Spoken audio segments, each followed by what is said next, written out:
We pray in your marvelous name. Amen. Thank you. Will you please join me in the pledge? I pledge allegiance to the flag of the United States of America and to the republic for which it stands, one nation under God, indivisible, with liberty and justice for all.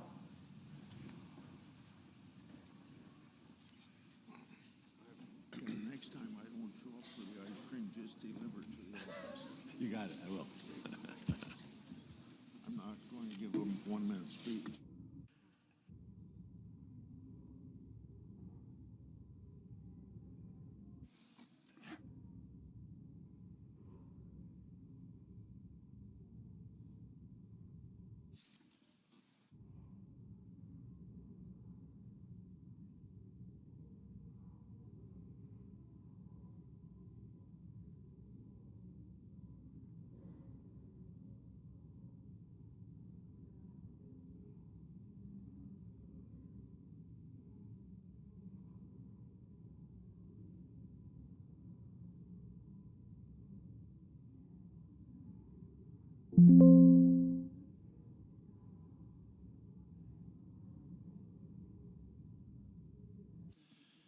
Under the previous order, the leadership time is reserved.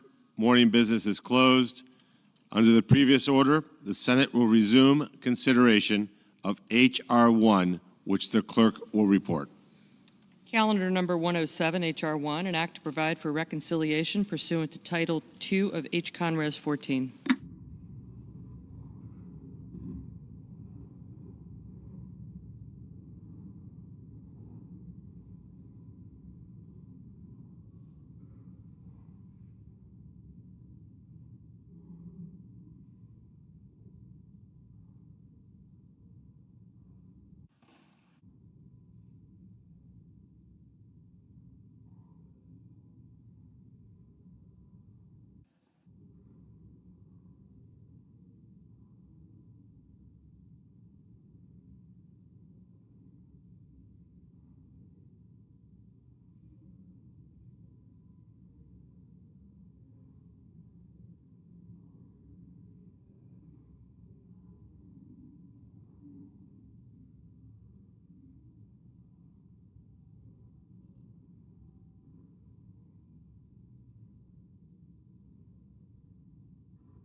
Mr. President. I recognize the Democrat leader. Mr. President, today, Senate Republicans have to decide. Choose the American people or bow down to Donald Trump and his coterie of billionaires. Because this bill, as we have said for months, steals people's health care, jacks up their electricity bill, takes away their jobs, all to pay for tax breaks for billionaires. All month. Can we have order, Mr. President?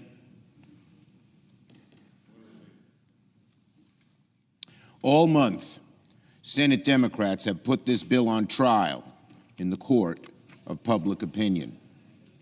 We've exposed how it steals Medicaid from more than 16 million Americans. We've exposed how it takes away food benefits from millions of hungry kids. We've exposed how this bill increases the debt by $3.5 trillion to bankroll billionaire tax breaks. We've shown how this bill increases the debt $1 trillion more than the House bill. We've shown how this bill cuts Medicaid even more than the House bill. We've shown how this bill kills climate jobs even more than the House bill. With every rewrite, Senate Republicans have made their bill more extreme, pro-billionaire, and more hostile to people's health care and livelihood. Why do they do that? There's a small group on that side of the aisle, MAGA hard right-wingers, who are dictating what's happened, and all the rest of the senators on the Republican side who know it's wrong, go along. A small group. They don't represent more than 10% of the American people, but they're dictating what this body does. A, because of the rules we have, a simple majority, but B, because our colleagues on the Republican side lack the courage of their convictions to do the right thing for the American people. It's outrageous. Cutting people's health care, causing people to get sicker and to even die. Cutting people's health care so that it's certain almost that more people will die. Just to give tax breaks to billionaires. It is so destructive for Republicans to pass a bill like this at a time when people pay more for groceries, when people pay more for rent, pay more for child care, pay more for medication. It makes no sense to reward the billionaire class and special interests at the expense of everyone else. Look, there's nothing wrong with being wealthy, but they don't need another tax break. And they certainly shouldn't get a tax break by taking food from the mouths of hungry children. How outrageous, how cruel, how mean, how heartless, how uncaring. All to help the billionaires who they're enthralled to. And no surprise, make no surprise about it, many Republicans themselves don't seem all happy about the bill in front of them. We heard what our colleague from North Carolina had to say about this bill. My guess is about half, maybe even more than half of the Republicans in the Senate totally agree with him. But he had the courage to speak the truth, the backbone to speak the truth. But not our other colleagues. Senator Tillis spoke candidly. He was one of the few truth tellers on the other side. The bill devastates his state, but make no mistake about it, it'll devastate the states of most every Republican here. And year and month, week after week, month after month, year after year, when this bill passes, the destructive detritus will be all over their states. People losing jobs, people's costs going up, people not getting health care, hungry kids not getting food. It's a piece of legislation that Tillis can't sell back home, and you won't be able to either, my Republican colleagues. How can any senator go home and tell their constituents, I'm sorry, I took away your health care because I wanted to give tax breaks to billionaires? And yet, Republicans are dead set on walking off a cliff by passing a bill they know will be ruinous to their own constituents.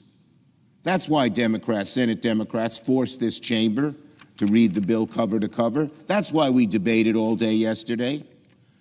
And now, it's the Republicans' turn to vote.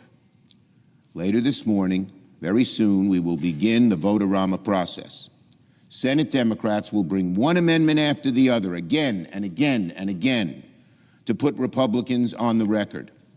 We'll begin this morning with a motion to appeal the ruling of the chair to try and reverse Senate Republicans' brazen attempts to deceive the American people about the true cost of the bill. Republicans are doing something that has never been done before in the Senate by deploying fake math and budgetary hocus pocus to make it seem like their billionaire giveaways don't cost anything. That's obviously outrageous, and it's absurd that the budget chair is taking the Senate down this fact-free road. He is helping erode, even destroy the Senate. Every senator will soon have an opportunity to reject this. Remind the senator of Rule 19. Every senator will soon have an opportunity to reject this nonsense and vote for common sense budgeting. We do a little trolling. Americans It's called will be we do a watching. little trolling. And later this morning, I will offer a very simple amendment to send this bill back to the Finance Committee so that we can get rid of any provision that raises health care costs for families and small businesses to pay for tax cuts for billionaires. And my colleagues will offer many other amendments here too. And we will see once and for all if Republicans really meant all those nice things they've been saying about strengthening Medicare, about protecting middle-class families, or if they were just lying. The American people will find out in a few hours. Republicans have said they don't want to cut Medicaid. Today, we'll give you the chance. Republicans say they want to prioritize the middle class. Today, we'll give you the chance. Our amendments will give Republicans so many chances to defend Medicaid and SNAP and good-paying jobs and clean energy that if they say no, they'll regret it long after this debate is done. Finally, to my Republican colleagues, let me offer a warning in good faith. You all know that Donald Trump makes things up. He has no regard for the truth. When he talks about this bill, he's lying. When Donald Trump says this bill won't cut Medicaid, he's lying. When he says this bill will grow the economy, he's lying. When he says this is the best thing Congress could pass for our country, he's lying. So what are my colleagues on the Republican side going to do? Listen to someone who just makes things up? Listen to someone who peddles lies and fantasies? Follow Donald Trump off a political cliff by passing a bill that will be disastrous for the people back home? Or will my colleagues stand up for the American people?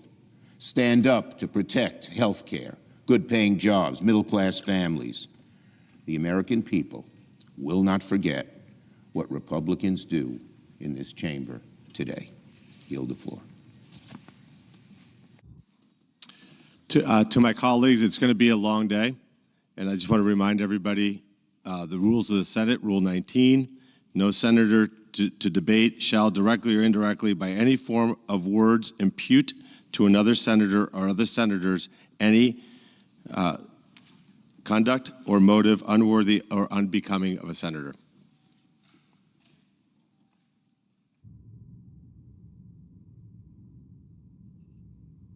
President. Recognize the Majority Leader. Thank you, Mr. President.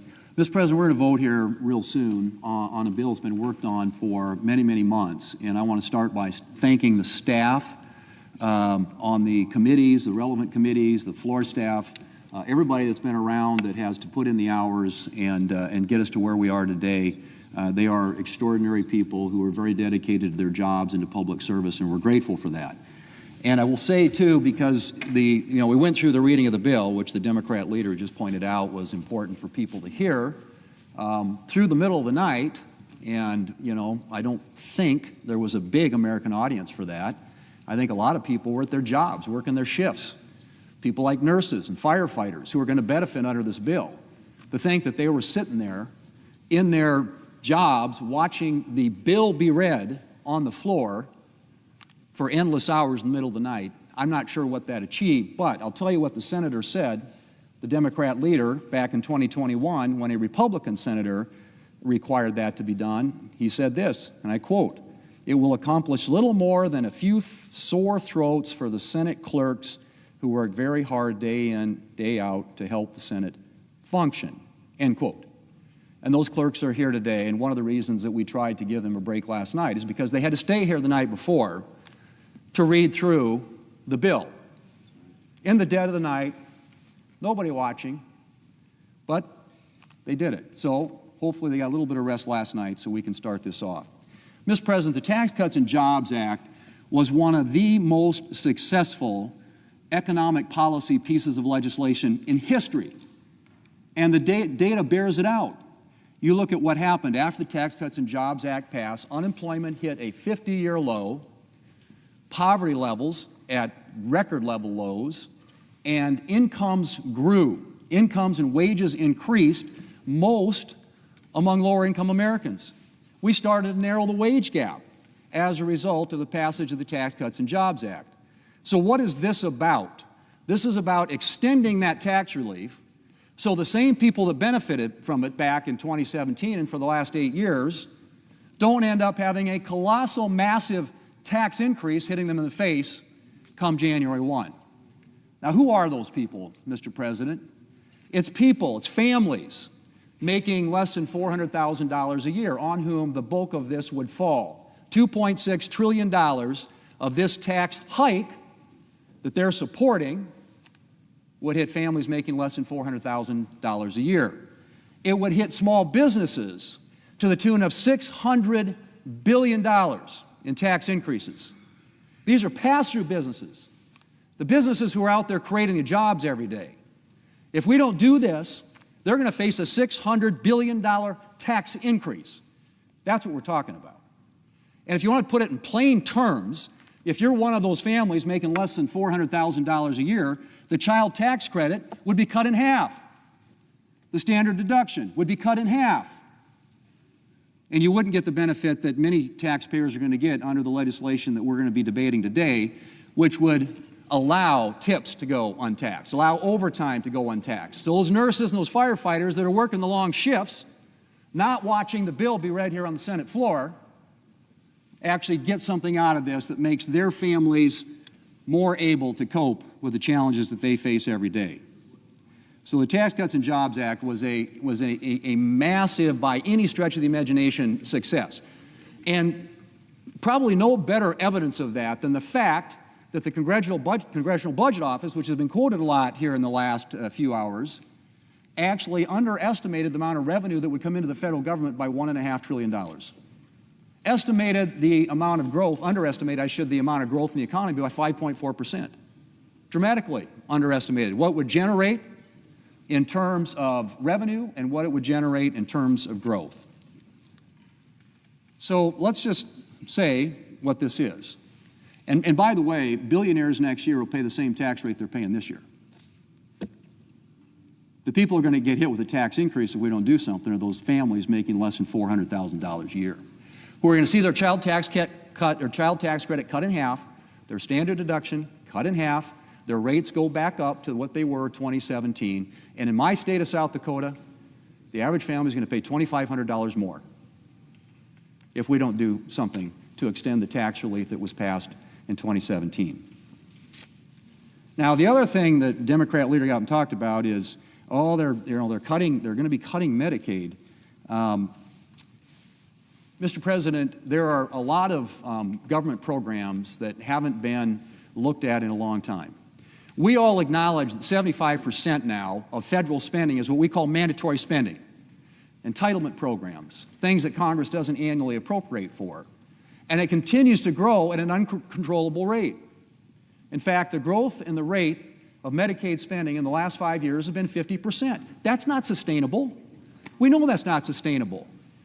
And in the time I've been here, we have never, ever done anything to reform and improve and strengthen these programs that are growing at an unsustainable rate that will wreck our economy and wreck our country if we don't start making some changes. And so, yes, there are some improvements and reforms to Medicaid to make it more efficient, to make sure that the people who are supposed to benefit from Medicaid do, and that it doesn't go to people who shouldn't benefit from Medicaid. Now, most of the increase in spending in Medicaid has been in what we call the expansion population. And that's the number of people out there for whom states get a 90% We do a little trolling. It's called we do a little reimbursement trolling. from the federal government. And so that has grown dramatically. And what does that represent? It's a lot of able-bodied adults, people We do a who little trolling. should be It's called we working, do a little trolling. people who are perhaps, don't need to be getting the assistance that's designed for people who are disabled and low-income elderly and pregnant moms. That's what Medicaid was about.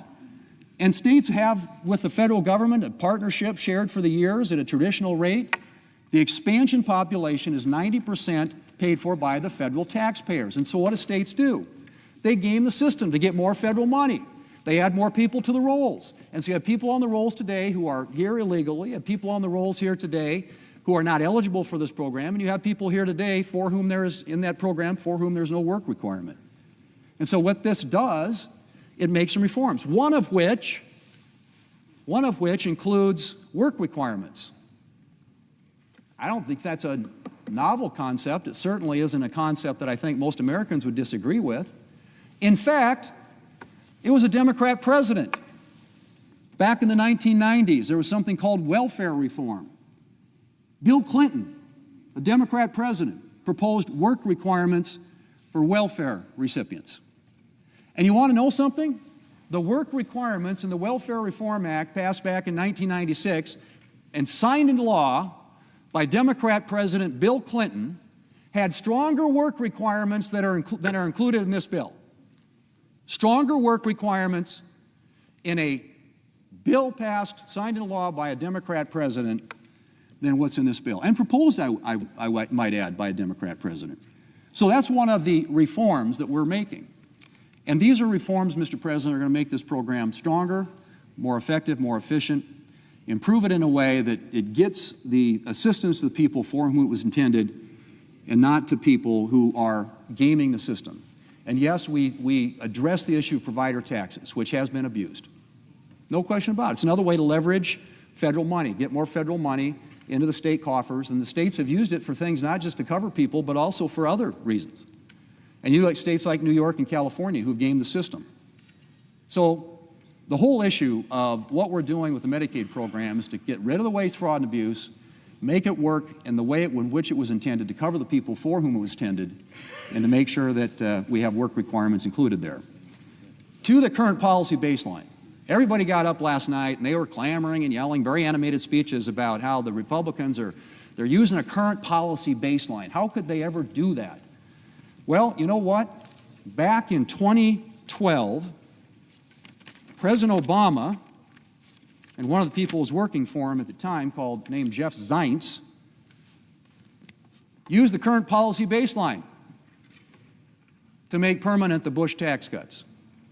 And what he described it, Jeff Zients described it at the time, he called it the alternative fiscal scenario. That's how they explained to the American people. And then he translated it and said what it is, it's a current policy baseline. So the Democrats have used this before. In fact, they you could argue, pioneered it. But current policy baseline is something that's been used by both sides. So it's a little, spare me the hypocrisy and the noise about current policy baseline.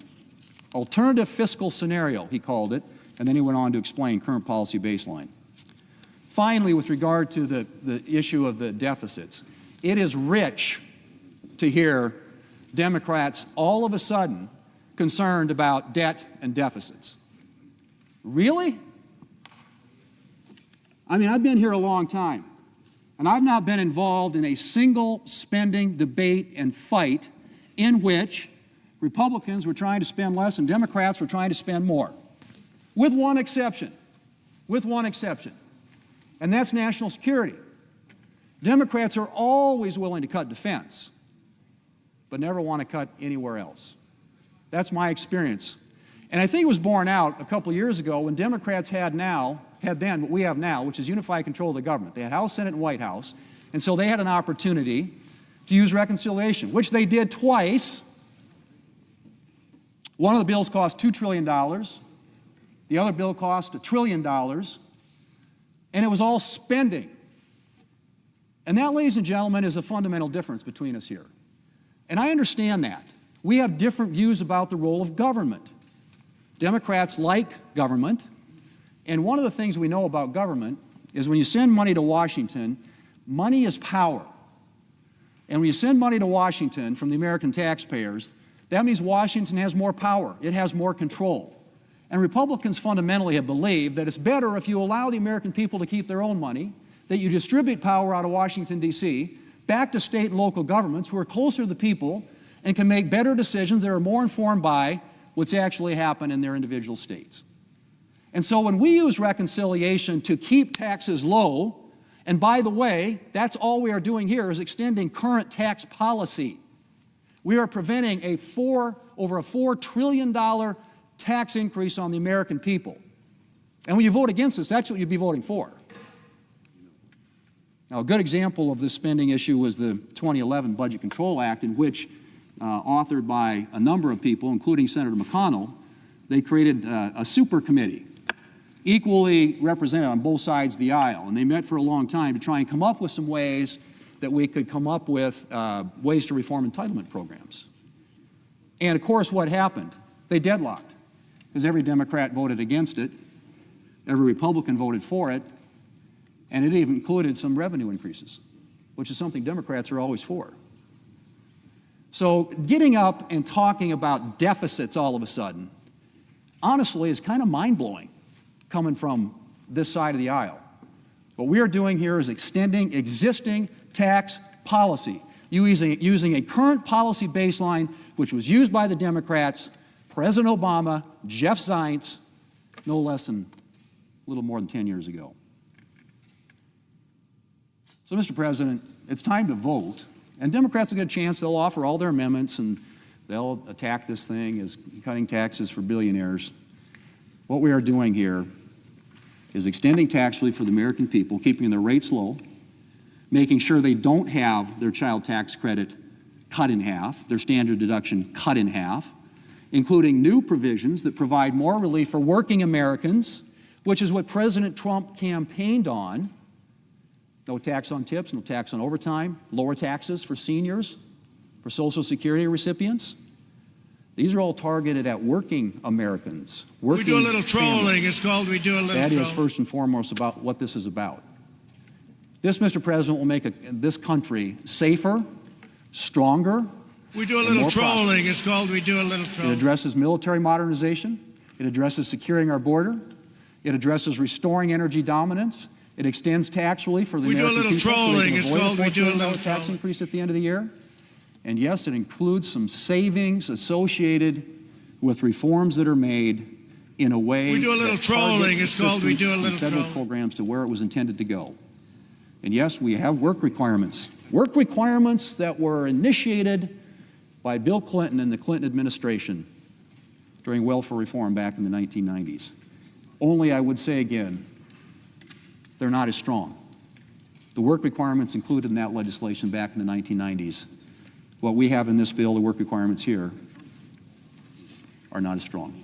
Mr. President, let's vote. This is good for America. This is good for the American people. It's good for working families. And it's been a long debate. I know people are weary. But at the end of the day, we want to get this done so that this country is safer and stronger and more prosperous, not only for today, but for future generations of Americans.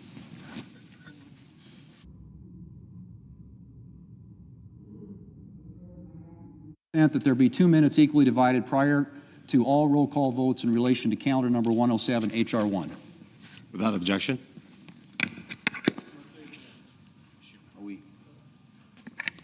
Well, they have to make.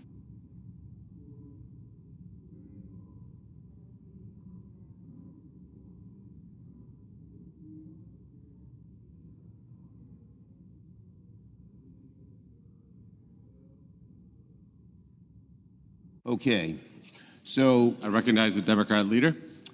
well, we're about to vote on something that we have never seen before in the Senate. And rather than be honest with the American people about the true costs of these billionaire giveaways, and by the way, I didn't hear Donald Trump campaigning on tax breaks for billionaires, which is the main thrust of this bill. He wouldn't tell them about that. But Republicans are doing something the Senate has never done before. deploying fake math, accounting gimmicks to hide the true cost of the bill.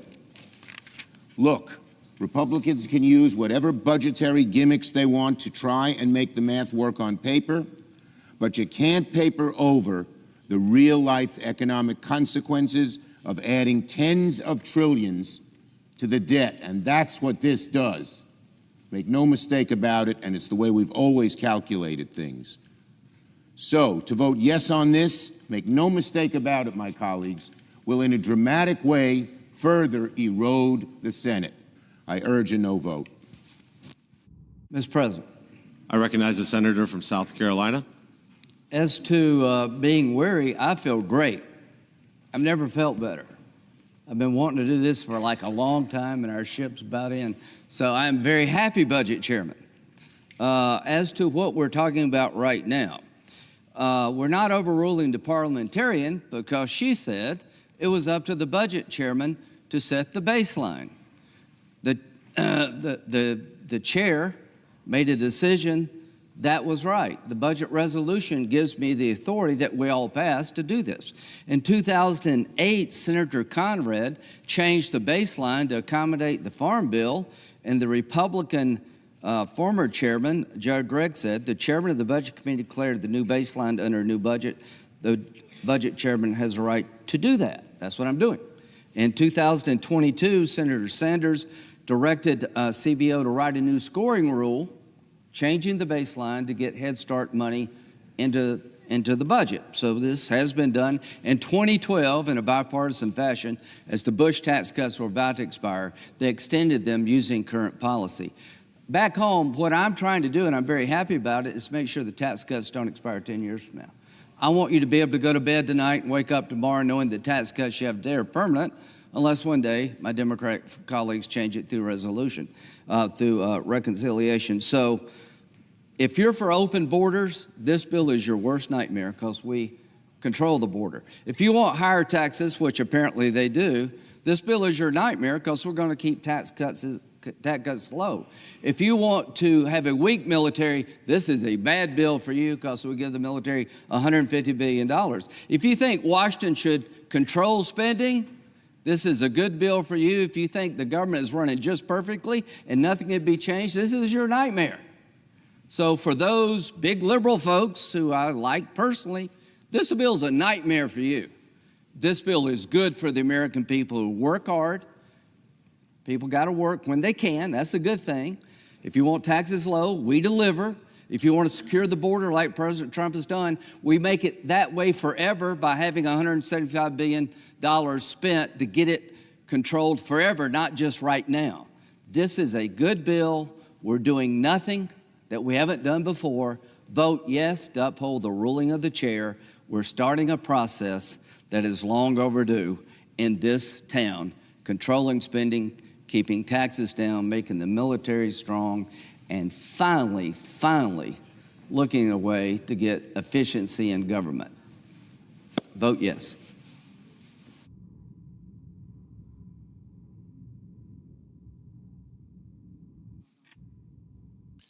The question is, shall the decision of the chair stand as the judgment of the Senate? The yeas and nays were previously ordered. The clerk will call the roll. Ms. Alsobrooks. Thank you. Ms. Baldwin. Mr. Banks.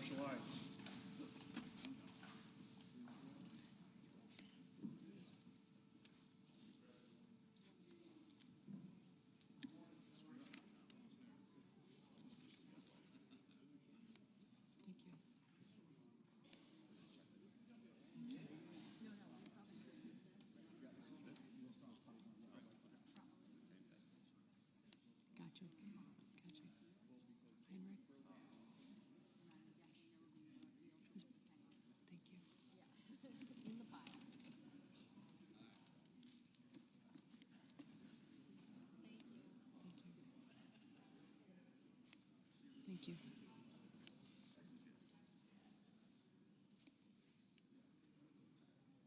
Mr. Bennett. Mrs. Blackburn.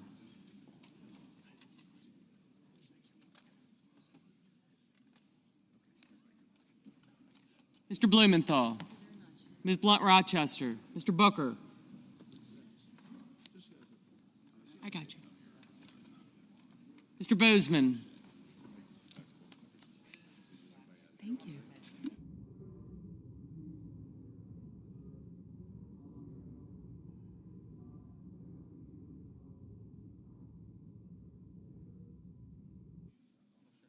Mr. Bozeman, Mrs. Britt.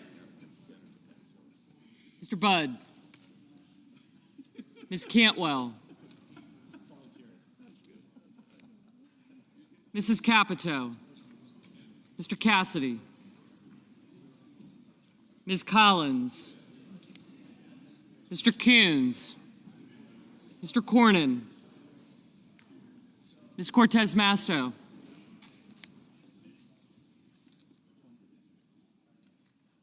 Mr. Cotton.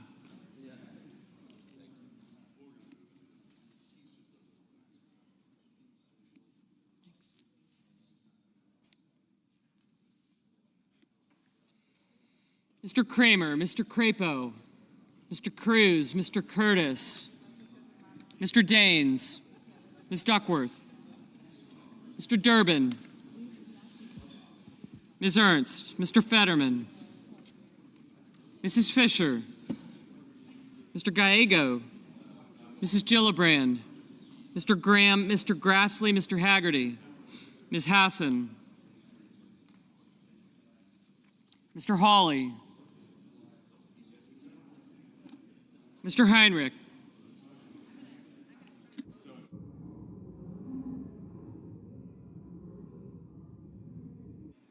Mr. Hickenlooper, Ms. Hirono.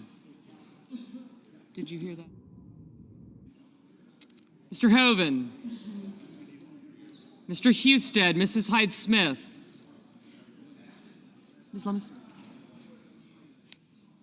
Mr. Johnson, Mr. Justice, Mr. Kane, Mr. Kelly, Mr. Kennedy, Mr. Kim, Mr. King, Ms. Klobuchar, Mr. Lankford, Mr. Lee, Mr. Lujan, Ms. Lummis, Mr. Markey,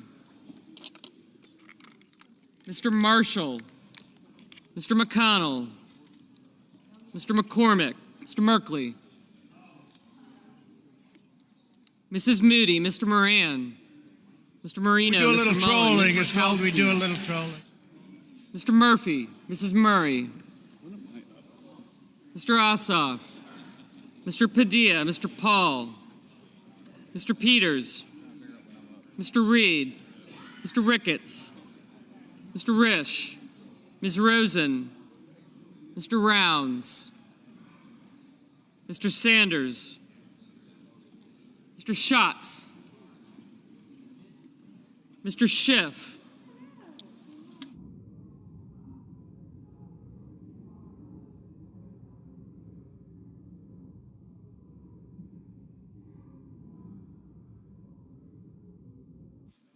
Mr. Schiff, Mr. Schmidt, Mr. Schumer, Mr. Scott of Florida, Mr. Scott of South Carolina, Mrs. Shaheen, Mr. Sheehy, Ms. Slotkin, Ms. Smith, Mr. Sullivan,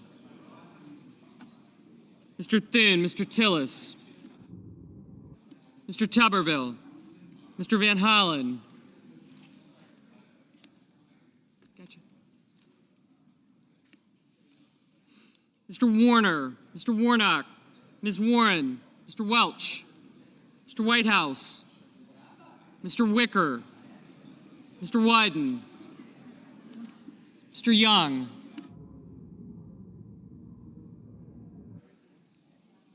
Senators voting in the affirmative: Barrasso, Budd, Cornyn, Cotton, Crapo, Cruz, Ernst, Graham, Grassley, Haggerty, Kennedy, Lankford, Lummis, Marshall, McCormick, Moody, Marino, Mullen, Paul, Risch, Schmidt, Sheehy, Thune, and Tuberville. Senators voting in the negative: also Brooks, Bennett, Blunt Rochester, Cantwell, Cortez Masto, Hassan, Heinrich, Kane, King, Markey, Merkley, Ossoff, Padilla, Rosen, Schumer, and Smith.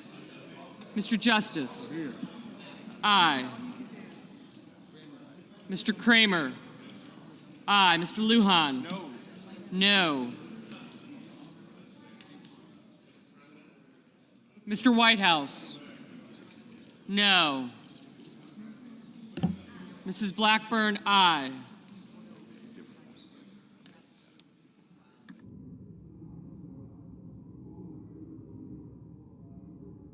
Mr. Kim, no.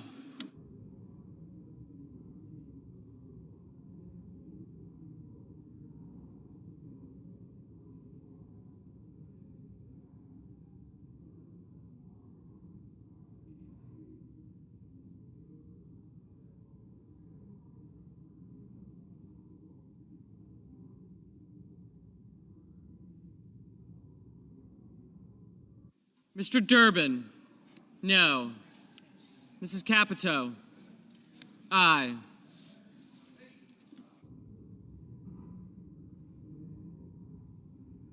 Mr. Cassidy, aye. Mr. Rounds, aye.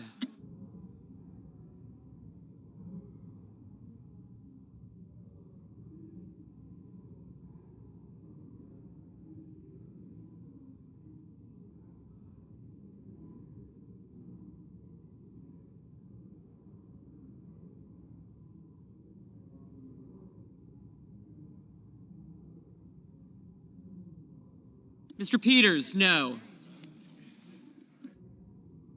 Ms. Duckworth, no.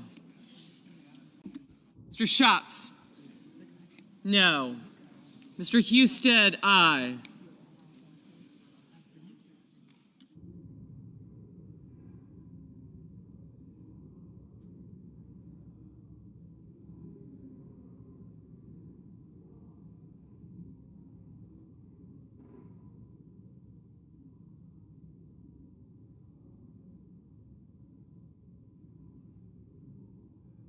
Mr. Hawley, aye.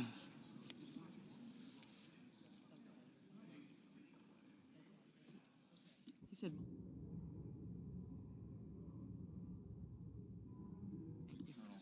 Mr. Ricketts, aye. Mr. Wicker, aye.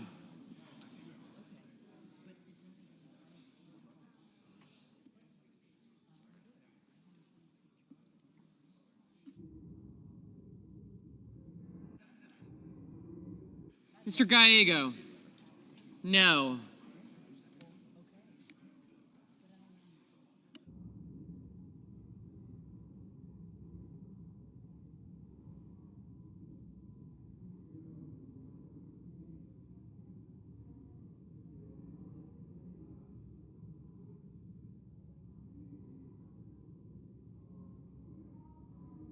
We do a little trolling. It's called we do a little trolling.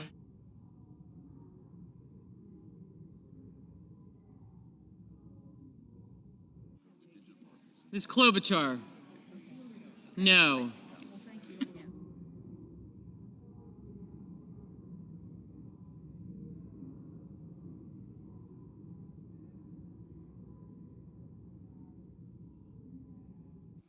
Mr. Booker, no. Mr. Sullivan, aye. Mr. Johnson, aye. Ms. Warren, no. Mr. McConnell, aye.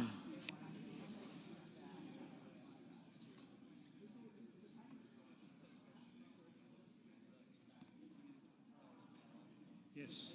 Mr. Bozeman, aye.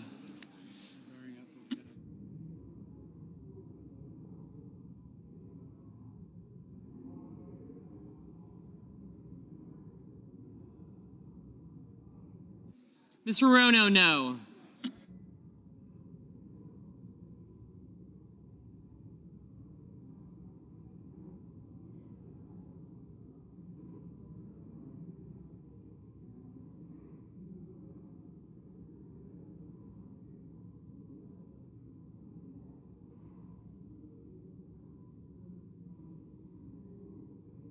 Mr. Lee, aye.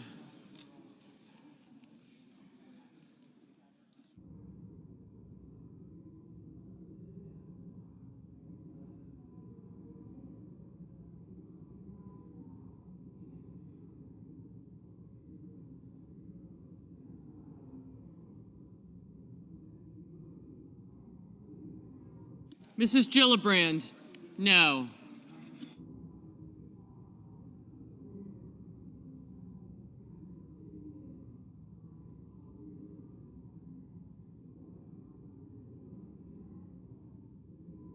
Mr. Reed, no.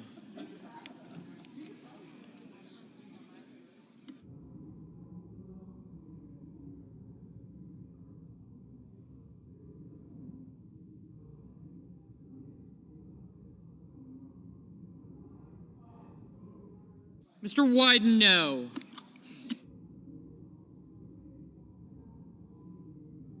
Mr. Hickenlooper, no.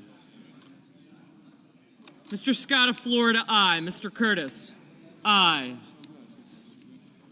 Mr. Scott of South Carolina, aye.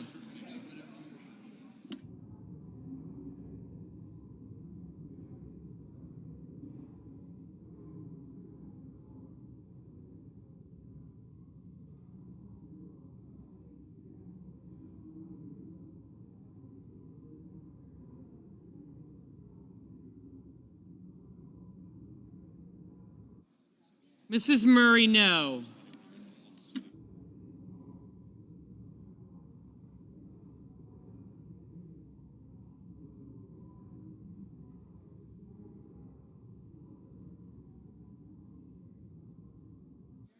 Mr. Daines, aye.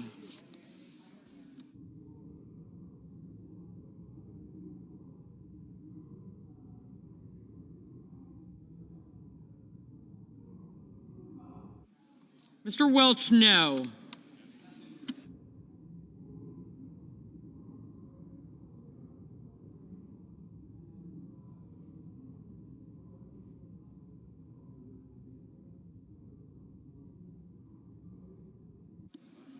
Mr. Banks, aye.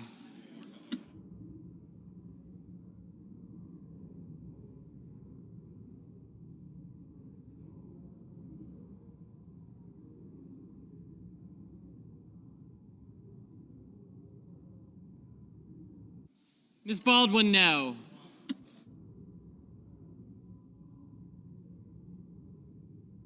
We do a little trolling. It's called we do a little trolling.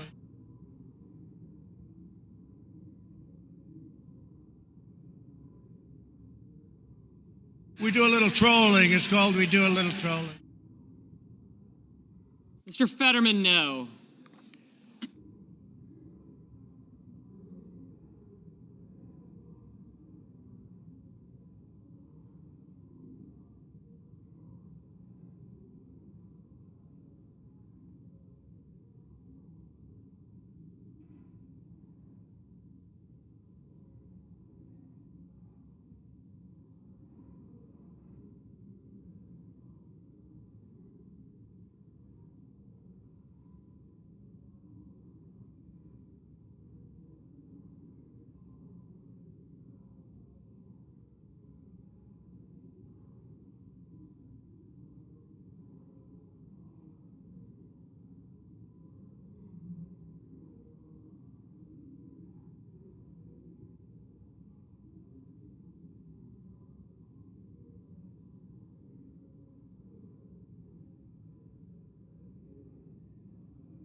Mr. Murphy, no.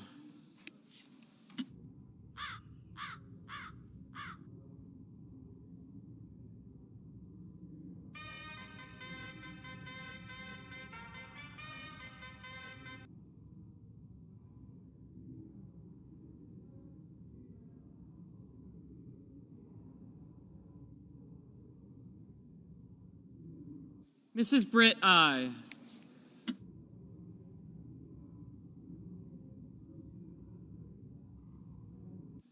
Thank you. Bye. Mr. Warner, no. Mr. Sanders, no. Mr. Schiff, no.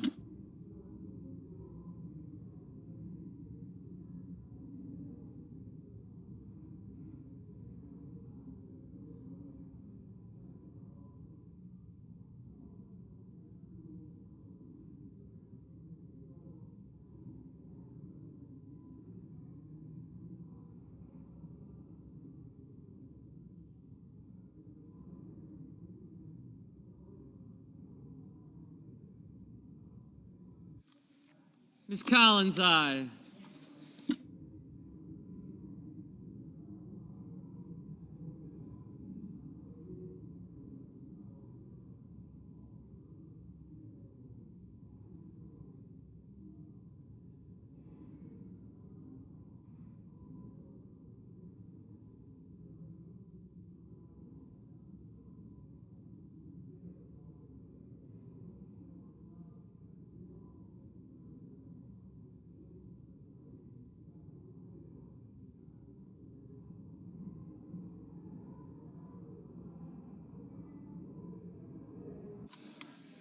Mr. Blumenthal,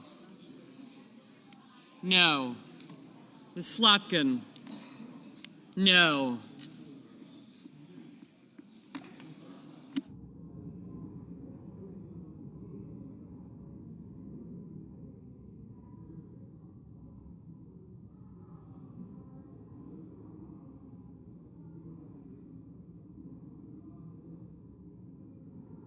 Mr. Warnock, no. Mr. Van Hollen, no.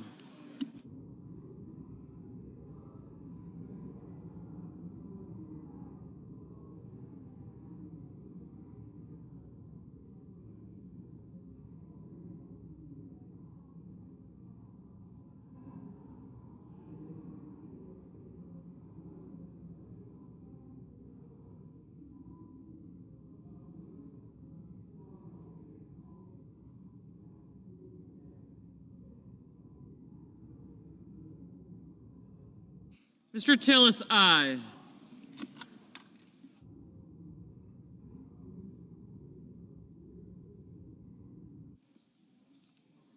Mrs. Fisher, aye.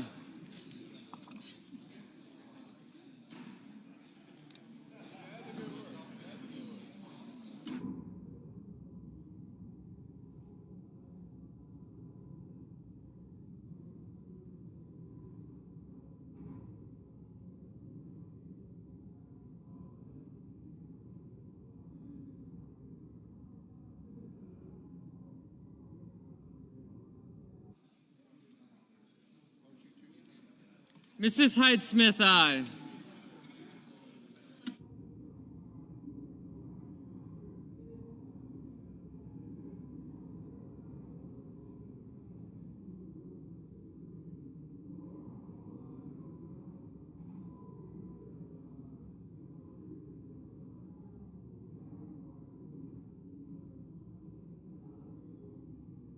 Mr. Kelly, no.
We do a little trolling. It's called We Do a Little Trolling.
Mrs. Shaheen, no.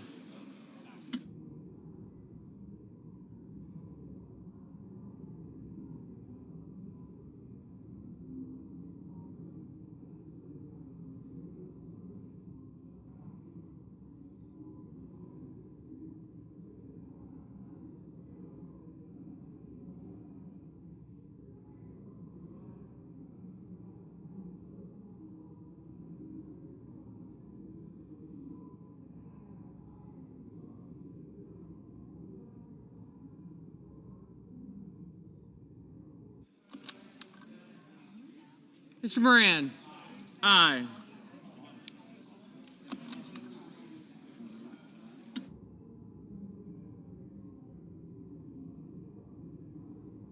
Mr. Hoven, aye.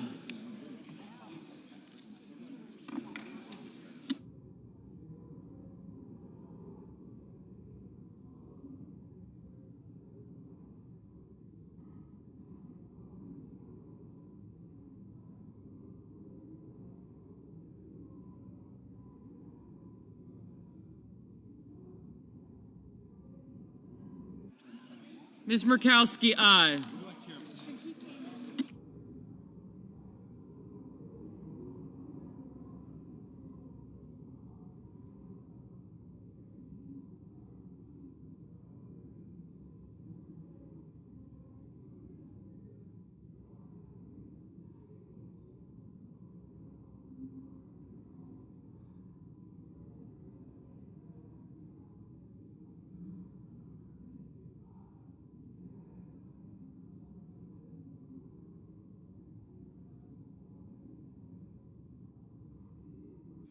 Mr. Young, aye.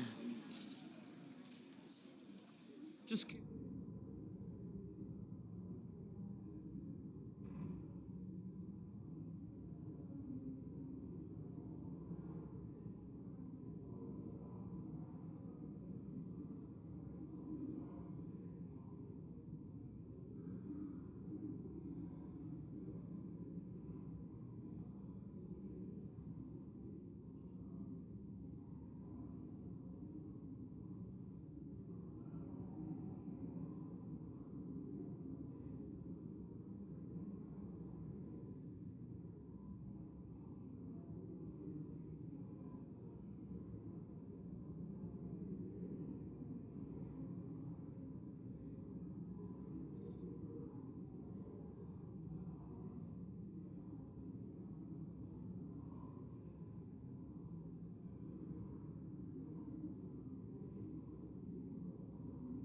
Mr. Coons, no.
On this vote, the yeas are 53, the nays are 47.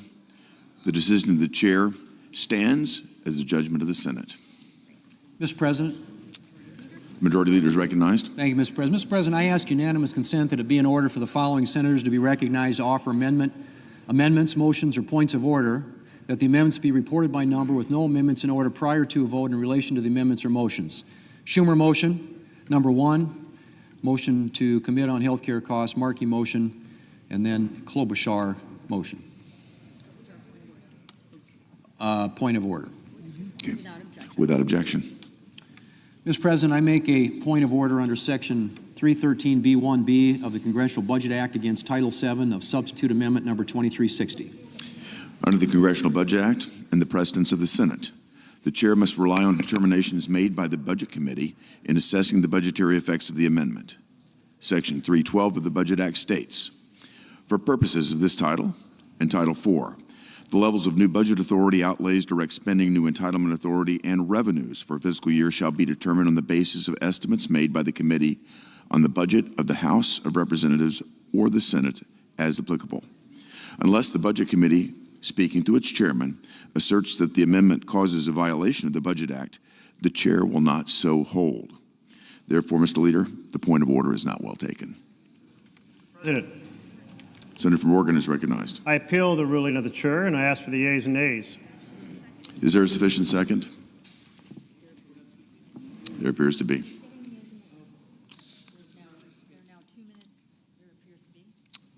There appears to be. There are now 2 minutes of debate, equally divided. There are now 2 minutes of debate, equally divided. Senator from Oregon. I ask the CBO letter of June 29 to the ranking member of the Budget Committee be submitted for the record.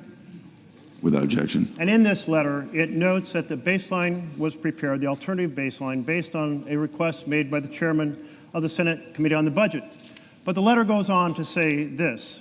The CBO estimates that enacting this title would increase the deficit by nearly $3.5 trillion over the 2025-34 period. Clearly, that amount, done by honest numbers from CBO, exceeds the budget resolution level, and therefore we should not affirm the ruling of the chair. It is said in this ruling, I just heard, that precedent provides a foundation for this. But in fact, the ability of the chair to create a phony baseline has never been used in reconciliation. Not ever. And in fact, the example cited over Head Start, that never appeared in any budget reconciliation. And in fact, that conversation about Jeffrey Zients that we heard from the Majority Leader, that too was absolutely wrong. Current law was used for estimating the cost of that bill. This time has expired. 51-year tradition of the Senate. The senator's time has expired. Mr. President.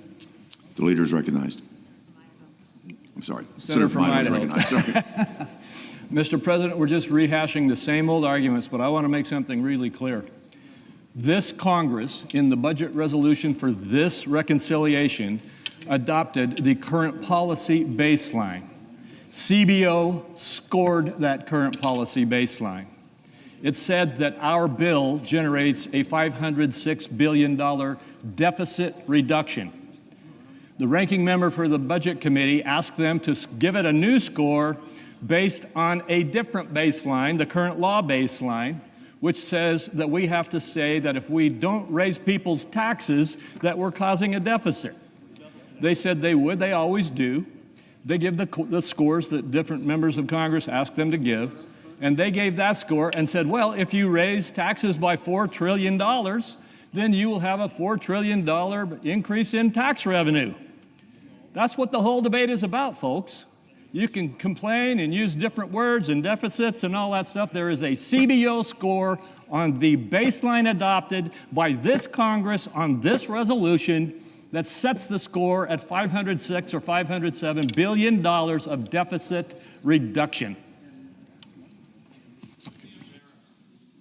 Okay.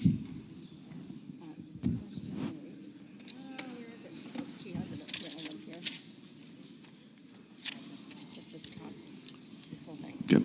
The question is, shall the decision of the chair stand as the judgment of the Senate? The yeas and nays were previously ordered. The clerk will call the roll. Ms. Alsop Brooks, Ms. Baldwin,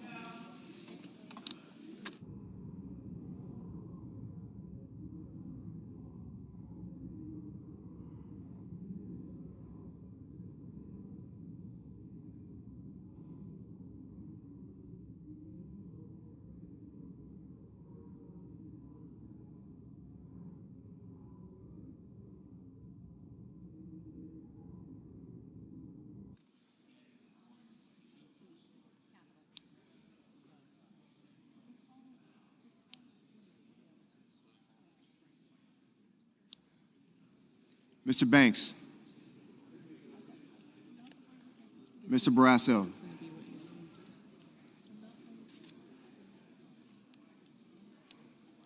Mr. Bennett, Mrs. Blackburn,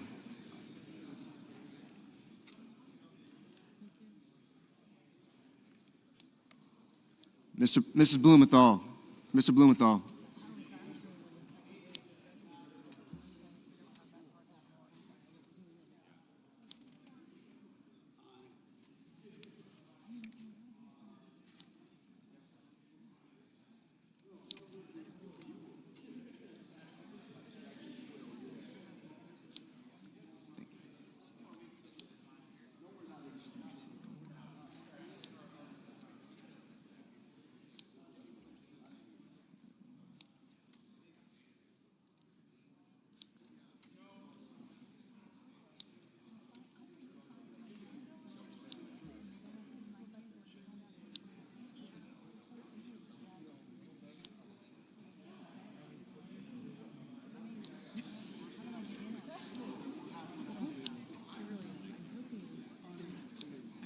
Blackburn on your left. I'm hoping.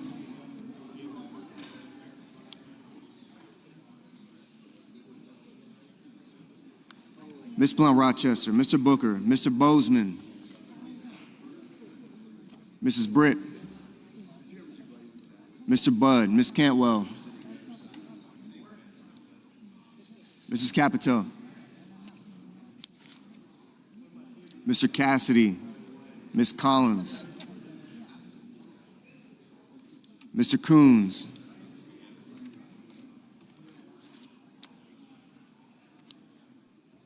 Mr. Cornyn, Ms. Cortez Mastel,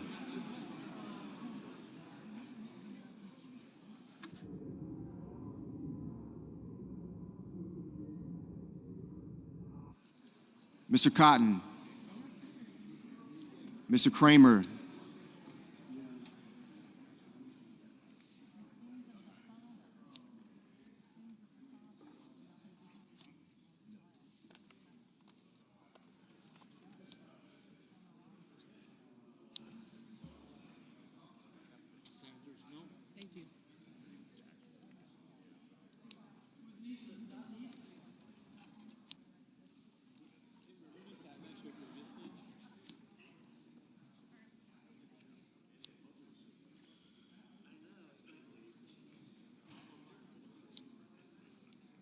Mr. Crapo, Mr. Cruz, Mr. Curtis,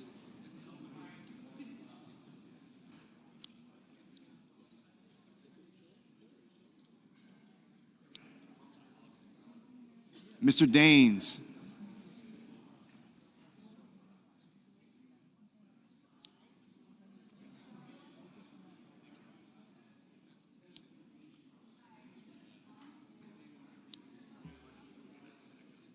Ms. Duckworth, Mr. Durbin, Ms. Ernst, Mr. Fetterman, Mrs. Fisher, Mr. Gallego, Mrs. Gillibrand, Mr. Graham,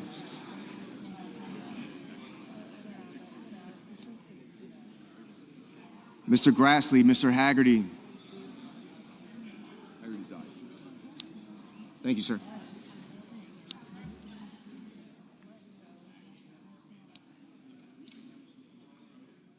Ms. Hassan, Mr. Hawley, Mr. Heinrich.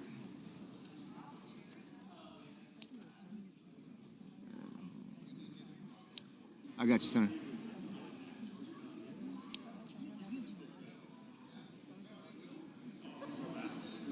Mr. Hickenlooper,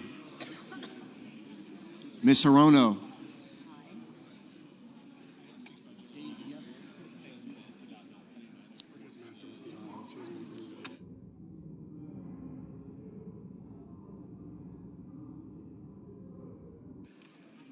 Mr. Hoven, Mr. Houston,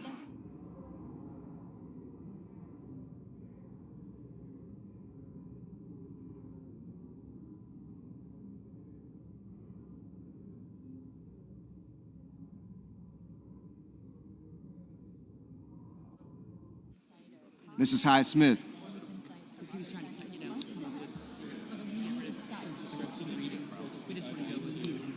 We need to get through that.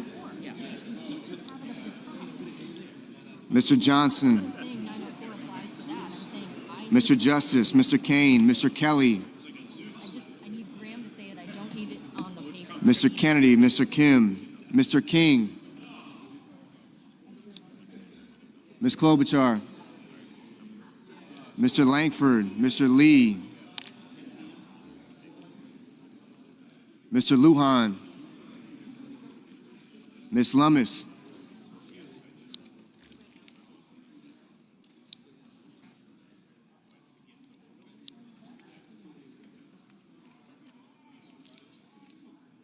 We do a little trolling. It's called we Mr. do a Markey, little trolling. Mr. Marshall, Mr. McConnell, We do a little trolling. Mr. It's called McCormick, we do a little Mr. trolling. Merkley, Mrs. Moody, Mr. Moran, Mr. Moreno, Mr. Mullen, Ms. Murkowski,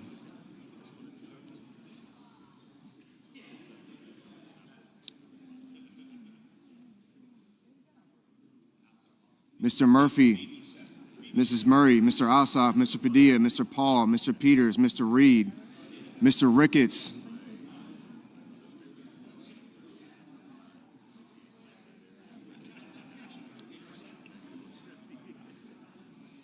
Mr. Risch, Ms. Rosen,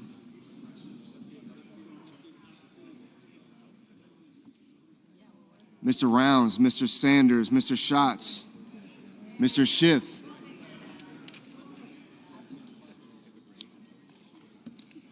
Mr. Schmidt,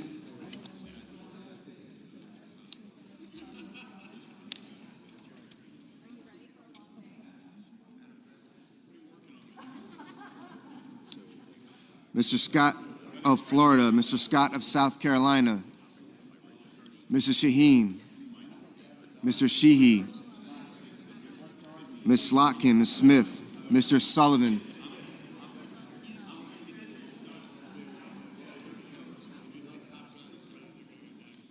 Mr. Thune, Mr. Tillis, Mr. Tuberville, Mr. Van Hollen, Mr. Warner, Mr. Warnock, Ms. Warren, Mr. Welch, Mr. Whitehouse, Mr. Wicker, Mr. Wyden, Mr. Young.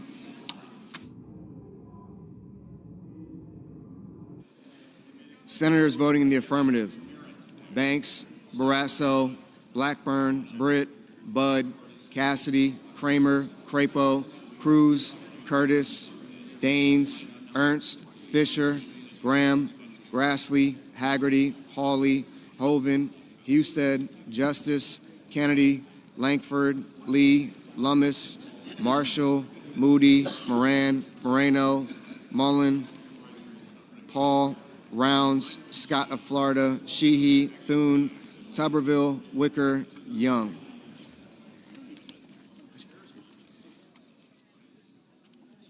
Mr. Cotton, aye.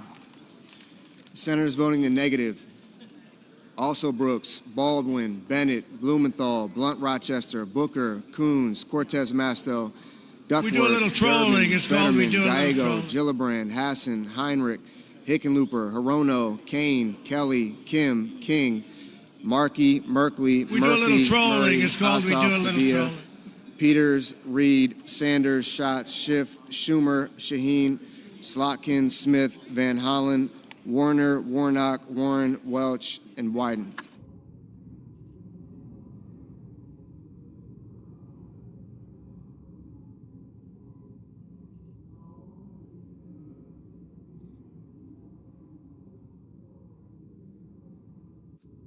Mr. Whitehouse, no.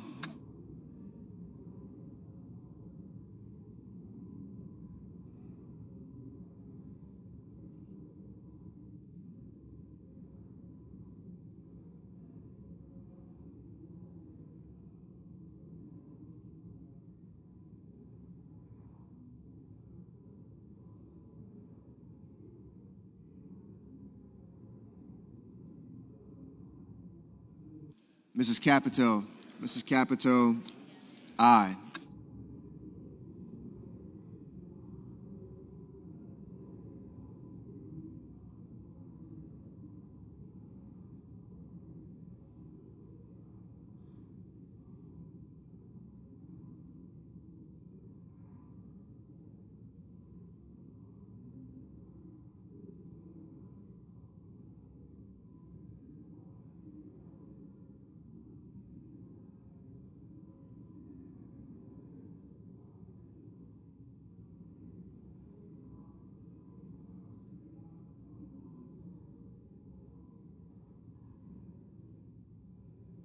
Ms. Cantwell, no. Mrs. Hyde-Smith, aye.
Ms. Klobuchar, no.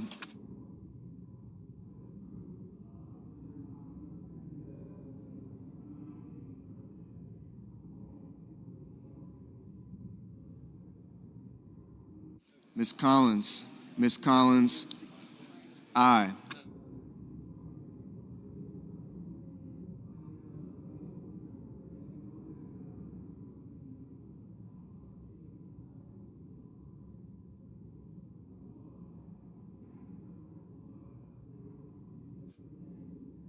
Mr. Lujan, no.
Mr. Schmidt, aye.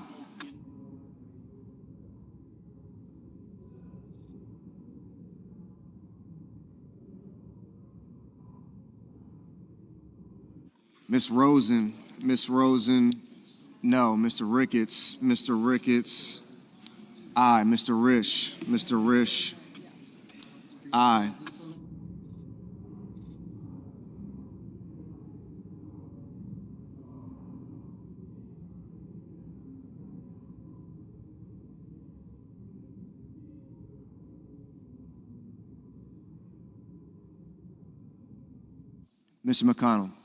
Mr. McConnell, aye.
Mr. McCormick, aye.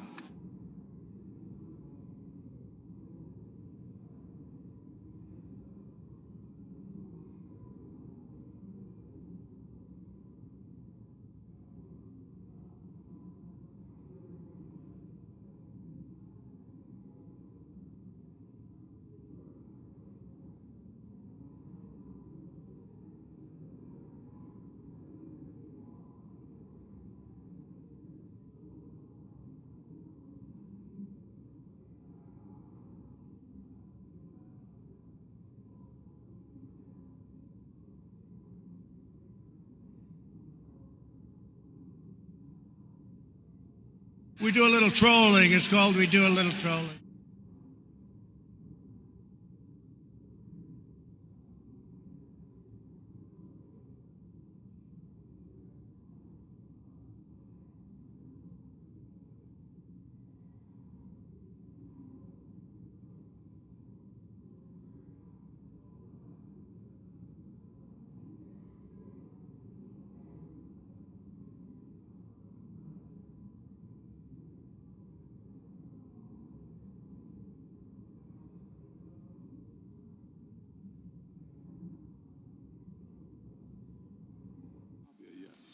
Mr. Scott of South Carolina, aye.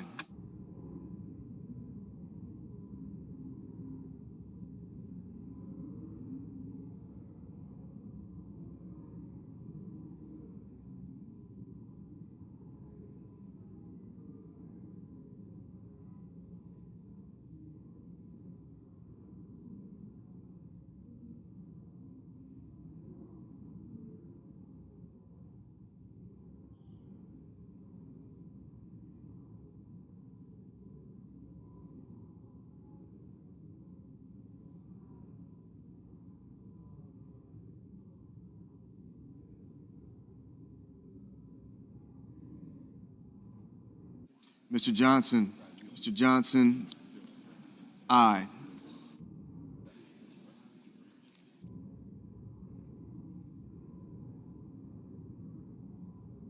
Mr. Bozeman,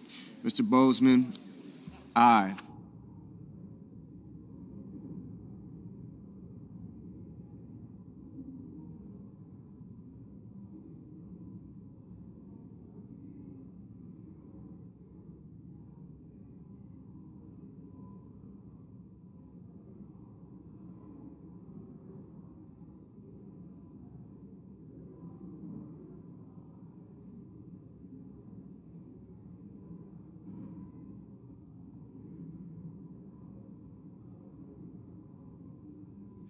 Mr. Tillis, aye.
Mr. Cornyn. Mr. Cornyn, aye. Ms. Murkowski. Ms. Murkowski, aye.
Mr. Sullivan.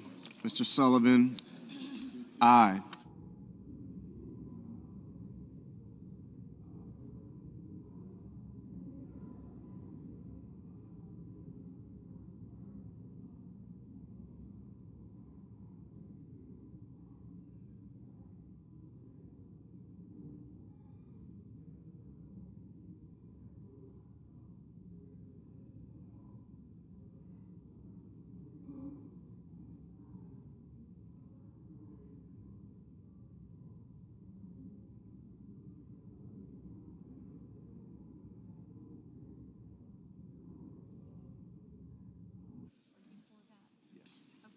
I don't see how we can.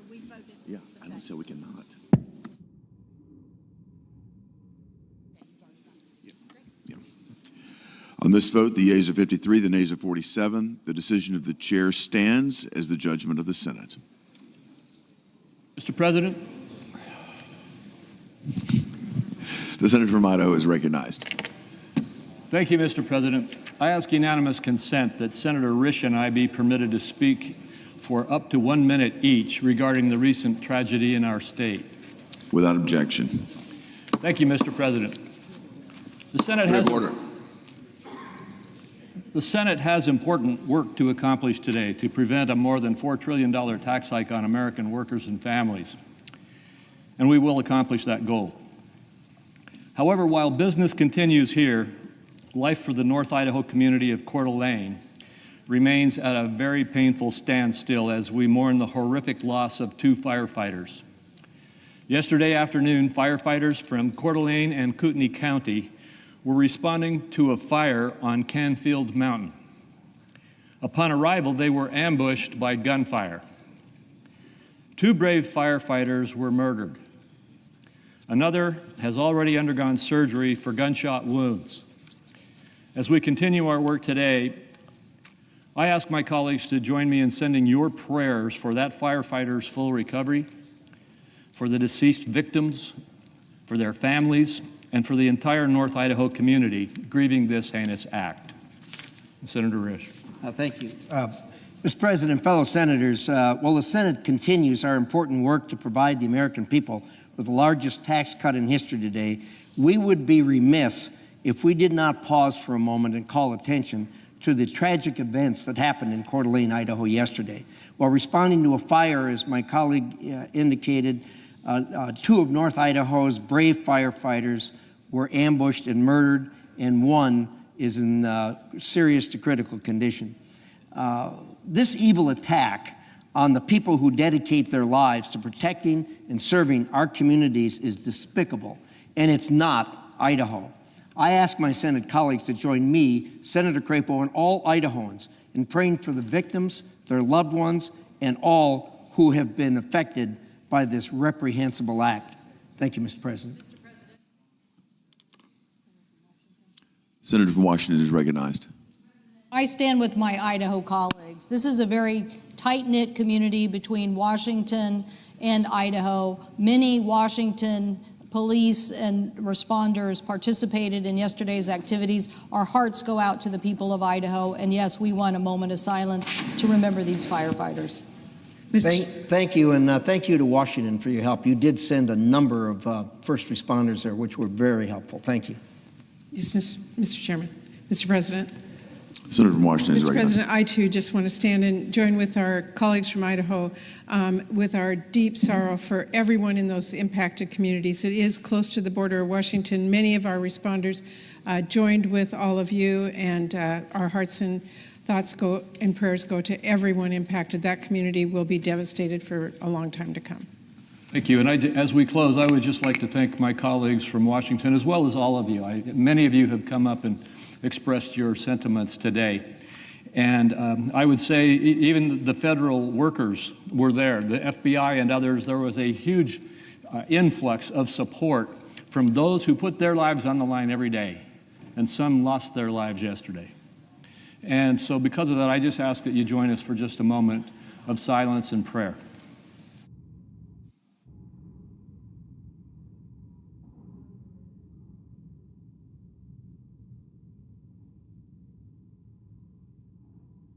President. Thank you.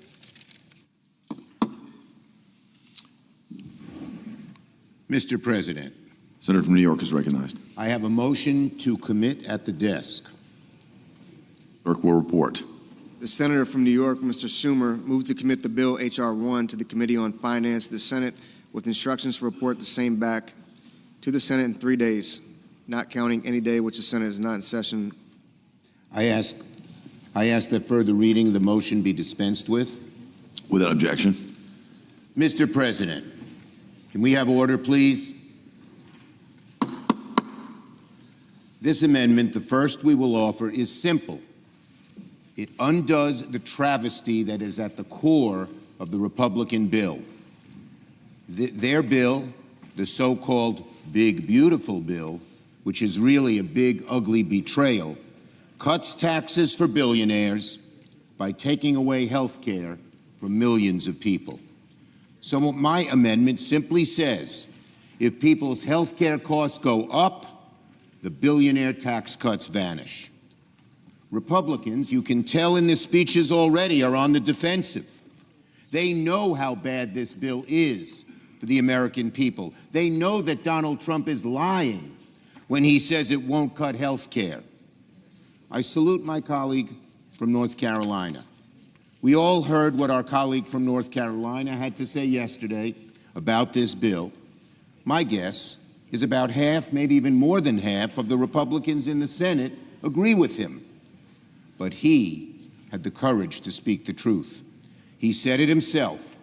The bill devastates his state, but make no mistake about it, it will devastate the states of almost every Republican here. It is outrageous, outrageous to take food out of the mouths of hungry children, to take health care away from people who need it to survive. Senator's time has expired. Just for tax cuts for billionaires. and the American people know it. To my colleagues in Senator's conclusion, time has expired. To my colleagues in conclusion, I say you know what the right thing is. Say no to gutting health care. Say no to gutting jobs. Say no to this shameful, The senator's time has expired. backward bill, and vote yes on The my chair bill. recognizes the senator from Idaho. Thank you, Mr. President. This is going to be something that we hear just a lot of today, and this will just be the first shot at it. The bottom line is, billionaires are going to pay the same amount of taxes after this bill as they paid before this bill. They're going to pay the same amount. This notion about billionaires getting a tax cut at the expense of everybody else is just the politics of class rather than the politics of fear. The rest of the argument is the politics of fear. The reality is the reforms we are putting into place are to try to rein in control of wasteful and fraudulent We do and a little abusive trolling. It's spending called we do a that little actually trolling. diverts resources away from the people who these programs really deserve to receive. I urge a strong We do a little no vote trolling. It's against called we this do a amendment. little trolling. Is there a sufficient second? There appears to be. Clerk will call the roll. We do a little trolling. It's called we do a little trolling. Ms. Baldwin.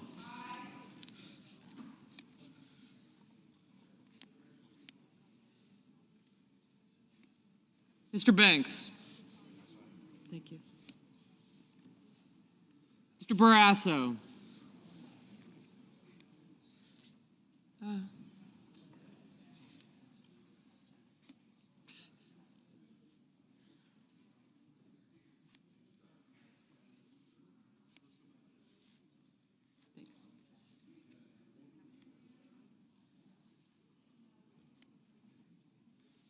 Yep. Thank you.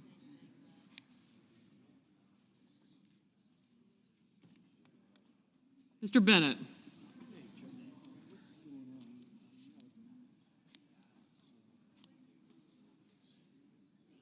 Mrs. Blackburn, Mr. Blumenthal, Ms. Blunt Rochester, Mr. Booker, Mr. Bozeman,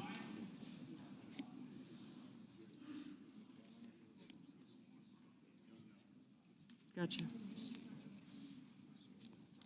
Thank you.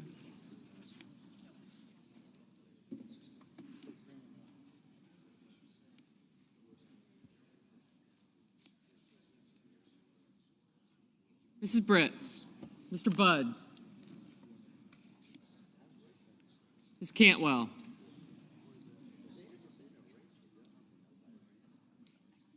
Mrs. Capito, Mr. Cassidy, Ms. Collins, Mr. Coons, Mr. Cornyn, Ms. Cortez Masto,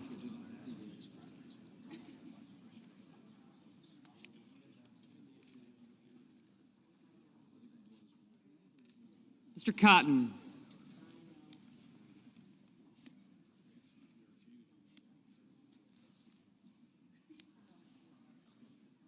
Mr. Kramer, Mr. Crapo,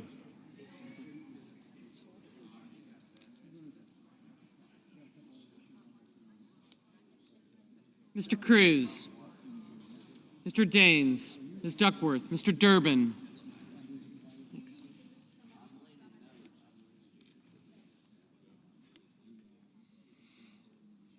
Ms. Ernst, Mr. Fetterman, Mrs. Fisher, Mr. Gallego, Mrs. Gillibrand, Mr. Graham, Mr. Grassley, Mr. Haggerty,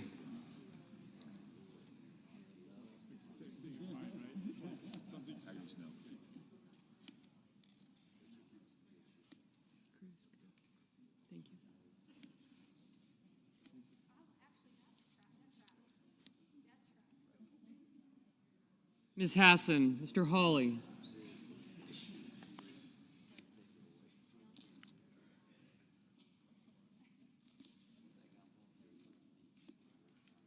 Mr. Heinrich, Mr. Hickenlooper, Ms. Hirono, Mr. Hoven, Mr. Husted, Mrs. Hyde-Smith, Mr. Johnson, Mr. Justice, Mr. Kane, Mr. Kelly, Mr. Kennedy, Mr. Kim, Mr. King, Ms. Klobuchar, Mr. Langford, Mr. Lee, Mr. Lujan, Ms. Lemus, Mr. Markey, Mr. Marshall, Mr. McConnell, Mr. McCormick, Mr. Merkley, Mrs. Moody, Mr. Moran,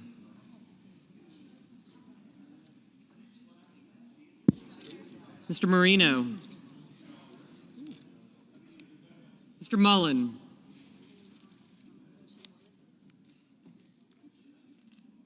Ms. Murkowski,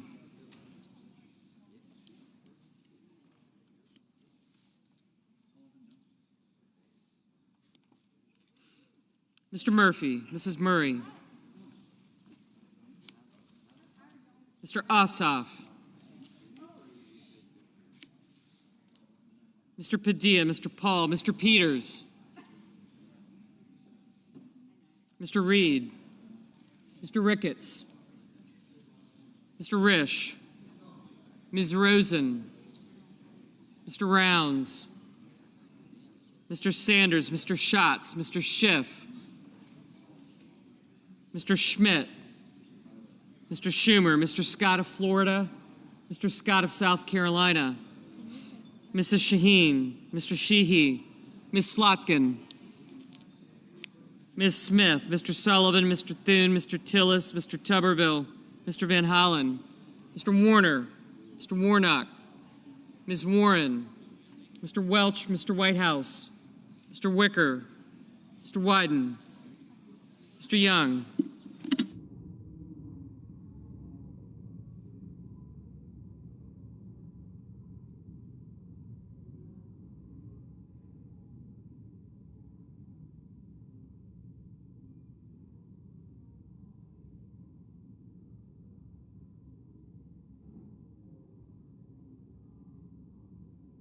Senators voting in the affirmative: also Brooks, Baldwin, Bennett, Blumenthal, Blunt Rochester, Duckworth, Durbin, Gallego, Hassan, Heinrich, Kane, Kim, King, Klobuchar, Lujan, Merkley, Murray, Padilla, Rosen, Sanders, Schatz, Schumer, Shaheen, Slotkin, Smith, Van Hollen, Warren, Welch, Whitehouse, and Wyden.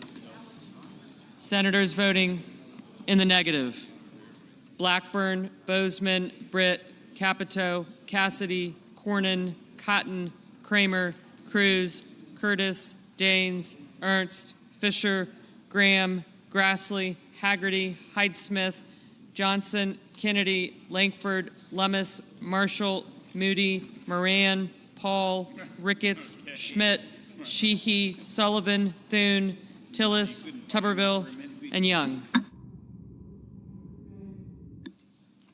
Mr. Banks, no. Mr. Husted, no. Mr. Reed, aye.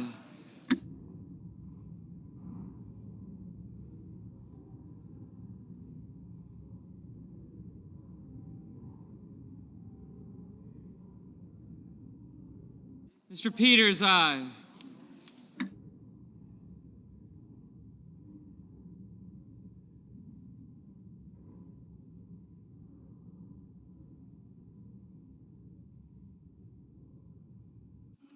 Mr. Crapo, no. I'm going to have to study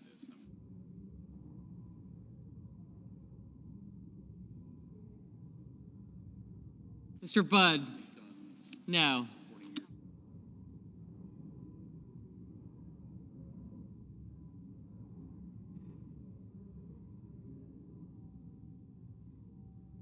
Mr. Hawley, no. Mr. Ossoff, aye. Mr. Mullen, no.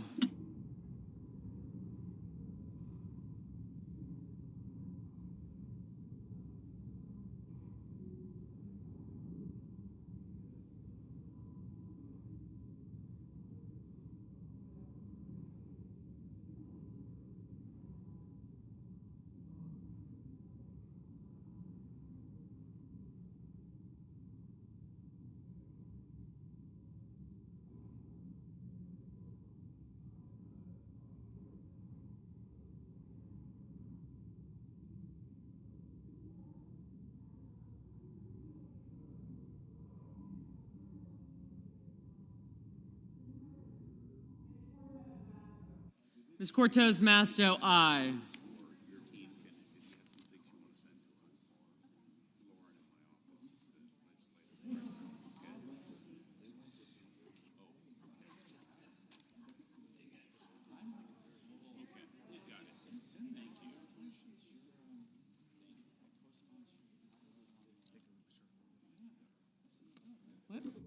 Mr. Hickenlooper, aye.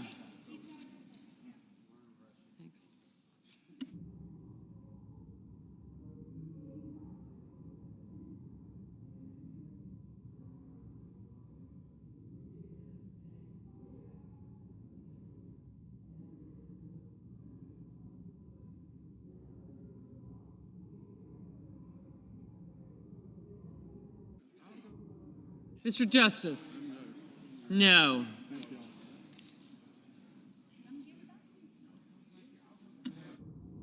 Ms. Murkowski? No.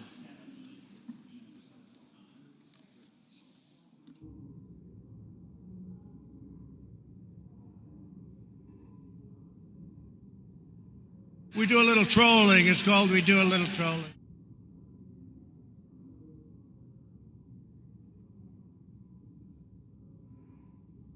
We do a little trolling. It's called we do a little trolling. Mr. Risch? No. Mr. Murphy? Aye. We do a little trolling. It's called we do a little trolling. Ms. Hirono? Aye.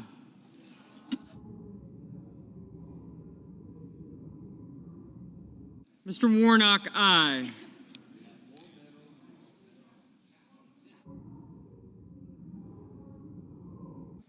Mr. Wicker, no.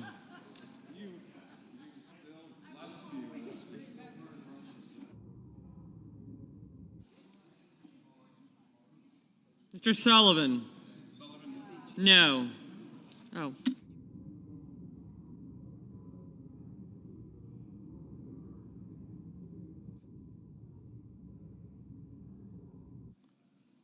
Mr. Markey? Aye.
Mr. Rounds, no.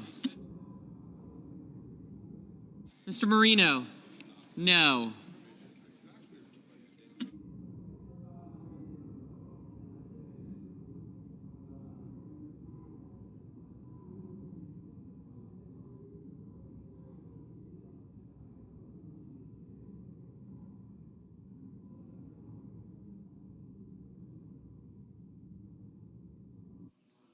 Mr. Warner, aye.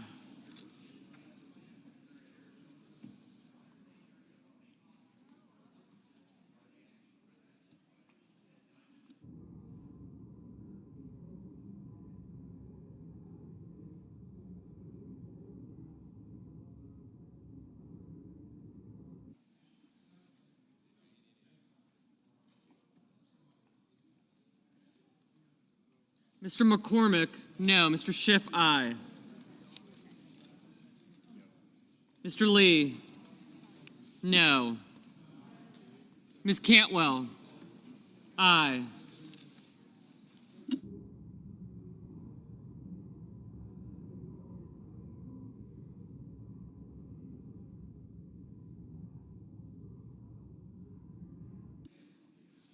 Barrasso, no.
Mr. McConnell?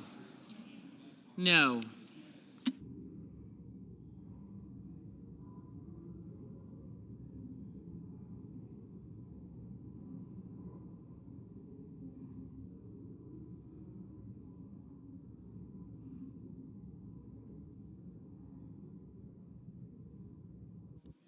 Mr. Scott of South Carolina, no.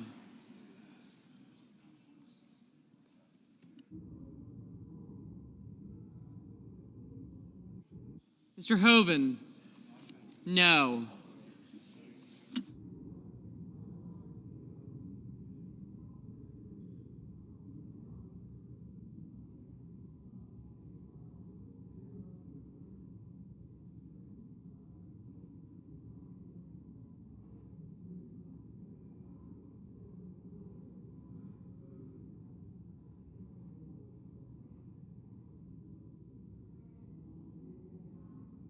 Mrs. Gillibrand, aye.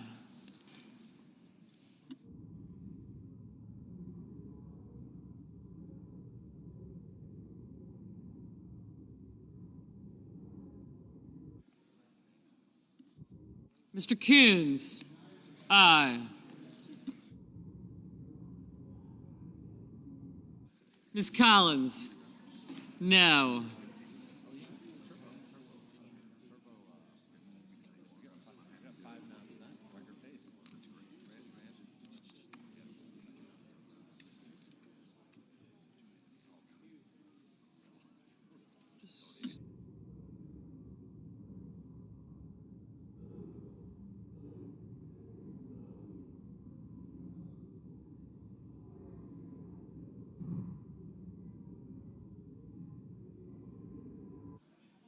Mr. Scott of Florida, no.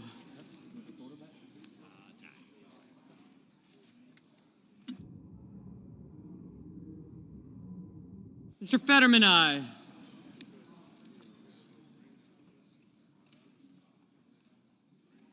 Booker and Kelly.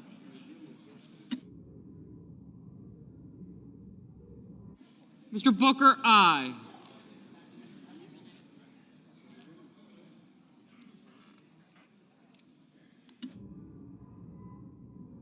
Mr. Kelly, aye.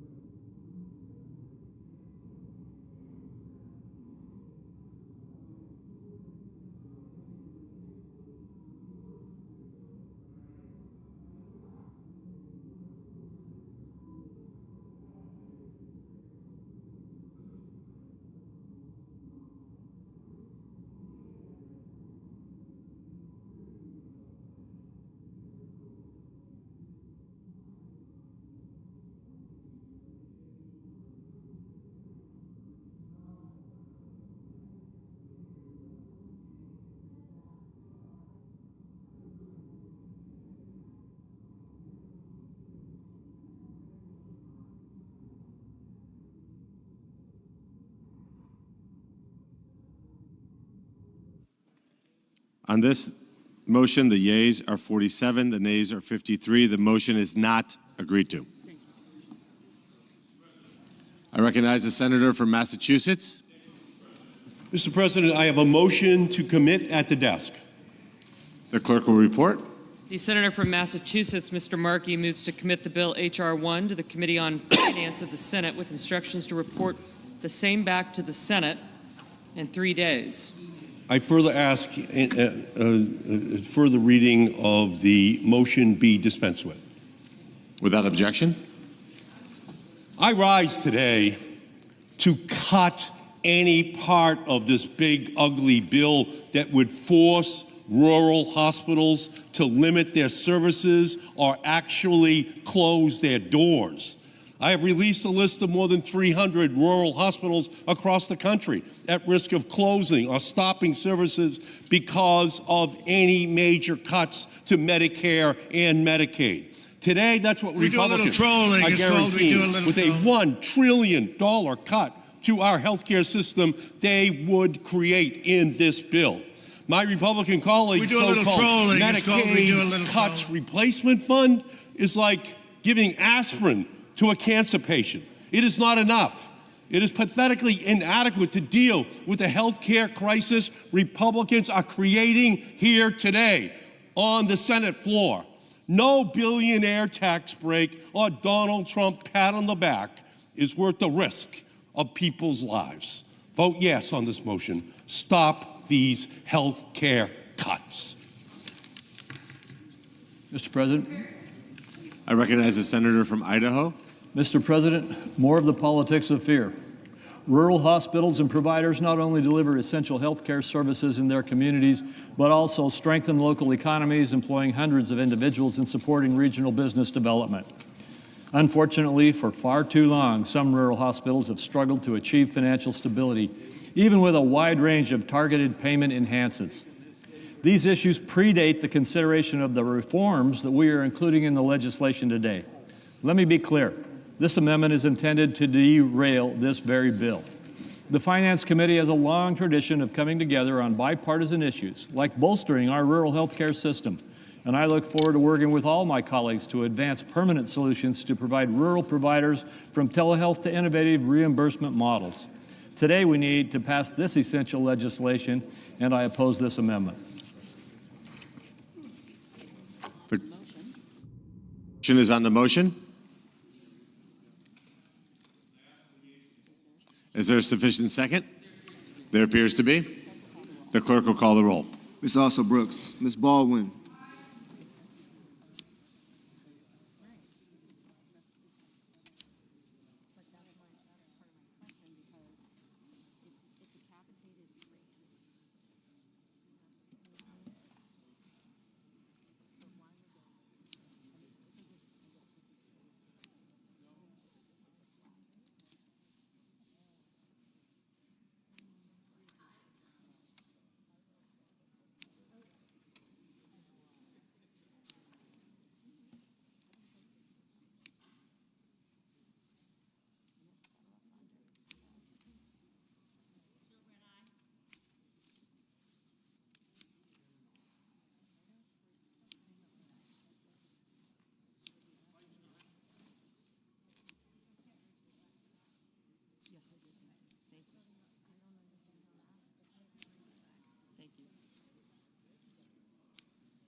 Mr. Banks.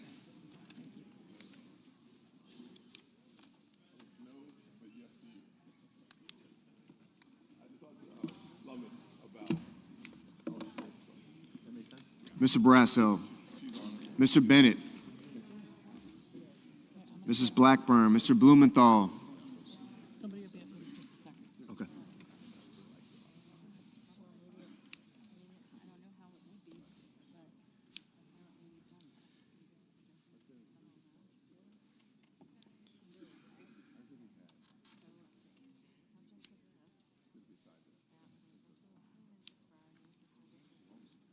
Ms. Blunt Rochester.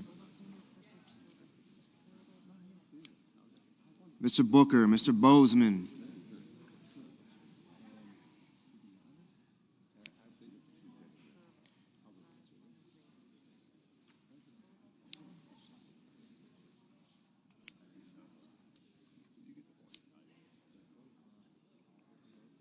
Mrs. Britt, Mr. Budd.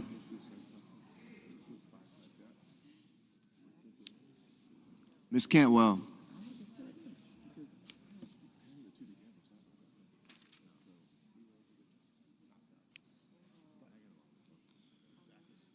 Mrs. Capito. Mr. Cassidy. Ms. Collins.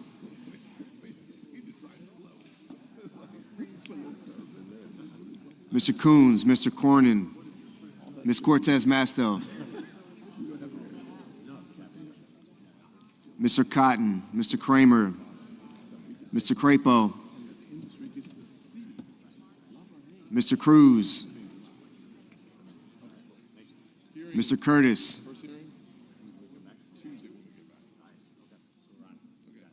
Mr. Daines, Ms. Duckworth, Mr. Durbin,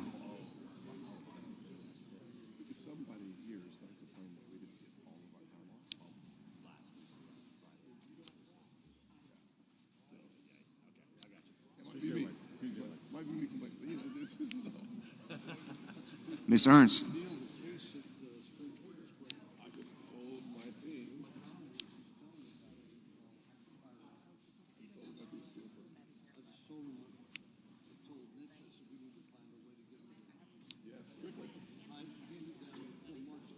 Mr. Fetterman.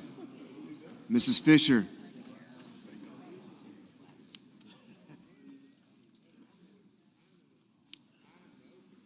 Mr. Gallego, Mrs. Gillibrand, Mr. Graham,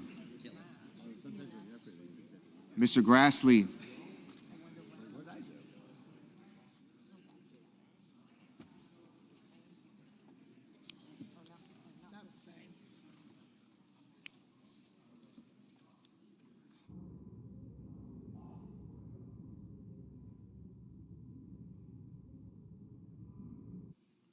Mr. Haggerty, Ms. Hassan,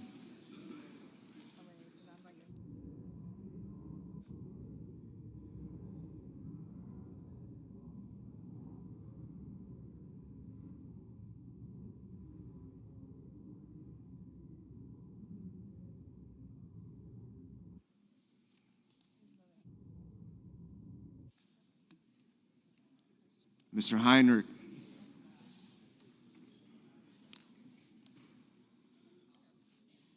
Mr. Hickenlooper,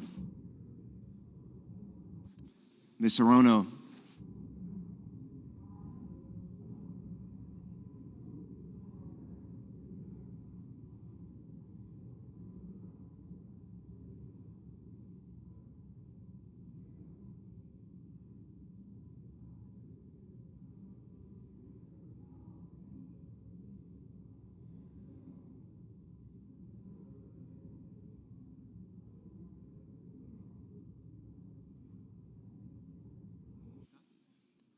Mr. Hoven,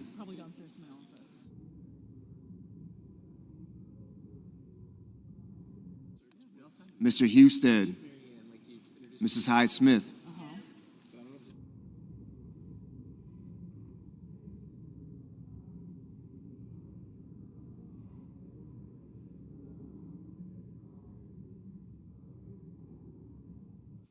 Mr. Johnson, Mr. Justice, Mr. Kane,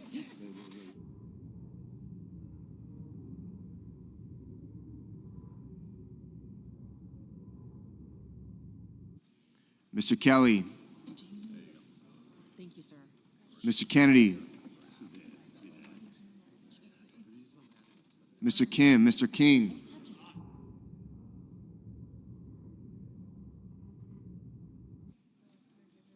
Ms. Klobuchar, Mr. Langford, Mr. Lee, Mr. Lujan, Ms. Lummis, Mr. Markey,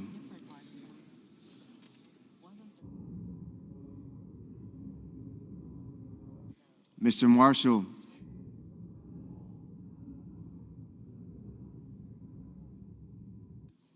Mr. McConnell, Mr. McCormick,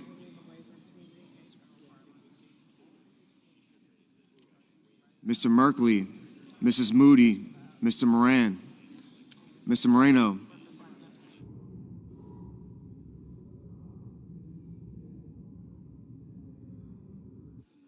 Mr. Mullen, Ms. Murkowski,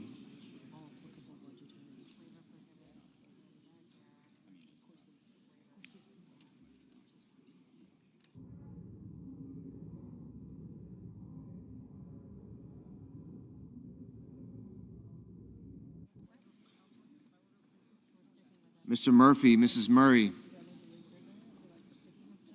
Mr. Ossoff, Mr. Padilla, Mr. Paul,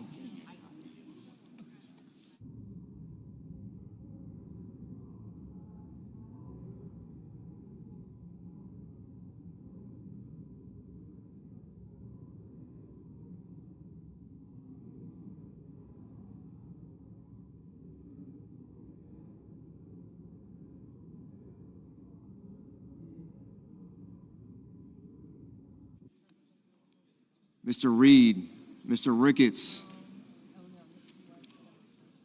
Mr. Risch, Ms. Rosen, Mr. Rounds, Mr. Sanders, Mr. Schatz, Mr. Schiff, Mr. Schmidt, Mr. Schumer, Mr. Scott of Florida, Mr. Scott of South Carolina, Mr. Shaheen, Mr. Sheehy, Ms. Slotkin, Ms. Smith, Yes. Mr. Sullivan,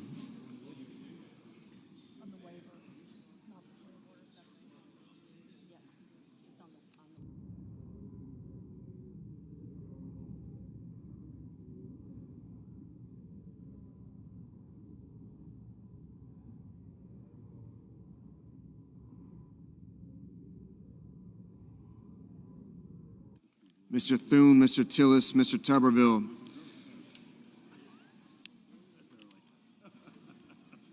Mr. Van Hollen, Mr. Warner, Mr. Warnock, Ms. Warren, Mr. Welch, Mr. Whitehouse, Mr. Wicker, Mr. Wyden, Mr. Young.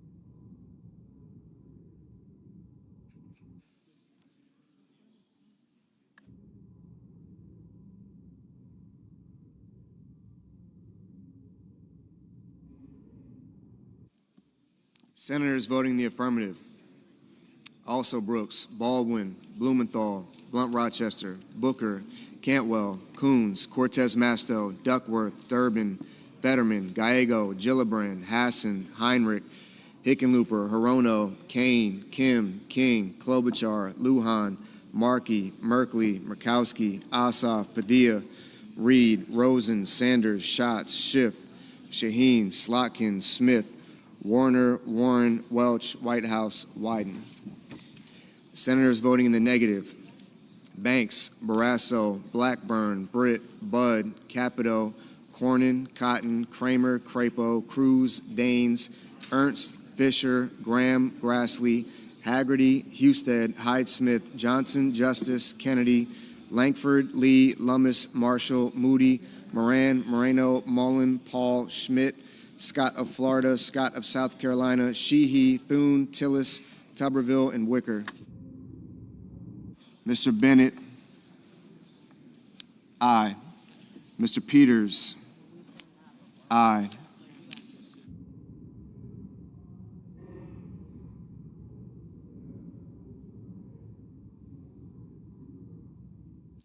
Mr. Cassidy, no. Mr. Bozeman, no.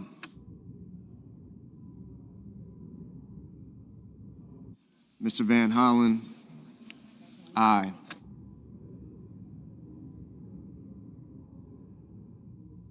Mr. Murphy, aye.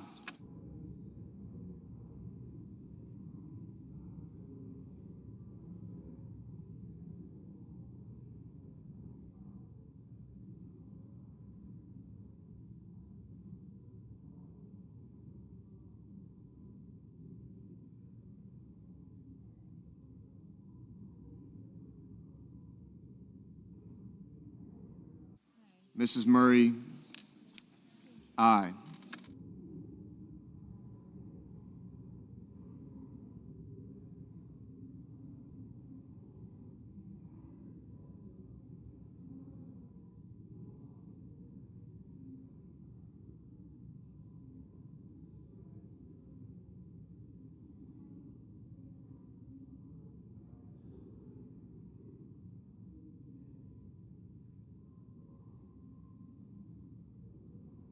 We do a little trolling. It's called We Do a Little Trolling.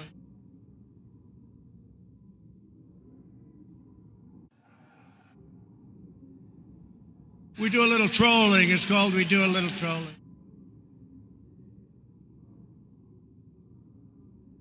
Mr. Rounds. Mr. Rounds. We do a little trolling. It's called we do a little trolling. Mr. Ricketts. Mr. Ricketts. No. We do a little trolling. It's called we do a little trolling.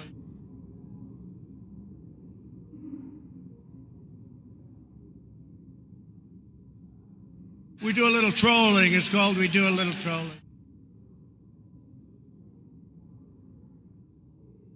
Mr. Hawley. Mr. Hawley. No.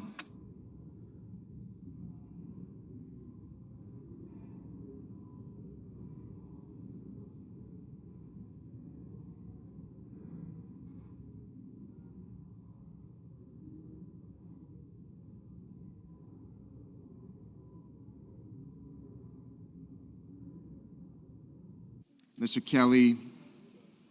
Aye.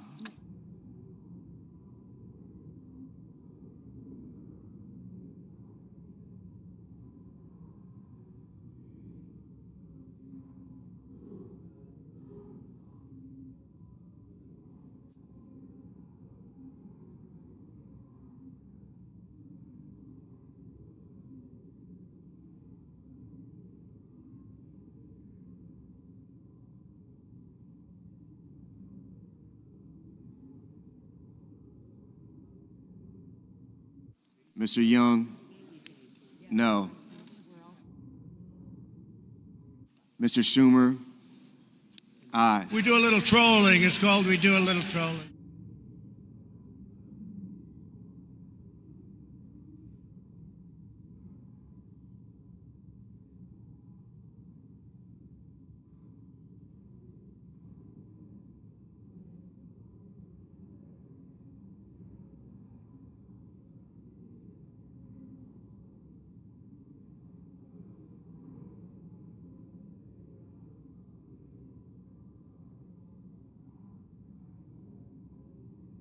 Mr. McCormick?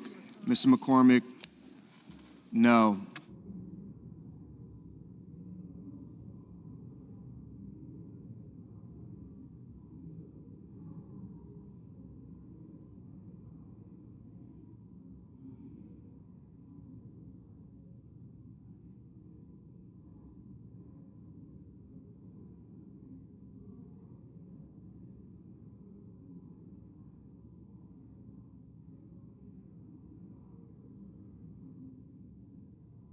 Mr. Hoven? No.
Mr. Warnock.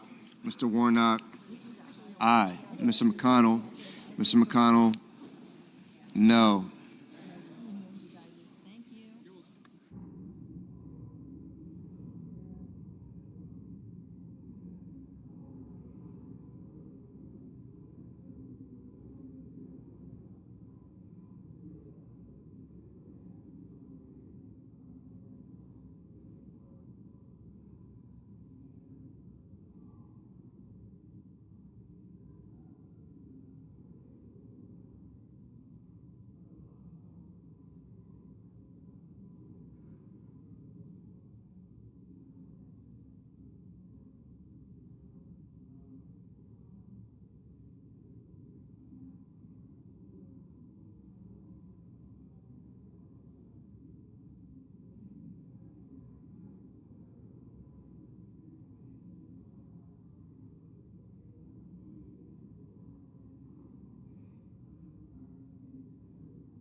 Ms. Collins. Aye.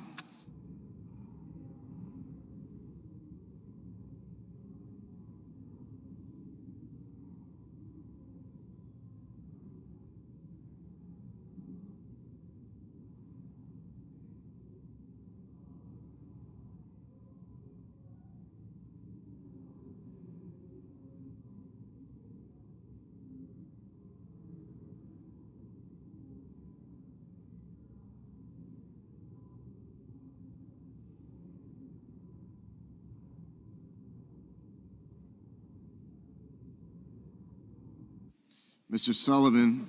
Mr. Sullivan. No. Mr. Risch.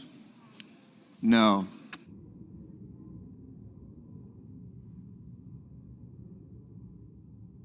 We do a little trolling. It's called we do a little trolling.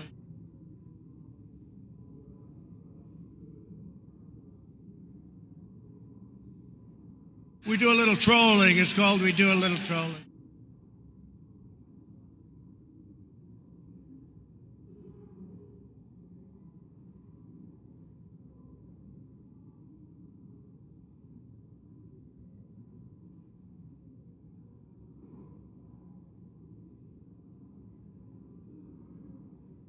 Mr. Curtis. No.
On this vote, the yeas are 49, the nays are 51.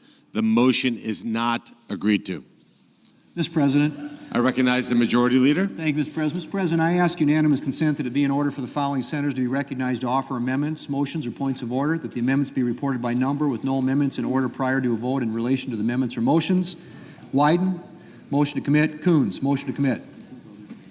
Without objection.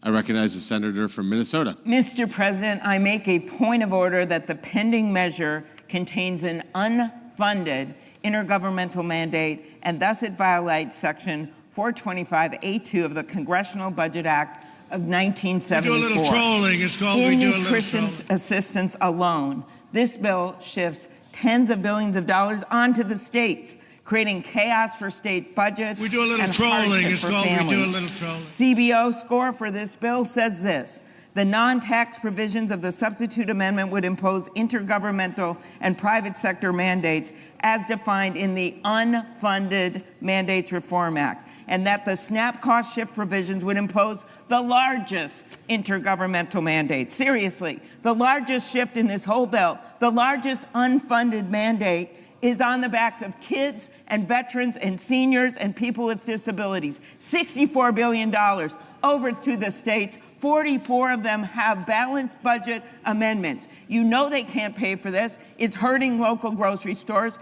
It's hurting our farmers. And it's all done to pay for tax cuts to the wealthy. I say to our colleagues, vote for families over billionaires, vote for fiscal sanity over this big, beautiful betrayal, and vote yes, this is an unfunded mandate.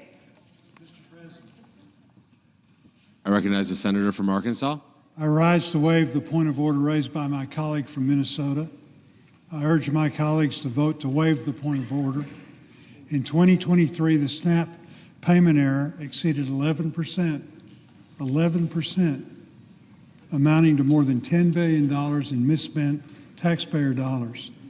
This underscores the need for stronger state accountability in administering this program. This title incentivizes states to be a better steward of taxpayer dollars, to use resources that are prioritized for those most in need. If a state's payment error is below 6%, that state is exempt from any share of the cost of SNAP benefits. This is a reasonable approach that will help preserve the integrity and long-term sustainability of the program. There is ample time for the states to adjust, plan, and budget for this to take effect in 2028. States can also work to lower their payment error rate over the next couple of years so that they would be exempt from the match altogether. I move to waive the point of order for the consideration of the pending legislation and ask for the yeas and nays. Is there a sufficient second? There appears to be. The clerk will call the roll.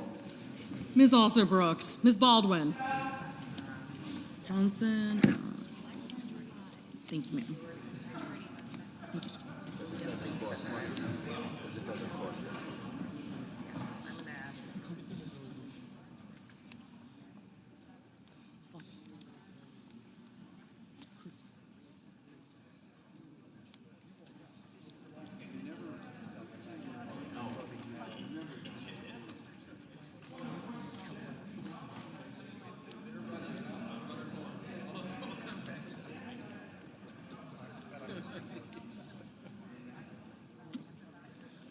Mr. Banks, Mr. Barrasso, Mr. Bennett,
Mrs. Blackburn, Mr. Blumenthal,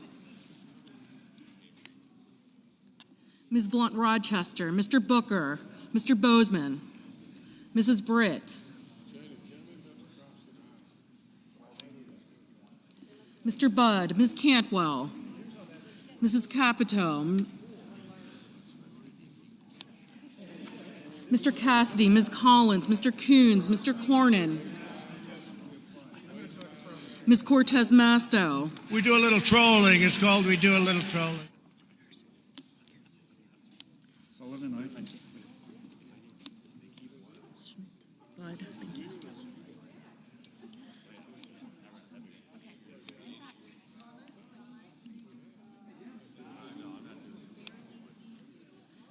Mr. Cornyn, Ms. Cortez Masto, Mr. Cotton, Mr. Kramer, Mr. Crapo, Mr. Cruz, Mr. Curtis, Mr. Daines, Ms. Duckworth, Mr. Durbin, Ms. Ernst, Mr. Fetterman,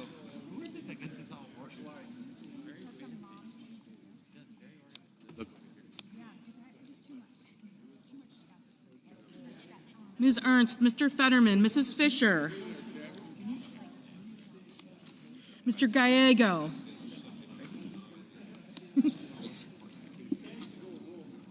Mrs. Gillibrand, Mr. Graham, Mr. Grassley, Mr. Haggerty, Ms. Hassan, Mr. Hawley, Mr. Heinrich, Mr. Hickenlooper, Ms. Hirono, Mr. Hoven, Mr. Husted, Mrs. Hyde-Smith, Mr. Johnson, Mr. Justice, Mr. Kane, Mr. Kelly, Mr. Kennedy, Mr. Kim, Mr. King, Ms. Klobuchar,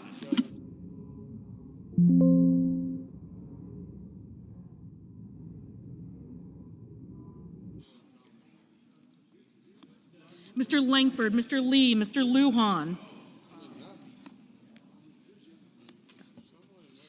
Ms. Lummis, Mr. Markey, Mr. Marshall, Mr. McConnell, Mr. McCormick, Mr. Merkley, Mr. Moody,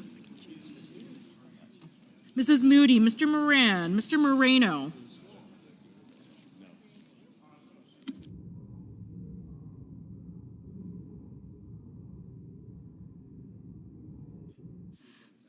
Mr. Mullen, Ms. Murkowski, Mr. Murphy, Mrs. Murray, Mr. Ossoff, Mr. Padilla, Mr. Paul, Mr. Peters, Mr. Reed, Mr. Ricketts, Mr. Risch, Ms. Rosen, Mr. Rounds,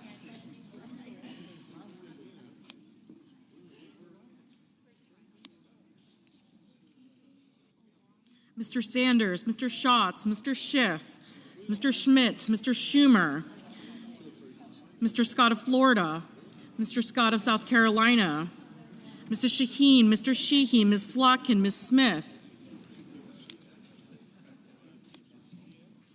Mr. Sullivan, Mr. Thune, Mr. Tillis, Mr. Tuberville, Mr. Van Hollen,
Mr. Murphy, Mrs. Murray, Mr. Ossoff, Mr. Padilla, Mr. Paul, Mr. Peters, Mr. Reed, Mr. Ricketts, Mr. Risch, Ms. Rosen, Mr. Rounds, Mr. Sanders, Mr. Schatz, Mr. Schiff, Mr. Schmidt, Mr. Schumer, Mr. Scott of Florida, Mr. Scott of South Carolina, Mr. Shaheen, Mr. Sheehy, Ms. Slotkin, Ms. Smith, Mr. Sullivan, Mr. Thune, Mr. Tillis, Mr. Tuberville, Mr. Van Hollen, Mr. Warner, Mr. Warnock, Ms. Warren, do a little Mr. Welch, trolling. It's Mr. called we do a Whitehouse, little Mr. Wicker, Mr. Wyden, Mr. Young.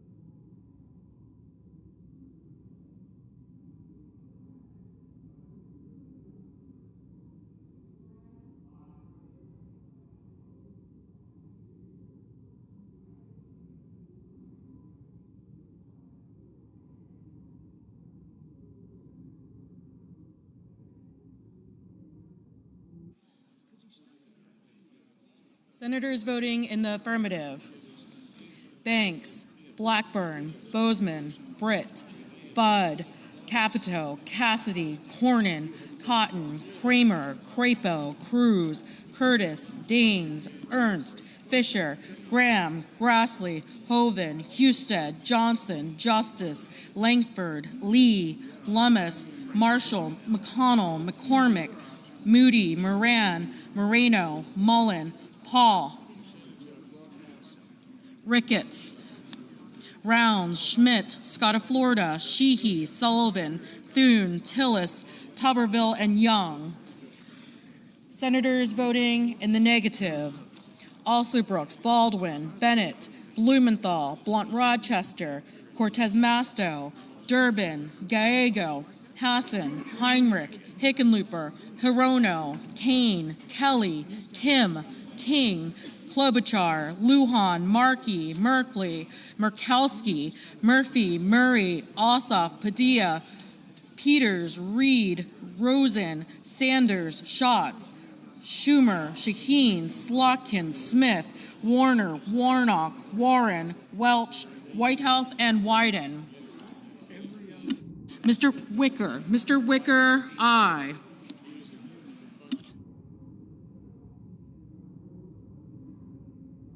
Mrs. Height-Smith, aye. Ms. Collins, aye.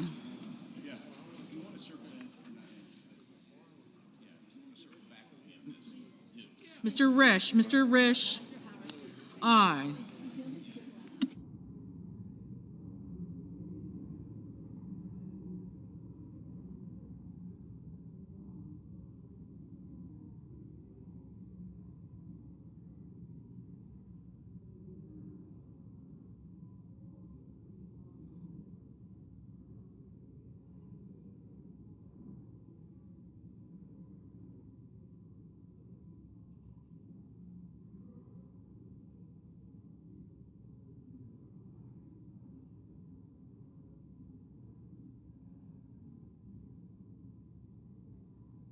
Mrs. Gillibrand, no.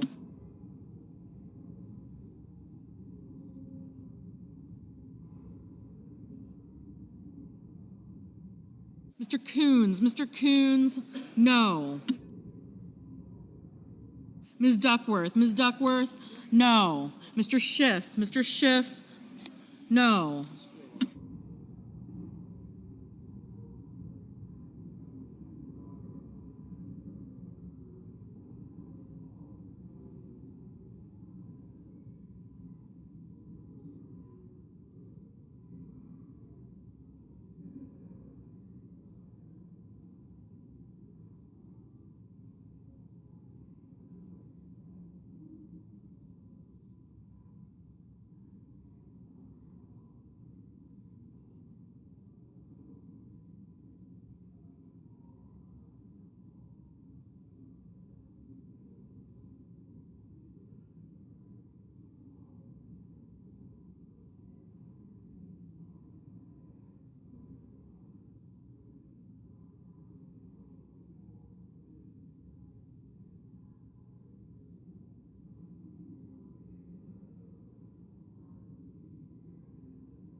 Ms. Cantwell, no. Mr. Van Hollen, no.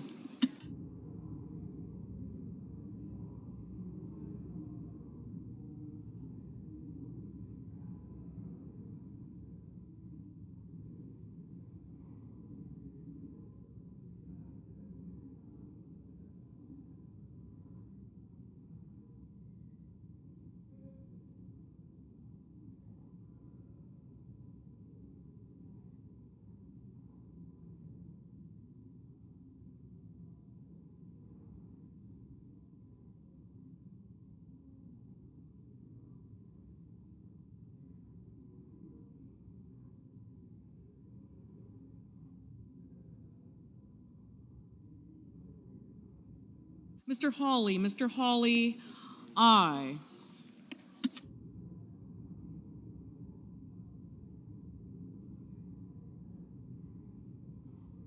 We do a little trolling. It's called we do a little trolling.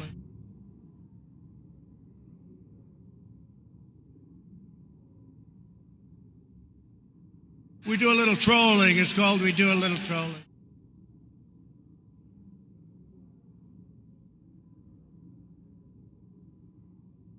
We do a little trolling. It's called we do a little trolling.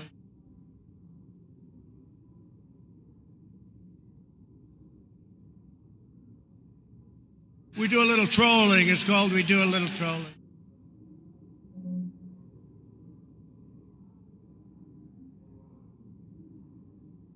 We do a little trolling. It's called we do a little trolling.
Mr. Fetterman, no.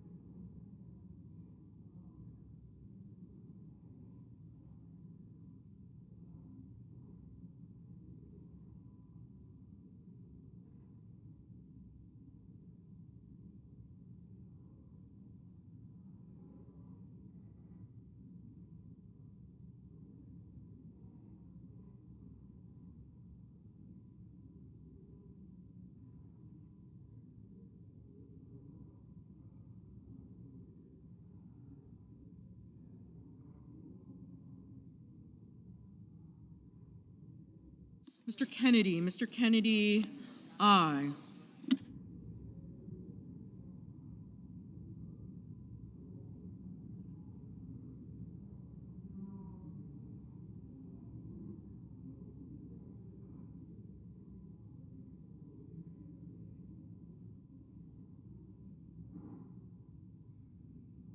We do a little trolling. It's called we do a little trolling.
Mr. Booker, no.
Mr. Barrasso, aye.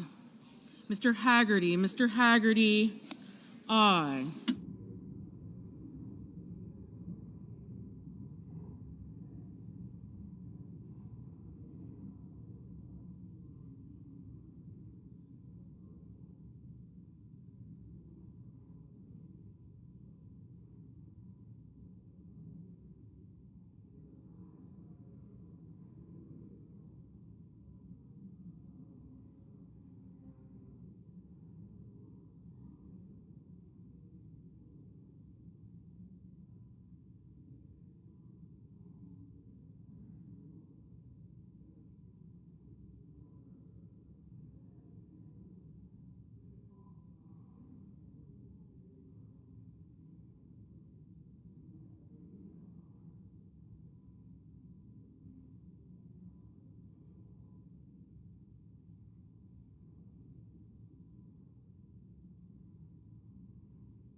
Surprising insights from this extensive material, helping you grasp not just what's inside, but why it matters to you and what its broader implications could be.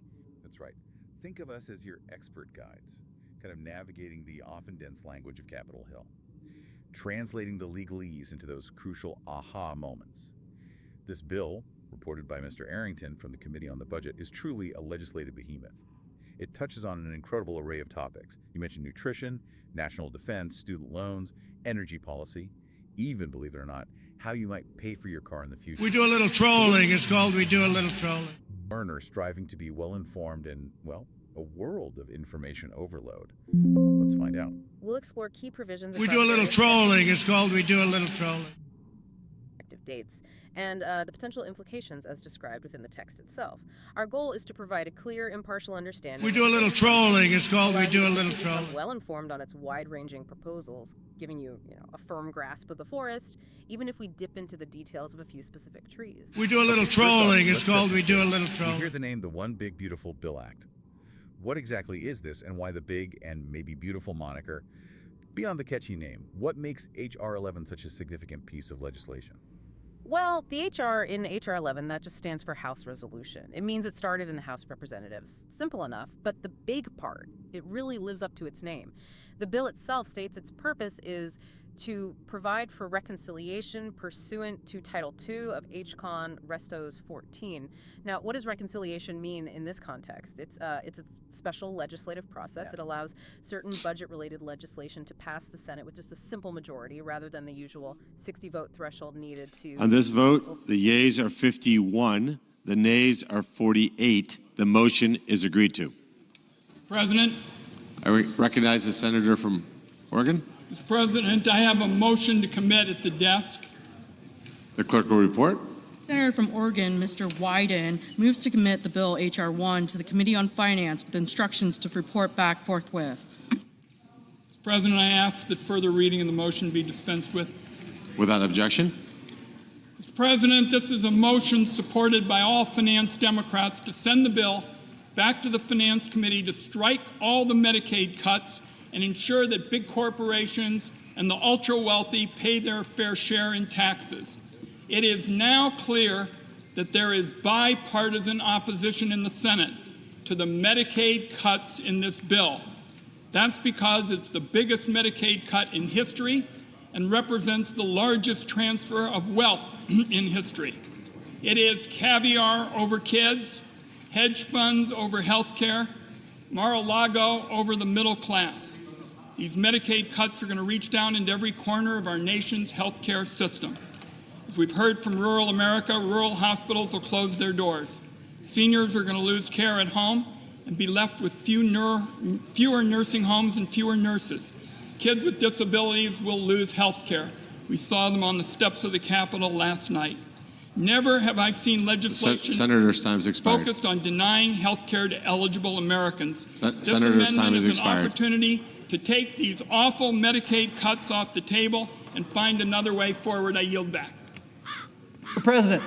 I recognize the senator from Kansas. Mr. President, good morning. It's great to be here. I just want to share with America the great work that Republicans have done on Medicaid, that we're preserving it, we're protecting it, we're strengthening it for those who need it the most. We're going to make sure that your seniors in nursing homes, that pregnant women, that children, that people on disabilities have Medicaid in the future. We are fiscally making Medicaid more sound. You know, it's only in Washington, D.C. that you increase spending at a rate faster than inflation, and you call it a cut. So we're increasing spending on this legislation. We're increasing funding for Medicaid. We are preserving and protecting it for those who need it the most. I urge everyone to vote no on this amendment. Thank you.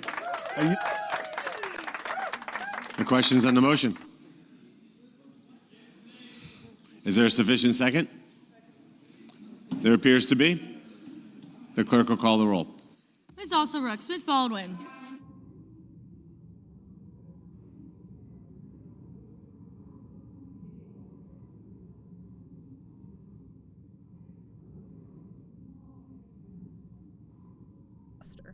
Okay, so it's a procedural shortcut, in a way. Exactly. It makes it a very powerful tool for enacting significant policy changes tied to federal spending, revenue, and the debt ceiling. What makes this particular reconciliation bill so big is just how comprehensive it is. It's not a single issue piece of legislation at all. This bill is a sprawling package touching on no fewer than 11 different committee areas, from agriculture all the way to Ways and Means. It covers an incredibly diverse set of federal programs and policies. It's really designed to be a sweeping overhaul, a true legislative omnibus, which is, well, why we're giving it this in-depth treatment today. Right, so it's not just a single issue bill, it's more like a legislative omnibus. Yeah. Designed to be Mr. Banks. potentially fast-tracked Mr. Barrasso. through Congress because of that. Mr. Bennett.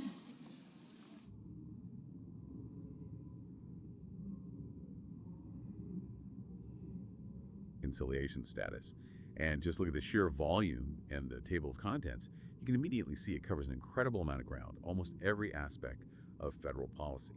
Let's dive into some of the most impactful areas, starting with what's covered under the Committee on Agriculture. That's Mrs. Title Blackburn, I Mr. of Blumenthal, Ms. Blunt Rochester, All right, key us off. Mr. Title I covers Booker, the Committee on Agriculture. And Mr. right away, we see Bozeman,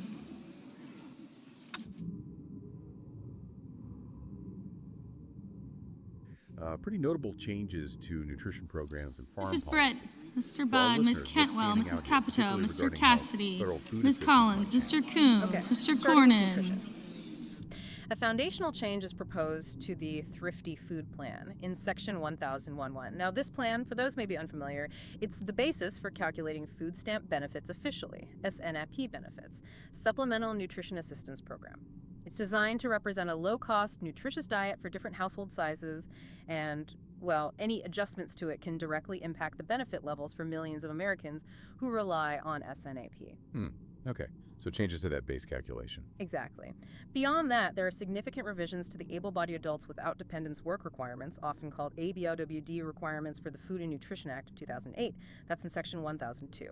The bill proposes amending Section 6.3 to clearly define exceptions for these work requirements. Specifically, individuals under 18 or over 65, those medically certified as physically or mentally unfit for employment, or parents with a dependent child under 7 years of age, they would be exempt.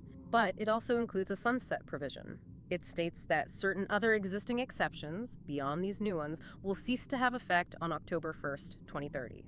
This signals a pretty clear intent to tighten the criteria for receiving benefits for able-bodied adults without dependents, potentially shifting more individuals into work or work training programs to maintain their eligibility.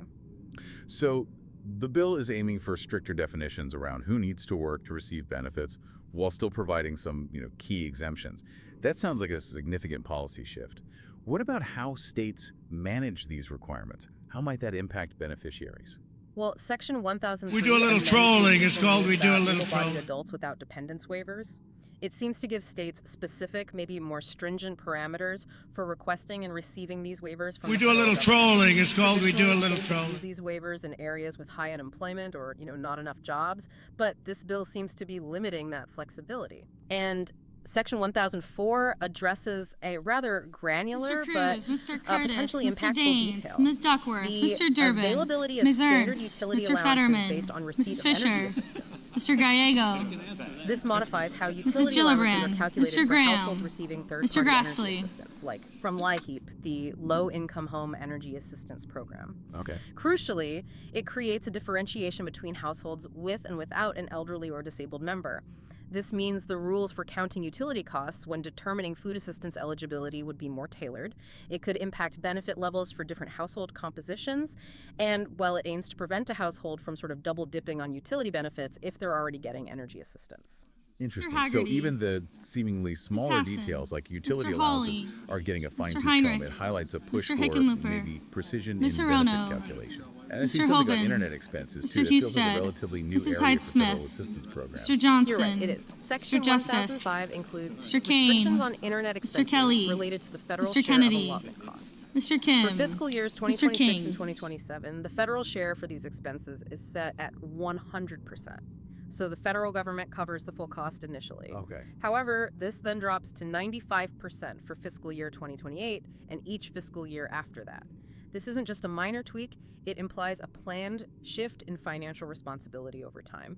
States would eventually need to pick Ms. up a larger Klobuchar, portion of Mr. the internet-related Langford, support Mr. within Lee, these nutrition programs. Mr. That Lujan, could potentially impact Ms. Lummis, state budgets and, Mr. Markey, Mr. Marshall, Mr. Okay, McConnell, let's shift Mr. gears a bit to the McCormick, farming side of Mr. that. Merkley, What changes Mrs. are Moody, proposed Mr. for commodity Moran, prices Mr. that could be Marino, critical Mr. safety net Mullen, for farmers Ms. and for crop Murkowski, Yeah, Mr. the bill Murphy, specifies new Mrs. revised Murray, reference Mr. prices for a Ossoff, wide range of coverage Mr. Padilla, Mr. Paul, beginning with the Mr. 2031 Peters, crop year. Mr. Reed, Mr. Ricketts, These reference Mr. prices, they're Risch, essentially a floor Ms. price. Rosen, If market Mr. prices Rounds, fall below this level, farmers become eligible for federal payments. To give you a sense of the detail, We do a little trolling. It's called we do a little 35 trolling. cents per bushel, corn at $4.10, soybeans at $10 per bushel, even peanuts at $630 per ton. We do a little trolling. It's called we do a little Detailed trolling. adjustments would significantly impact that financial safety net for farmers across different agricultural sectors. There are also detailed provisions about allocation of base acres for farms. That's how the government determines a farm's historical planting history for aid purposes. This allocation would consider planted acreage during the 2019-2023 crop years for covered commodities, and also any acreage prevented from planting during that period due to natural disasters like drought or flood. Notably, farms that didn't plant covered commodities for commercial harvest during this period, they'd be ineligible for new base acre allocation. That could impact newer farming operations. Ms. Rosen, That's quite Mr. specific, Rounds, really setting Mr. the stage Sanders, for future Mr. Schatz, agricultural support. Mr. Schiff, And I see a Mr. particular Schmidt. focus on crop insurance as well. Mr. Schumer. With a new pilot Mr. Scott program. of Florida. That sounds like maybe a novel approach to agricultural risk management. Yes, that's a particularly notable and innovative provision. It's the Poultry Insurance Pilot Program in Section 1107. This program mandates the Federal Crop Insurance Corporation, that's an agency within the USDA, to establish index-based insurance for contract poultry growers. We're talking growers of broilers and laying hens, specifically against extreme Mr. weather Schmidt, events. Mr. Schumer, The program Mr. is set Scott to of begin Florida, in Mr. Scott of South 2026. Carolina, Index-based Mrs. Shaheen, insurance Mr. for poultry. Sheehy, Okay, yeah. Ms. It's a Slotkin, Ms. significant Smith, expansion Mr. of what Sullivan, federal crop Mr. insurance Thune, Mr. typically Tillis, covers. Mr. Instead of Tuberville, just Mr. protecting Van against Hollen, crop loss, Mr. this moves Warner, into protecting Mr. livestock Warnock, Ms. producers Warren, against Mr. weather Welch, impacts. Mr. Whitehouse, Mr. Specifically Wicker, for those Mr. operating Wyden, under contracts Mr. where Young. their income might be tied to performance metrics affected by extreme heat or cold. It's definitely a novel approach to risk management in a specific agricultural sector, reflecting maybe an evolving understanding of climate risks for different types of farming. So targeted relief and new financial tools specifically for poultry farmers. What about broader conservation efforts or rural community support in this title? The bill does extend funding for the Voluntary Public Access and Habitat Incentive Program, that's Section 101 SFB. It allocates an additional $10 million for each fiscal year from 2025 through 2031. This program incentivizes Senators private voting in the landowners to allow affirmative. public access to Also their land. Brooks, Baldwin, Bennett, Blunt Rochester, Booker, Cantwell, Fetterman, Gallego, Gillibrand, Hassan, Heinrich, Hickenlooper, Kim, King, Klobuchar, Lujan, Markey, Murphy, Murray, Padilla, Peters, Reed, Rosen, Sanders, Schiff, Schumer, Shaheen, Slotkin, Van Hollen, Warner, Warren, Welch, and Wyden. Senators voting in the negative: Banks, Barrasso, Blackburn, Britt, Budd, Capito, Cassidy, Collins, Cornyn, Cotton, Kramer, Crapo, Cruz, Curtis, Daines, Ernst, Fisher, Graham, Haggerty, Hoven, Husted, Justice, Kennedy, Langford, Marshall, McCormick, Moody, Moran, Mullen, Murkowski, Paul, Ricketts, Risch, Rounds, Schmidt, Scott of Florida, Scott of South Carolina, Sheehy, Thune, Tillis, Tuberville, and Young. Mr. Blumenthal, aye. Mr. Bozeman, no. Mr. Lee, no. Mrs. Hyde-Smith, no. Mr. Durbin, aye. Mr. Marino, aye. Mr. Merkley, Mr. Marino, no. Mr. Merkley, aye.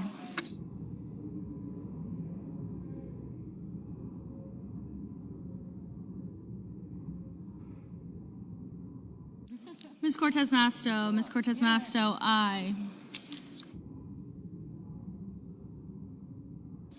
Mr. Sullivan, no.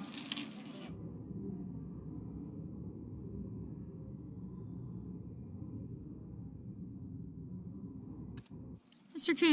Coons, aye. Mr. Johnson, no. Mr. Wicker, no.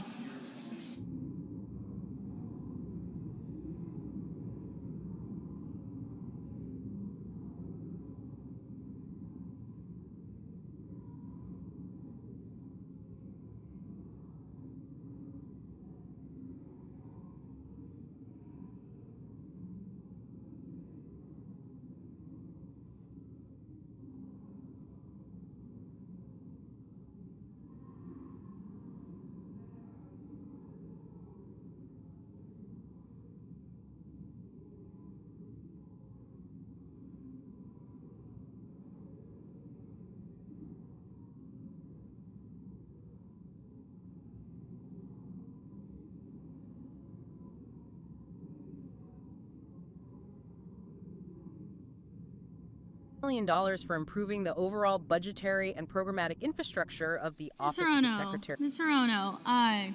Mr. Whitehouse, aye. Mr. Ossoff, aye.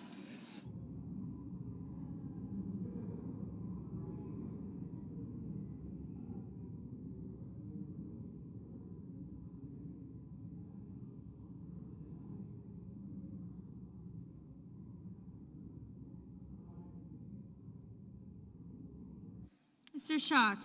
Schatz, aye. Ms. Duckworth, aye. Ms. Smith, aye. Mr. Kane, aye.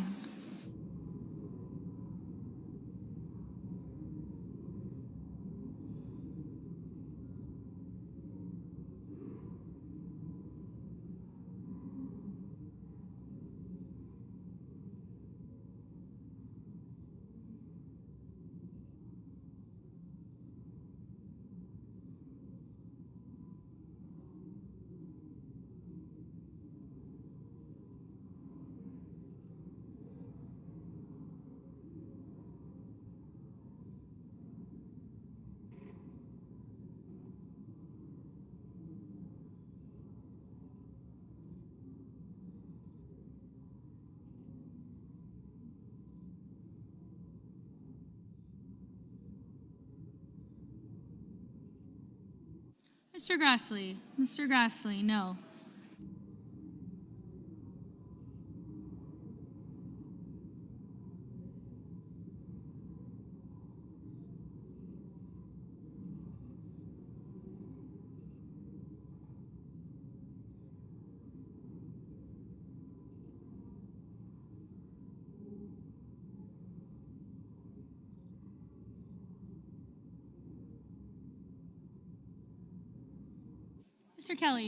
Mr. Kelly, aye.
We do a little trolling. It's called we do a little trolling.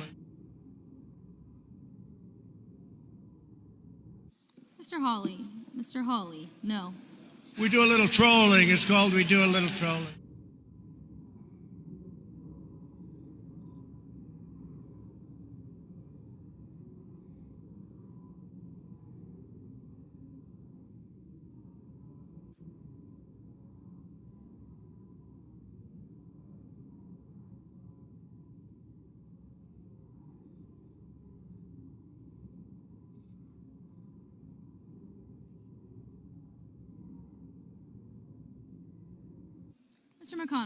Mr. McConnell, no.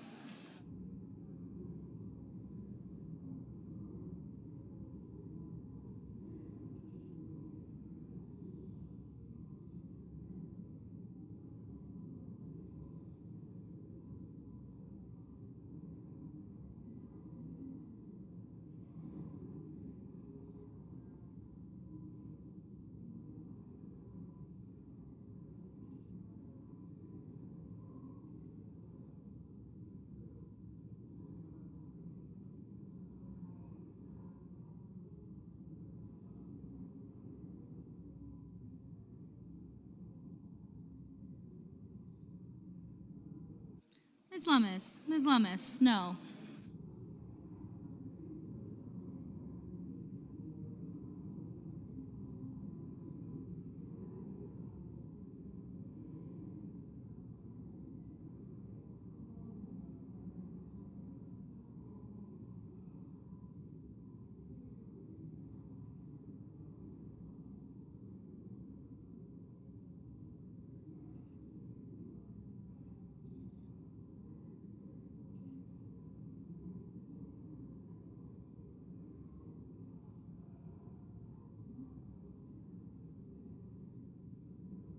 Guarantees.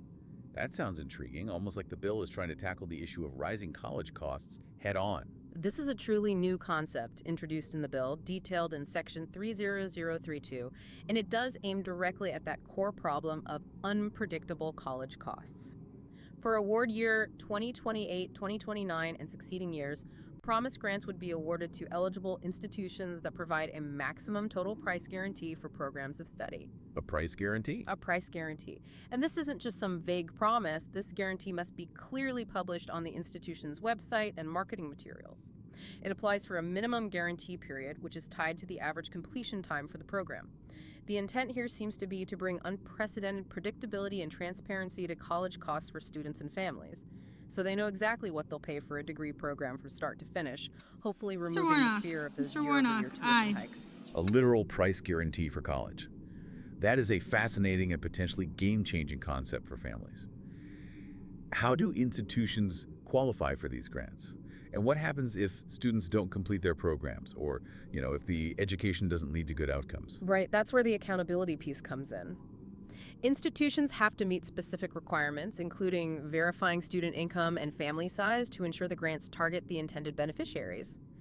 The bill also introduces a novel completion and earnings-based reimbursement percentage, that's in Section 30031E, for completing student cohorts, meaning groups of students who successfully earn their degree or credential, if the median value-added earnings are negative. Value-added earnings? Yeah, that's basically the earnings students gain because of their education, after accounting for factors like their prior experience and demographics. So if those median value-added earnings are negative, the institution's reimbursement On this percentage motion, the yeas are 47, Conversely, the if median nays are value-added 53. earnings, The total motion price of the is program not is agreed to. 0%. For non-completing student cohorts, the reimbursement percentage is tied to... I recognize the senator from Delaware. Mr. President, I have a motion to commit at the desk. The clerk will report it. This reflects a very significant The senator shift from towards Delaware, holding Mr. institutions Coons, accountable moves for student outcomes, to commit the bill directly H.R. linking 1 to the federal Committee on financial Finance aid with to measurable instructions to metrics report back completion forthwith. rate President, I ask for the reading of the motion be dispensed with.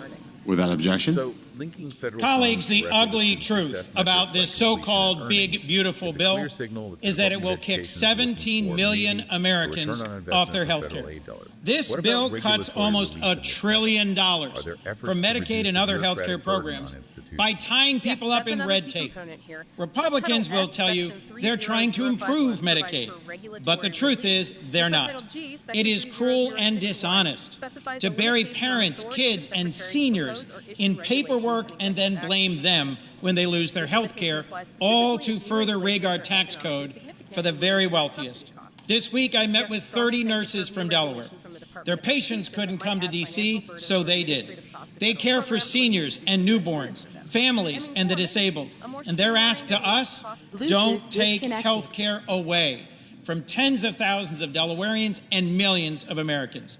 Colleagues, support this Coons amendment to eliminate cruel and unnecessary red tape and allow Americans to keep the health care they need and deserve. When this is done.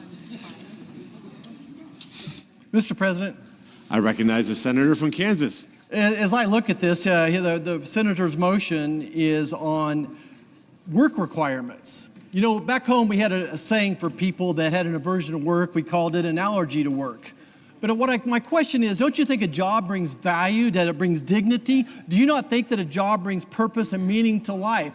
We have 7 million healthy American men across this country, working age, that aren't working right now. So yes, we want to encourage people to go back to work, but our bill, as you pointed out, actually preserves and protects it for those groups. Our bill makes it stronger, financially stronger, so that we can protect it and strengthen it for seniors in nursing homes, for people with disabilities, for pregnant women, and for children. Let's protect Medicaid for those who need it the most. I urge a no vote on this, and I'll never apologize for encouraging people to go to.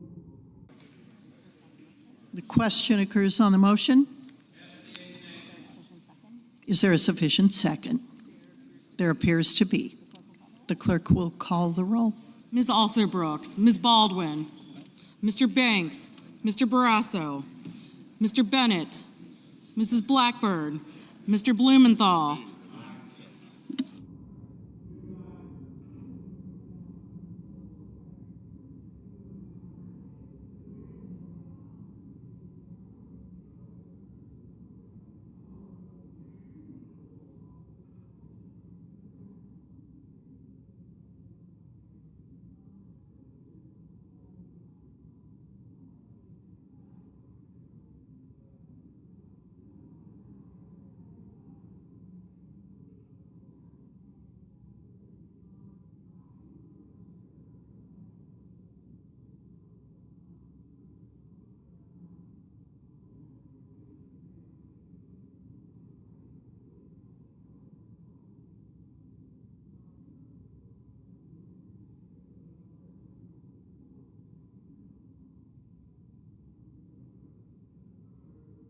Ms. Blunt-Rochester,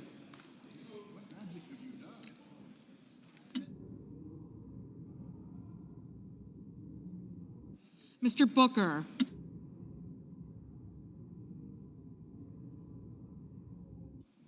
Mr. Bozeman, We do a little trolling. It's called we do a little Mrs. trolling. Britt,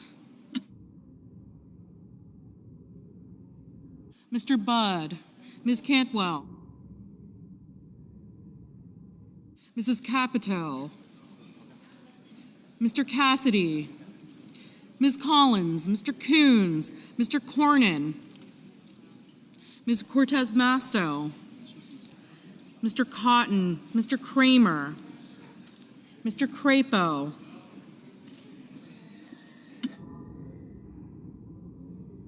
Mr. Cruz, Mr. Curtis, Mr. Daines,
Ms. Cantwell, Mrs. Capito, Mr. Cassidy, Ms. Collins,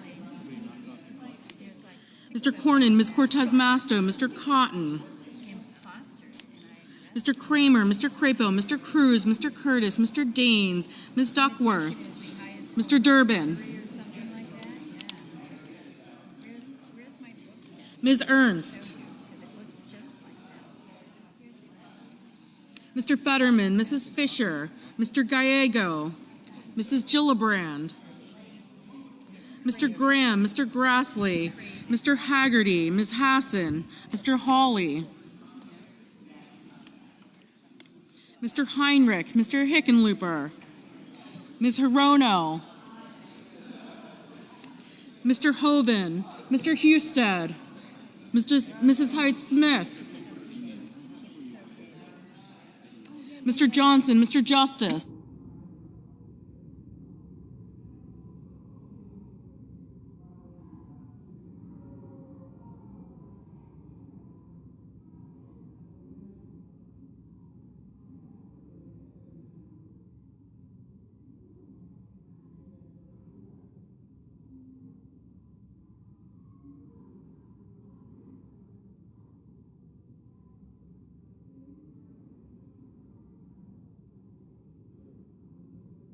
Mr. Justice.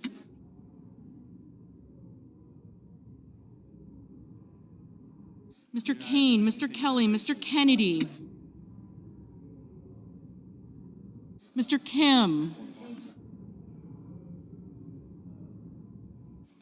Mr. King, Ms. Klobuchar, Mr. Lankford, Mr. Lee, Mr. Lujan, Ms. Lummis, Mr. Markey, Mr. Marshall, Mr. McConnell, Mr. McCormick, Mr. Merkley, Mrs. Moody, Mr. Moran, Mr. Marino,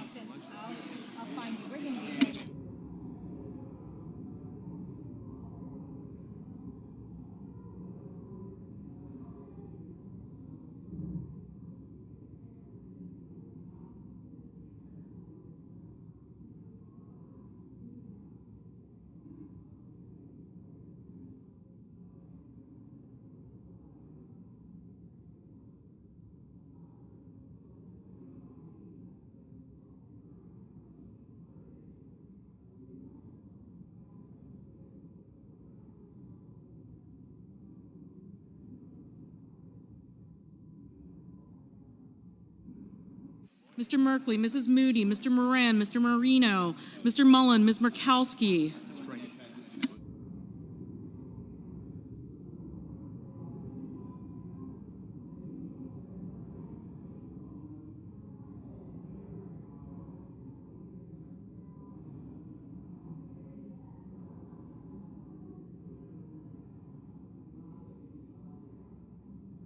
Ms. Murkowski, Mr. Murphy, Mrs. Murray, Mr. Ossoff, Mr. Padilla, Mr. Paul, Mr. Peters, Mr. Reed, Mr. Ricketts,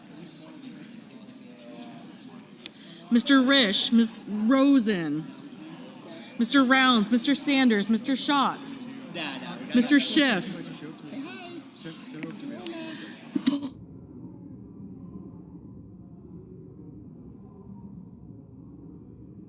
Mr. Schmidt,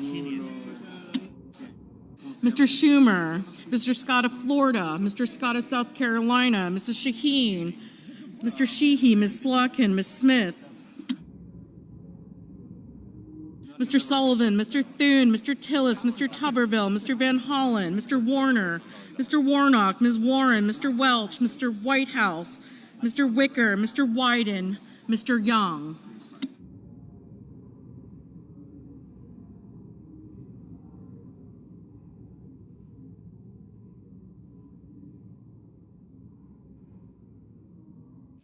Senators voting in the affirmative: Also Brooks, Bennett, Blumenthal, Blunt-Rochester, Cantwell, Coons, Cortez Masto, Durbin, Fetterman, Gallego, Hickenlooper, Hirono, Kane, Kelly, Kim, King, Klobuchar, Lujan, Merkley, Murkowski, Murphy, Murray, Ossoff, Peters, Reed, Rosen, Schiff, Schumer, Shaheen, Slotkin, Smith, Van Hollen, Warner, Warnock, Warren, Welch, Whitehouse, and Wyden.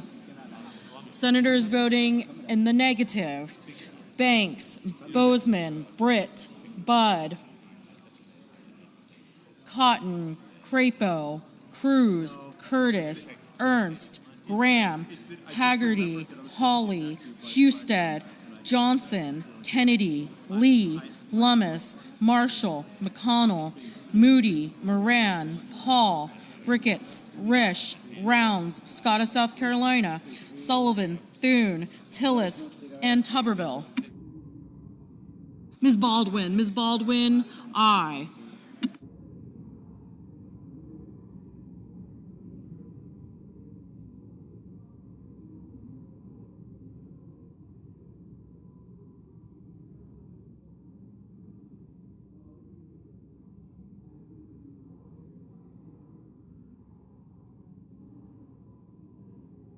Mr. Sanders, aye.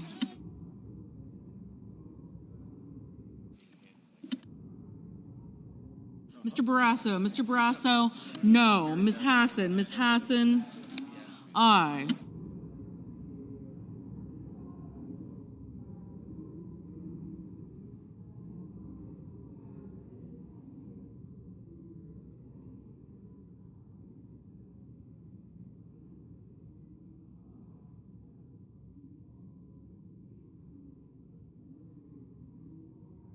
Mr. McCormick, Mr. McCormick, no.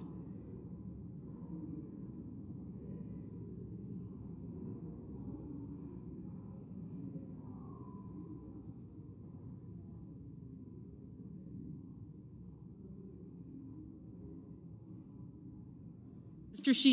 Sheehy, no.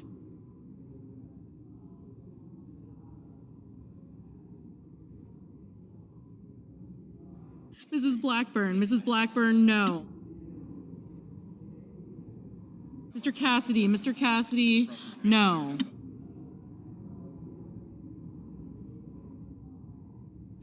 Mrs. Hyde-Smith, no.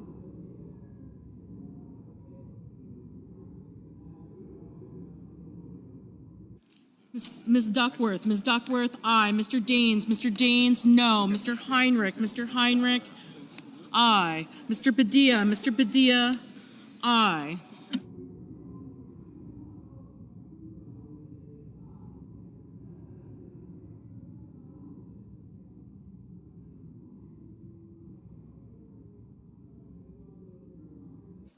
Mr. Schmidt, no. I'm just going to put this one in here. This is the previous one. And I can help get the second one ready, just kind of depends on where we are. Oh, that's why I can't put this in here, because it's their thing. Oh, whoops.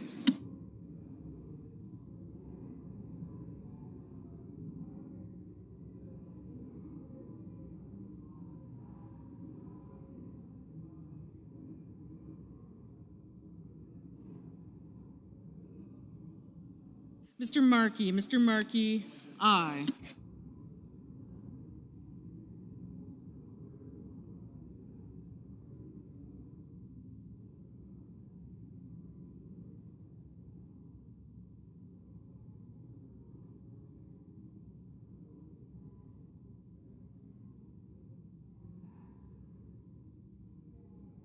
Mr. Langford, no.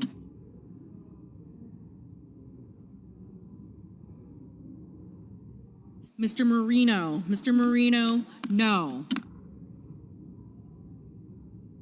Mrs. Fisher, no.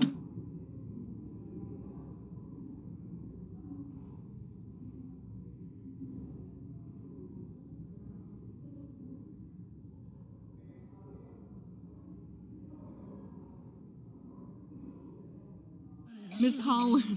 Collins, no.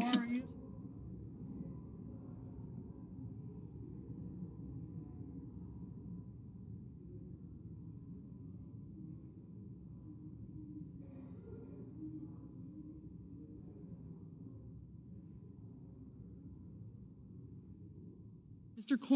Cornyn, no.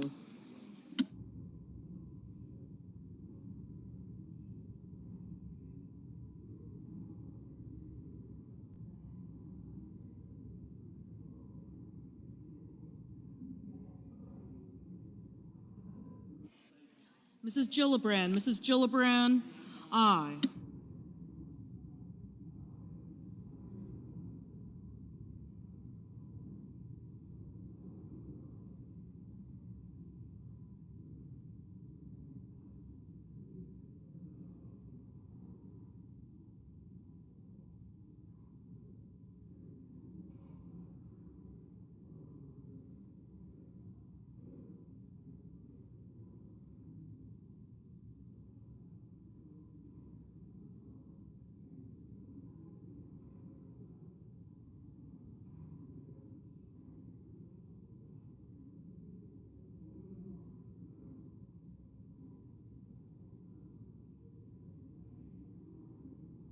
Mr. Kramer, no. Mr. Schatz, aye.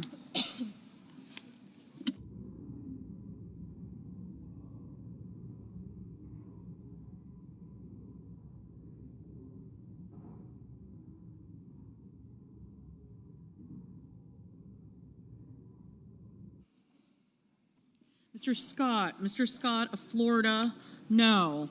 Mr. Hoven, no.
Mr. Young, Mr. Young, no.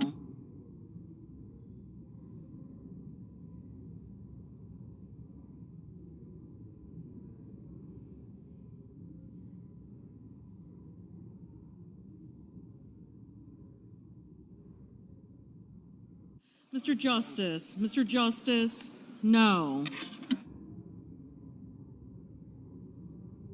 Mr. Booker, aye. Mr. Wicker, no. Mr. Crapo,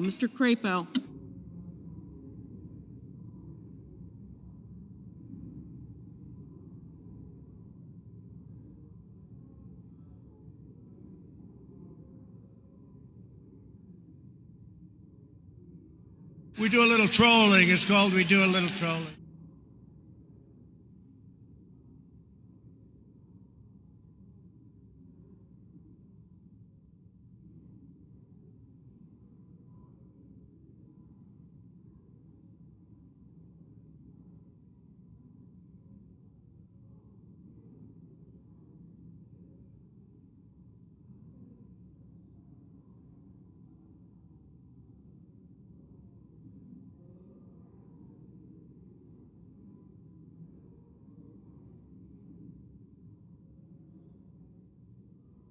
Mr. Grassley, no.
Mrs. Capito, no.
Mr. Mullen? Mr. Mullen, no.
We do a little trolling. It's called We Do a Little Trolling.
On this motion, the yeas are 48, the nays are 52. The motion is not agreed to.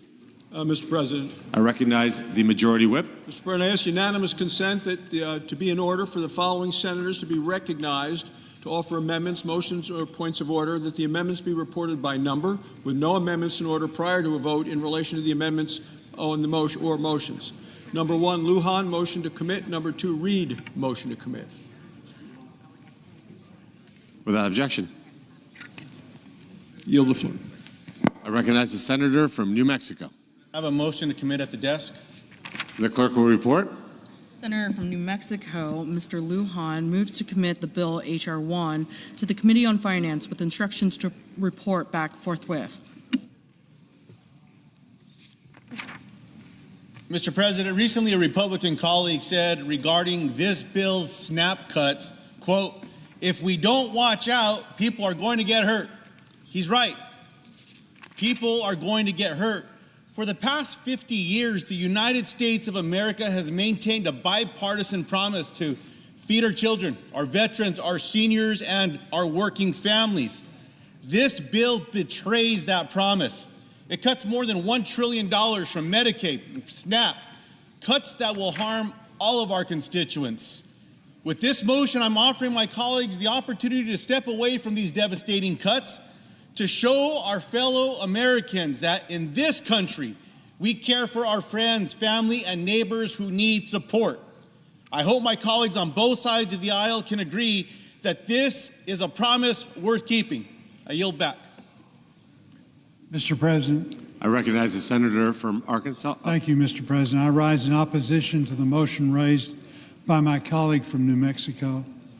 The agriculture title of this bill takes a practical approach to improve SNAP by reducing waste, enhancing accountability, and encouraging recipients to move toward self-reliance through work and training.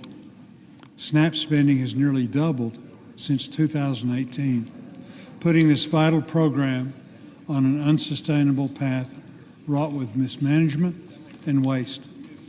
This program has devolved into viewing success as enrolling more individuals to We do a little trolling. It's called we do a little trolling. SNAP is long overdue for change. This motion would jeopardize the ability for the Senate to meet its reconciliation instructions and deliver the President's agenda to the American people. I urge my colleagues to vote no. Is there a sufficient second? There appears to be. The clerk will call the roll. Ms. Alsobrooks, Ms. Baldwin.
Mr. Banks, Mr. Barrasso, Mr. Bennett, Mrs. Blackburn, Mr. Blumenthal, Ms. Blood Rochester, Mr. Booker.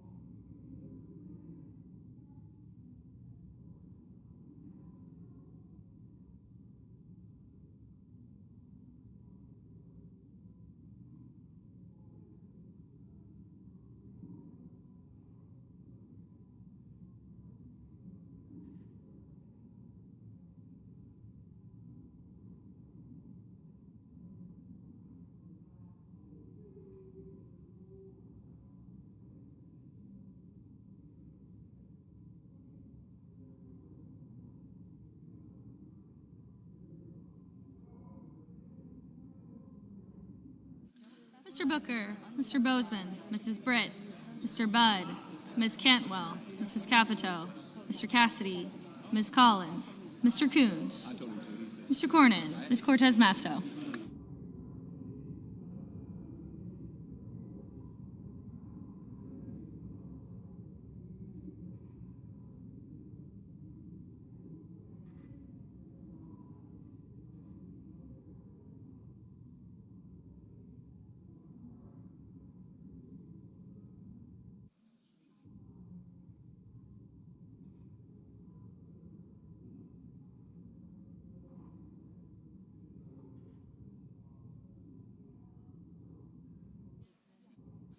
Mr. Cotton, Mr. Kramer, Mr. Crapo, Mr. Cruz, Mr. Curtis, Mr. Daines, Ms. Duckworth, Mr. Durbin, Ms. Ernst, Mr. Fetterman, Mrs. Fisher, Mr. Gallego, Mrs. Gillibrand, Mr. Graham, Mr. Grassley, Mr. Haggerty, Ms. Hassan, Mr. Hawley, Mr. Heinrich, Mr. Hickenlooper, Ms. Hirono, Mr. Hovind, Mr. Husted, Mrs. Hyde-Smith, Mr. Johnson, Mr. Justice, Mr. Kane, Mr. Kelly, Mr. Kennedy, Mr. Kim, Mr. King, Ms. Klobuchar, Mr. Langford, Mr. Lee, Mr. Lujan, Ms. Lummis, Mr. Markey, Mr. Marshall, Mr. McConnell, Mr. McCormick, Mr. Merkley, Mrs. Moody, Mr. Moran, Mr. Marino, Mr. Mullen, Ms. Murkowski, Mr. Murphy,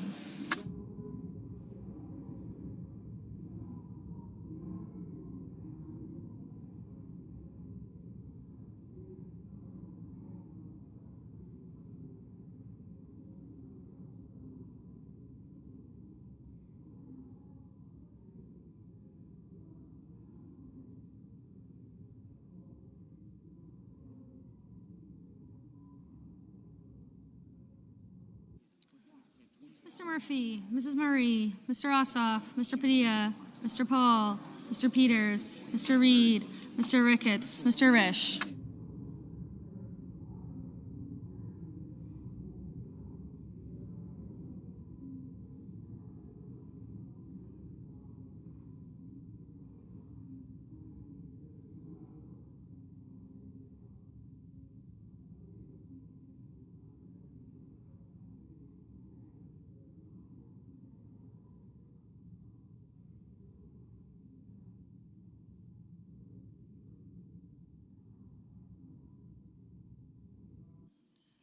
Ms. Rosen, Mr. Rounds, Mr. Sanders, Mr. Schatz, Mr. Schiff, Mr. Schmidt, Mr. Schumer, Mr. Scott of Florida, Mr. Scott of South Carolina, Mrs. Shaheen, Mr. Sheehy, Ms. Slotkin, Ms. Smith, Mr. Sullivan.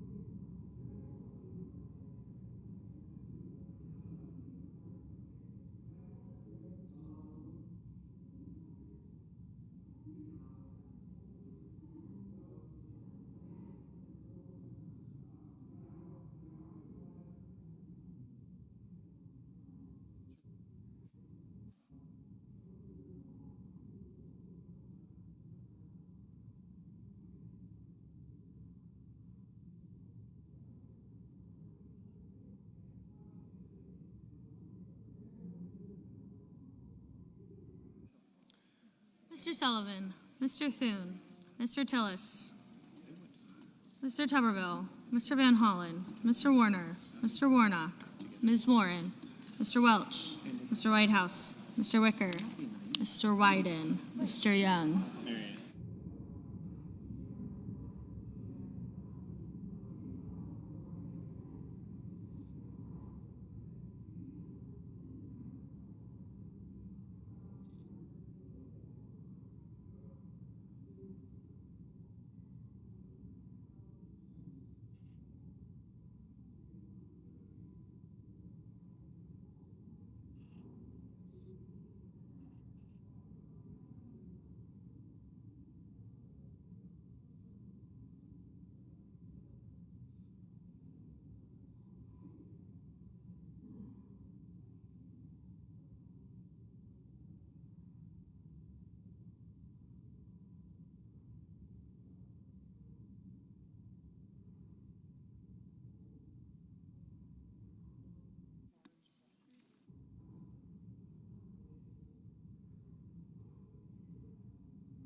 Senators voting in the affirmative: Alsobrooks, Baldwin, Bennett, Blumenthal, Blunt Rochester, Booker, Cantwell, Coons, Durbin, Fetterman,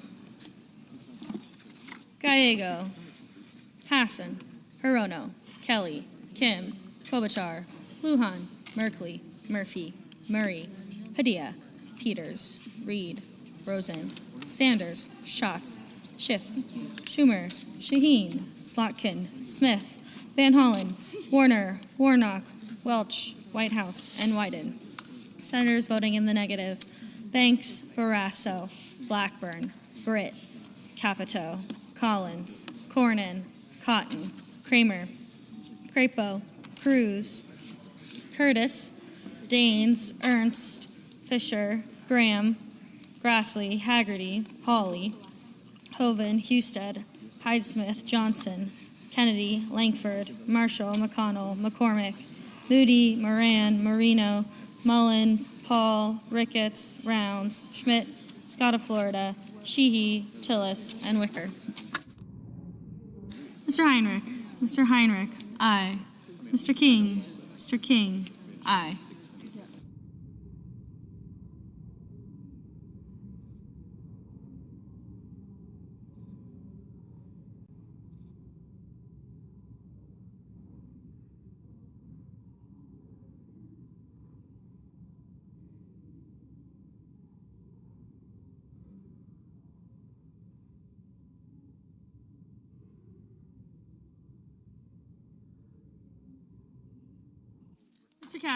Mr. Cassidy, no. Mr. Tuberville, no.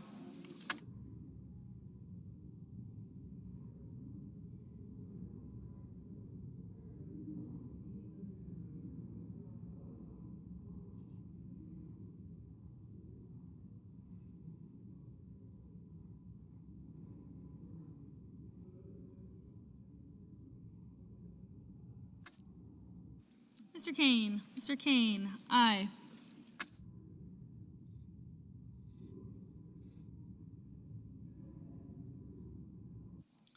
Mr. Ossoff, aye. Mr. Bozeman, no.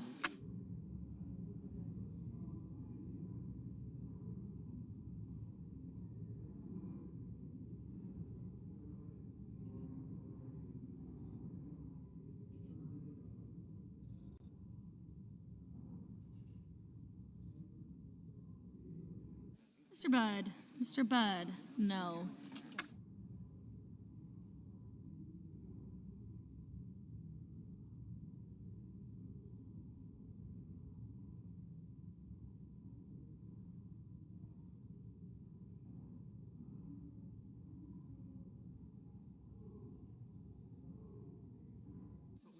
Mr. Scott. Mr. Scott of South Carolina, no. Ms. Duckworth. Ms. Duckworth, aye.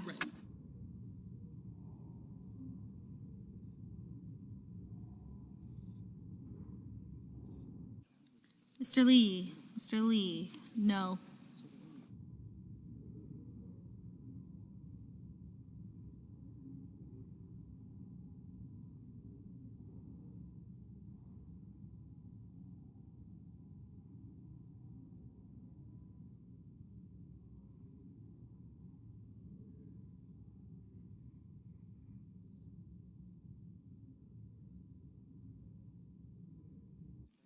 Mr. Justice. Mr. Justice, no.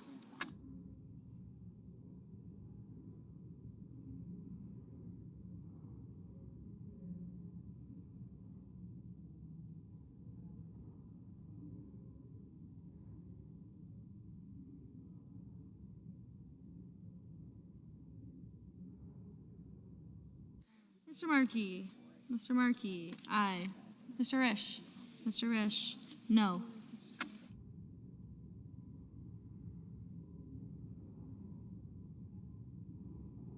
Ms. Murkowski. Ms. Murkowski, aye.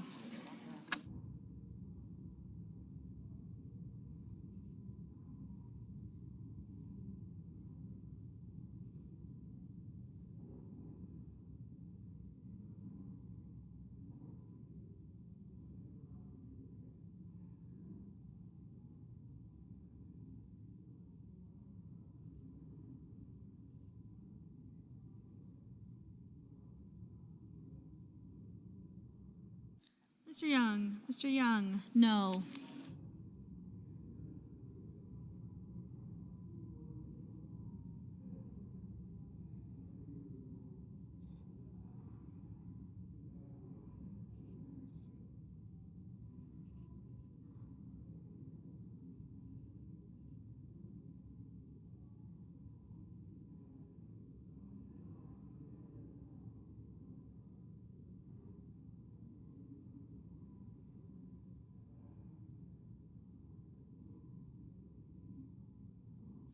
Ms. Warren. Ms. Warren, aye. Ms. Cortez Masto. Ms. Cortez Masto, aye.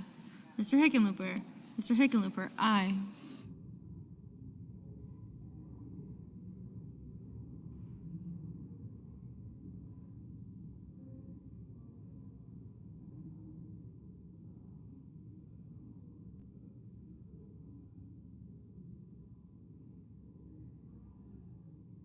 Mrs. Gillibrand. Mrs. Gillibrand, aye.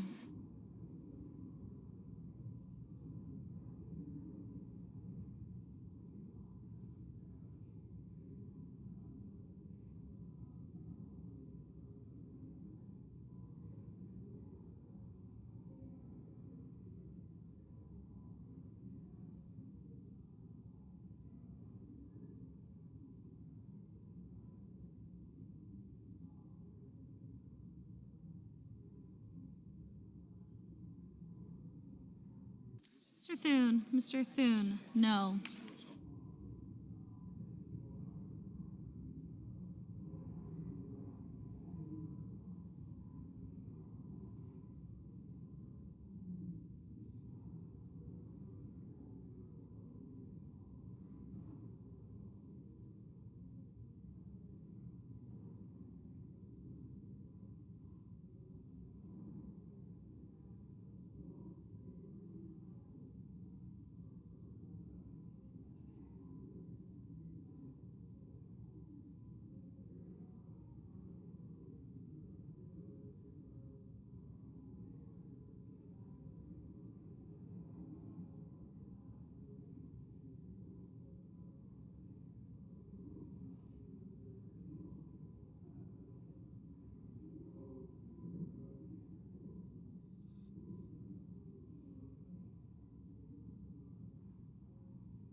Ms. Lummis. Ms. Lummis? No.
Mr. Sullivan? Mr. Sullivan, aye.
We do a little trolling. It's called we do a little trolling.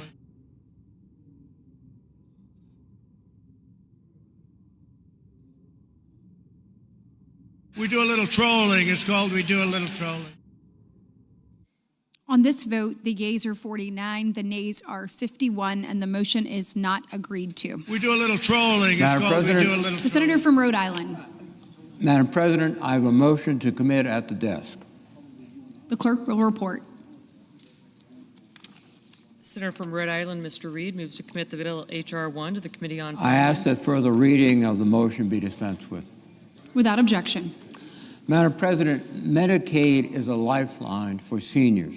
More than 7 million seniors get care through Medicaid, and 2 in 3 nursing homes residents pay for that care with Medicaid. The bill we are voting today takes away key revenue sources for states and nursing homes. Brown University School of Public Health has estimated that 579 nursing homes nationwide would be at risk of closing because of this bill. And even if nursing homes do not close, then they will have to reduce their beds. This motion would simply prevent any cuts in Medicaid that could lead to nursing home closures, something I believe we all can agree upon. And I would urge my colleagues to support this motion. Idaho.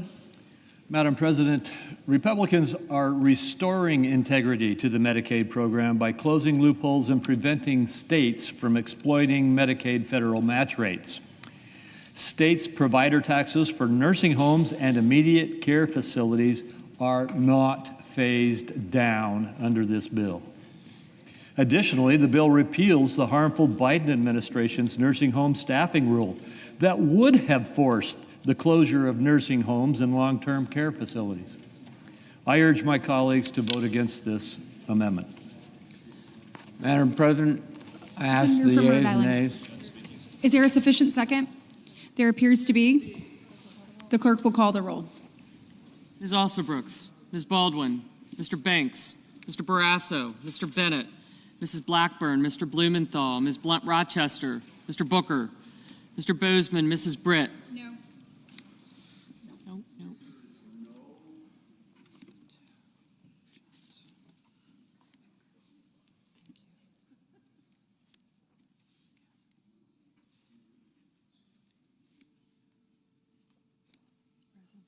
thank you. Thank you.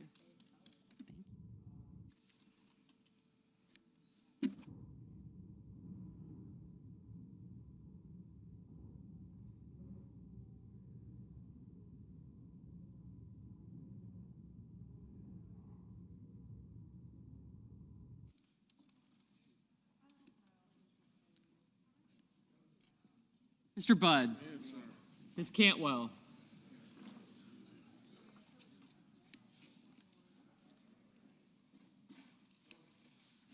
Mrs. Capito, Mr. Cassidy, Ms. Collins.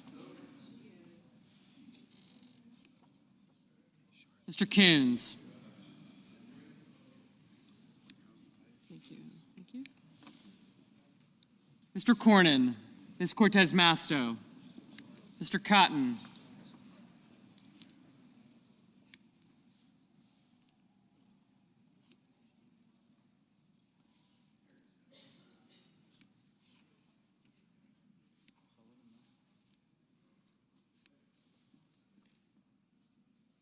Mr. Cotton, Mr. Kramer, Mr. Crapo, Mr. Cruz, Mr. Curtis, Mr. Daines, Ms. Duckworth, Mr. Durbin, Ms. Ernst, Mr. Fetterman, Mrs. Fisher, Mr. Gallego, Mrs. Gillibrand, Mr. Graham, Mr. Grassley, Mr. Haggerty, Ms. Hassan, Mr. Hawley, Mr. Heinrich, Mr. Hickenlooper, Ms. Hirono, Mr. Hoven, Mr. Husted, Mrs. Hyde-Smith, Mr. Johnson, Mr. Justice, Mr. Kane, Mr. Kelly, Mr. Kennedy, Mr. Kim, Mr. King, Ms. Klobuchar, Mr. Lankford, Mr. Lee, Mr. Lujan, Ms. Lummis, Mr. Markey, Mr. Marshall, Mr. McConnell, Mr. McCormick,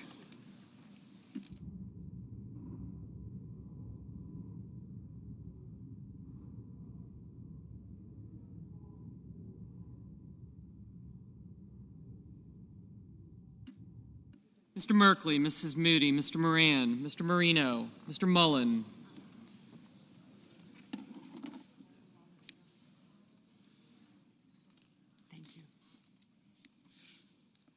Ms. Murkowski, Mr. Murphy, Mrs. Murray, Mr. Ossoff, Mr. Padilla,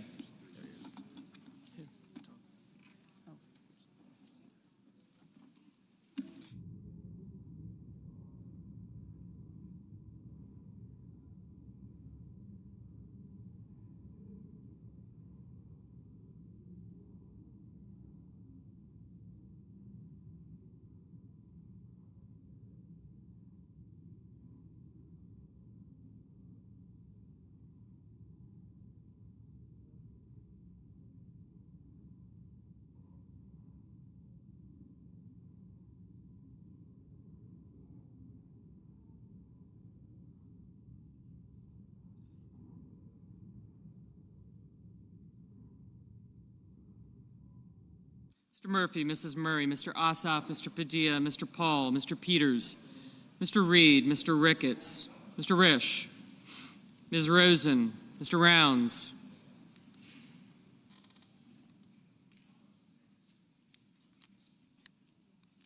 Mr. Sanders. Yes, sir. Yep. Mr. Schatz, Mr. Schiff, Mr. Schmidt, Mr. Schumer, Mr. Scott of Florida, Mr. Scott of South Carolina, Mrs. Shaheen, Mr. Sheehy. Thank you. Gotcha. Ms. Slotkin, Ms. Smith, Mr. Sullivan, Mr. Thune, Mr. Tillis, Mr. Tuberville, Mr. Van Hollen, Mr. Warner, Mr. Warnock, Ms. Warren, Mr. Welch, Mr. Whitehouse, Mr. Wicker, Mr. Wyden, Mr. Young.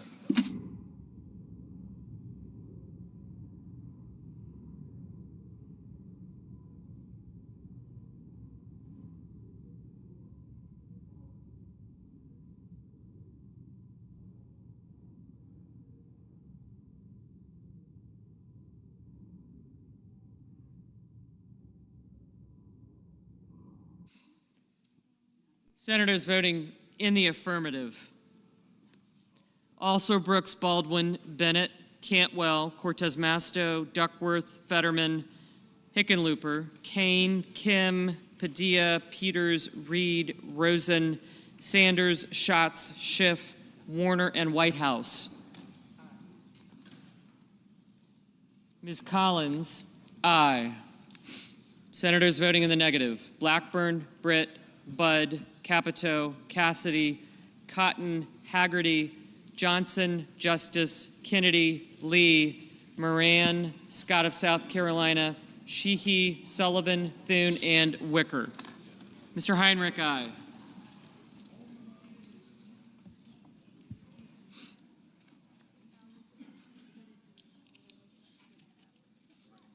Thank you. Mr. Grassley, no.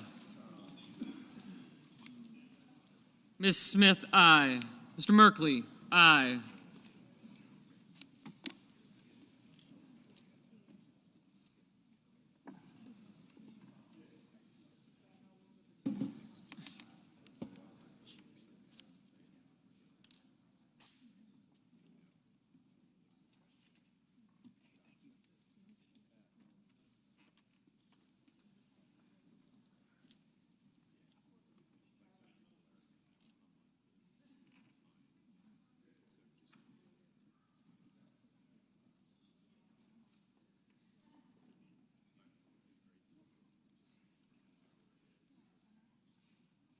We do a little trolling. It's called we do a little trolling.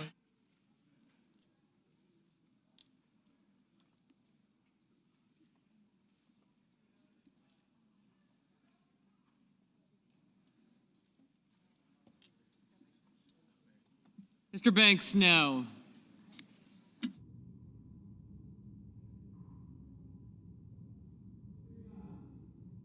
Mr. Young, no. Mr. King, aye. Mr. Ossoff, aye. Mr. Gallego, aye. Thank you.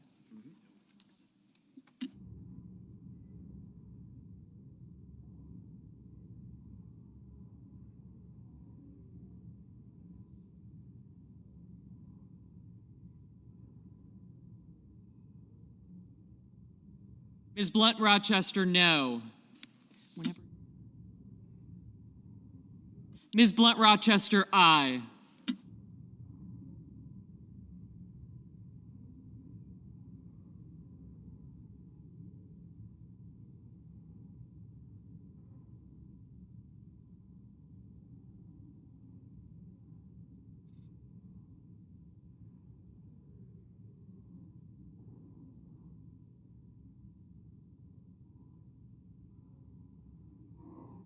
Ms. Hassan, aye.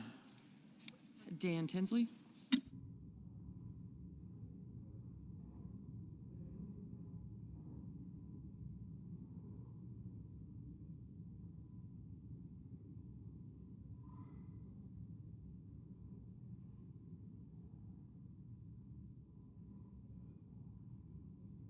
Mr. Bozeman, no.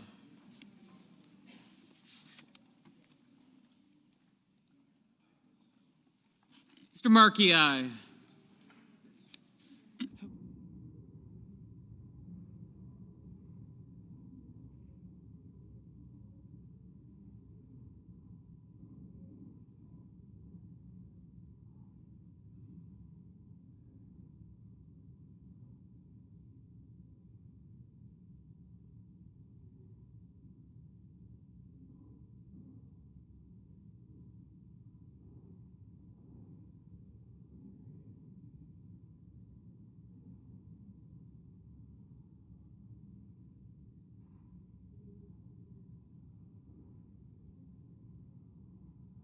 Mr. Wyden, aye.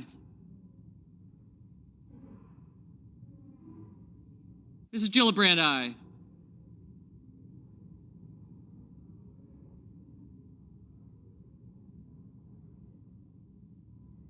Mr. Paul, no. But I said. Ms. Slotkin, aye. Mr. Ricketts, no.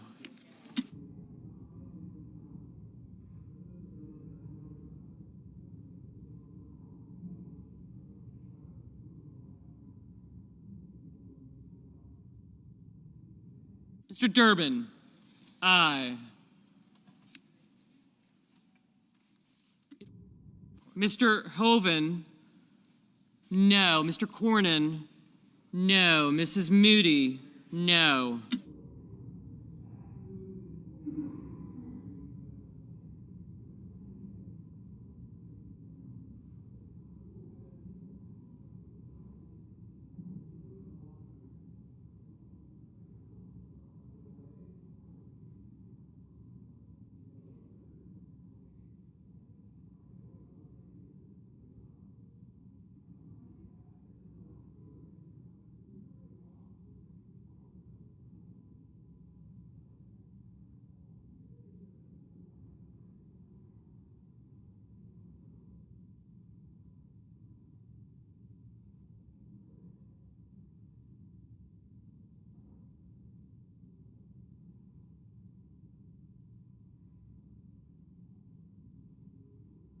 Mr. Welch, aye.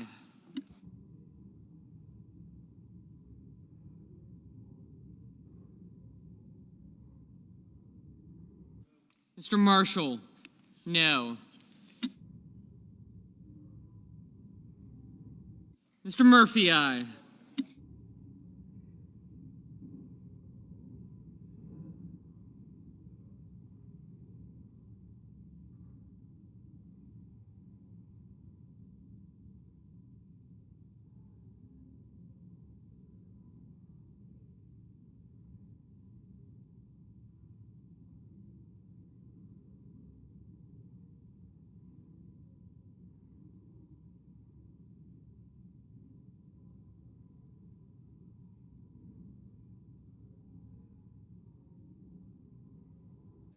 Ms. Hirono, aye.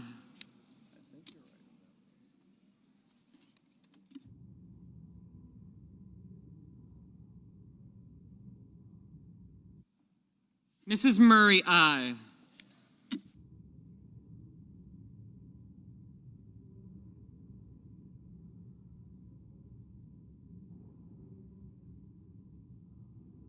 Mr. Van Hollen, aye. Mr. Lujan, aye.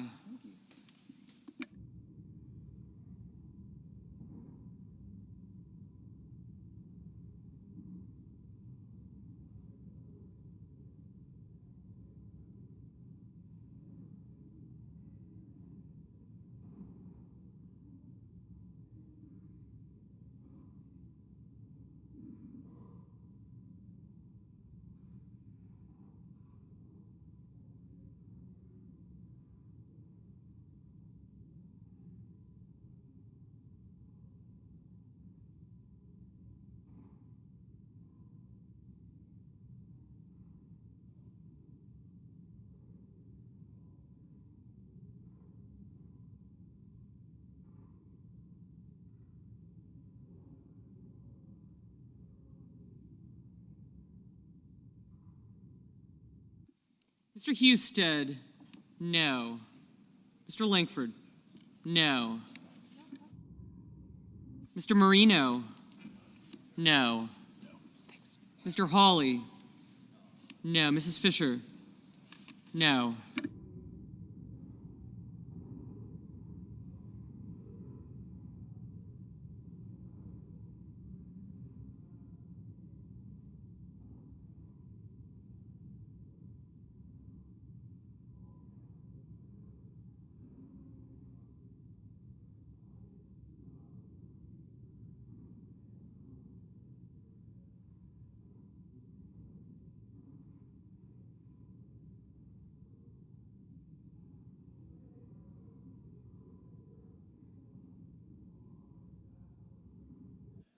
Mr. Schmidt, no.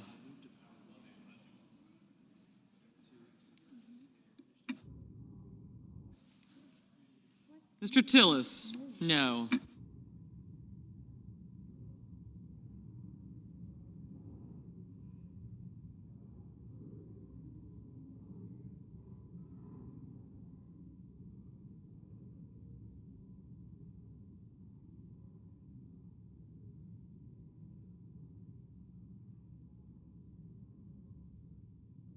Mr. Blumenthal, aye.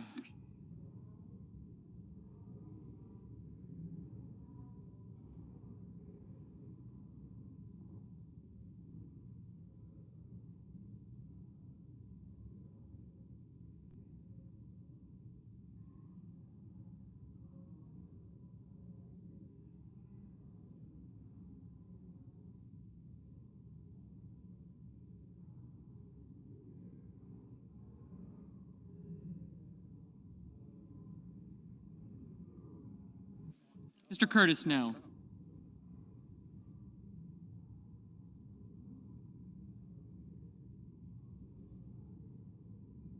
Ms. Murkowski, no.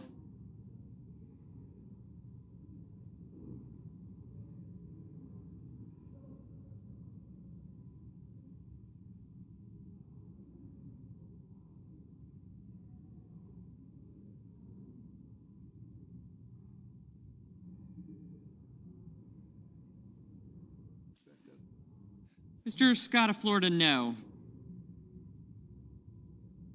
Mr. Booker, aye.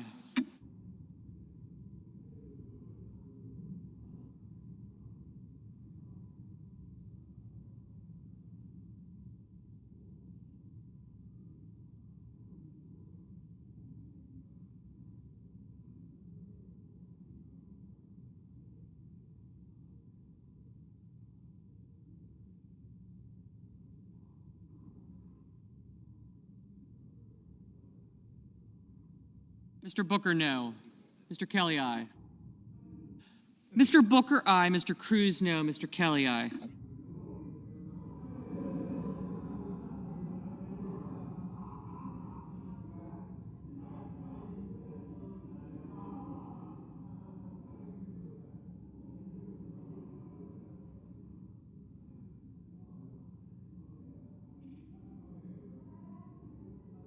Ms. Warren, aye. We do a little trolling. It's called we do a little trolling.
Yes, you are. Mrs. Shaheen? Aye.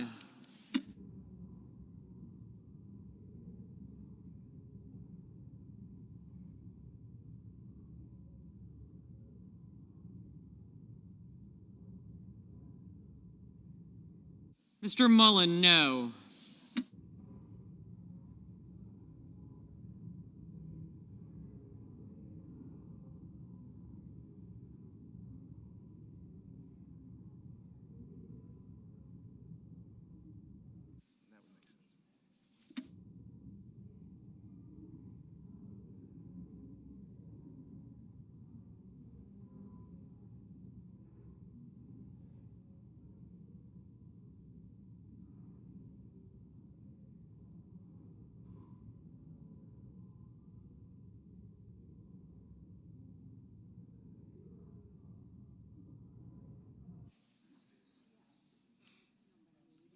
Mr. Rounds, no. Mr. Warnock, aye.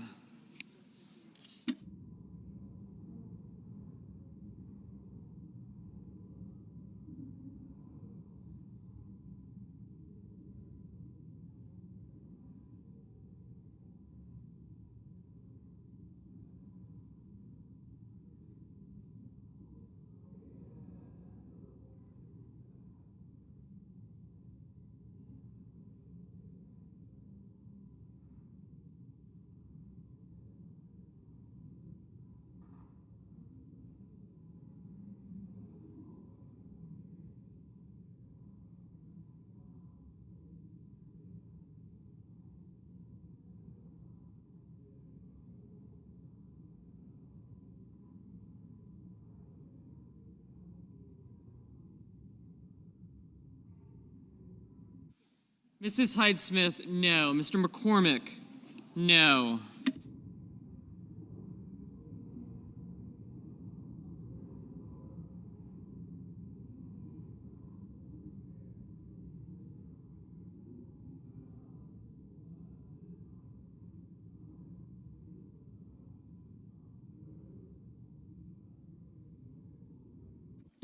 Mr. Tuberville, no.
Mr. Barrasso, no.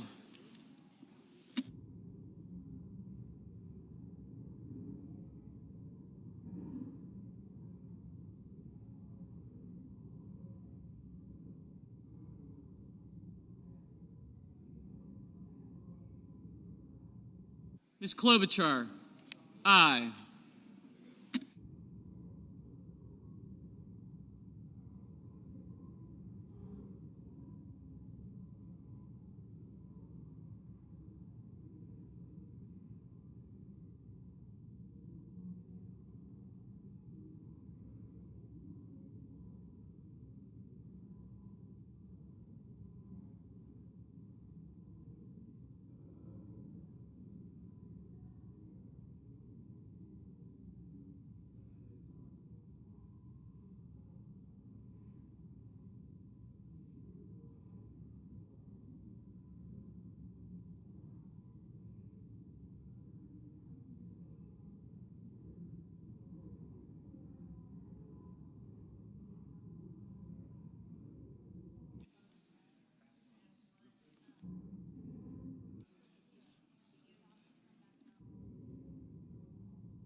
Mr. Graham, no.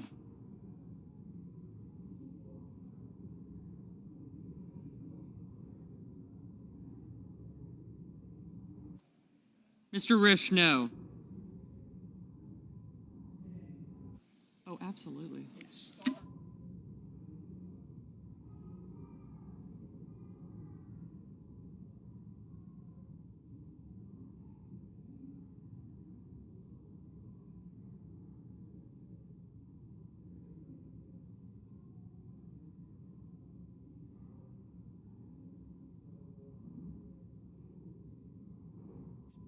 Ms. Lamas, no.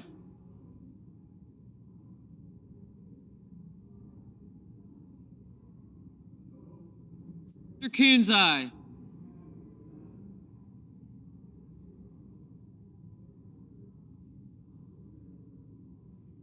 Mr. Kramer, no.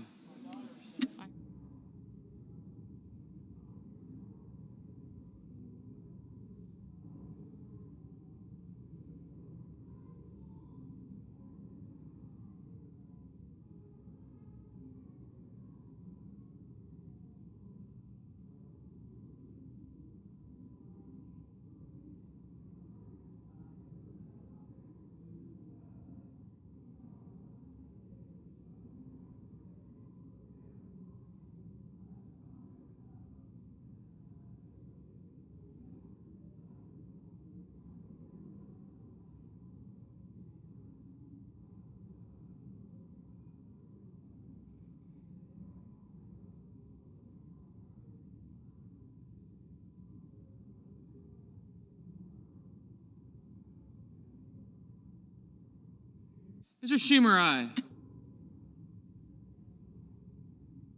We do a little trolling. It's called we do a little trolling.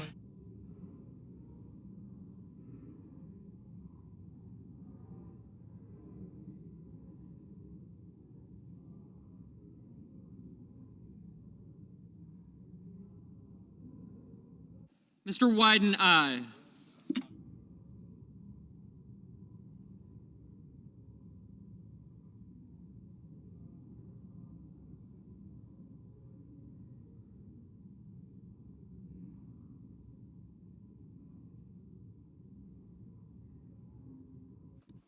Ms. Ernst, no.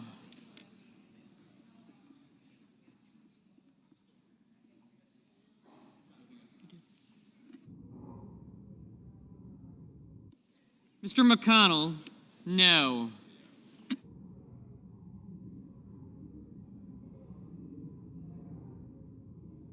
Mr. Crapo, no.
On this vote, the yeas are 48, the nays are 52, and the motion is not agreed to.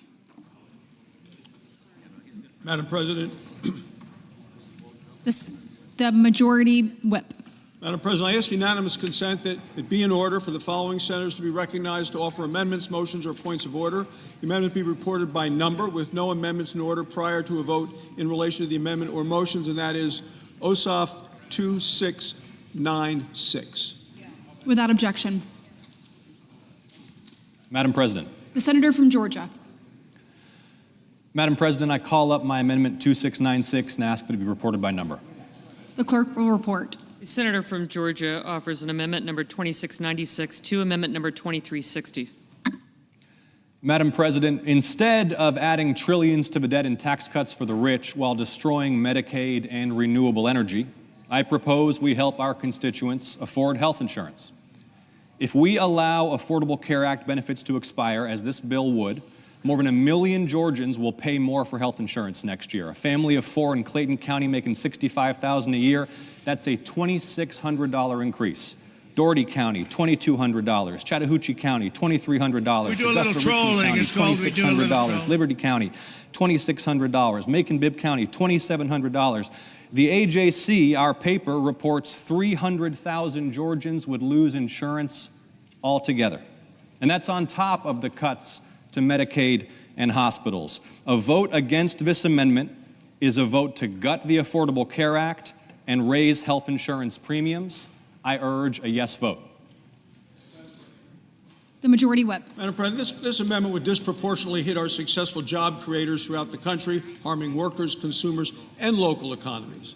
Now that result runs directly contrary to the central themes of this bill, preventing a more than $4 trillion tax hike on all Americans, making permanent the Trump tax cuts, which proportionally benefit the middle class the most. But despite the Democrats' rhetoric, they're conflating two separate issues. Ensuring health care affordability and access requires thoughtful, deliberative, and real solutions.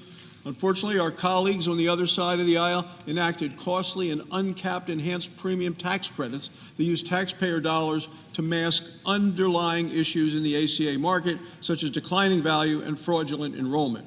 So I urge my colleagues to oppose this amendment and instead work to reform the underlying issues in the market that drive costs for patients and families. Madam President, the pending amendment, number 2696, would cause the underlying legislation to exceed the Finance Committee's Section 302A allocation of new budget authority and outlays. Therefore, I raise a point of order against this measure pursuant to Section 302F of the Congressional Budget Act of 1974. The senator from Georgia. How much time do I have remaining? The senator has 5 seconds. A vote against this amendment will repeal Affordable Care Act benefits for your constituents and raise their health care premiums. And pursuant to Section 904 of the Congressional Budget Act of 1974, I move to waive Section 302F of that act for the purposes of the pending amendment. I ask for the yeas and nays. Is there a sufficient second? There appears to be. The clerk will call the roll. Ms. Elsa Brooks, Ms. Baldwin.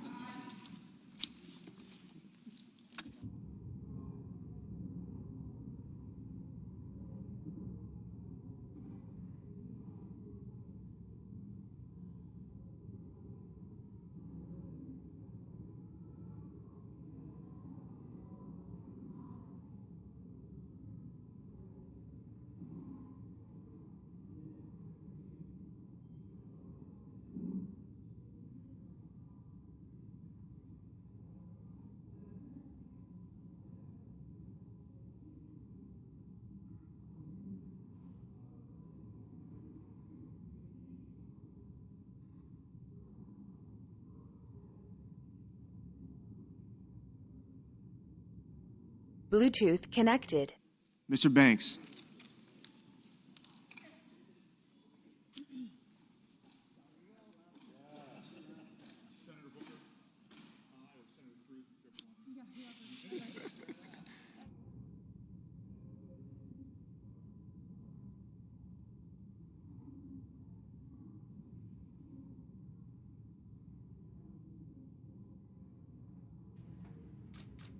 Good afternoon, everybody. Mr. Barrasso, Mr. Bennett. Good. It's good to see you back here. We have another busy week. On a scheduling note, Mrs. tomorrow, Blackburn, President Trump Ms. will Blunt travel Rochester. to the great state of Florida to attend the opening of a new illegal alien Mr. Booker, detention center Mr. Bozeman. located at Dade Collier Training and Transition Airport alongside Secretary Kristi Noem, Governor Ron DeSantis, Mrs. Congressman Britt, Byron Donalds, Mr. and Budd. other state and local leaders. We hope to see many of you there. The facility is in the heart of the Everglades and will be informally Ms. known Cantwell. as Alligator Alcatraz. There is only one road leading in, and the only way out is a one-way flight. It is isolated and surrounded by dangerous wildlife and unforgiving terrain. The facility will have up to 5,000 beds to house, process, and deport criminal illegal aliens. This is an efficient and low-cost Mrs. Capito, way to help carry Mr. out Cassidy, the Ms. largest Collins, mass Mr. deportation Coons, campaign in American history. Mr. Cornyn, We are truly coming off a historic Ms. Cortez week of President Masto. Trump racking up win after win on behalf of the American people. Mr. Cotton, President Trump restored Mr. peaceful Kramer. threats and acted decisively as commander-in-chief to obliterate the immediate threat Mr. of the Iranian Crapo. regime's nuclear capabilities, Mr. Cruz. and then brokered a ceasefire between Mr. Israel Curtis. and Iran, which continues to hold. Then, the president Mr. traveled Daines. to the Netherlands and achieved a monumental win for the United States and the NATO alliance by getting our allies to dedicate 5% Ms. Duckworth. of their GDPs to military spending. As a result of President Trump unleashing American Durbin. energy dominance, summer gas prices are at the lowest they have been in 4 years, heading into the July 4th week. And with the incoming Trump economic boom, the stock market continues to roar back, with the S&P 500 and the NASDAQ both hitting record highs. And on this point of an economic boom, I bring to Ms. you Ernst, original correspondence from Mr. the President Fetterman, of the United States to our Fed Mrs. Chair, Fisher, Jerome Powell. As the President has Mr. Gallego. stated, the American economy is booming. And there were so many economic analysts who said that this president's policies would drive our economy down, when in fact we have seen the opposite. We've seen a massive deregulation campaign take place. We've seen inflation completely diminished from where it was under the reckless spending and the bad policies of the previous incompetent administration. I would Mrs. remind the Gillibrand, Fed Mr. Chair, Graham, and I would remind the entire world Mr. that Grassley, this is a president who was a businessman Mr. first, Haggerty, and he knows what he is doing. He has a Ms. proven Hassan, economic formula that worked in his first term as president, and it is working again. Mr. Hawley, The one problem that remains is Mr. high Heinrich, interest rates for the American people. The Mr. American people Hickenlooper, want to borrow money cheaply, and they should be able to do that. But unfortunately, we have interest rates that are still too high. So the president sent this note to the Fed chair today. And if you look at this chart, this is a chart of all of the interest rates of many countries throughout the world. At the top is Switzerland. They're only paying a quarter for interest rates. Cambodia, Japan, Denmark, Thailand, Botswana, Barbados, Taiwan, Bulgaria, Cuba, Sweden, Morocco, Cabo Verde, South Korea, Algeria, Canada, Albania, Libya, Malaysia, China, Mr. New Hoven, Zealand, Trinidad and Tobago, Mr. Husted, Czechia, Bolivia, Australia, Mrs. Costa Hyde-Smith, Rica, the Bahamas, Kuwait, Papua Mr. New Guinea, Johnson, Bosnia, United Kingdom, and the UAE are all paying lower interest rates than the United States of America, which has one of the hottest and strongest economies in Mr. the world. Justice, The president sent this note to the Fed chair. It says, Jerome, you are as usual too late. You have cost the USA a fortune and continue to do so. You should lower the rate by a lot. Hundreds of Kane, billions of Mr. dollars Kelly, are being lost, and there is Mr. no Kennedy, inflation. And the president is right. There is Mr. Kim, historically low inflation thanks to his policies. Mr. King, And we will continue to drive down the cost of living in Ms. this country Klobuchar, for Americans. We will continue to deregulate. And it's also incredibly important that we pass this one big, beautiful bill, which is the largest tax cuts in American history. And that's why Mr. the Langford, White House and the president himself have been in touch with lawmakers all Mr. week Lee, long to get this bill passed. And they are working very hard to do so. It Mr. remains a Lujan, top priority for the president. And this bill has exposed the clear differences between Republicans and Democrats in 2025. The Democrats are doubling down on craziness and radical policies Ms. that are Lummis, undermining the very fabric of Mr. our Markey, country. Just look at the Mr. Democrat Marshall, nominee for New York City Mayor, Zohran Mindami. He's a Mr. Democrat McConnell, socialist, really a Mr. communist, McCormick, who proudly calls to defund the Mr. police, Merkley, peddles anti-Semitism, praises Mrs. pro-Hamas Moody, groups, Mr. wants Moran, Israel abolished, Mr. and Moreno, believes wealthy Americans should not exist. Mr. Mullen. Those are his words, just as recent as this weekend. Meanwhile, under President Trump's leadership, Republicans are fighting tirelessly for everyday middle-class working Ms. Americans who Murkowski. re-elected this president. And we're carrying out a revolution of common sense, and all of that is packed into this one big, beautiful bill. It delivers the largest middle and working class tax cuts in U.S. history. It keeps America safe by funding the largest ever one-time investment in border security. It's enough to reverse the Biden border invasion. And every single Democrat is against that, against securing our border and deporting millions of criminal illegal aliens. The one big beautiful bill also strengthens. We do a little trolling. It's called we do a little Mr. Murphy. Democrats are saying for eligible Mrs. Murray, American Mr. citizens to Ossoff. rely on it, like pregnant women, Mr. children, Padilla, Mr. seniors, Paul, and Mr. people with Peters. We do a little trolling. It's Mr. called we Reed. do a little trolling. abuse that threaten to destroy this program that was intended for the most vulnerable Mr. Ricketts. in our society. And every single Democrat in We do a little Congress trolling. It's is called we do a against little fraud trolling. and abuse in blocking the Mr. 1.4 Risch. million illegal aliens who are currently improperly receiving these benefits that should be going to American tax-paying citizens. The Democrats in Congress are more concerned with defending illegal aliens than they are hardworking Americans. And the big beautiful bill also revitalizes our military and enhances our defense Ms. Rosen, capabilities, Mr. protects Rounds, our country from emerging new threats Mr. Sanders. by funding a cutting-edge missile defense system called the Golden Dome. And as we all know, the one big beautiful bill makes the Trump tax cuts permanent.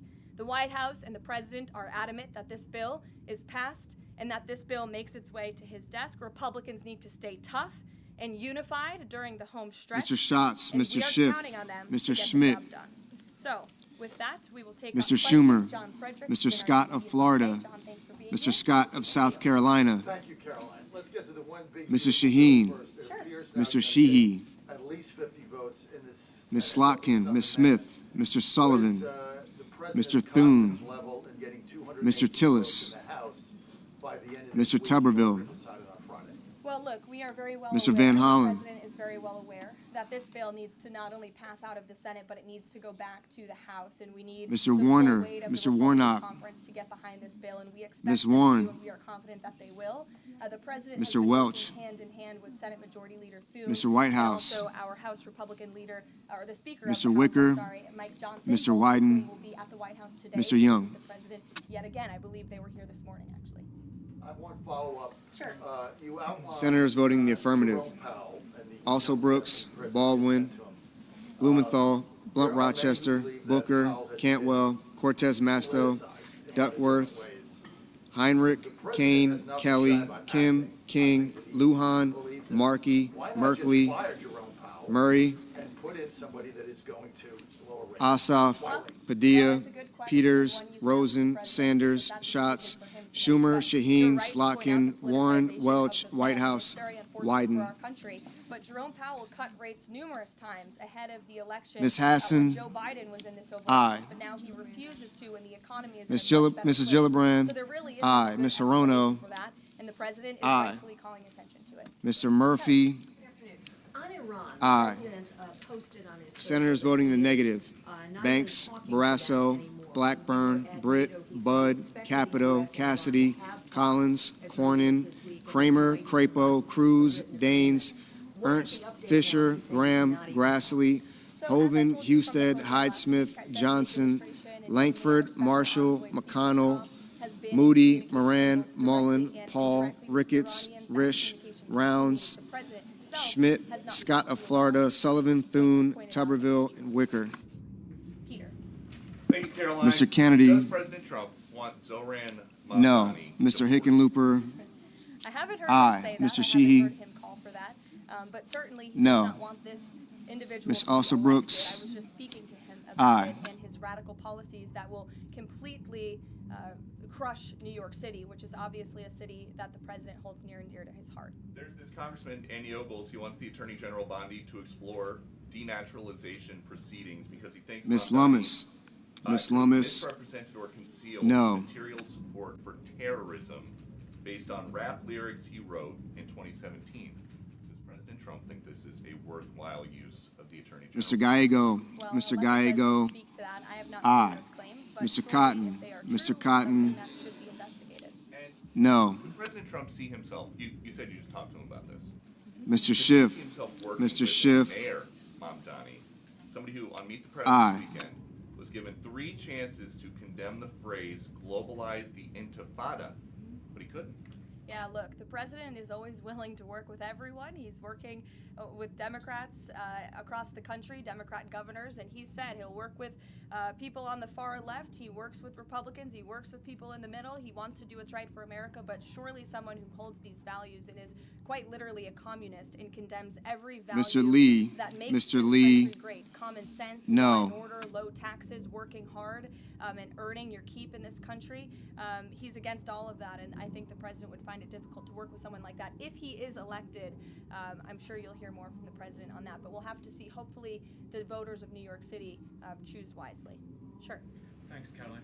The president on Friday said that he was hopeful of a Gaza deal within the next week. Ms. Smith, Give us Ms. an update, Smith, any progress towards that? Aye. Any talks that the White House is having with Israel on that? Sure. Well, I know that Mr. Dermer is in Washington this week to meet with senior officials here at the White House. I also know that this administration is in constant communication with Israeli leadership, and the president himself speaks frequently, as you know, to Prime Minister Netanyahu. But this has been a priority for the president since he took office, to end this brutal war in Gaza. It is because of this president that humanitarian aid is being brought into the region.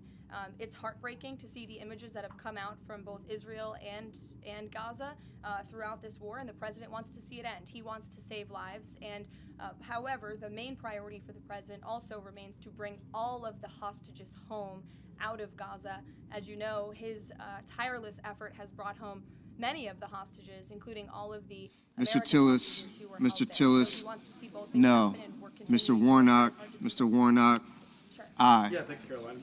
Ms. Klobuchar, Response to Senator aye. Tillis's criticism, Mr. Reed, from the Senate floor yesterday, aye. said, Mr. Warner, beautiful bill would betray aye. President Mr. Trump's Curtis, promise to protect Medicaid. Well, no. he is just wrong. And the president and the vast majority of Republicans who are supportive of this legislation are right. This bill protects Medicaid, as I laid out for you, for those who truly deserve this program, the needy, pregnant women, children, sick Americans who physically cannot work. And what it does is it ensures that able-bodied Americans who can work 20 hours a week are actually doing so, and that will therefore strengthen and protect those benefits for Americans who need it, as well as cutting out the waste, fraud, and abuse, as well as getting 1.4 million illegal aliens off of the program. Mr. So Fetterman, all of those measures Mr. are actually Fetterman, protected for those aye. who need it. Mr. That's the Young, president's position, and that's Mr. what Young, this bill does, and that's why Republicans need no. to vote for it and get it to the president's desk. Stephen. Criticism from a Republican senator, is that reason for concern for the passage of this? No, it's not. We're confident this bill is going to be back at the White House by the 4th of July. Stephen. Thank you, Caroline. 2 questions. On the New York mayoral race, does the president plan to make an endorsement? And secondly, on Jerome Powell, a lot of the focus obviously has been on interest rates and him keeping them high, but a new controversy Mr. McCormick, today. Mr. McCormick, My colleague first no. reported that he's facing Chairman Jerome Powell is facing accusations of lying to Congress, which is a potential crime, about luxurious details of the Fed's $2.5 billion renovation Mr. project. Haggerty, Mr. Haggerty, Called attention to this. Some no. experts want him to be investigated. Does the White House want these allegations investigated and, if found substantiated, punished? I'll have to take a look at those allegations, and I will raise them to the president's attention and let him speak on them himself. To your first question regarding the mayoral race, the president was asked that yesterday by Maria Bartiromo. He refused to give an endorsement, so you won't get one from me. Mr. Hawley, unless he wants me to do that. Bill. no. Bill, go ahead. Oh. And then I can go to you. Cool. Thanks. Thank you. The president said that he's working on a temporary pause for immigration enforcement in certain industries. I'm wondering what you can tell us about how he's determining which industries are deserving of a pass. He mentioned farmers, but what about, say, construction workers? I mean, shouldn't there just be one standard here?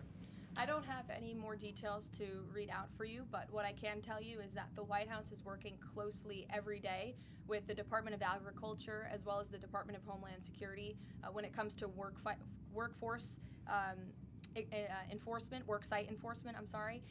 And the president's focus and the focus of this administration is, of course, to remove public safety threats from the streets and to deport as many of the illegal criminals, especially the violent criminals that we know are still here because of the previous administration. So that's the main priority. Mr. Van Hollen. Mr. Van Hollen. To the office of the Director of Aye. National Intelligence, but now Senator Tom Cotton has put forward a bill that would cut the office by another 60%. What's the president's reaction to that legislation, and is this something that he would support, those additional cuts? I don't know if the president's even aware of that legislation. Mr. Justice. But I will get you a Mr. response Justice. if he's aware and if he wants to respond. No. Go ahead. Thanks, Carolyn. You mentioned the dangerous wildlife at the alligator Alcatraz. Is that a design feature? Why is the president going with this mega bill in such Ms. Murkowski. precarious position? Ms. Murkowski. And then also, can you talk about this No. estimate that it would add about 11 million uninsured?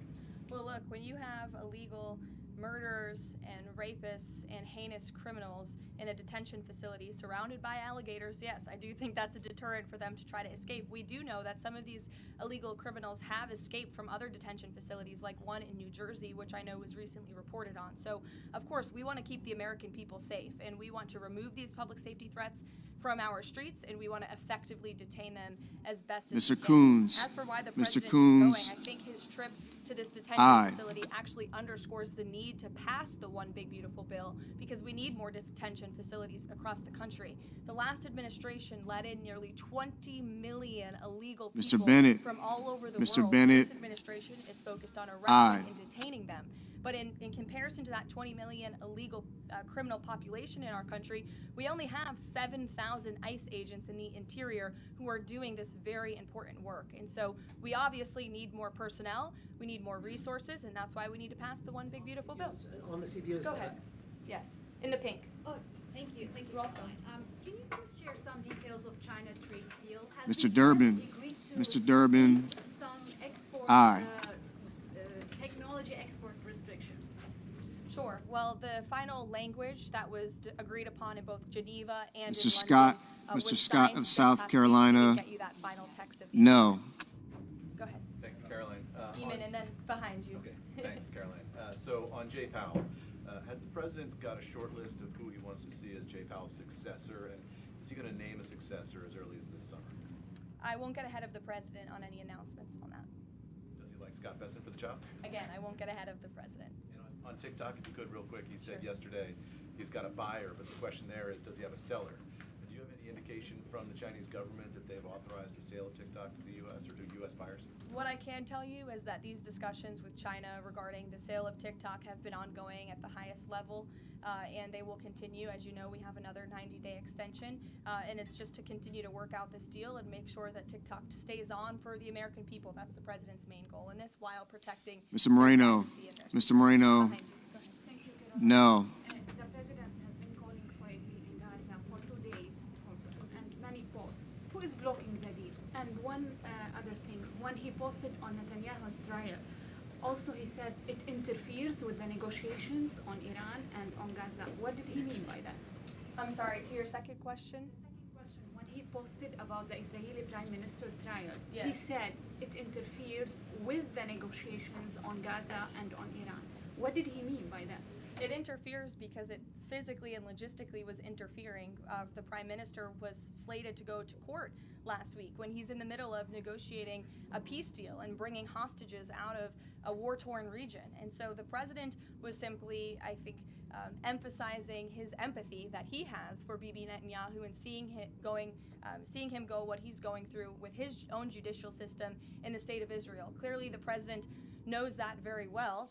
Mr. He Bozeman. was a Mr. victim Bozeman. of a judicial system that No. was trying to put him in jail, as you all know. You all covered it. But President Trump prevailed. That's why he's back in the Oval Office, and he believes that Bibi Netanyahu is a great leader for the people of Israel. The president just worked with him closely to end that 12-day war and to obliterate Iran's nuclear facility, to take out that imminent threat, not just to the state of Israel, but also to the United States of America and the rest of the world. And he believes that Prime Minister Netanyahu should be praised for that. Go ahead.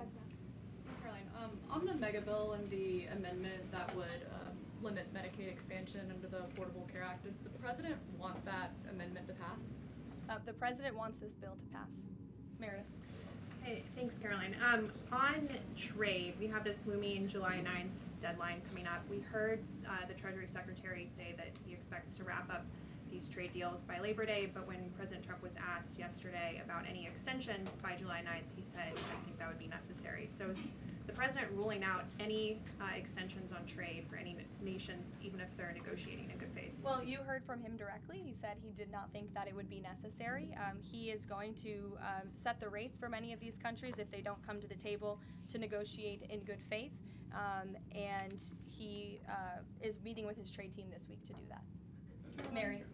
Thanks, Caroline. I just watched a CNN segment on a new app called Ice Block, and it kind of appeared to be promoting this app where you can tell people where ICE agents are. Given the recent rise, An app that tells people where ICE agents are? Yes. And given the rise, I believe 500% increase in assaults on ICE agents, I wanted to see if you could comment on that and why CNN would be promoting such an app. Well, it's a very good question. I'll have to go back and watch the clip myself, but surely it sounds like this would be an incitement of further violence against our ICE officers. As you know, as you stated, there's been a 500% increase in violence against ICE agents, law enforcement officers across the country who are just simply trying to do their jobs and remove public safety threats from our communities. And that's something we as Americans, including journalists at CNN who live in many of these cities where illegal aliens are hiding and were let in from the previous administration, should be very grateful for. So we haven't seen the clip. We'll take a look at it, but certainly it's unacceptable that a major network would promote such an app that is encouraging violence against law enforcement officers who are trying to keep our country safe. Caroline, Shelby. I just wanted to get a clarification on the Senator Rick Scott's amendment. It sounds like the president is agnostic about whether it's attached. Is that accurate? Look, I'm not going to get into the details of the discussions that are ongoing right now, but the president wants these senators to come to a conclusion, to get this bill back to the White House as soon as possible and make sure that it's a piece of legislation that can make its way back through the House as well. So obviously there's some ping-ponging between both sides of Capitol Hill right now, but that's why Senator Thune and Speaker Johnson are working with the president in lockstep every step of the way. In the back, News Nation, go ahead. Thanks, Caroline. The president did and then announce. in front of you, yes. In front of. Sure, I'll take both of you. The president did announce last week that the trade deal with India is closed, and this could happen anytime soon. Are there any roadblocks as of now? Are there any updates on that? And how does the president see this about China's role or its influence in the Indo-Pacific region? Sure, yes. The president said that last week, and it remains true. I actually just spoke to our Secretary of Commerce about it. He was in the Oval Office with the president. They are finalizing these agreements, and you'll hear from the president and his team, his trade team, very soon when it comes to India. On China? How do we counter China on that front? Yes, I mean, look, India remains a very strategic ally in the Asia Pacific, and the president has a very good relationship with Prime Minister Modi, as you know, and he will continue to have that. Go ahead. Thank you, Caroline. On the reconciliation bill, Senator Tillis from the floor yesterday seemed to suggest President Trump was getting bad counsel on the effects of the bill. Is President Trump aware of the analyses, and there are several of these, that suggest if rural hospitals potentially close, if there are Medicaid patients in the millions that become ineligible for that?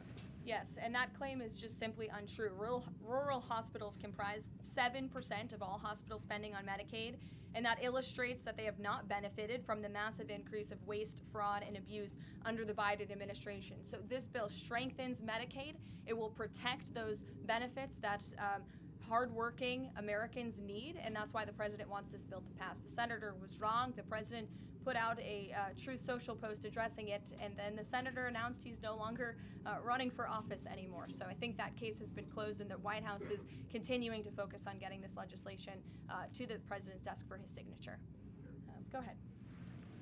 Yes, you. Yeah, thank you so much. Well, you and then you. There's confusion here. A question on Syria. Go ahead. Has the Syrian government get back to you that they are ready to join the Abraham Accord? Is there any discussion with the Syrian and Israeli government for having a security agreement? Is the first question. And the second question, what's the end goal for talking with the Iranian? Is that only focused on the nuclear program, or they are willing to speak about the other issues like the proxy groups and ballistic missiles, or even trade with Iran? So as for discussions between Syria and Israel, you'll have to reach out to those respective governments. I can't comment on that. But what I can tell you is that this afternoon, the president will be signing an executive order to terminate the United States sanctions program on Syria.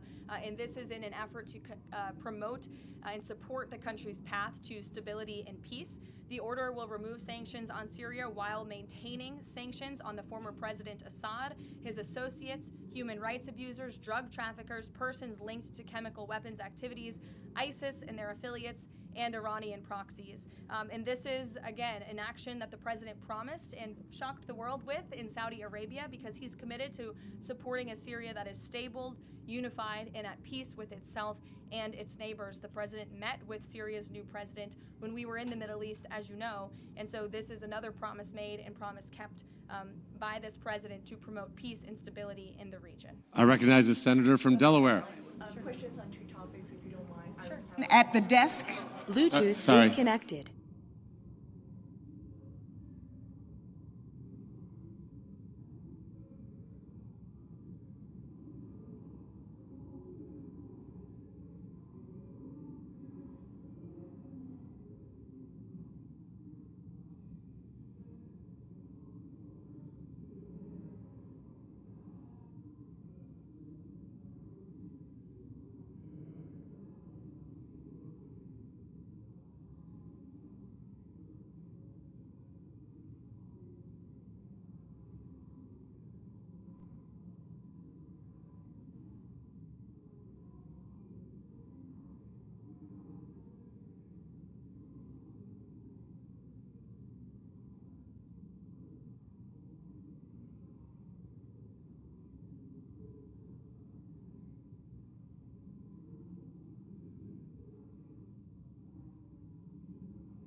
We haven't turned it in yet. Okay.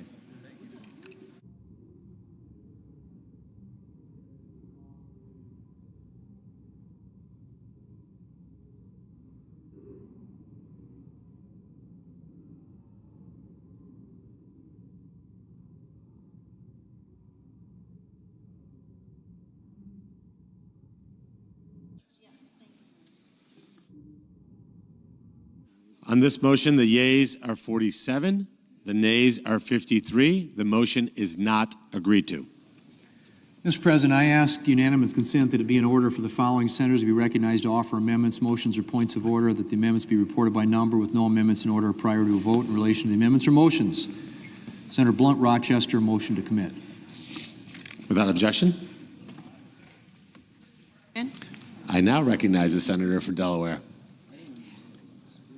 Mr. President, I have a motion at the desk. The clerk will report. The senator from Delaware, Ms. Blunt Rochester, moved to commit the bill H.R. 1 to the Committee on Finance with instructions. Mr. President, I ask unanimous consent that the reading be dispensed with. Without objection.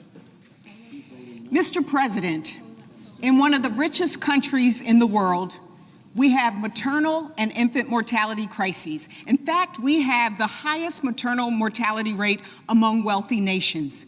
Today, Medicaid is the single largest payer of maternity care in the United States, covering 40% of births nationwide and nearly half of the births in our rural communities. Obstetric units, particularly in rural hospitals, are closing at alarming rates, actually creating maternity deserts in this country. And a reason why? Low Medicaid hospital rates. To be blunt, now is not the time to be slashing the Medicaid program. My amendment would stop cuts to Medicaid used for vital hospital services, especially labor and delivery rooms. Leader Thune said it himself earlier today that Medicaid should be for pregnant moms. So, my colleagues, we have a choice. Do we stand for billionaires or do we stand up for moms and babies? For Democrats, the choice is clear, and I urge my Republican colleagues to vote yes on the motion to support families over billionaires. I yield back. The questions on the motion.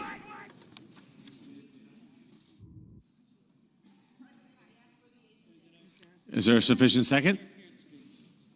There appears to be. The clerk will call the roll. Ms. Alsobrooks, Ms. Baldwin,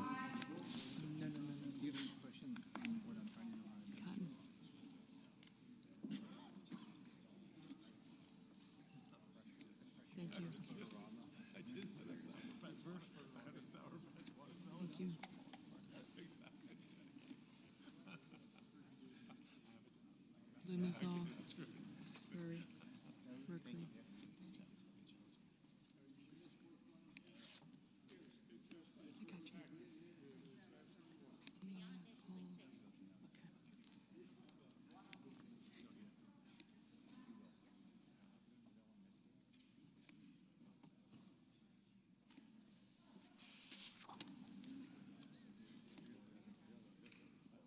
Mr. Banks.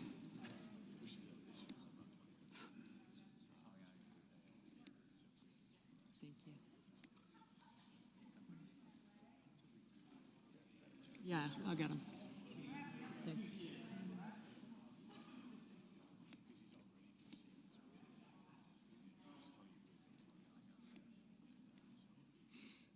Mr. Barrasso, Mr. Bennett, Mrs. Blackburn.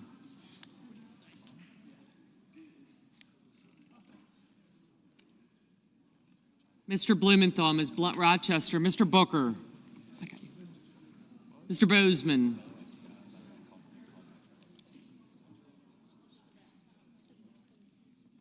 Mrs. Britt, Mr. Budd. Thank you.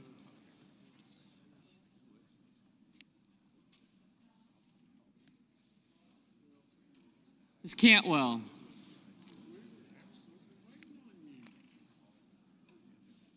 Mrs. Capito. Mr. Cassidy. Ms. Collins. Mr. Coons.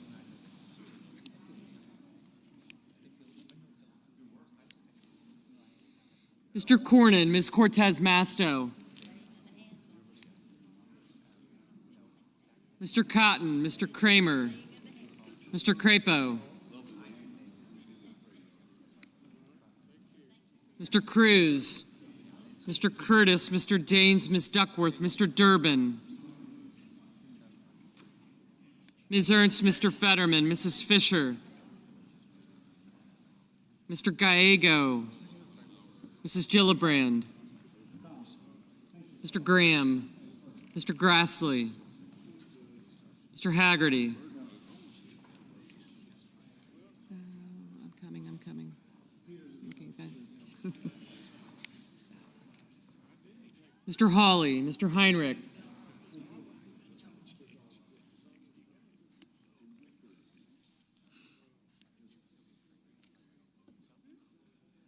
Mr. Hickenlooper, Ms. Hirono, Mr. Hoven. Thank you. Mr. Husted. Mrs. Hyde-Smith. Mr. Johnson, Mr. Justice, Mr. Kane, Mr. Kelly.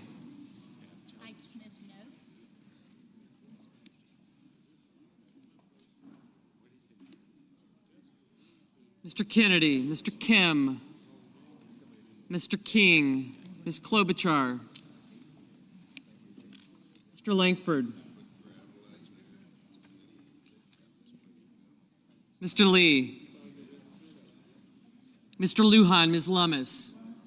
We do a little trolling. It's called we do a Mr. little Markey, trolling. Mr. Marshall, Mr. McConnell, Mr. McCormick, Mr. Merkley, Mrs. Moody, Mr. We do Moran, a little trolling. It's called we do a Mr. little Marino, trolling. Mr. Mullen, Ms. Murkowski, Mr. Murphy, Mrs. Murray,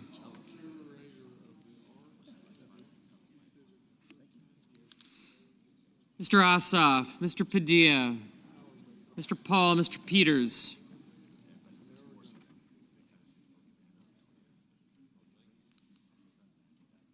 Mr. Reed,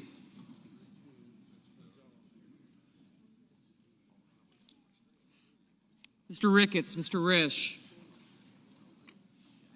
Ms. Rosen, Mr. Rounds, Mr. Sanders, Mr. Schatz, Mr. Schiff,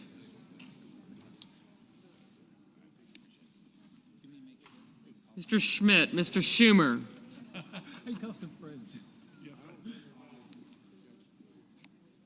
Mr. Scott of Florida, Mr. Scott of South Carolina, Mrs. Shaheen, Mr. Sheehy, Ms. Slotkin, Ms. Smith,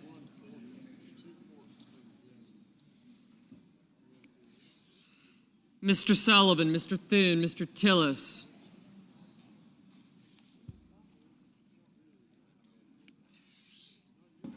Mr. Tuberville, Mr. Van Hollen, Mr. Warner, Mr. Warnock, Ms. Warren, Mr. Welch, Mr. Whitehouse, Mr. Wicker, Mr. Wyden, Mr. Young,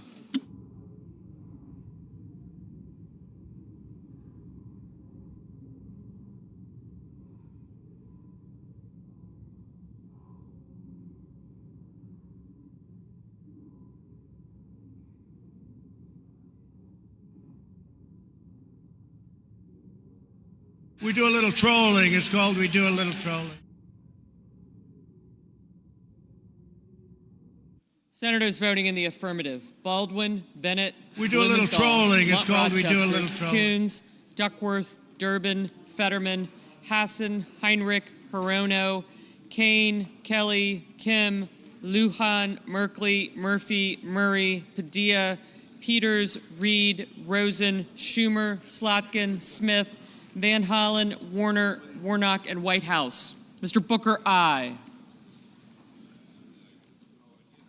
Senators voting in the negative: Barrasso, Blackburn, Bozeman, Budd, Cassidy, Cornyn, Cotton, Kramer, Crapo, Curtis, Daines, Ernst, Grassley, Haggerty, Hoven, Heidsmith, Justice, Lankford, Lummis, Moran, Marino, Mullen, Murkowski, Paul, Ricketts, Schmidt, Scott of Florida, Sheehy, Thune, Tillis, Tuberville, Wicker, and Young.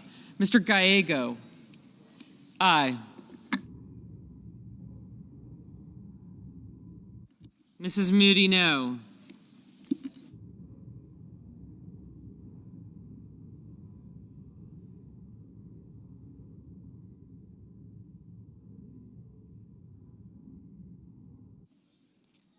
Mr. Schiff, aye.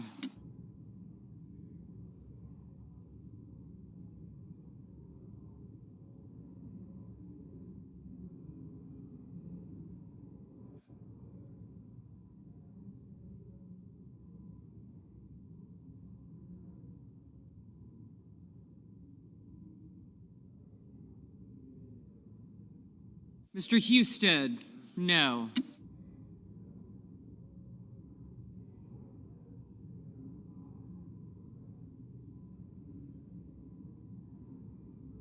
Ms. Warren, aye.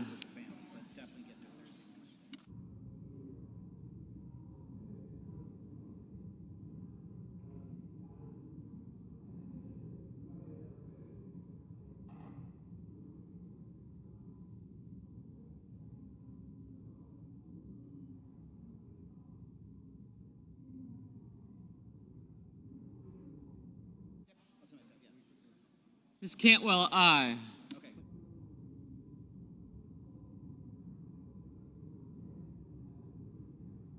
Mr. Ossoff, aye. Mr. Welch, aye.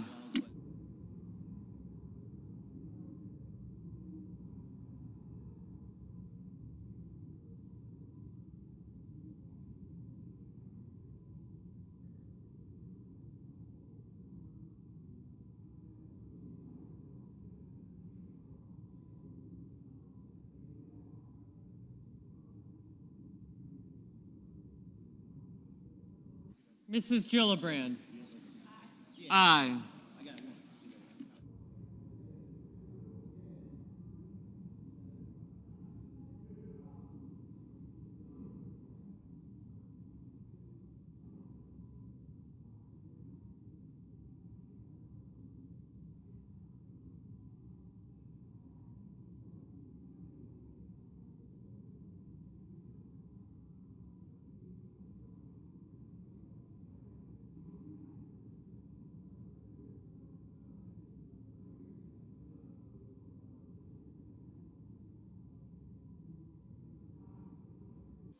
Mr. Wyden, aye.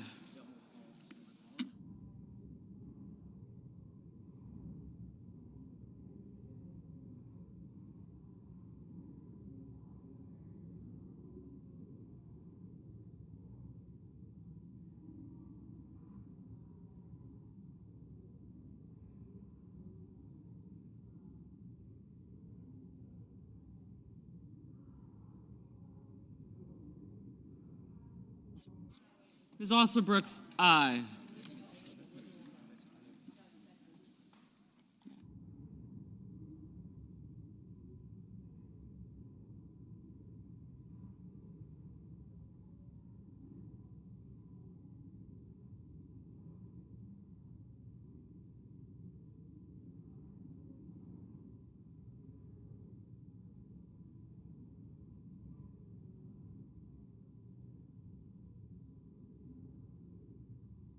Mr. Banks, no.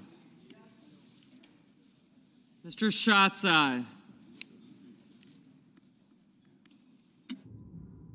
Ms. Collins, aye. Mr. Lee, no.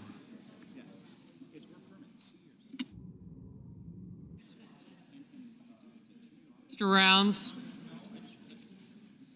no. Mr. McConnell, no. Ms. Capito, no. Mrs. Shaheen, aye.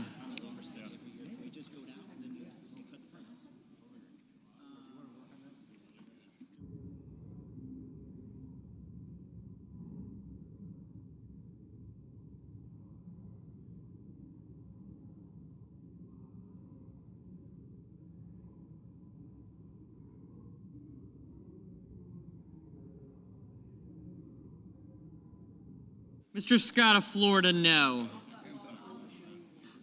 Mr. Scott of South Carolina, no. Boy.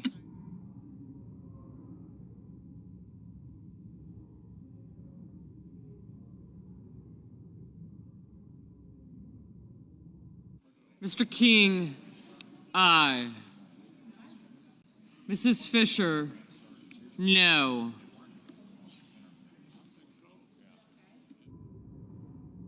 Ms. Klobuchar, aye.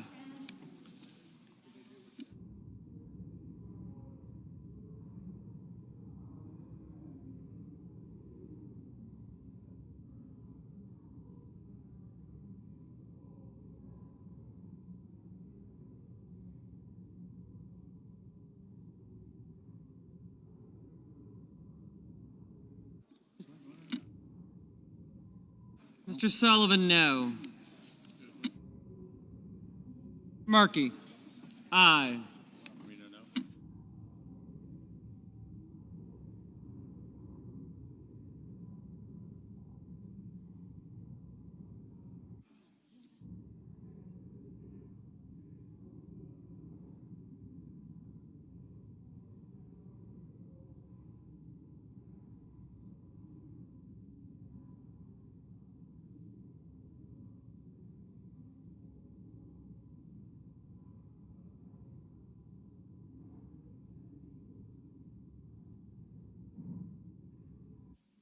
Mr. Cruz, no.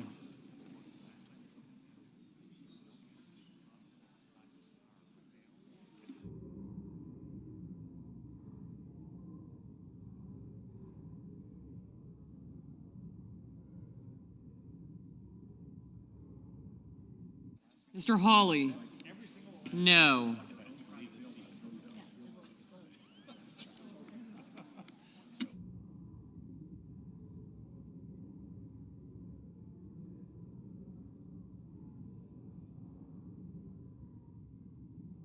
Mr. Hickenlooper, aye.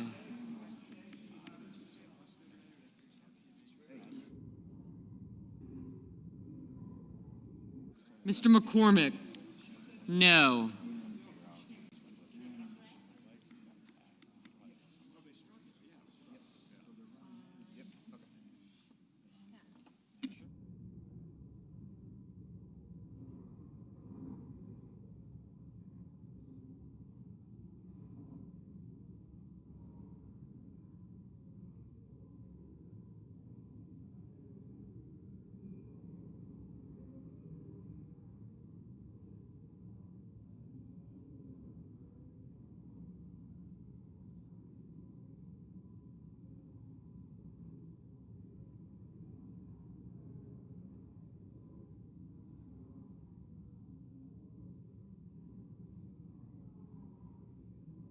Mr. Kennedy, no.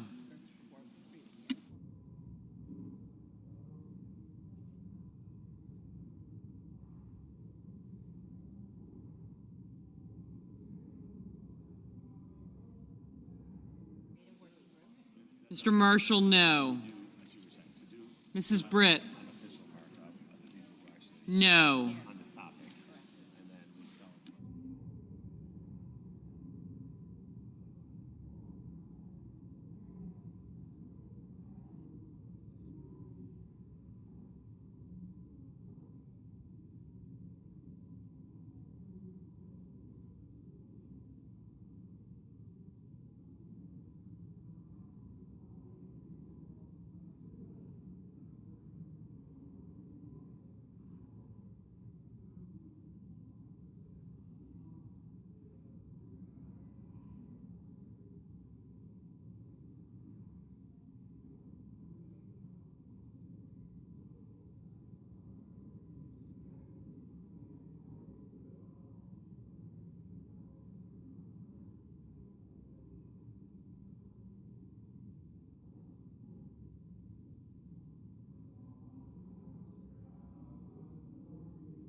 Ms. Cortez Masto, aye.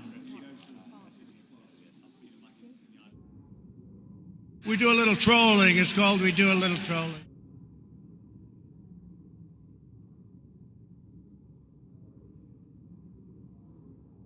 We do a little trolling. It's called we do a little trolling.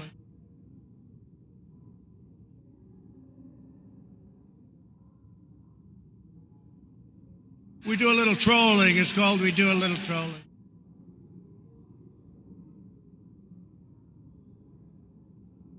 Mr. Sanders, aye.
Mr. Risch, no.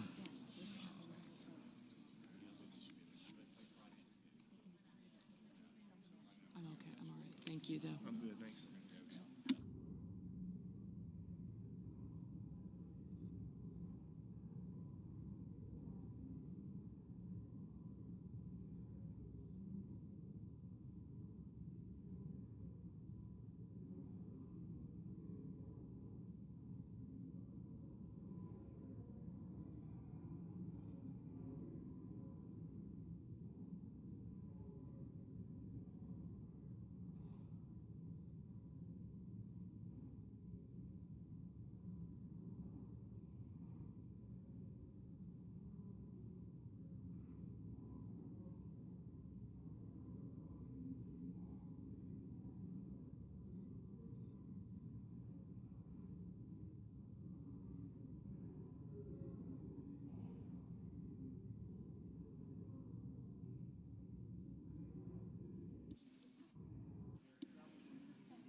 Mr. Johnson?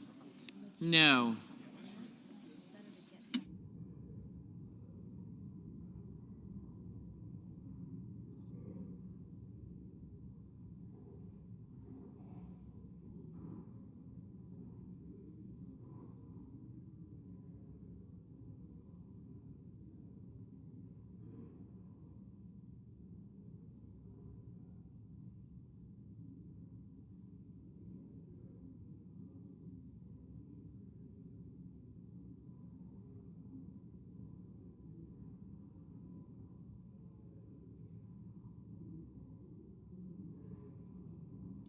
Mr. Graham, no.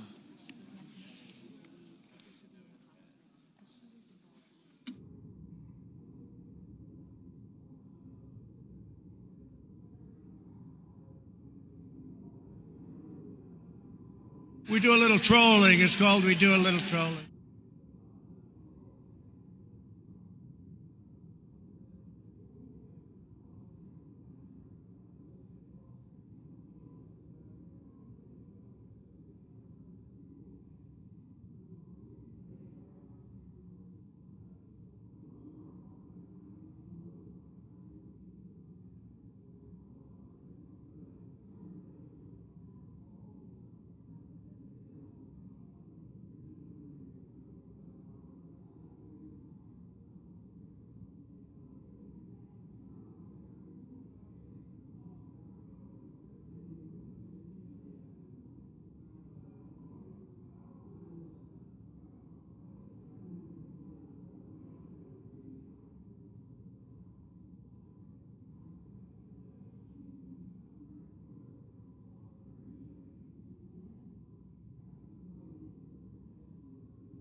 On this motion, the yeas are 48, the nays are 52. The motion is not agreed to. I recognize the Majority Whip. I ask unanimous consent that it be in order for the following. Can we have order on the floor, please? Mr. President, I ask unanimous consent it be in order for the following senator to be recognized to offer amendments, motions, or points of order, that the amendments be reported by number with no amendment to be in order prior to a vote in relation to the amendment or the motions. The Warren 2414. Without objection. Mr. President. I recognize the senator from Massachusetts. Mr. President, I call up my amendment 2414 and ask that it be reported by number. The clerk will report. Senator from Massachusetts, Ms. Warren, proposes an amendment number 2414 to amendment number 2360. Senator from Massachusetts? Sorry. Yes, thank you, Mr. President. The Consumer Financial Protection Bureau is the financial watchdog to keep people from getting cheated on credit cards and mortgages and Venmo and payday loans and a zillion other transactions. When this financial cop can't do its job, there is no one else in the federal government to pick up the slack. The CFPB has returned over $21 billion to more than 205 million Americans who were cheated by big banks and giant corporations. That is why this agency is popular across the country. But from the beginning, Republicans in Congress have been trying to kill it, and now they want to slash the CFPB's modest funding cap almost in half. Not to save working people money, but to make it easier for corporations to trick and trap millions of people. Scammers love this Republican move. I urge my colleagues to vote yes to support the CFPB, the little agency that fights for all Americans. And I reserve the remainder of my time. Mr. President. I recognize the senator from South Carolina. Thank you, Mr. President. I urge my colleagues to oppose this amendment. Section 30001 is purely budgetary and changes the CFPB's funding cap from 12% to 6.5%. It would provide the agency with ample funding to perform its statutory mandate. The funding available to the agency will grow each year as it is adjusted for inflation. There is nothing more budgetary than Congress deciding the funding level of an agency. I ask my colleagues to vote no on this amendment. Mr. President. Time's expired. Thank you, Mr. President. Oh, good. Yeas and nays. Yeas and nays. Mr. President, look, all this is about Mr. President. No, yeas and nays. I'm sorry, I asked for the yeas and nays. Mr. President. Yeah. I asked. Senator, for point of order. Thank you very much, Mr. President. The pending amendment number 2414 would cause the underlying legislation to exceed the Banking Committee's Section 302A allocation of the new budget authority and outlays. Therefore, I raise a point of order against this measure pursuant to Section 302F of the Congressional Budget Act of 1974. Mr. President, pursuant to Section 904 of the Congressional Budget Act of 1974, I move to waive Section 302F of that act for the purposes of the pending amendment. I ask for the yeas and nays. Is there a sufficient second? There appears to be. The clerk will call the roll. Ms. Also Brooks, Ms. Baldwin.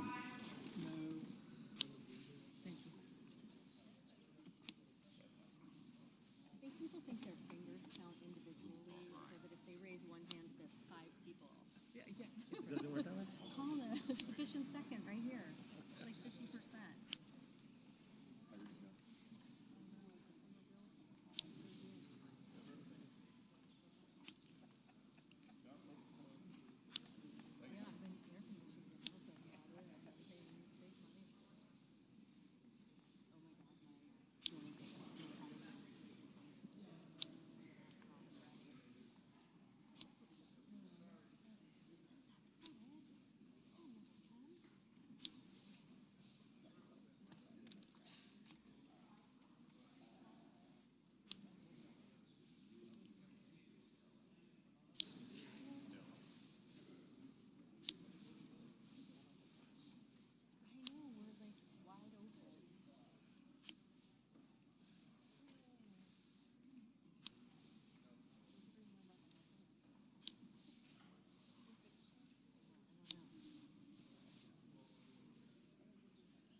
Mr. Banks.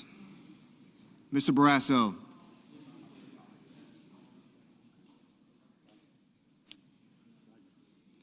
Mr. Bennett.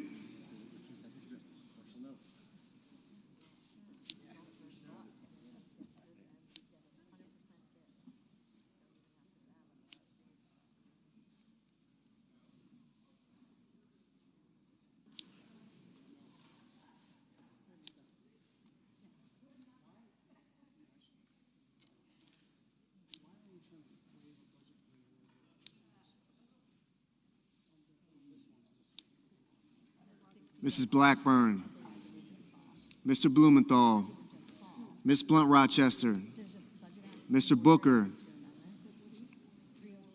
Mr. Bozeman, Mrs. Britt,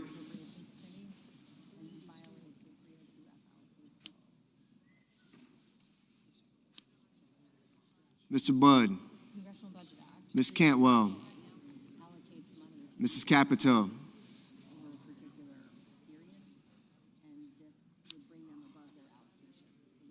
Mr. Cassidy, Ms. Collins, Mr. Coons, Mr. Cornyn,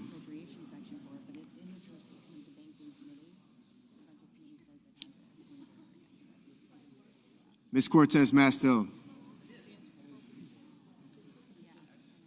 Mr. Cotton,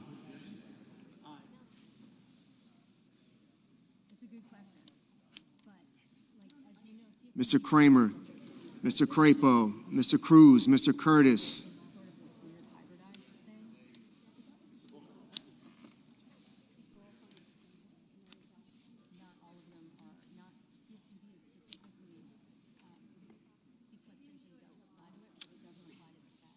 Mr. Daines, Ms. Duckworth, Mr. Durbin,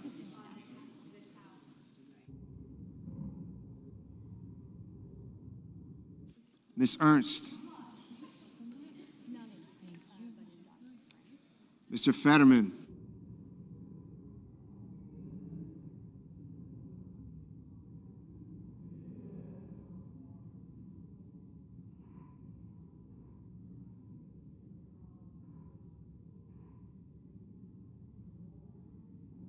Mrs. Fisher,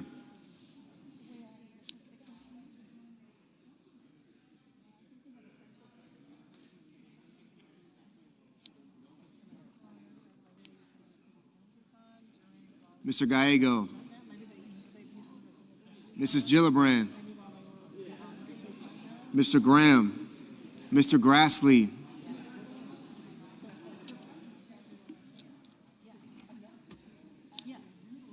Mr. Haggerty,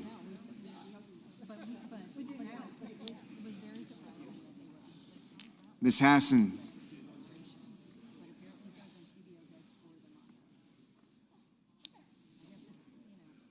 We do a little trolling. It's called we do a little trolling. Mr. Heinrich, We do a little trolling. It's called we do a little trolling. Mr. Hickenlooper,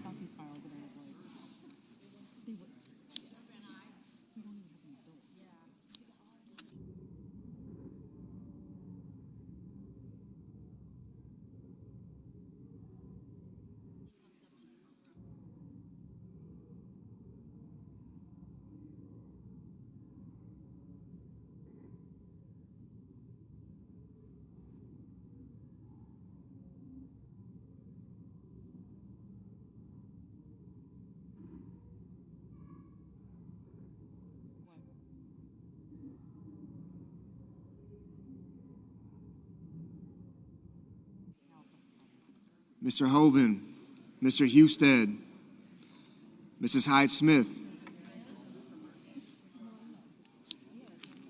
Mr. Johnson, Mr. Justice, Mr. Kane, Mr. Kelly,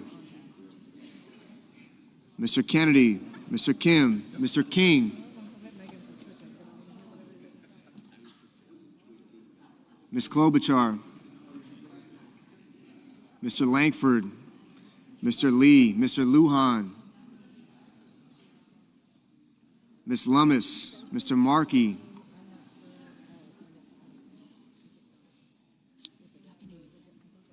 Mr. Marshall, Mr. McConnell, Mr. McCormick, Mr. Merkley, Mrs. Moody, Mr. Moran, Mr. Moreno, Mr. Mullen, Ms. Murkowski,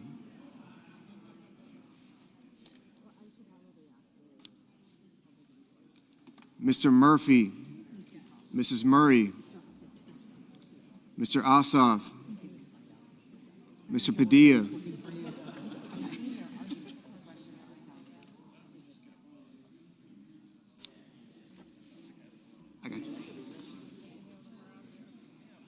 Mr. Paul, Mr. Peters, Mr. Reed, Mr. Ricketts, Mr. Risch, Ms. Rosen, Mr. Rounds,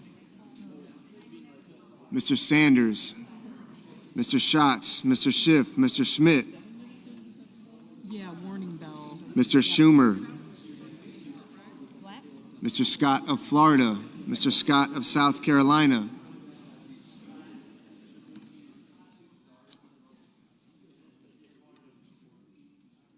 Mr. Shaheen, Mr. Sheehy, Ms. Slotkin, Ms. Smith,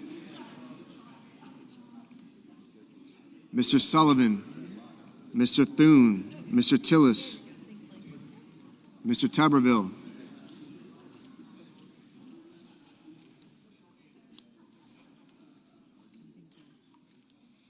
Mr. Van Hollen,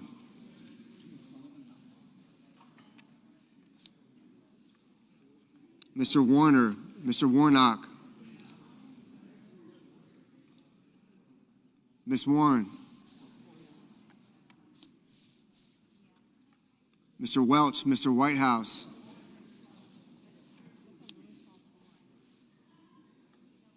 Mr. Wicker, Mr. Wyden, Mr. Young.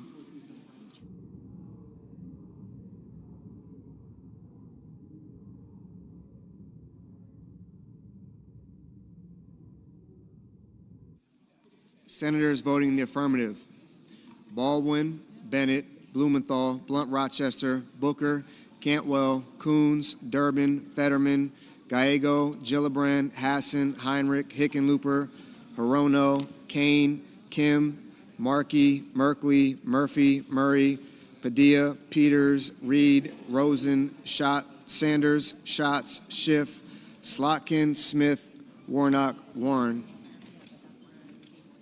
Mr. Welch, aye.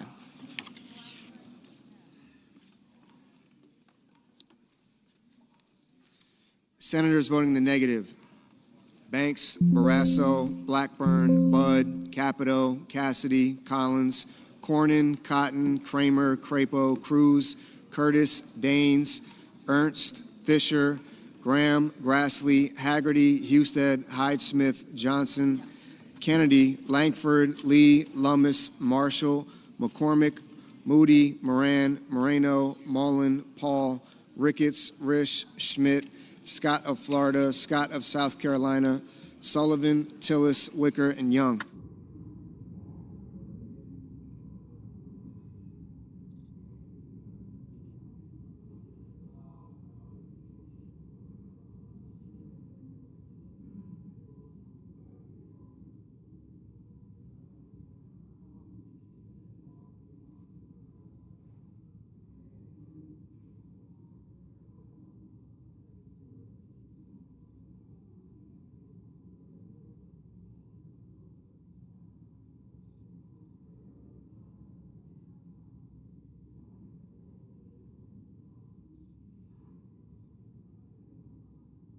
Ms. Murkowski, no.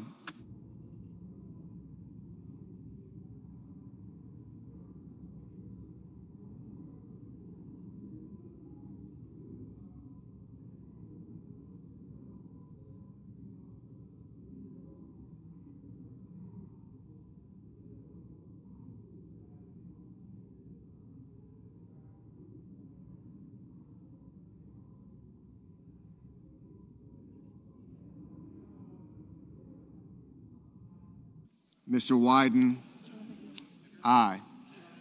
Mr. Rounds, No.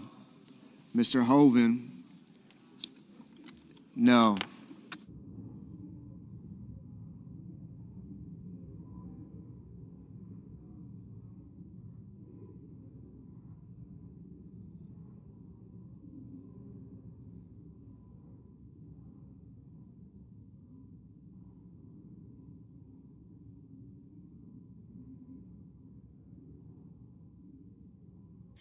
Mr. Hawley? No. Mr. King? Aye.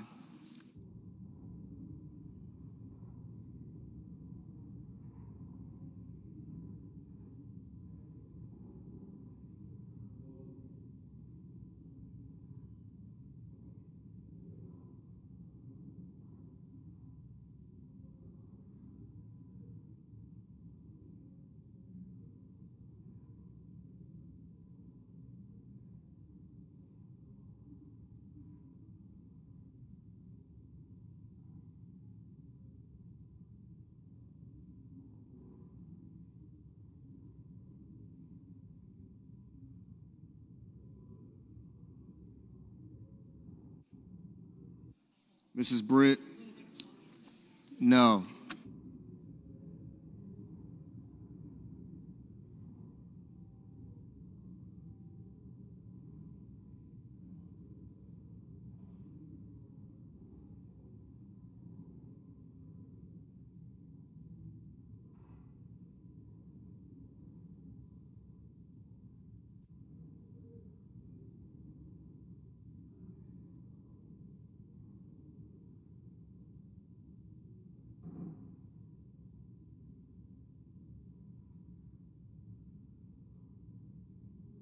Mr. Kelly? Mr. Kelly? Aye.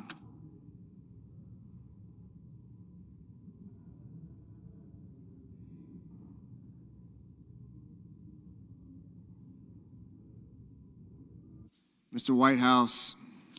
Aye.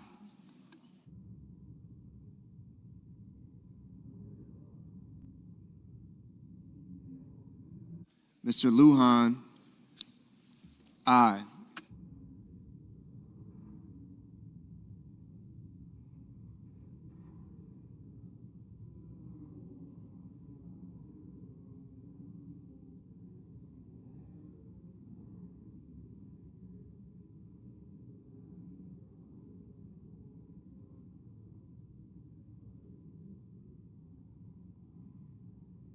Mr. Bennett?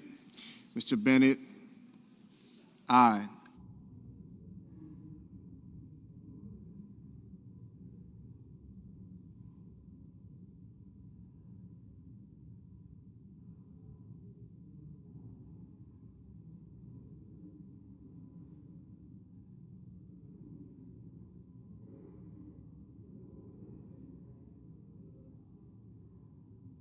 Ms. Also Brooks?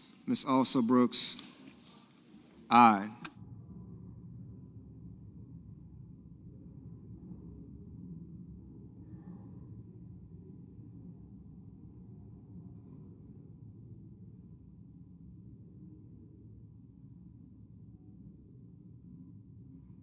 Ms. Duckworth?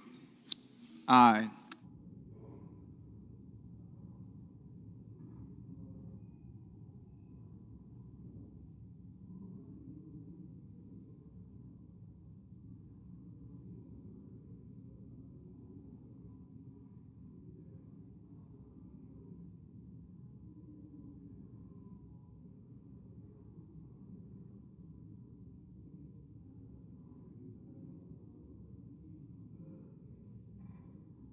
Ms. Klobuchar?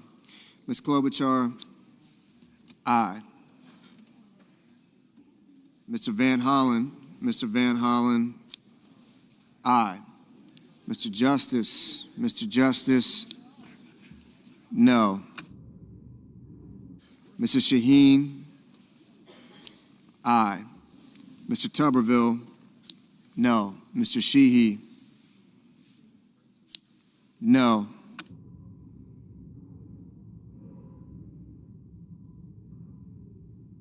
We do a little trolling. It's called we do a little trolling.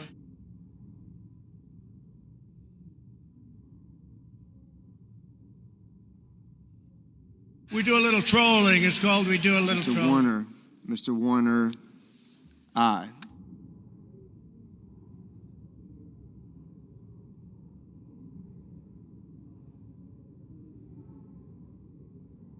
Ms. Cortez Masto, aye.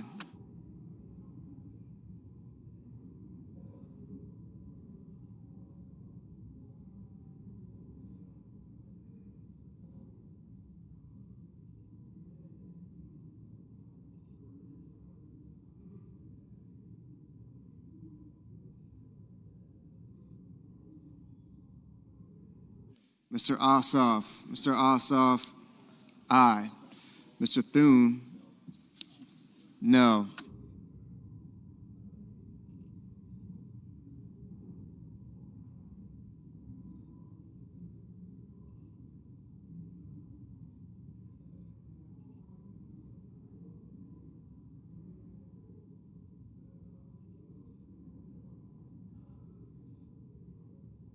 Mr. McConnell, no.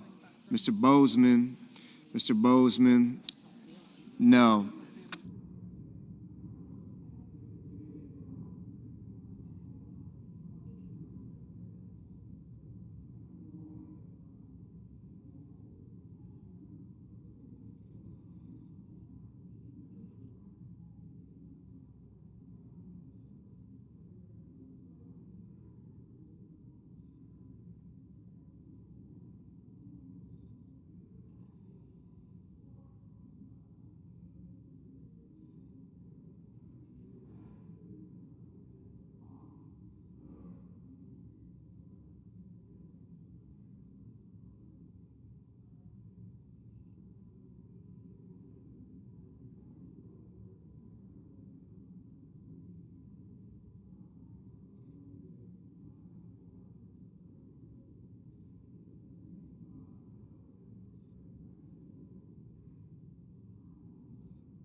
Mr.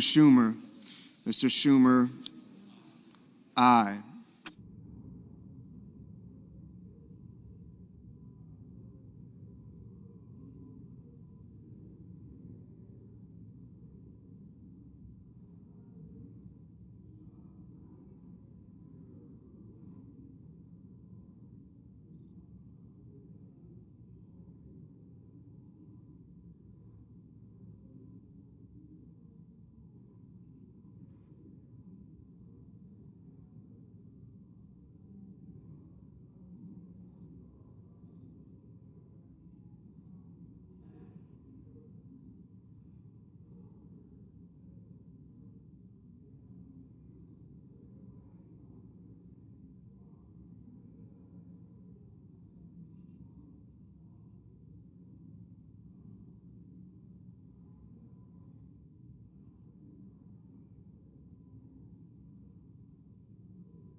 We do a little trolling. It's called we do a little trolling.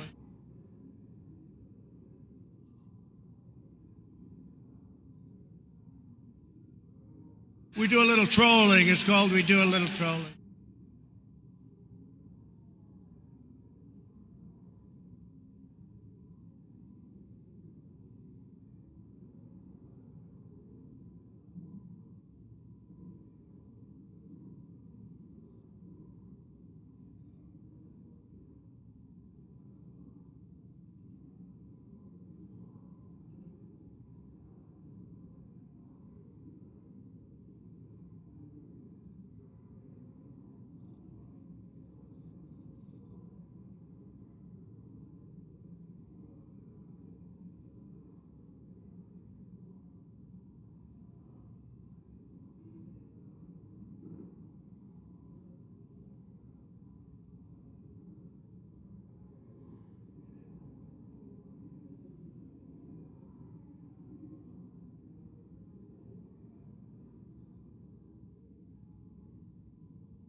We do a little trolling. It's called we do a little trolling.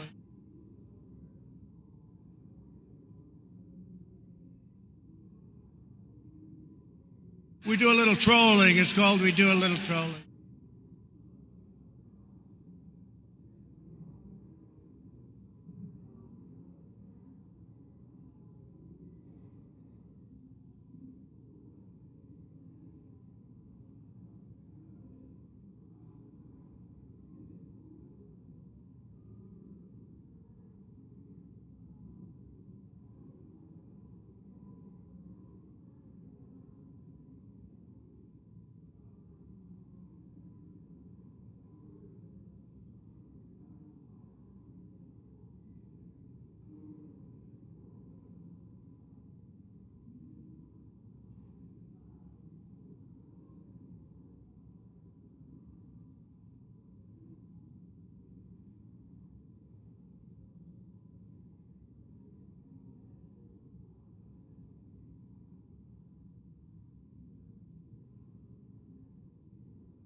We do a little trolling. It's called we do a little trolling.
We do a little trolling. It's called we do a little trolling.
I recognize that they're still in the vote.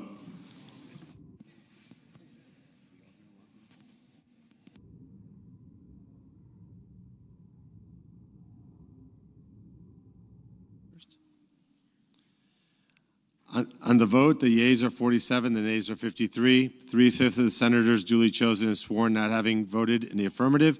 The motion is not agreed to. The point of order is sustained and the amendment fails.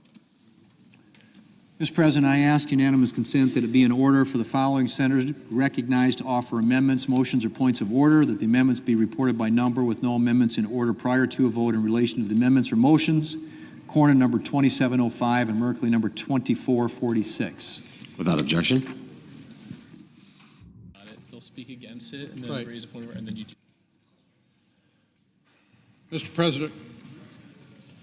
I recognize the senator from Texas. Mr. President, I call up my amendment number 2705, and I ask it be reported by number. The clerk will report.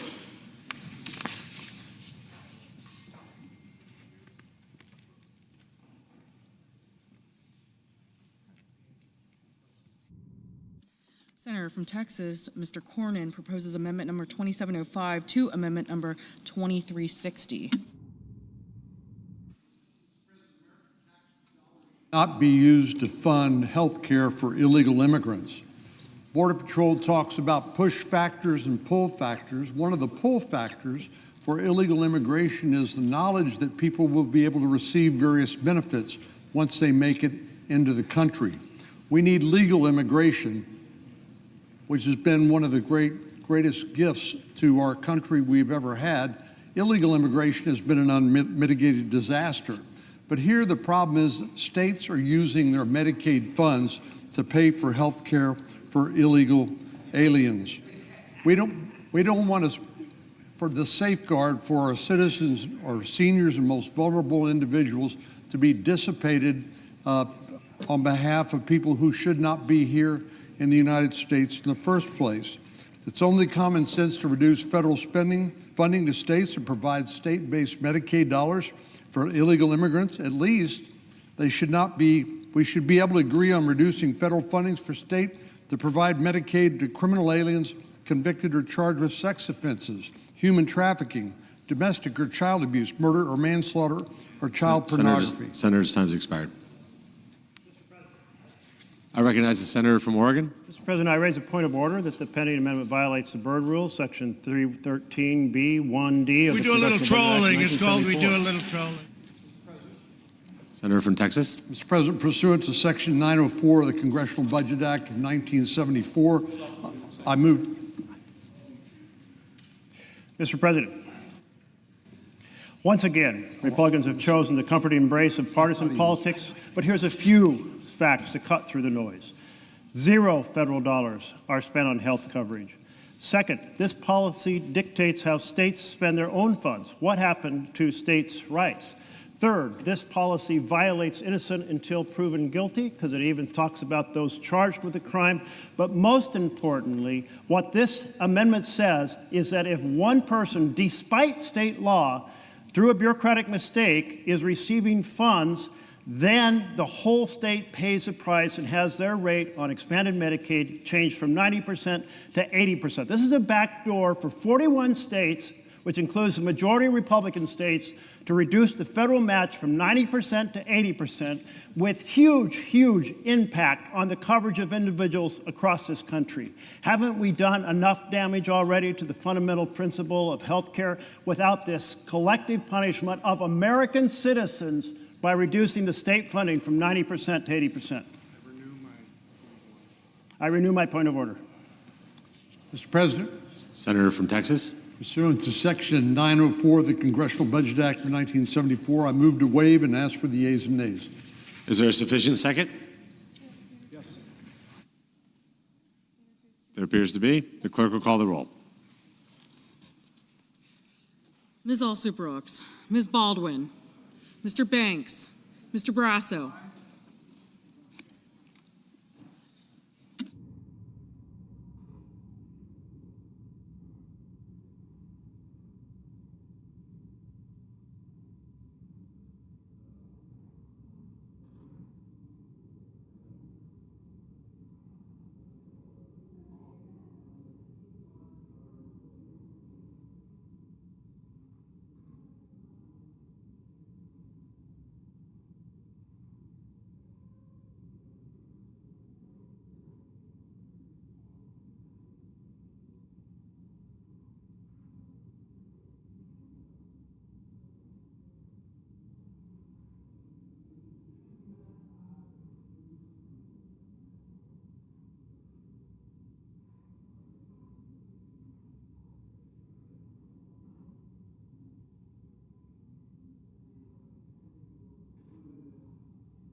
Mr. Bennett, Mrs. Blackburn, Mr. Blumenthal,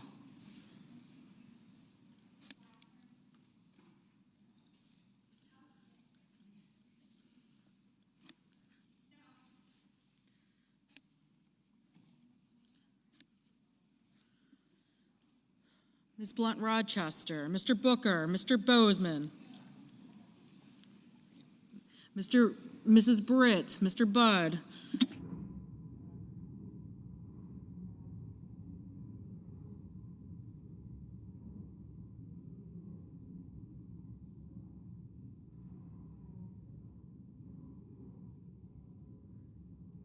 Ms. Cantwell, Mrs. Capito, Mr. Cassidy, Ms. Collins, Mr. Coons, Mr. Cornyn, Ms. Cortez Masto, Mr. Cotton, Mr. Kramer, Mr. Crapo, Mr. Cruz, Mr. Curtis, Mr. Daines, Ms. Duckworth, Mr. Durbin, Ms. Ernst, Mr. Fetterman,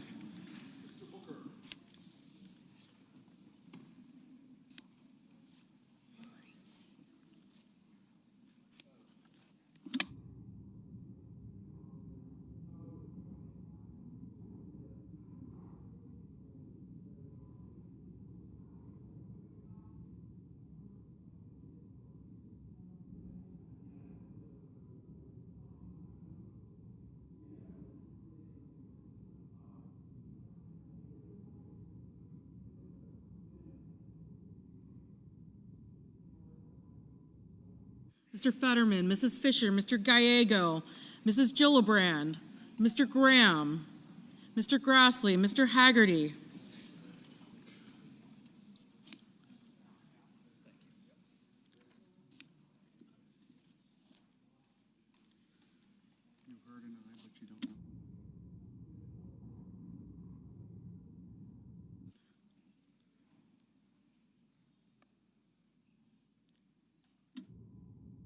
Mrs. Gillibrand, Mr. Graham, Mr. Grassley, Mr. Haggerty, Ms. Hassan, Mr. Hawley, Mr. Heinrich, Ms. Hirono, Mr. Hoven, Mr. Husted, Mrs. Hyde-Smith, Mr. Johnson, Mr. Justice, Mr. Kane, Mr. Kelly, Mr. Kennedy, Mr. Kim, Mr. King, Ms. Klobuchar, Mr. Langford, Mr. Lee, Mr. Lujan, Ms. Lummis, Mr. Markey, Mr. Marshall, Mr. McConnell, Mr. McCormick, Mr. Merkley, Mrs. Moody, Mr. Moran, Mr. Marino, Mr. Mullen, Ms. Murkowski, Mr. Murphy, Mrs. Murray, Mr. Ossoff, Mr. Padilla, Mr. Paul, Mr. Peters, Mr. Reed, Mr. Ricketts, Mr. Risch, Ms. Rosen, Mr. Rounds, Mr. Sanders, Mr. Schatz,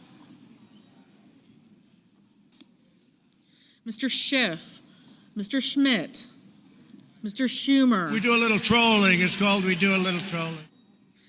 Mr. Scott of Florida, Mr. Scott of South Carolina, Mrs. Shaheen, Mr. Sheehy, Ms. Slotkin, Ms. Smith,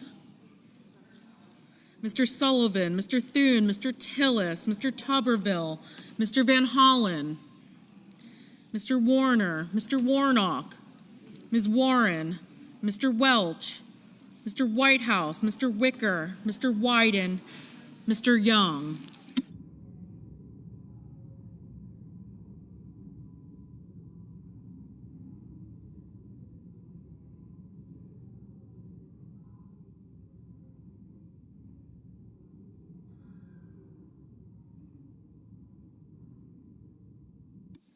Senators voting in the affirmative: Barrasso, Blackburn, Bozeman, Britt, Cassidy, Cornyn, Cotton, Ernst, Fisher, Grassley, Hoven, Hyde-Smith, Justice, Kennedy, Langford, Lummis, Moody, Marino, Ossoff, Paul, Ricketts, Rounds, Schmidt, Scott of South Carolina, Sheehy, Thune, and Young. Mr. Crapo, aye. Senators voting in the negative: also Brooks, Blunt Rochester, Booker, Collins, Coons, Duckworth, Gallego, Heinrich, Hickenlooper, Hirono, Kane, Kim, Merkley, Murray, Padilla, Reed, Rosen, Schatz, Schiff, Schumer, Shaheen, Smith, Welch, and Whitehouse.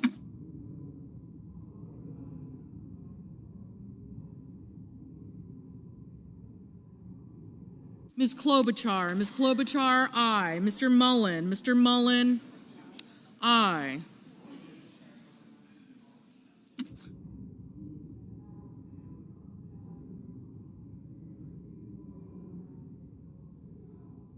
Ms. Klobuchar, no.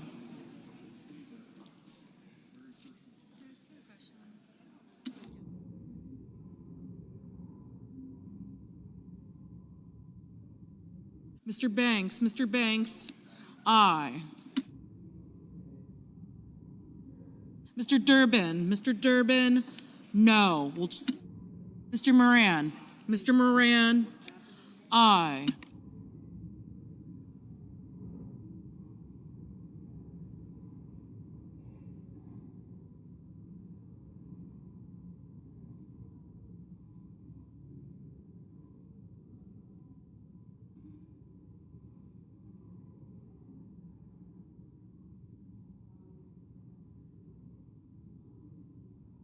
Mr. Kramer, aye. Mr. Sullivan, aye.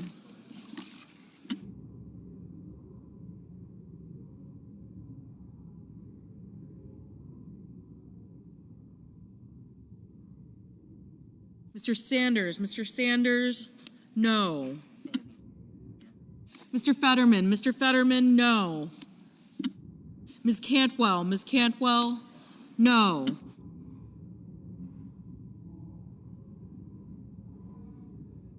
Mr. Wyden, no. Mr. Hawley, aye.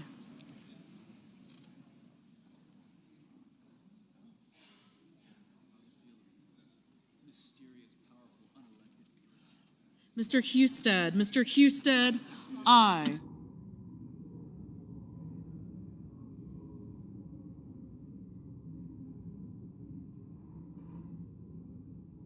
Ms. Cortez Masto, aye. Mr. King, no. Mr. Murphy, no.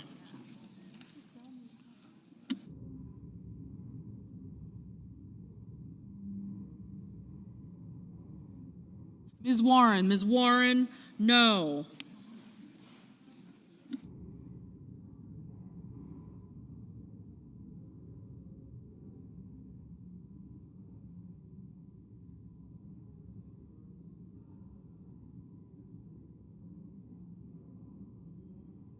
Mr.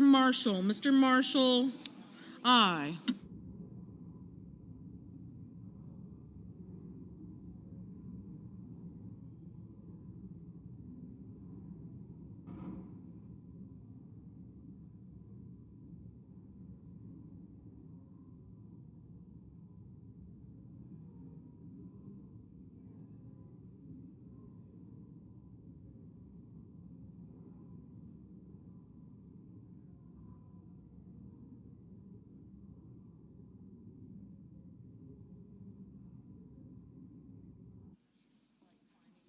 Mr.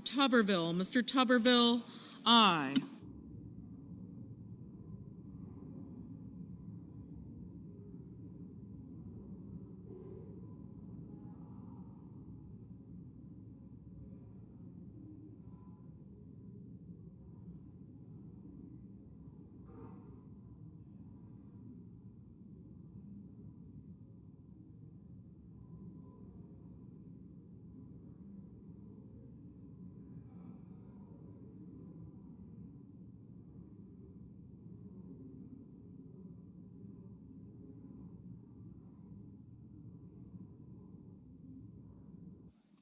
Mr. Blumenthal, Mr. Blumenthal, no.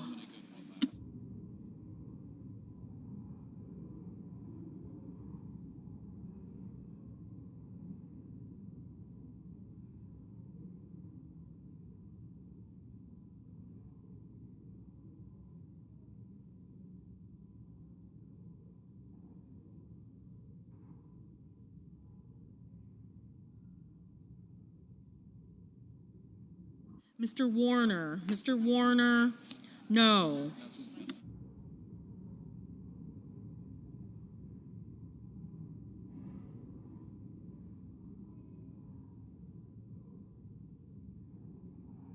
Mr. Lee, aye. Mr. Lujan, no. Mr. Van Hollen, no.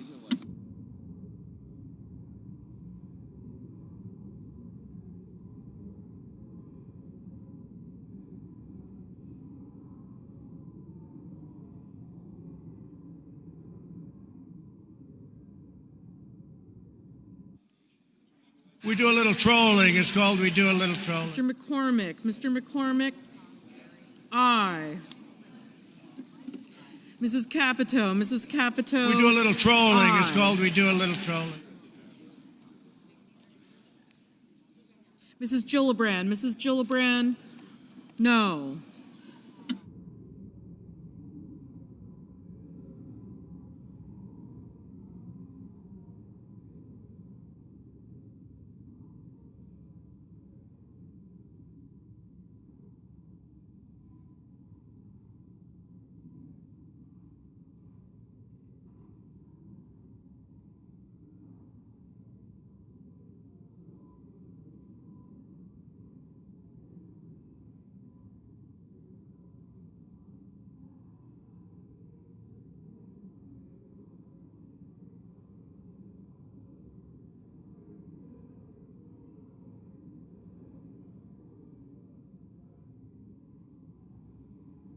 Mr. Peters, no.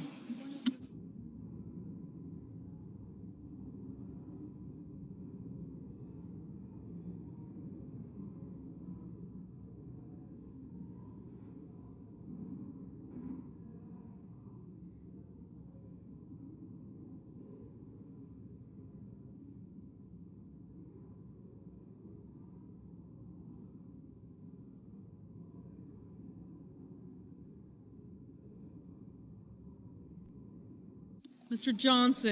Johnson, aye.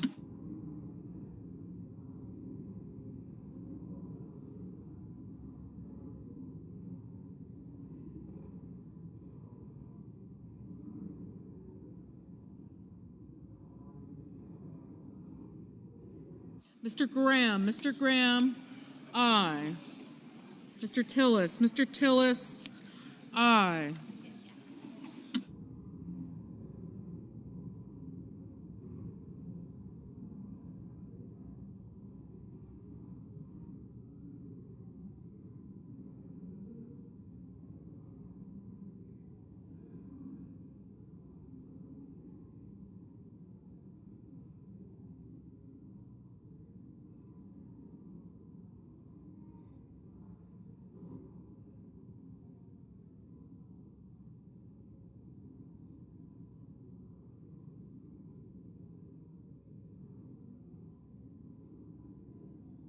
Ms. Baldwin, no.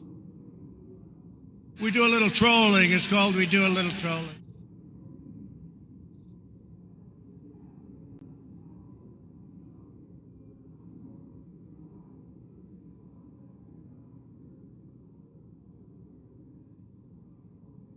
Mr. Curtis, aye. Ms. Murkowski, aye. Mr. Bennett, no. Mr. Haggerty, aye.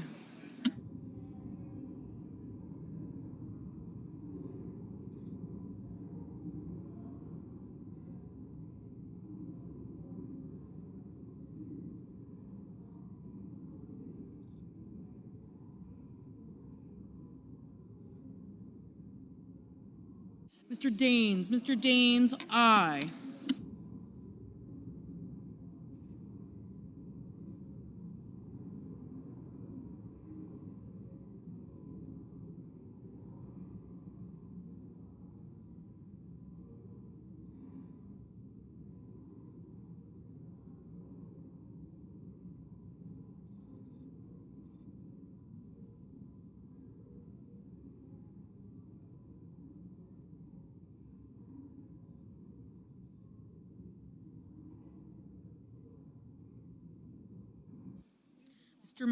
Mr. Markey, no.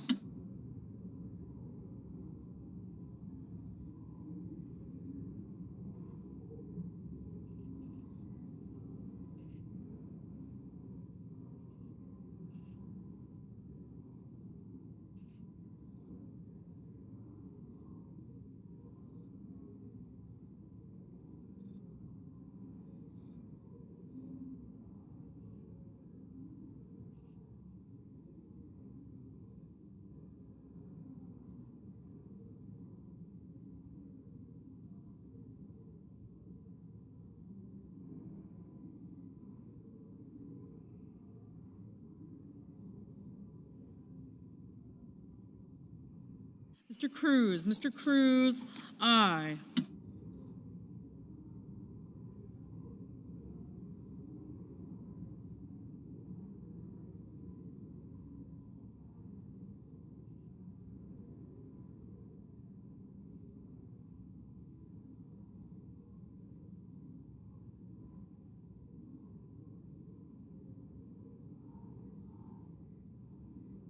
Mr. Wicker, aye.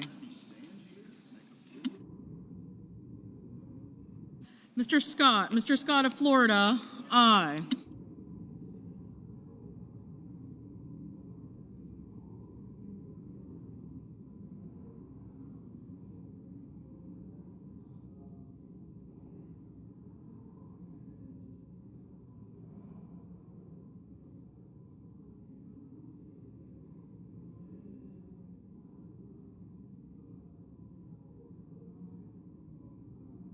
Mr.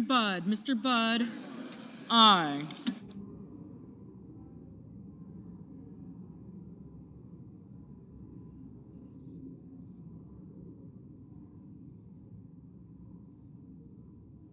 Mr. Kelly, no.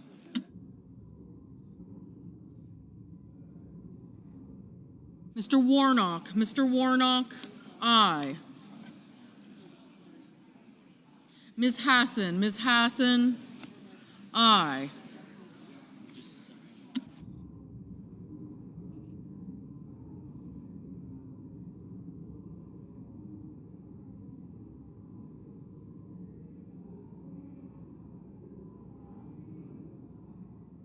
Mr. Risch, aye.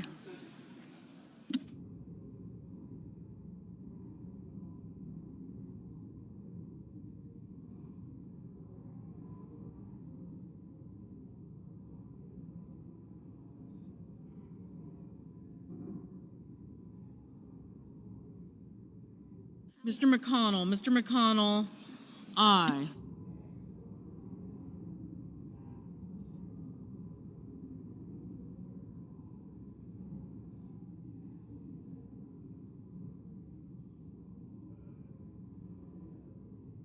Ms. Slotkin, no.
We do a little trolling. It's called we do a little trolling.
Okay.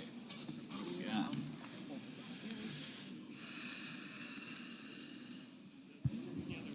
On this vote, the yeas are 56, the nays are 44. 3/5 of the senators duly chosen and sworn not having voted in the affirmative, the motion is not agreed to. The point of order is sustained and the amendment falls.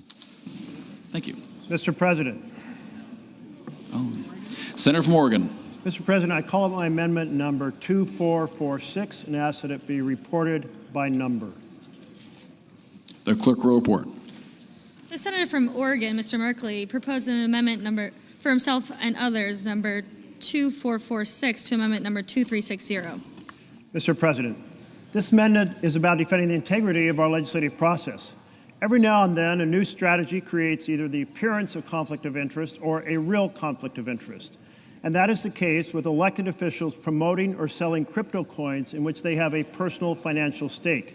The coins cost little to make, so the buyers know they're enriching. Order on the floor, please.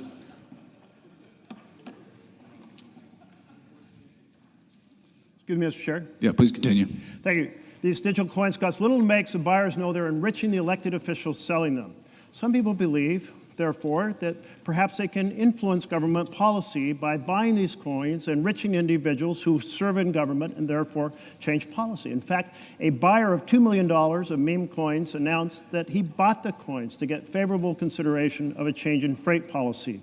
My friends, the sale of crypto coins by any of us for the financial benefit is corrupting our responsibility to govern by and for the people. Vote aye to defend the integrity of our We the People government. Mr. President, Senator from Wyoming. I rise to express my opposition to the amendment proposed by my colleague from Oregon and others. I appreciate their concerns about ethics and transparency in government, but this amendment would inflict serious harm on American innovation and competitiveness. And for that matter, it applies to the adult children directly or indirectly of elected and non-elected officials. It goes too far. If we had passed something like this in the early days of the internet, we would have sent a clear message that America is closed for business when it comes to digital innovation. And that's what we risk doing now. That's the last thing we want to be doing. The irony is this amendment would actually harm our government's ability to understand and regulate digital assets effectively. If we're serious about ethics in financial products, let's focus on real solutions and all financial products, not just digital. I urge my colleagues to reject this amendment. I raise a point of order that the pending amendment violates the Byrd Rule. Section 313B1D of the Congressional Budget Act of 1974. Mr. President, pursuant to Section 904 of the Congressional Budget Act of 1974, I move to waive Section 313 of that act for the purpose of the pending amendment. I nays. Is there a sufficient second? There appears to be. Clerk will call the roll. Ms. Alsobrooks, Ms. Baldwin, Mr. Banks.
We do a little trolling. It's called we do a little trolling.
Mr. Banks, Mr. Barrasso, Mr. Bennett, Mrs. Blackburn, Mr. Blumenthal, Ms. Blood Rochester, Mr. Booker, Mr. Bozeman, Mrs. Britt,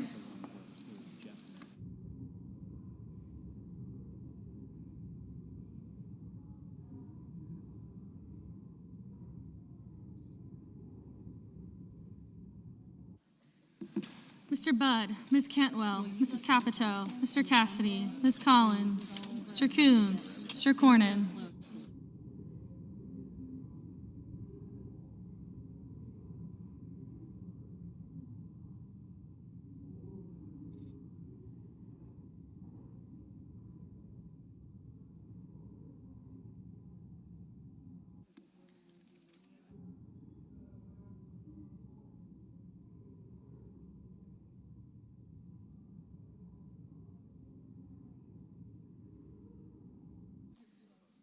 Cortez Masto, Mr. Cotton, Mr. Kramer, Mr. Crapo, Mr. Cruz.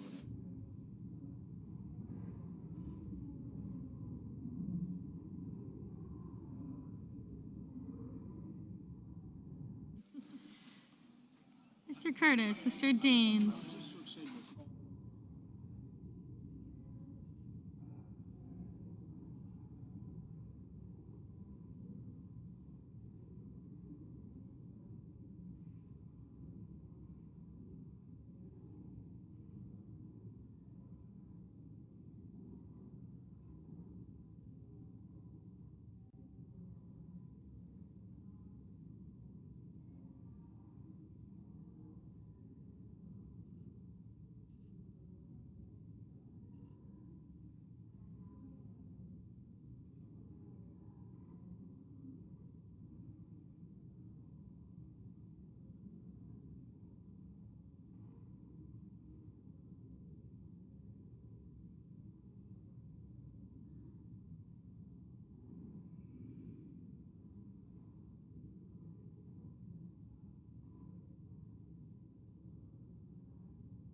Ms. Duckworth, Mr. Durbin, Ms. Ernst, Mr. Fetterman, Mrs. Fisher, Mr. Gallego, Mrs. Gillibrand, Mr. Graham, Mr. Grassley, Mr. Haggerty, Ms. Hassan, Mr. Hawley, Mr. Heinrich, Mr. Hickenlooper, Ms. Hirono, Mr. Hoven, Mr. Husted, Mrs. Hyde-Smith.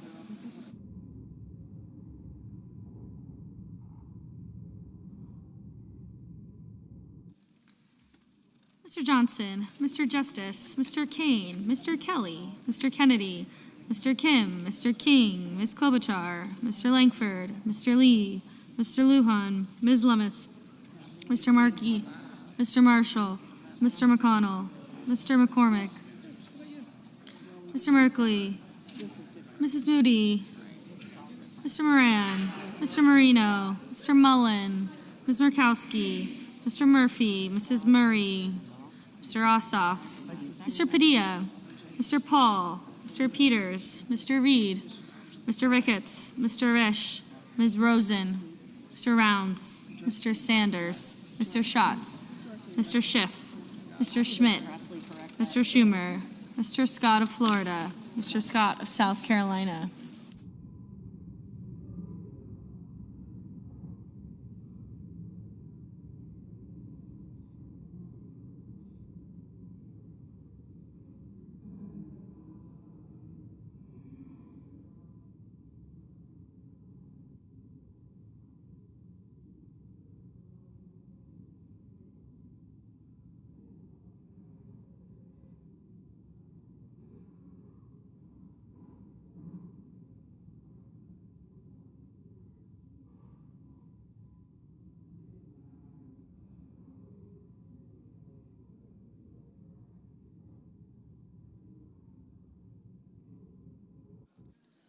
Mr. Scott of South Carolina, Mrs. Shaheen, Mr. Sheehy, Ms. Slotkin, Ms. Smith, Mr. Sullivan, Mr. Thune,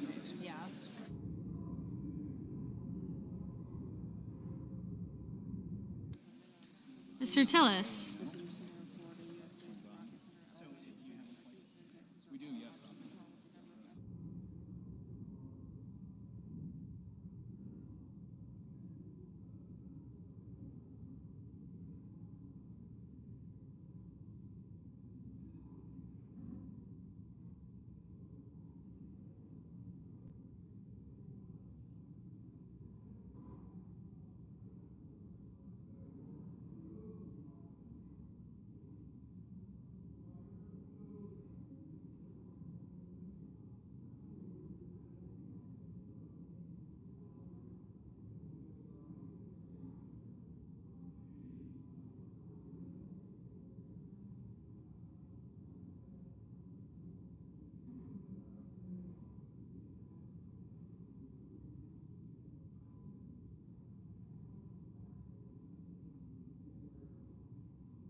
Mr. Tuberville, Mr. Van Hollen, Mr. Warner, Mr. Warnock, Ms. Warren, Mr. Welch, Mr. Whitehouse, Mr. Wicker, Mr. Wyden, Mr. Young.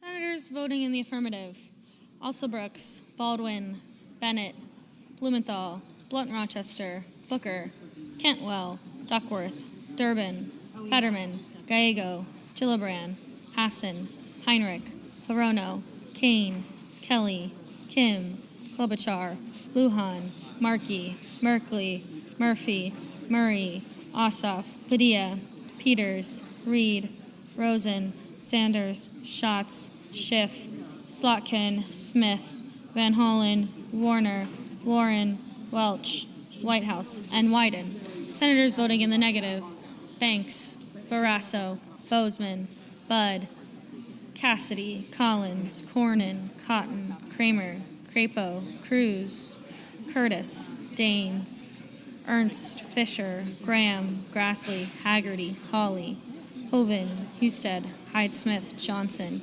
Kennedy, Langford, Lummis, Marshall, McConnell, McCormick, Moody, Moran, Mullen, Paul, Ricketts, Risch, Rounds, Schmidt, Scott of Florida, Scott of South Carolina, Thune, Tillis, Tuberville, Wicker, and Young.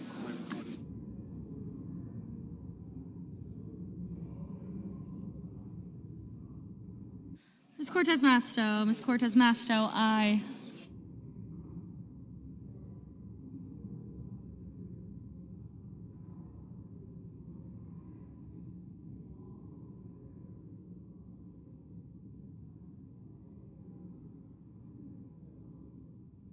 Mr. Fetterman, no.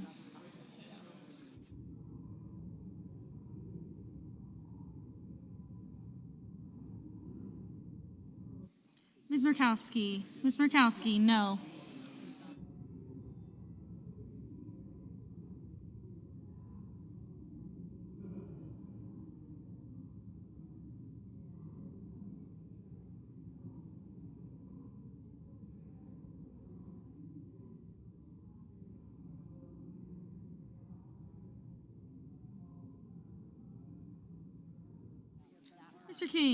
Mr. King, aye. Mrs. Shaheen, aye.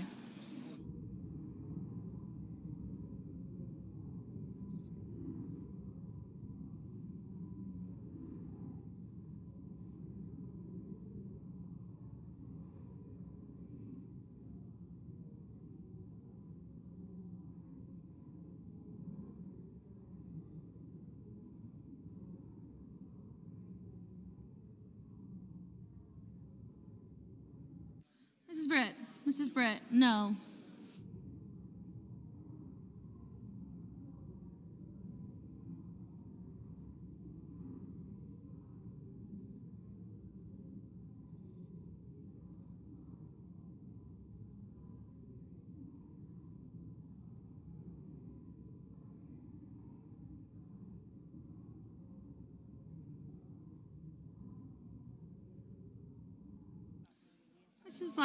Mrs. Blackburn, no.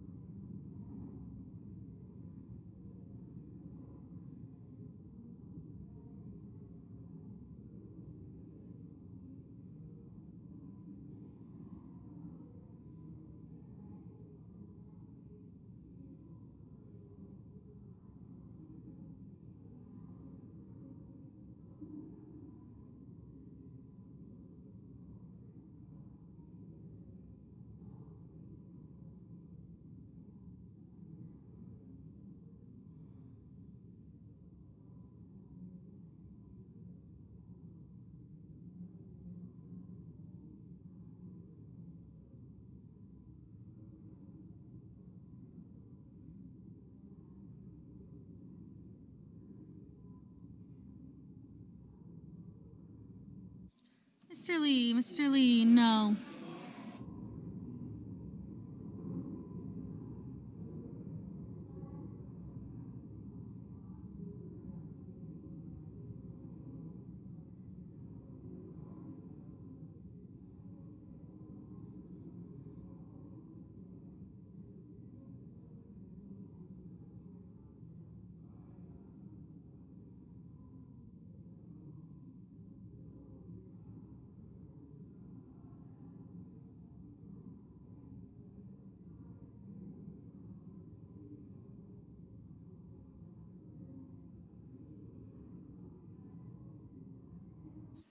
Mr.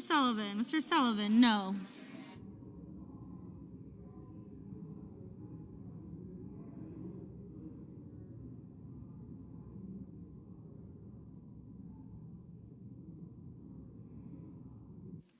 Mr. Justice, no. Mr. Coons, aye.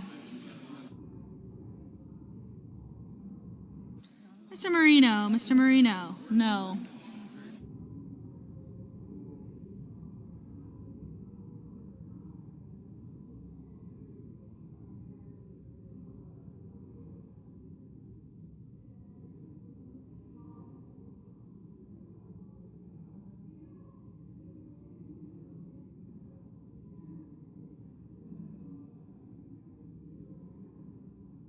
Mrs. Gillibrand,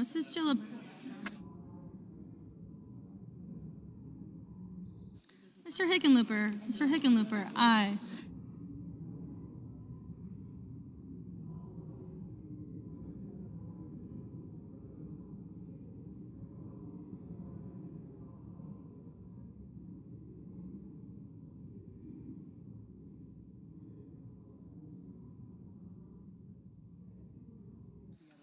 Mr. Fetterman, aye.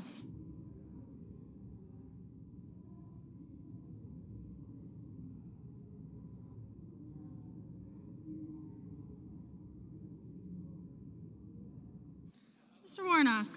Warnock, aye.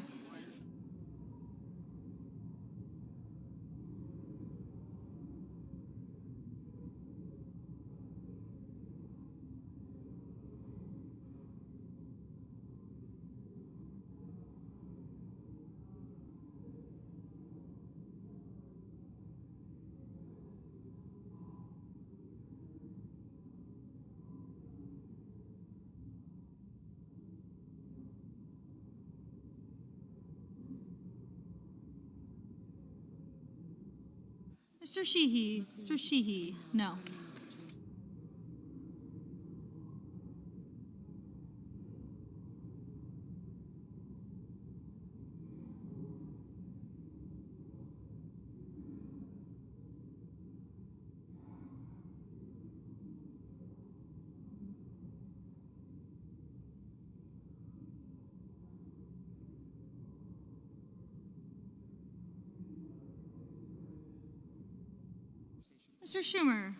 Mr. Schumer, aye.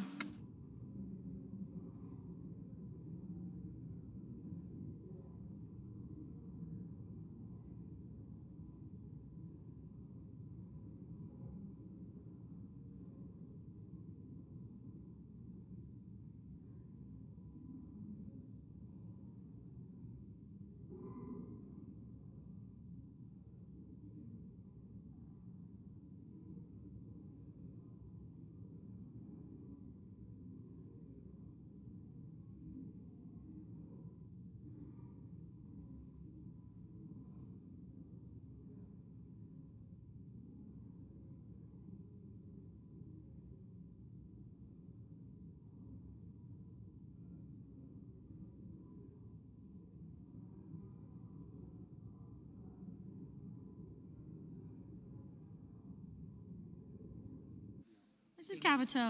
Capito, no.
We do a little trolling. It's called we do a little trolling.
can do that.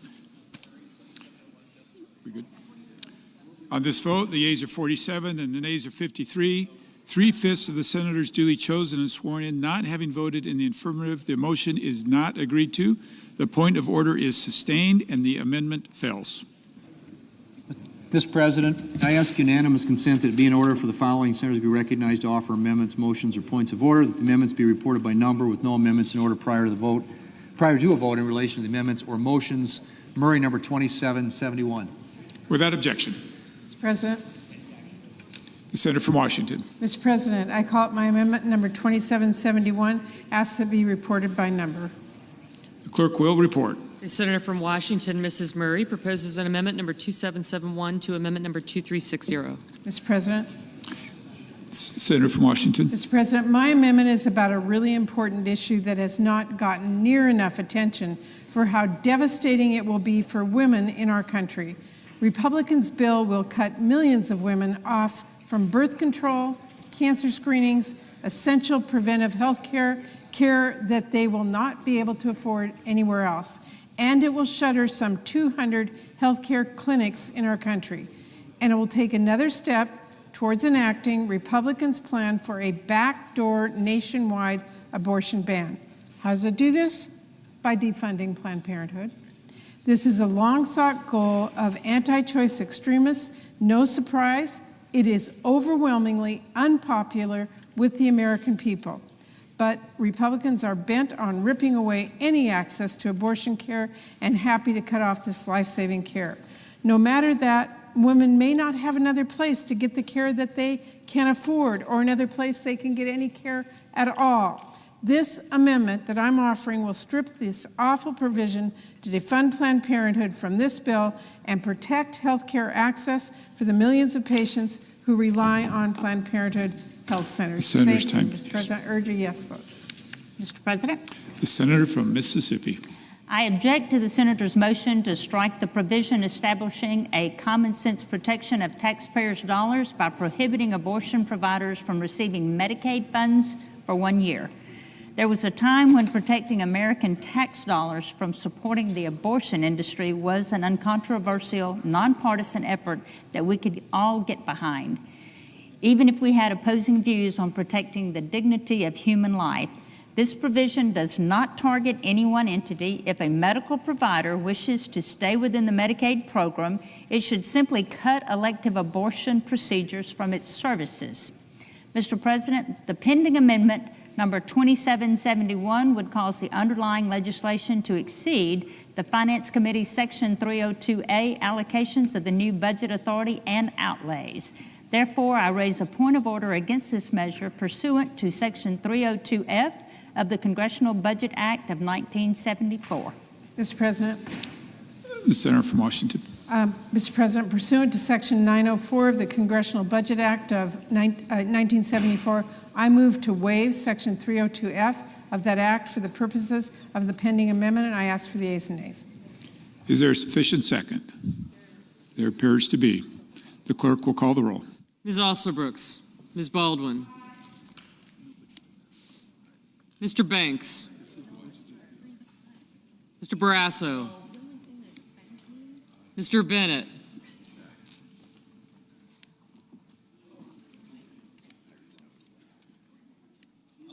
thank you. Thank you.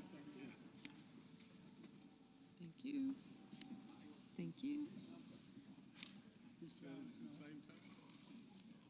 I got him.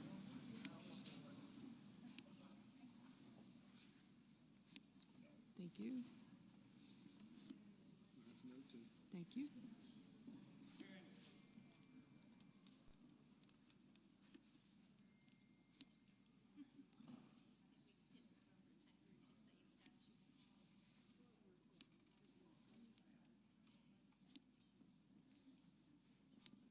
Thank you.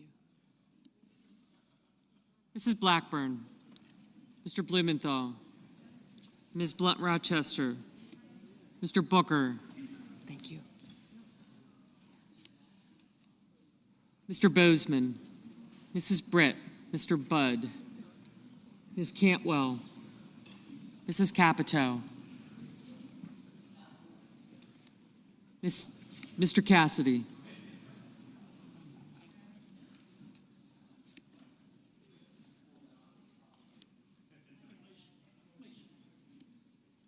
Ms. Collins. Mr. Coons. Thank you. Mr. Cornyn. Ms. Cortez Masto. Mr. Cotton. Mr. Kramer.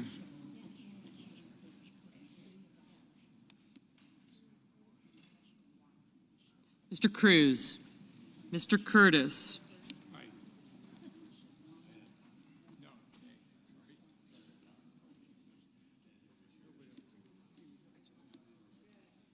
Mr. Daines, Ms. Duckworth, Mr. Durbin,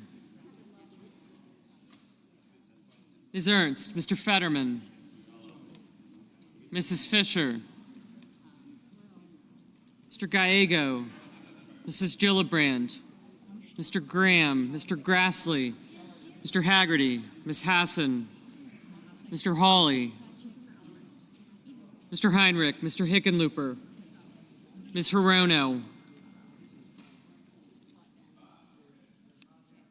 Mr. Hoven, Mr. Husted, Mrs. Hyde-Smith, Mr. Johnson, Mr. Justice,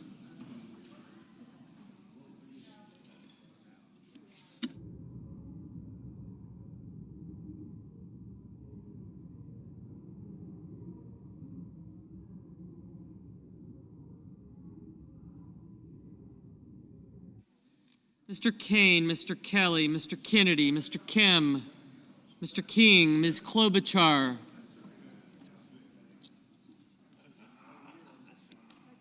got you, Mr. Lankford,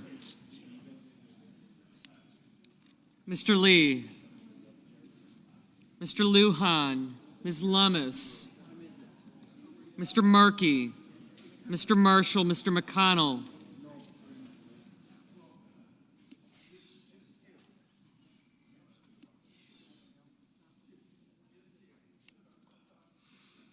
Mr. McCormick, Mr. Merkley, I did, Mrs. Moody, Mr. Moran, Mr. Marino, Mr. Mullen, Ms. Burkowski, Mr. Murphy, Mrs. Murray, Mr. Ossoff, Mr. Padilla, Mr. Paul, Mr. Peters, Mr. Reed, Mr. Ricketts, Mr. Risch, thank you. Ms. Rosen, Mr. Rounds, Mr. Sanders, Mr. Schatz, Mr. Schiff,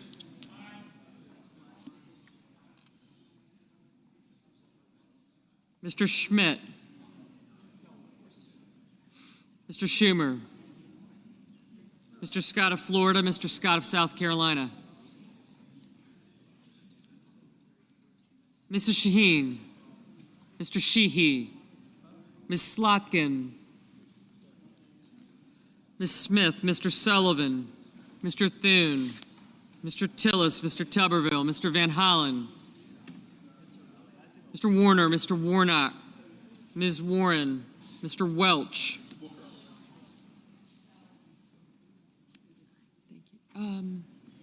Senator Blackburn.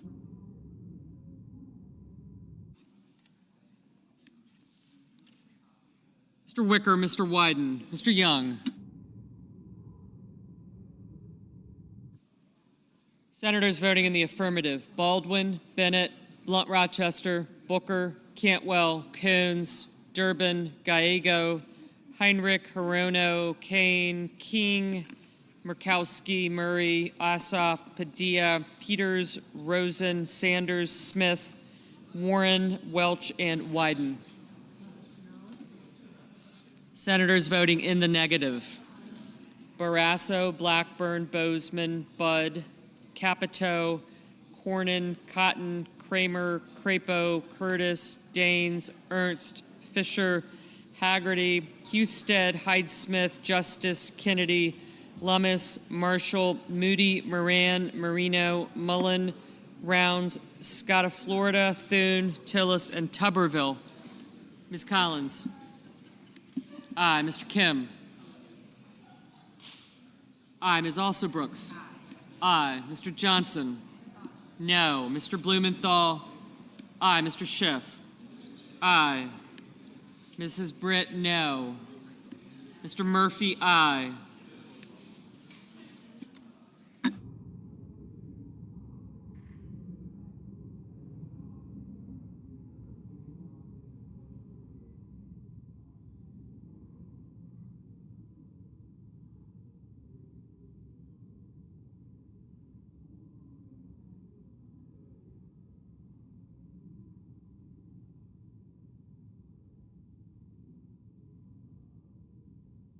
Mr. Schmidt, no. Mr. Wicker, no.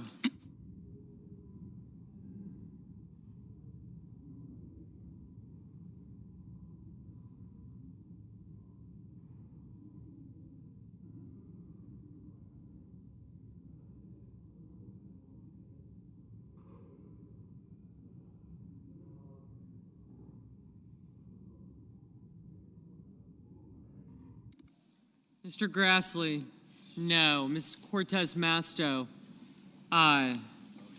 Mr. Fetterman. We do a little trolling. It's called we do a little Mr. trolling. Hickenlooper, aye.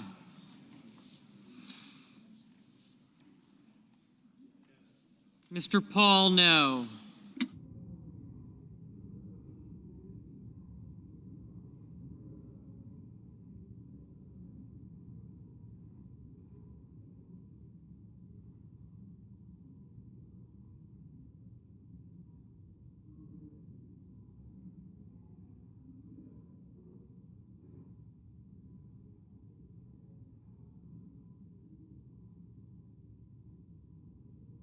Mr. Merkley, aye.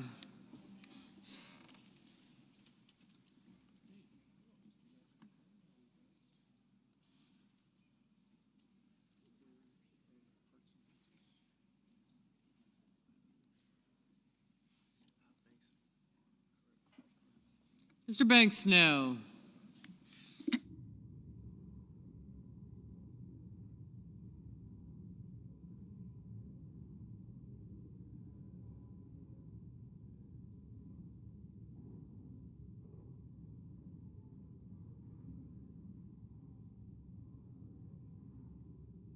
Ms. Hassan, aye.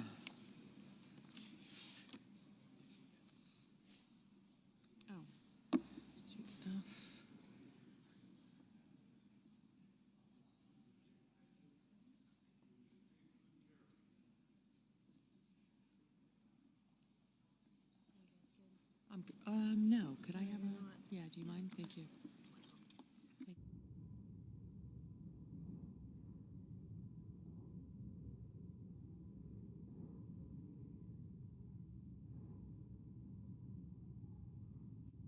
Ms. Slotkin, aye. Mr. Lujan, aye.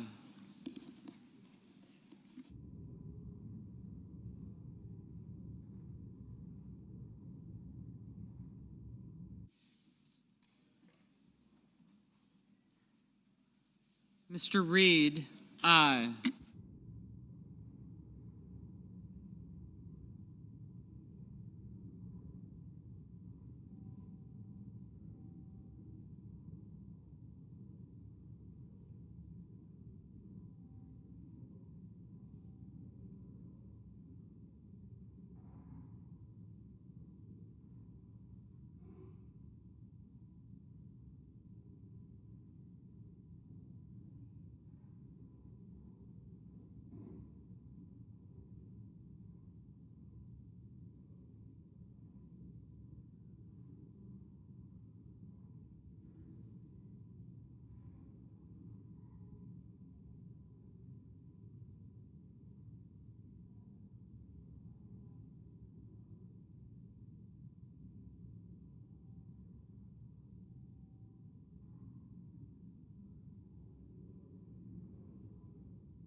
Ms. Duckworth, aye.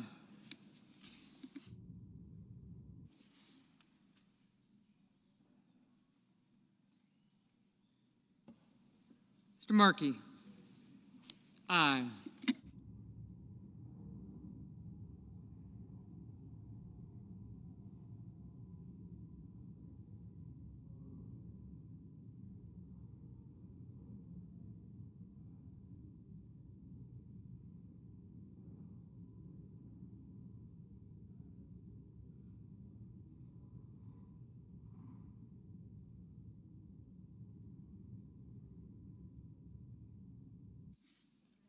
Mrs. Gillibrand, aye.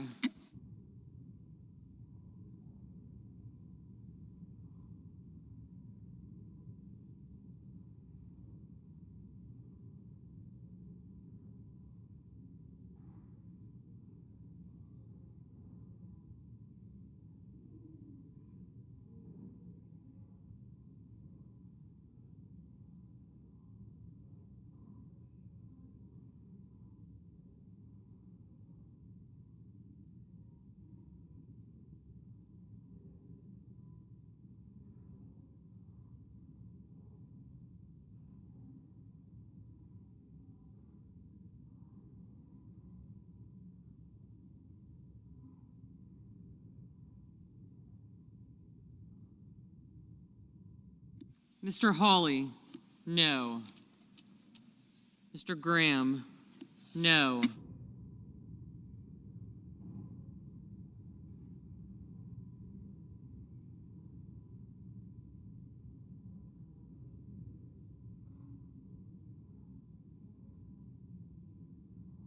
Mr. Risch, aye. Mr. Risch, no.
Mr. Schatz, aye.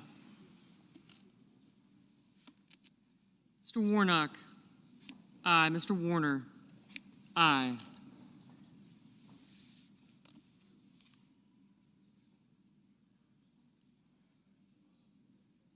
Mr. Cruz, no.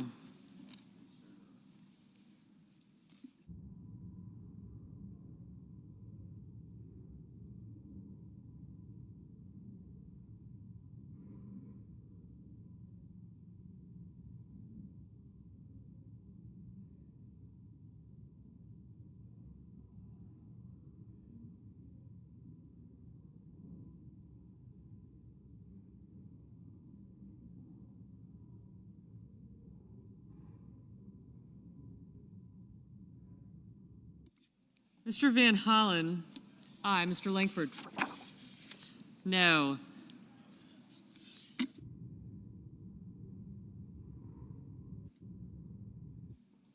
Mr. Cassidy, no.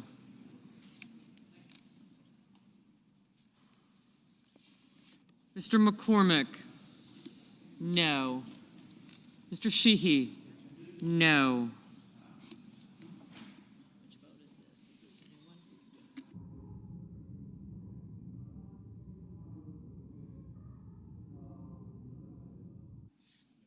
Mr. Lee, no.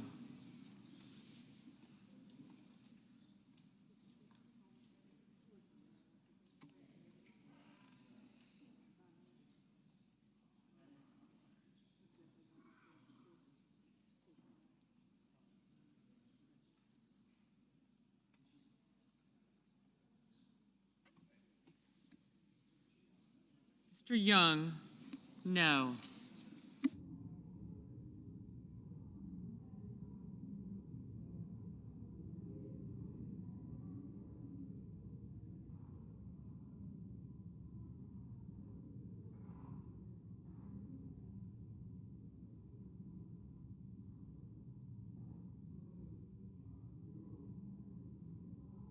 We do a little trolling. It's called we do a little trolling.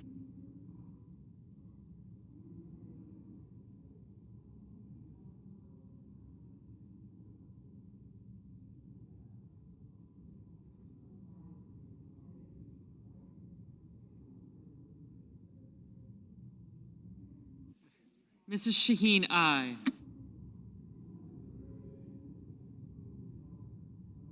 Mr. Schumer, aye.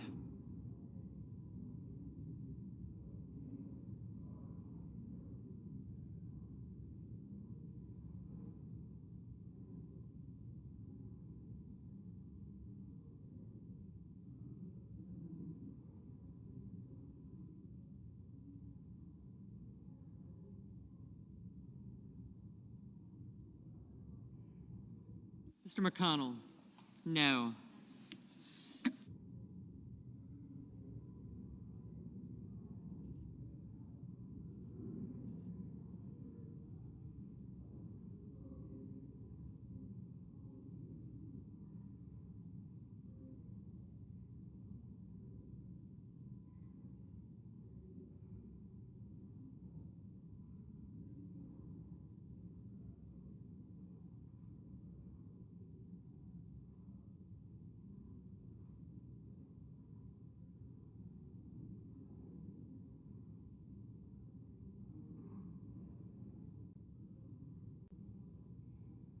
Ms. Klobuchar, aye.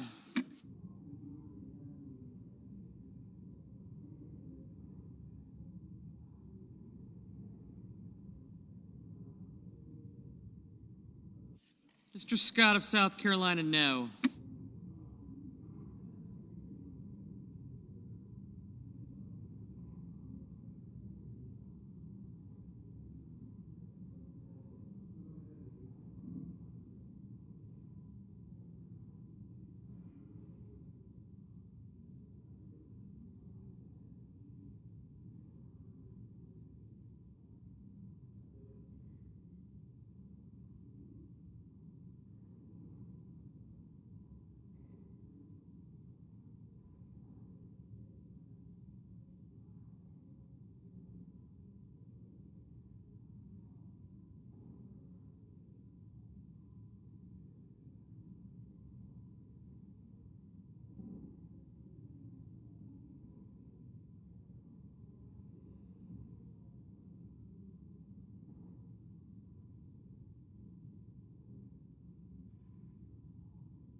Mr. Kelly, aye.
Mr. Ricketts, no.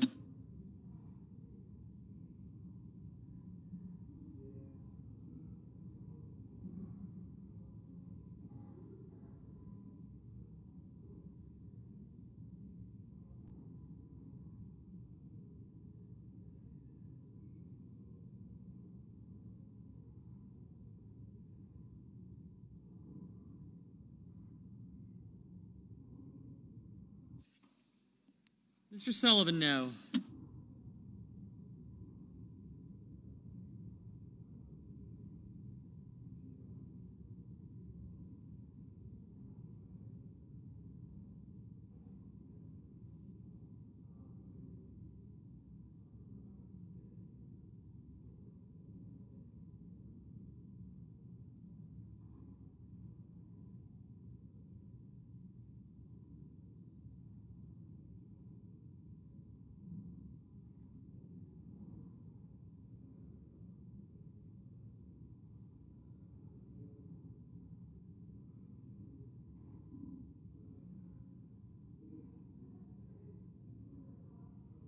Mr. Hoven, no.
Mr. Whitehouse, aye.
We do a little trolling. It's called we do a little trolling.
On this vote, the yeas are 49, the nays are 51.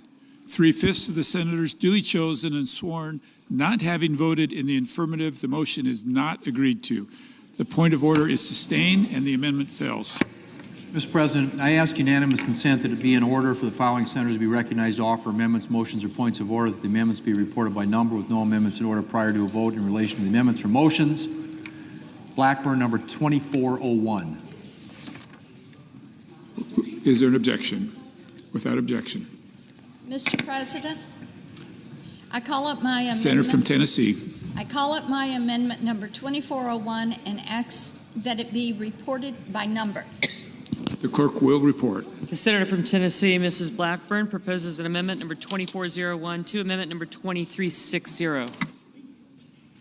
Mr. President, I ask unanimous consent for 2 minutes of debate, equally divided. Without objection. Thank you, Mr. President. Millions of vulnerable Americans, including the disabled, elderly, and low-income children, depend on Medicaid for vital health care services. But waste, fraud, and abuse are pushing this program to the point of insolvency. According to one estimate, there were more than $1 trillion in improper payments over the last decade. To protect Medicaid for those who truly need it, this corruption must end, including by removing the 1.4 million illegal aliens who are currently exploiting the program. My amendment would close a loophole that allows illegal aliens to receive Medicaid coverage for up to 90 days by blocking federal taxpayer dollars from funding benefits for prospective beneficiaries until their citizenship or lawful presence is verified. I urge a yes vote on this amendment, and I ask for the yeas and nays. Is there a sufficient second? There appears to be. The yeas and nays are ordered. The senator from Oregon. Mr. President, the Blackburn Amendment penalizes innocent people who are eligible for Medicaid coverage and are waiting to cut through a thicket of red tape and get health care. This can go on for months and months and defies basic fairness and common sense. The parliamentarian has already ruled that the federal government, if it does this, it would be coercive and not acceptable under the reconciliation rules. This is a distraction from Republican attempts to decimate the Medicaid benefit, and I therefore raise a point of order that the pending amendment violates the Byrd Rule, Section 313B1D of the Congressional Budget Act of 1974, and I ask for the yeas and nays. Mr. President, pursuant to Section 904 of the Congressional Budget Act of 1974, I move to waive, and I ask for the yeas and nays. Is there sufficient second? There appears to be. The question is on the motion to waive. Ms. Alsa Brooks, Ms. Baldwin,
Mr. Banks,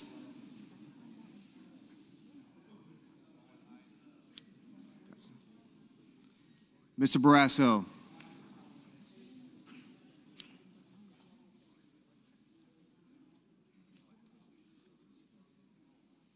Mr. Bennett, Mrs. Blackburn,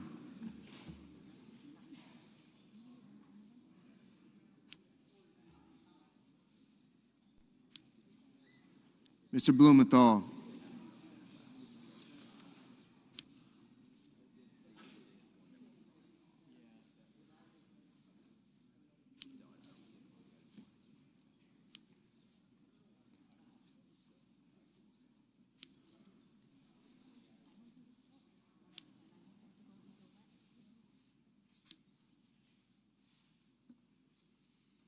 Mr. Booker,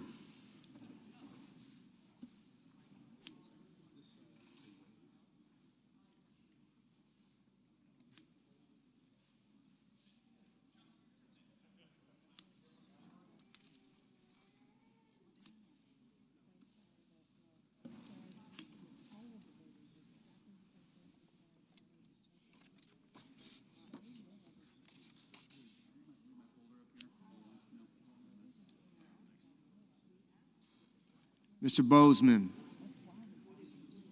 Mrs. Britt, Mr. Budd, Ms. Cantwell, Mrs. Capito, Mr. Cassidy, Ms. Collins, Mr. Coons, Mr. Cornyn, Ms. Cortez Masto, Mr. Cotton,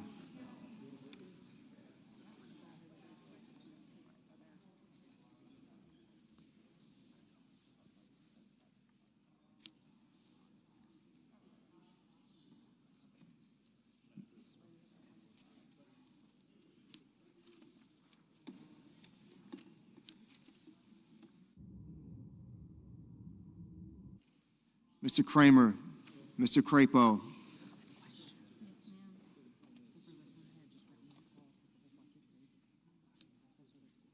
Mr. Cruz, Mr. Curtis,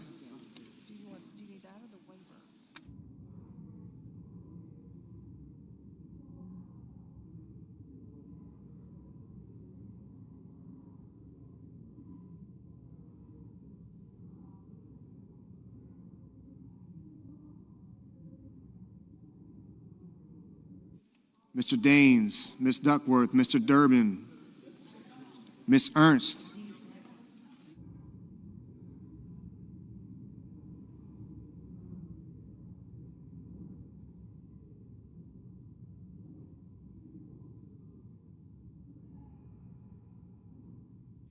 Mr. Fetterman, Mrs. Fisher, Mr. Gallego, Mrs. Gillibrand, Mr. Graham,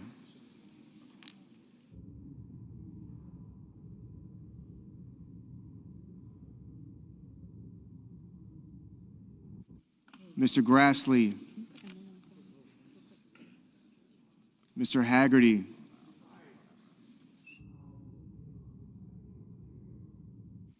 Ms. Hassan,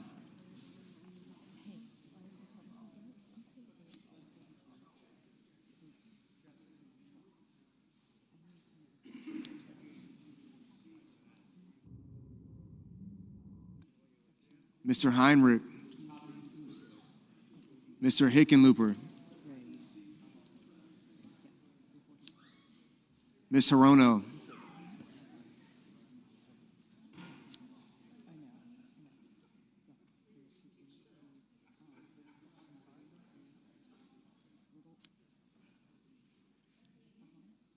Mr. Hoven, Mr. Husted,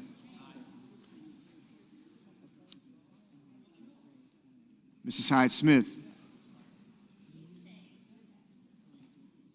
Mr. Johnson, Mr. Justice,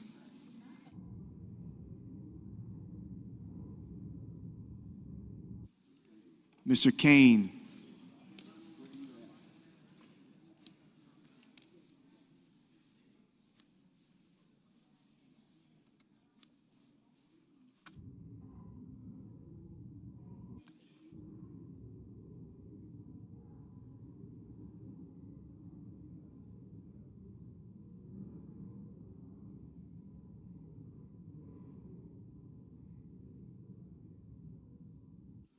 Mr. Kelly,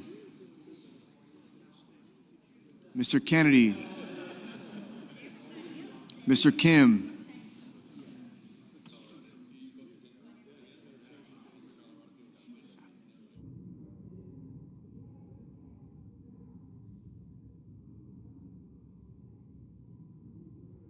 Mr. King, Ms. Klobuchar, Mr. Langford, Mr. Lee, Mr. Lujan, Ms. Lummis, Mr. Markey, Mr. Marshall,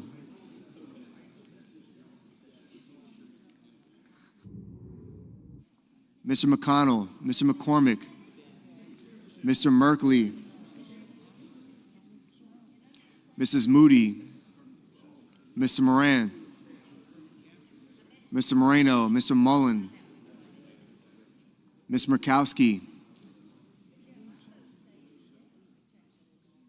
Mr. Murphy, Mrs. Murray, Mr. Ossoff, Mr. Padilla, Mr. Paul, Mr. Peters, Mr. Reed, Mr. Ricketts, Mr. Risch,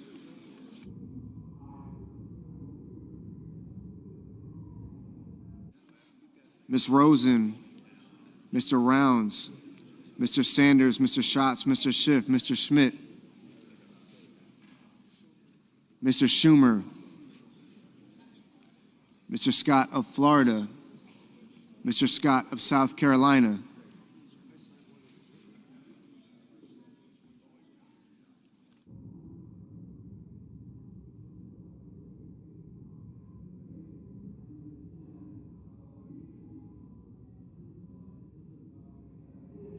Mrs. Shaheen, Mr. Sheehy, Ms. Slotkin, Ms. Smith, Mr. Sullivan, Mr. Thune, Mr. Tillis, Mr. Tuberville,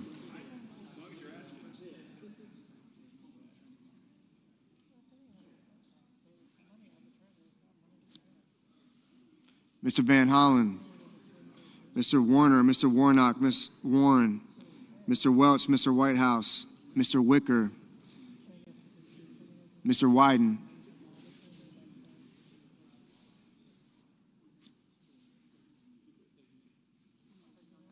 Mr. Young.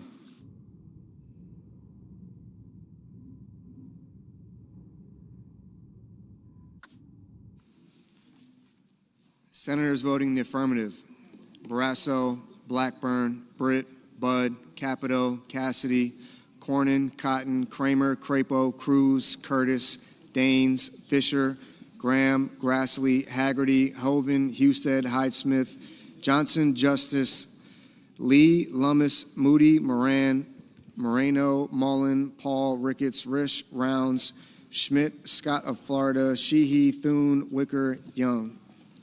Senators voting the negative: Also Brooks, Baldwin, Blumenthal, Blunt Rochester, Cortez Masto, Duckworth, Durbin, Gallego, Heinrich, Hickenlooper, Kane, Kim, King, Lujan, Murphy, Murray, Ossoff, Padilla, Peters, Reed, Rosen, Sanders, Schatz, Schiff, Shaheen, Slotkin, Smith, Van Hollen, Warner, Warnock, Warren, Welch, Whitehouse, Wyden.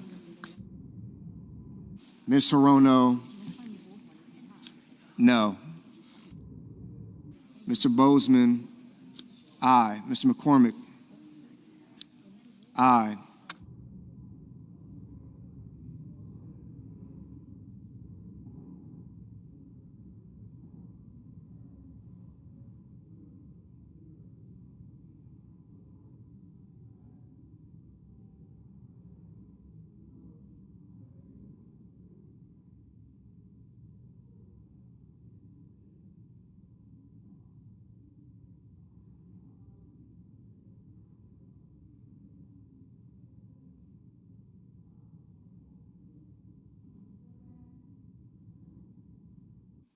Mrs. Gillibrand, Mrs. Gillibrand, no.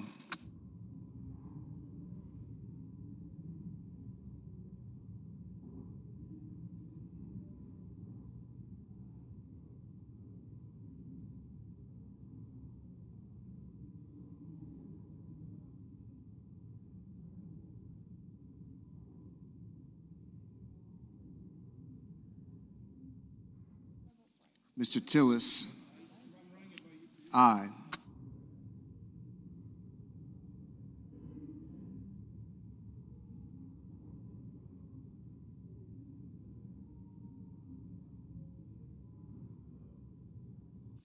Mr. Bennett. Mr. Bennett. No.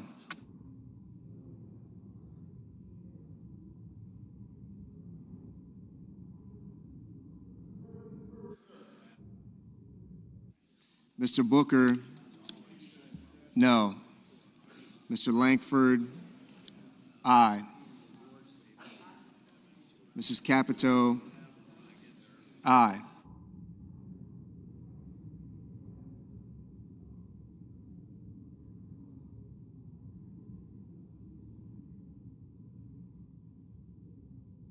Ms. Klobuchar. Ms. Klobuchar. No. Ms. Hassan. Ms. Hassan.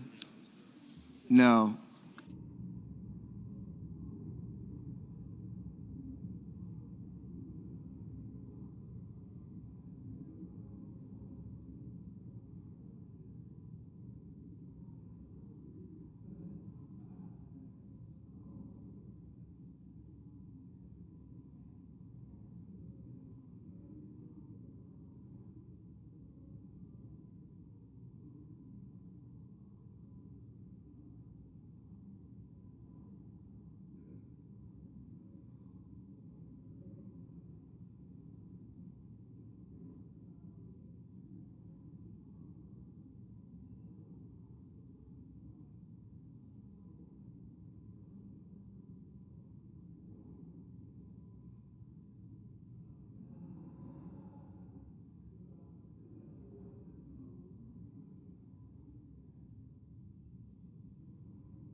Mr. Marshall. Mr. Marshall. Aye.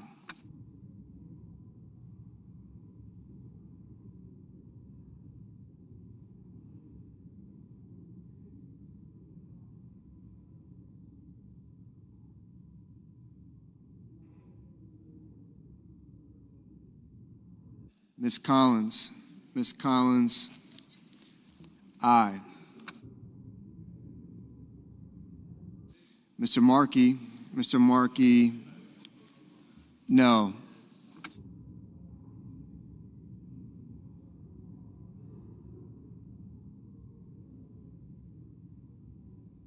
Mr. Banks. Mr. Banks. Aye. Mr. Hawley. Mr. Hawley. Aye.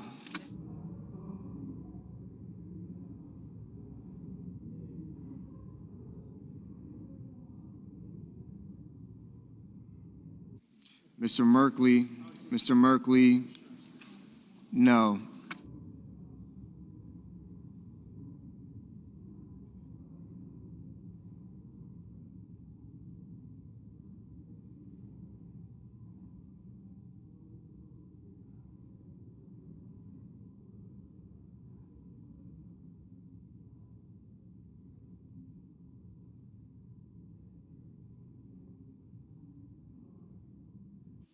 Mr. Scott.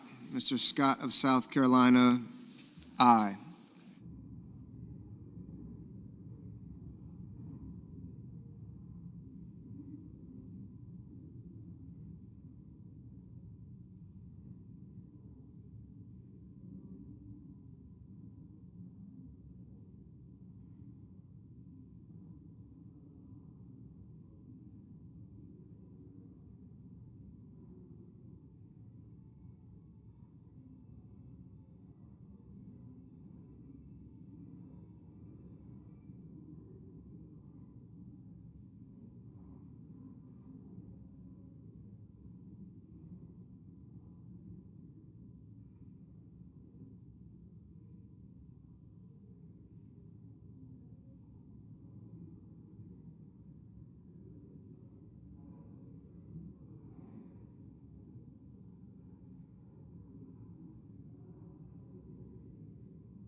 Mr. Tuberville. Mr. Tuberville. Aye. Mr. Coons. Mr. Coons. No.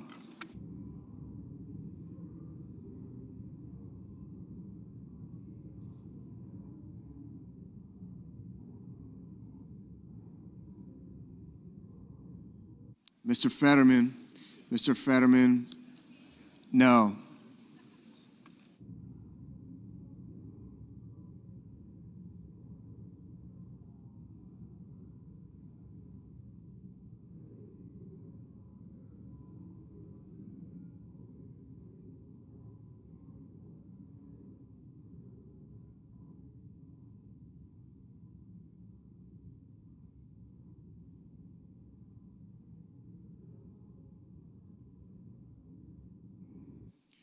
Mr. Sullivan. Mr. Sullivan, aye.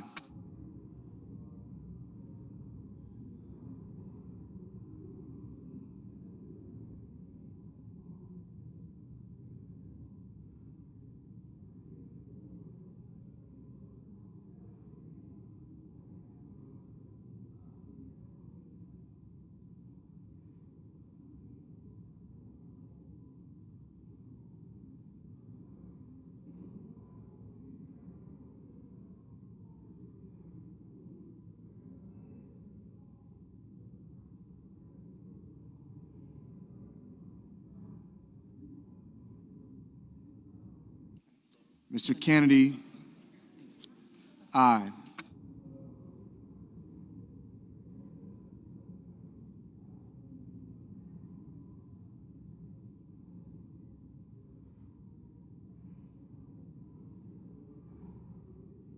We do a little trolling. It's called we do a little trolling.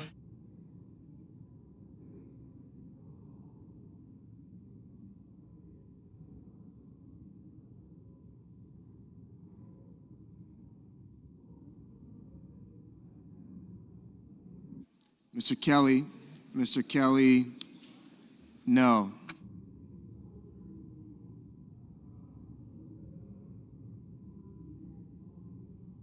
Ms. Ernst. Ms. Ernst, aye.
Mr. McConnell.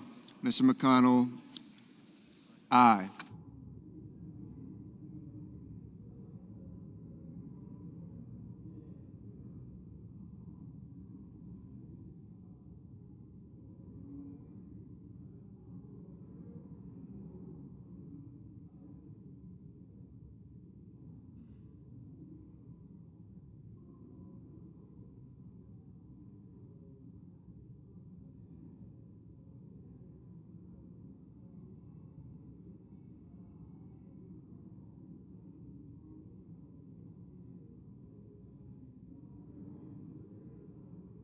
Mr. Schumer. Mr. Schumer, no.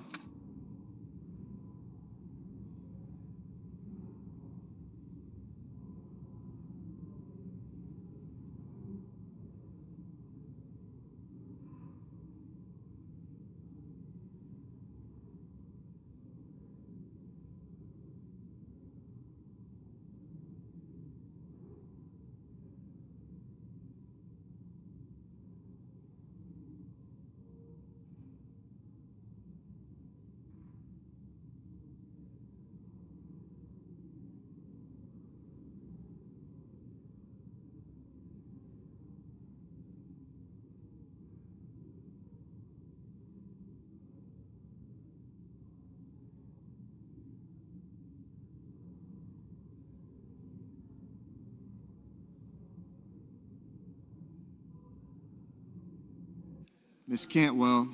Ms. Cantwell, no.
Ms. Murkowski.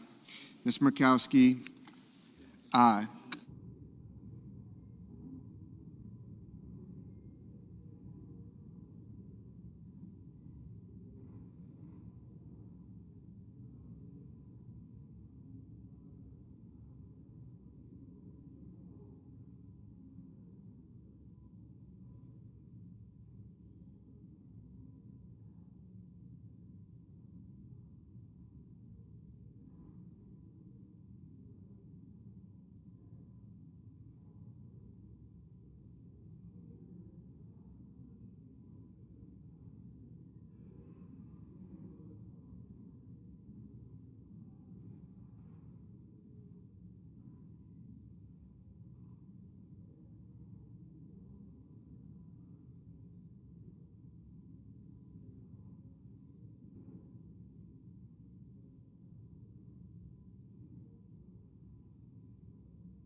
We do a little trolling. It's called we do a little trolling.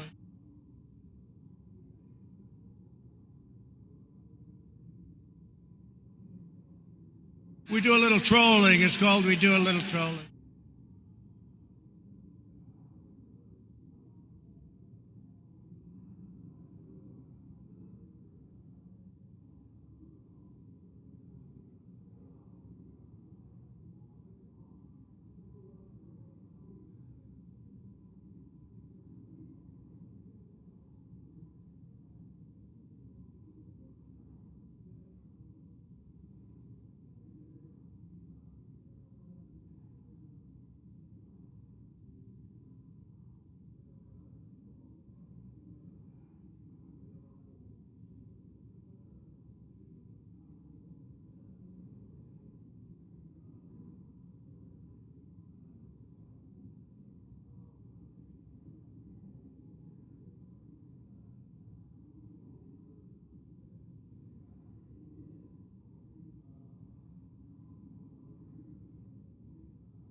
We do a little trolling. It's called we do a little trolling.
We do a little trolling. It's called we do a little trolling.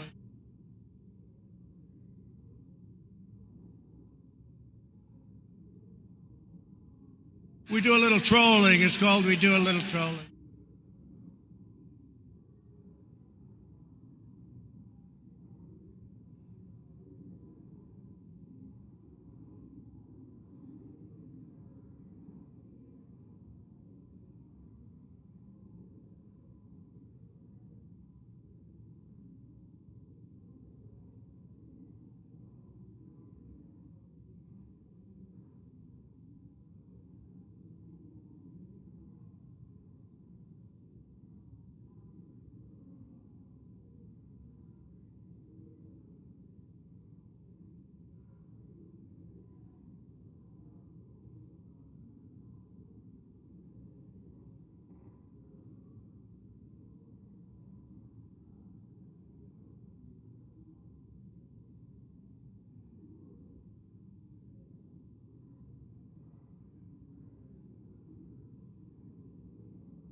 We do a little trolling. It's called we do a little trolling.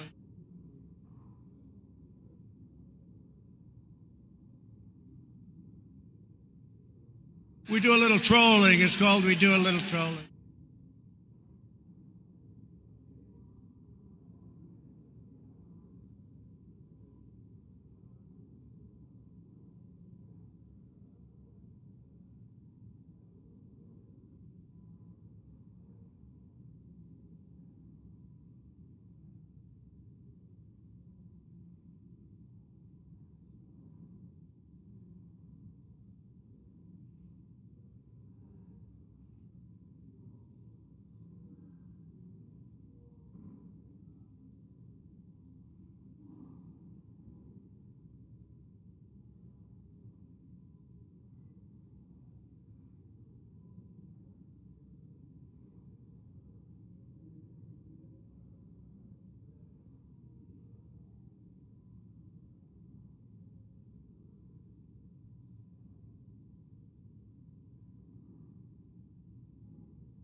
We do a little trolling. It's called we do a little trolling.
We do a little trolling. It's called we do a little trolling.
peaceful.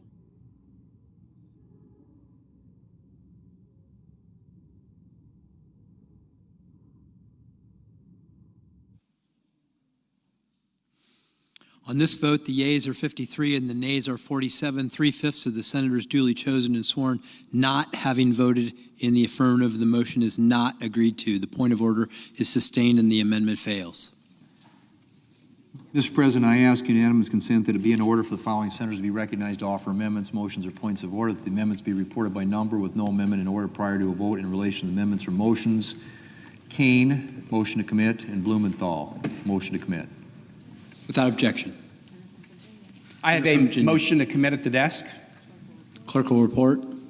Senator from Virginia, Mr. Kane, moves to commit the bill, H.R. 1, to the Committee on Homeland Security and Governmental Affairs with instructions. I ask that further reading of the motion be dispensed with.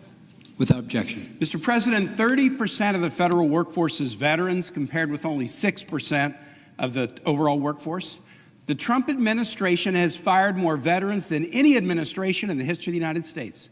Derek Copeland, as an example, was a 20-year Air Force veteran who trained bomb-sniffing dogs. He then took a job with the Department of Agriculture to train dogs to sniff out illegal agricultural products. He was fired 11 days before the end of his probationary year. His termination letter said, "You have not demonstrated that your further employment at the agency would be in the public interest."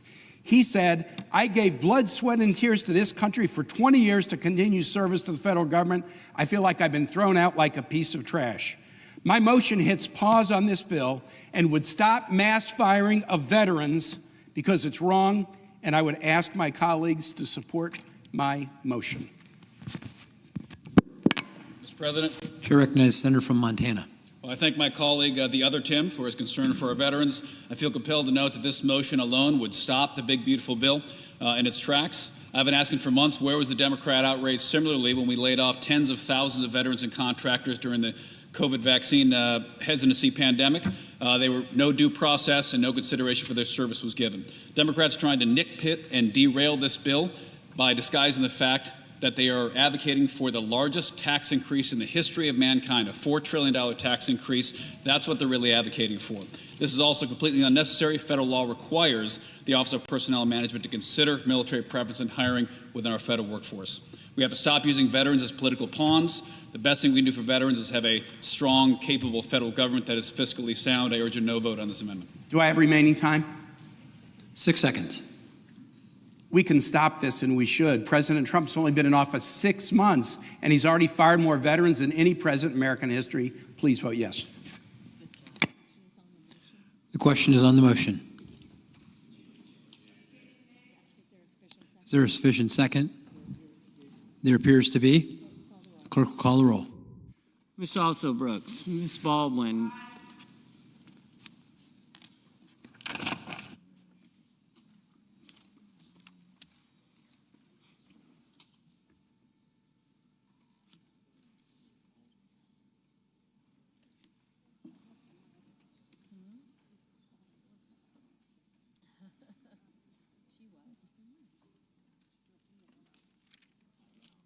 Mr. Banks, Mr. Barrasso, Mr. Bennett, Mrs. Blackburn,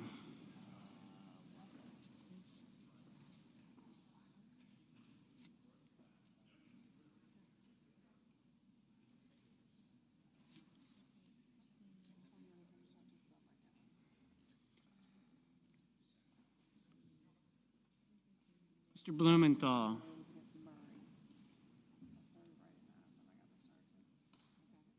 Ms. Blunt Rochester, Mr. Booker, Mr. Bozeman, Mrs. Brett,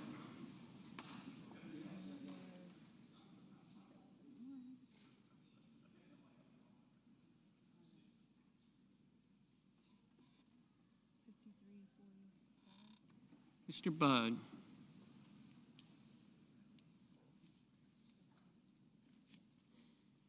Ms. Cantwell,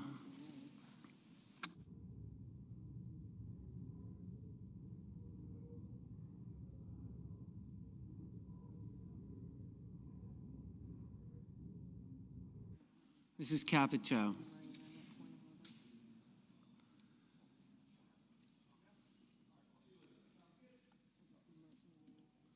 Mr. Cassidy. Ms. Collins.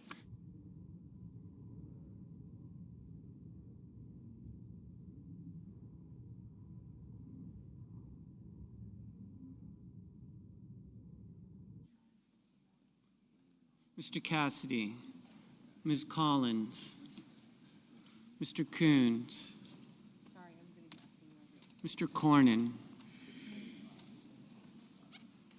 Ms. Cortez Masto, Mr. Cotton, Mr. Kramer, Mr. Crapo, Mr. Cruz, Mr. Curtis, Mr. Daines,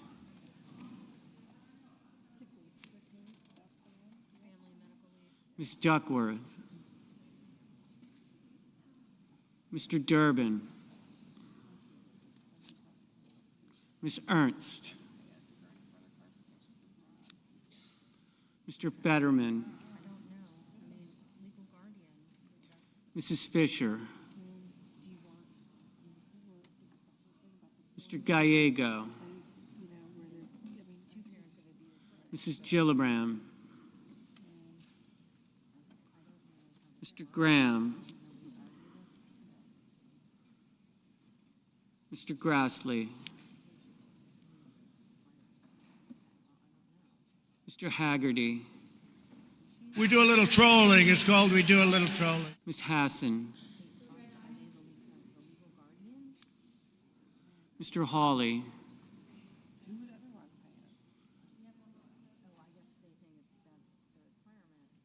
Mr. Heinrich.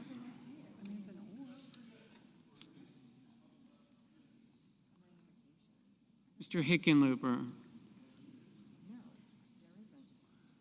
Mr. Rono.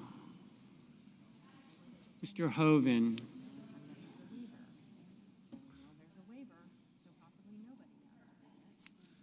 Mr. Husted.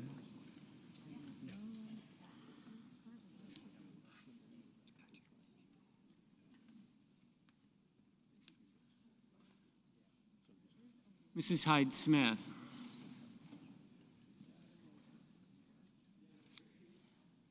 Mr. Johnson.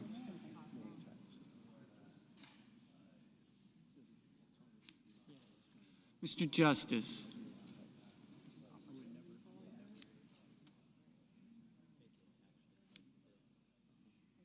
Mr. Kane. Mr. Kelly. Mr. Kennedy.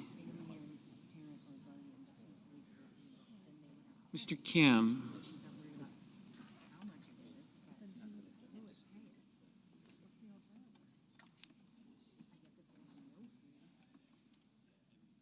Mr. King. Ms. Klobuchar.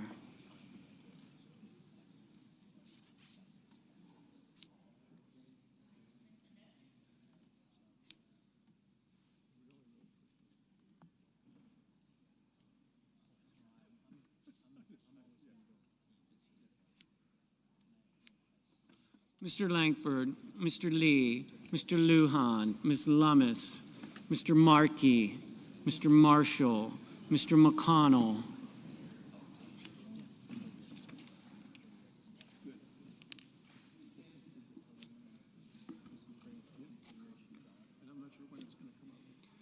Mr. McCormick, Mr. Merkley, Mrs. Moody, Mr. Moran, Mr. Moreno, Mr. Mullen, Ms. Murkowski, Mr. Murphy, Mrs. Murray,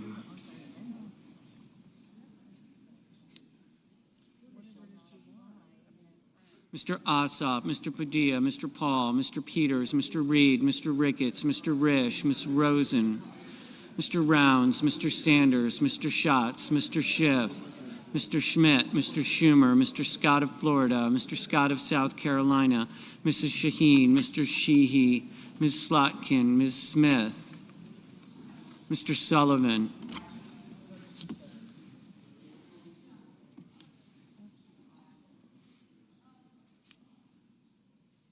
Mr. Thune, Mr. Tillis, Mr. Tuberville, Mr. Van Hollen, Mr. Warner, Mr. Warnock, Ms. Warren, Mr. Welch, Mr. Whitehouse, Mr. Wicker, Mr. Wyden, Mr. Young.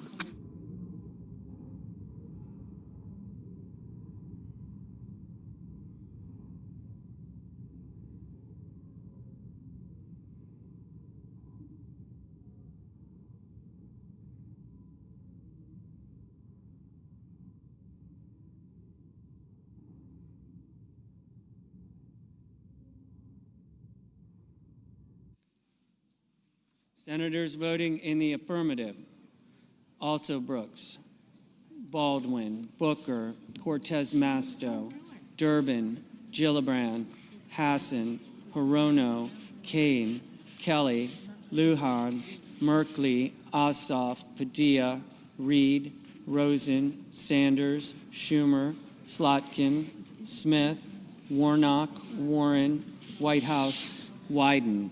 Senators voting in the negative: Barrasso, Blackburn, Budd, Cassidy, Collins, Cotton, Kramer, Curtis, Grassley, Haggerty, Hawley, Hoven, Husted, Hyde-Smith, Langford, Lummis, McConnell, McCormick, Scott of Florida, Sheehy, Thune, Tuberville, Young.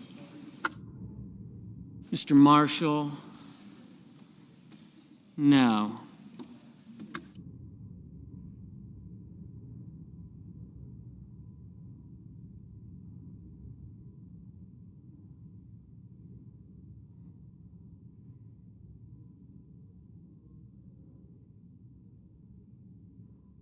Mr. Cornyn, no. Mr. Gallego, aye.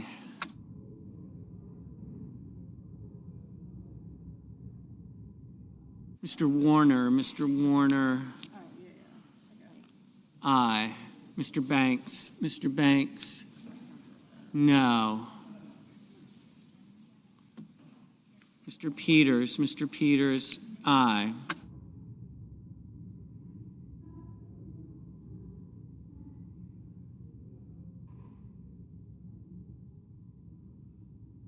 Mr. Blumenthal, aye.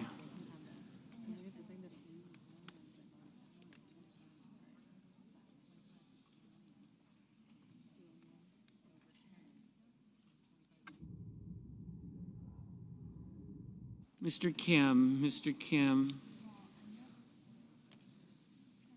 aye.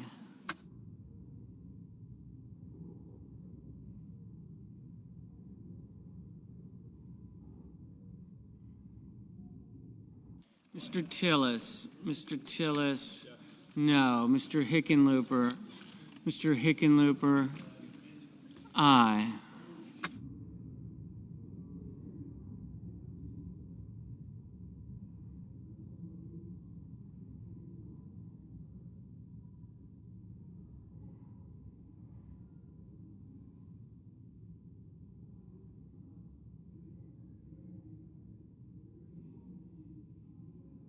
Mr.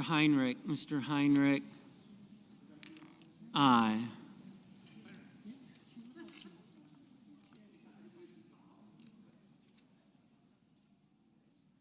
Ms. Duckworth,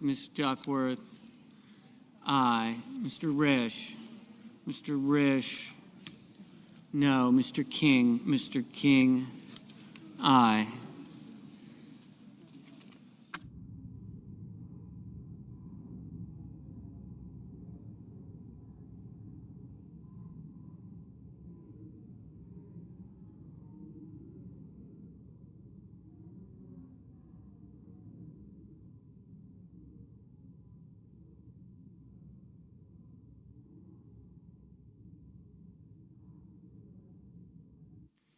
Mrs. Murray. Aye.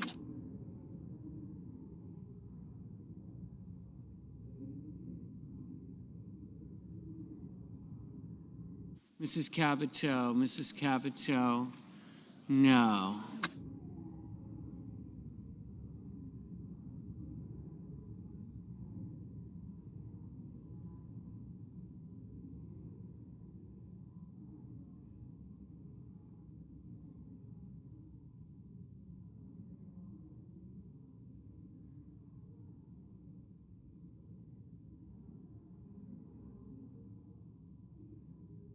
Mr. Fetterman, aye.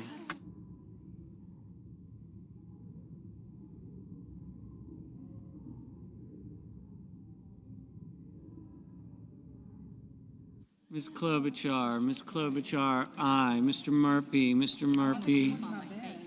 aye.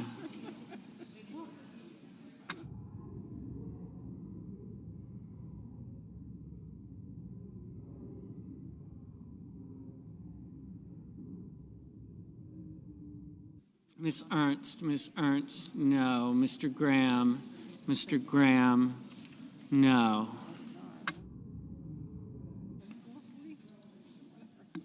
Mrs. Moody, no.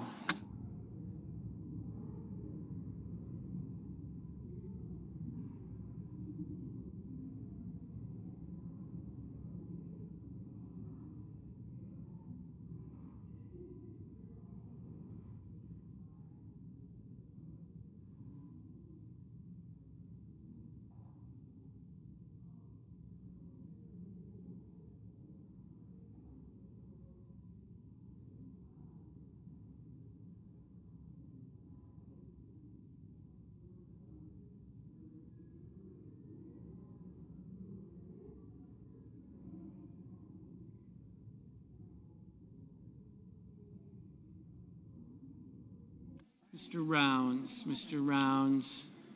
no.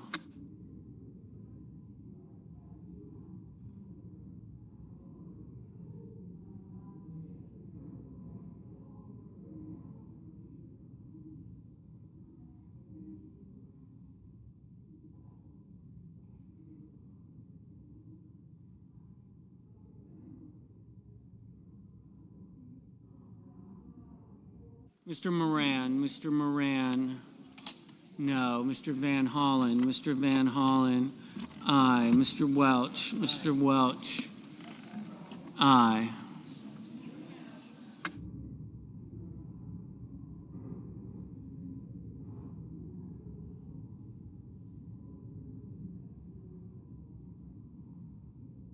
Mr. Markey, aye.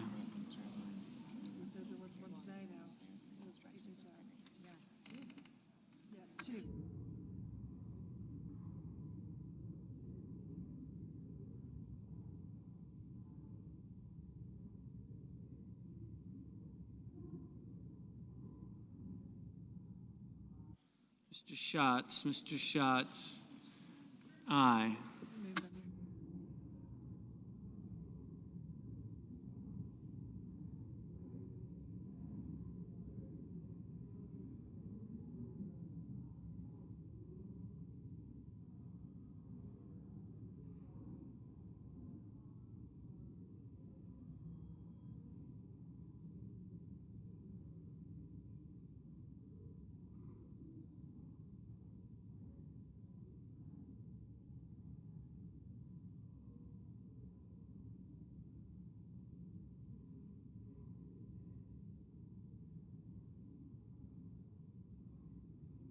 Ms. Markowski, no.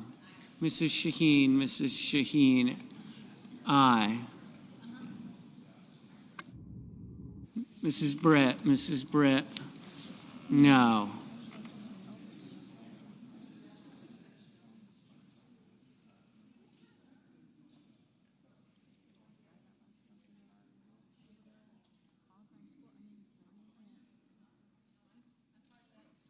Mr. Schiff,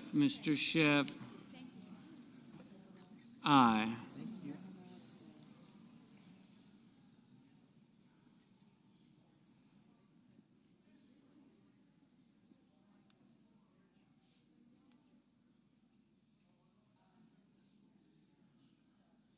Ms. Cantwell, aye.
We do a little trolling. It's called we do a little trolling.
Mrs. Fisher, no.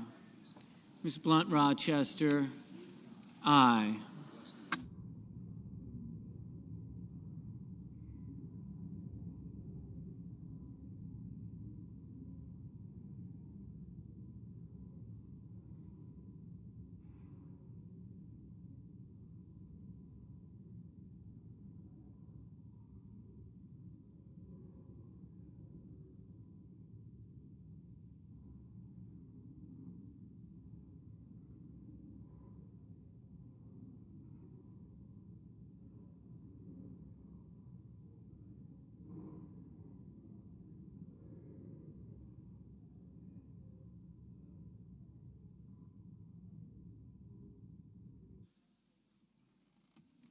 Mr. Scott of South Carolina, no.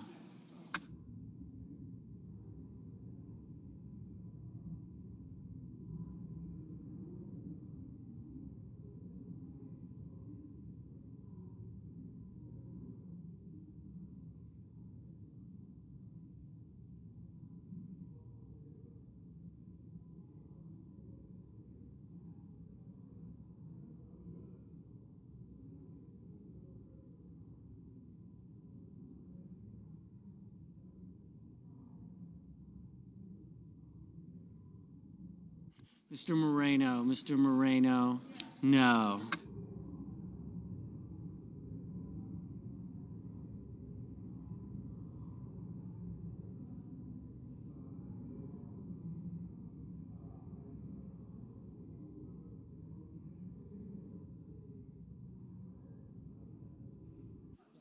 Mr. Paul, no. Mr. Daines, no. Mr. Justice, Mr. Justice, no.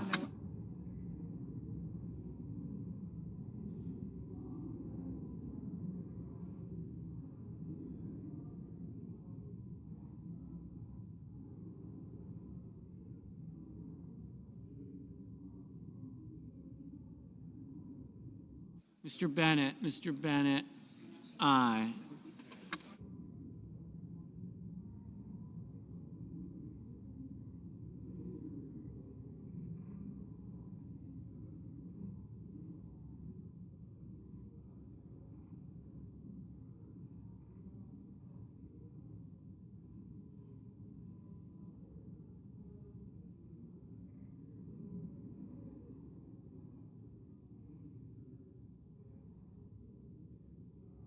Mr. Coons, aye.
Mr. Schmidt, no.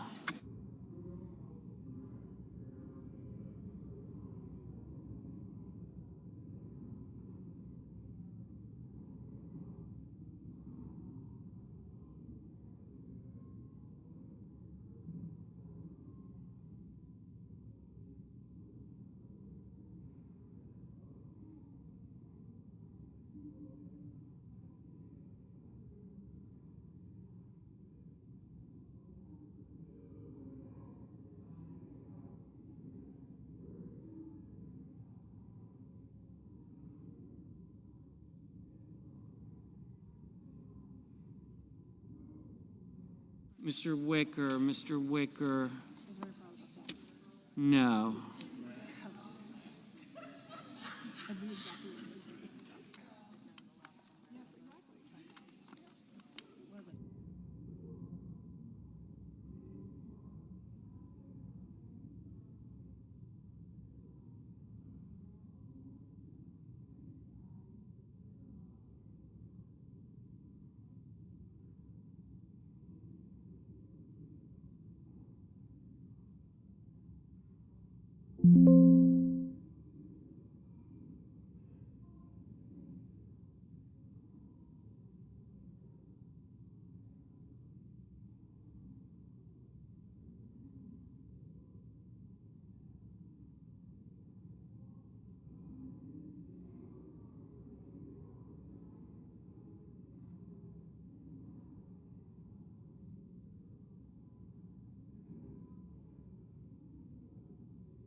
Mr. Crapo, no.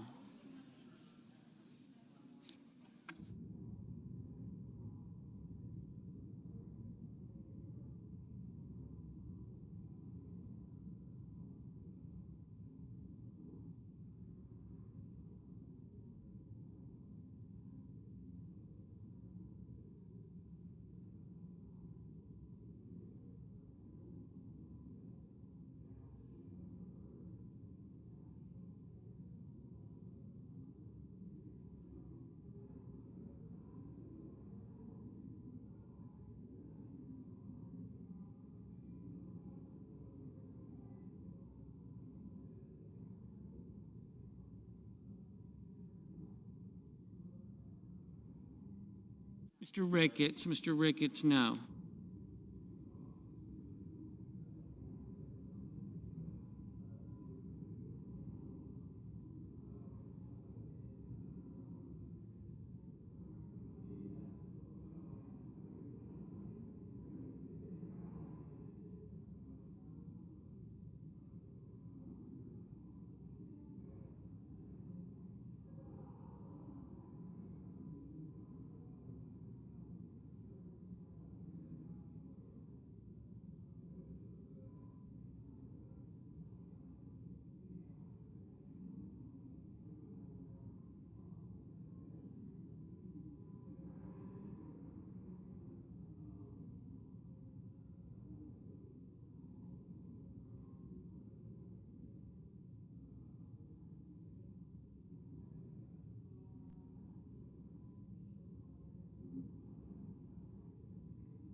Mr. Johnson, No. Mr. Bozeman. Mr. Bozeman. No. Mr. Cruz. Mr. Cruz. No. Mr. Lee. Mr. Lee. No.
Mr. Mullen, Mr. Mullen.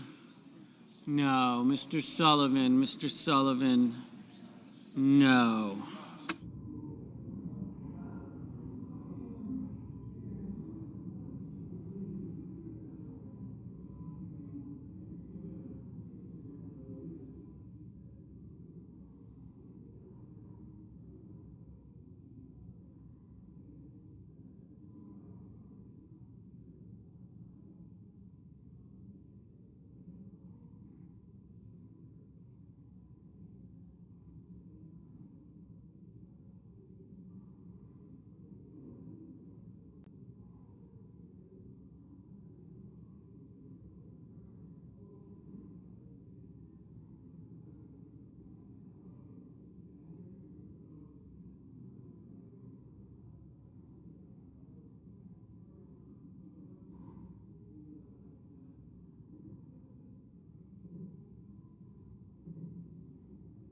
Mr. Kennedy, Mr. Kennedy.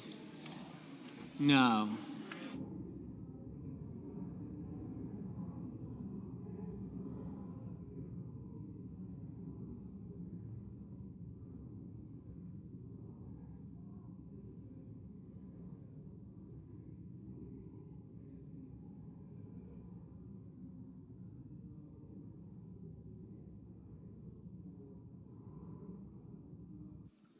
On this vote, the yeas are 47. The yeas are 47, the nays are 53.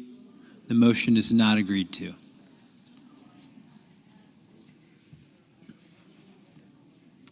Chair recognizes the senator from Connecticut. Thank you, Mr. President. I have a motion to commit. I have a motion to Clerk commit will at report. the desk. The senator from Connecticut, Mr. Blumenthal, moves to commit the bill H.R. 1 to the committee. Reading of the motion be dispensed with. Thank you, Mr. President. I make this motion to commit the reconciliation bill to the Armed Services Committee on behalf of myself and Senator Schumer, because President Trump earlier this year solicited and accepted a $200 million gift from the government of Qatar, a Boeing 747 jet, to be retrofitted supposedly for use as Air Force One.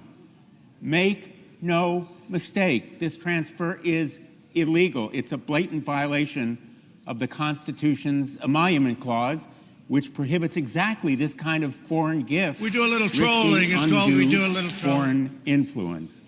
It's also apparently wasteful, costing taxpayers at least $1.5 billion to strip it down and install all the necessary security systems. And it won't even be ready before the end of Trump's term. And now we learn from the Air Force Secretary just last week that the money will be transferred from modernization of our nuclear arsenal, the Sentinel Intercontinental Ballistic Missile Program. It is a sacrifice of our national security. Illegal, exorbitantly costly, dangerous to our national defense. We should stand up to this corrupt self-dealing.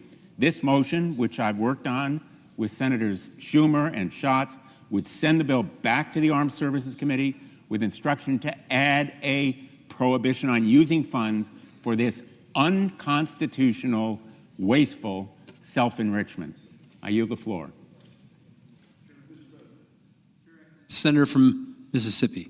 Thank you, Mr. President. This is the 8th motion to recommit that our friends across the aisle have offered. Each one of these would actually have the effect of ending this process and prohibiting this bill from being passed, and that's the reason they keep offering them. I just want to point out there is nothing in this reconciliation bill about presidential aircraft, the current one or any future ones. Our colleagues are working on the specific, have worked on the specifics, and I know my friend from Connecticut knows this because he's a senior member of the committee. We have specifically outlined every purpose for which the $150 billion is to be used by the administration. And not only that, I have received an assurance from every witness we have who has come before the committee to become a member of this administration that they will follow our directions without exception. So given the fact that there's no funding in this bill for any presidential aircraft, and that the Department of Defense portion of this reconciliation is accompanied by specific language as to where it should be spent, I ask for another no vote on these dilatory motions to commit. Mr. President, in the 30 seconds I have left, let me just respond. Time, the senator has no time. Thank you, Mr. President. The question is on the motion. Is there a sufficient second? There appears to be. Clerk will call the roll. Ms. Alsobrooks. Ms. Baldwin.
Mr. Banks, Mr. Barrasso, Mr. Bennett, Mrs. Blackburn, Mr. Blumenthal, Ms. Blunt Rochester, Mr. Booker.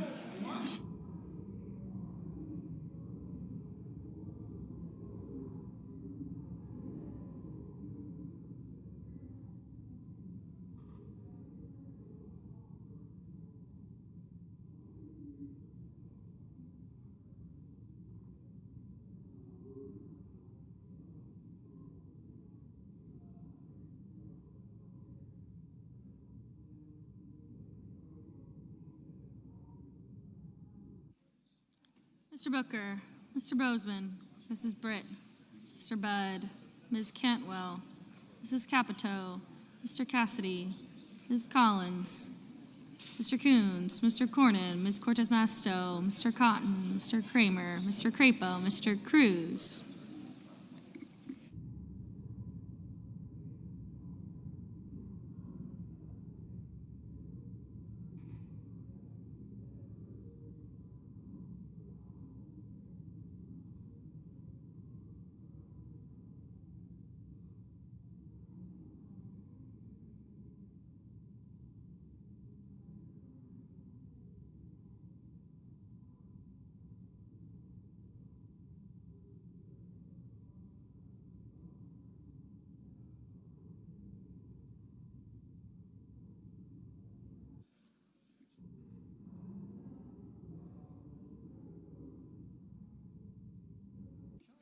Mr. Curtis, Mr. Daines, Ms. Duckworth.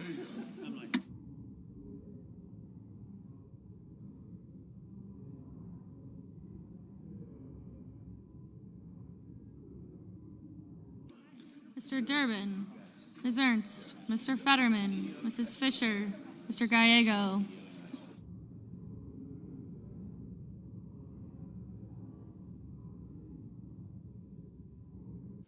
Mrs. Gillibrand, Mr. Graham, Mr. Grassley.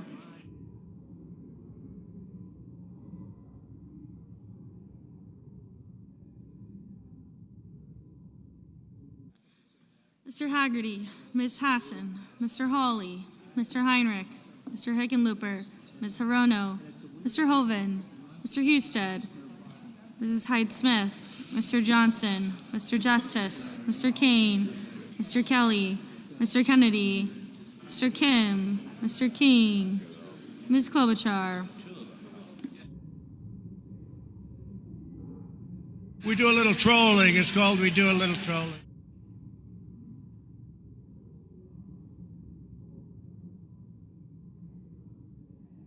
We do a little trolling. It's called we do a little trolling.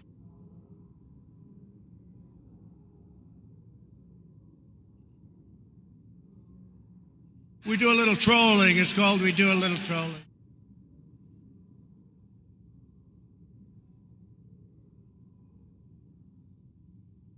We do a little trolling. It's called we do a little trolling.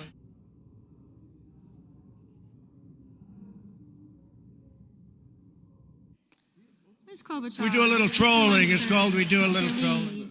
Mr. Lujan, Ms. Lemus, Mr. Markey, Mr. Marshall, Mr. McConnell, Mr. McCormick. We do a little trolling. It's called we do a little Mrs. trolling. Moody, Mr. Moran, Mr. Marino, Mr. Mullen, Ms. Murkowski.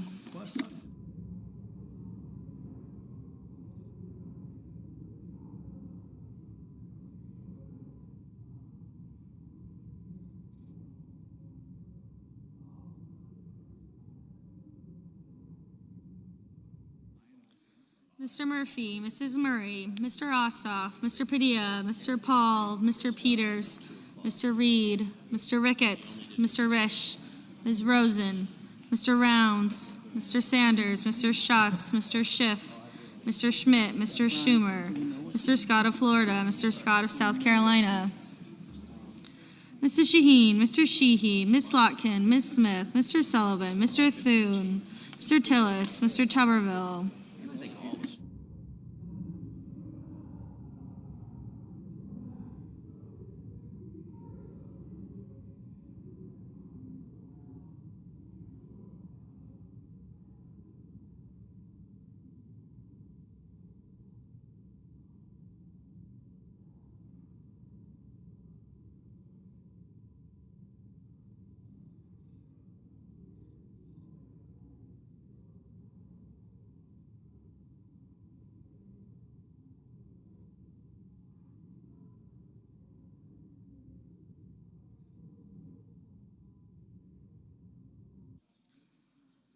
Mr. Van Hollen, Mr. Warner, Mr. Warnock, Ms. Warren, Mr. Welch, Mr. Whitehouse, Mr. Wicker, Mr. Wyden, Mr. Young.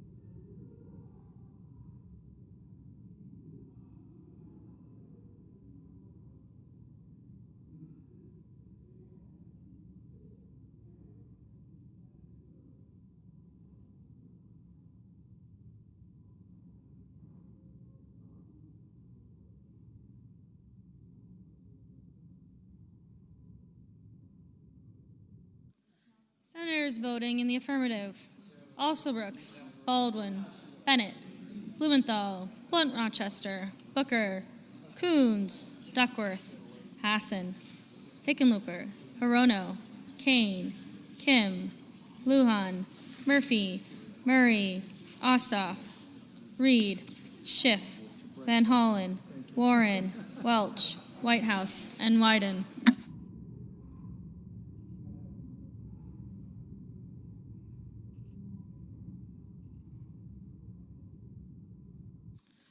Senators voting in the negative: Banks, Bozeman, Britt, Capito, Cassidy, Cornyn, Cotton, Kramer, Crapo, Cruz, Curtis, Daines, Ernst, Fisher, Grassley, Haggerty, Hawley, Hoven, Husted, Johnson, Langford, Marshall, McCormick, Moody, Marino, Paul, Risch, Schmidt, Scott of South Carolina, Sheehy, Thune, Tillis, Tuberville, Wicker, and Young. Mr. Gallego, aye. Mrs. Blackburn, no. Mr. Moran, no. No.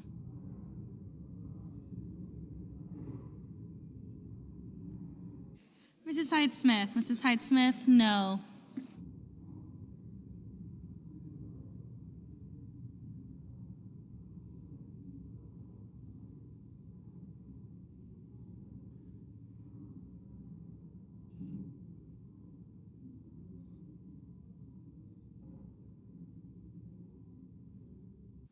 Mr. Mullen, no.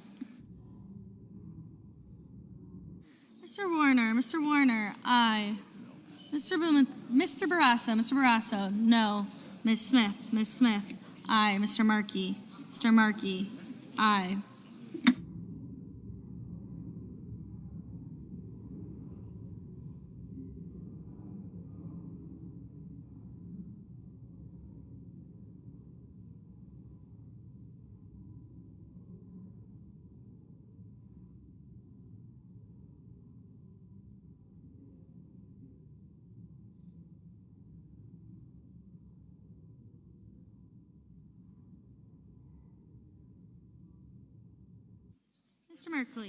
Mr. Merkley, aye. Mr. Fetterman, aye. Mr. Heinrich, aye.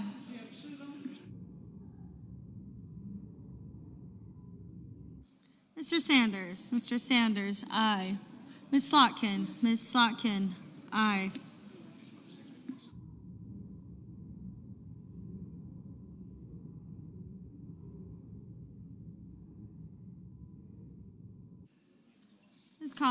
Ms. Collins, no. Ms. Cortez Masto, aye. Mr. Padilla, aye. Mr. Graham, no.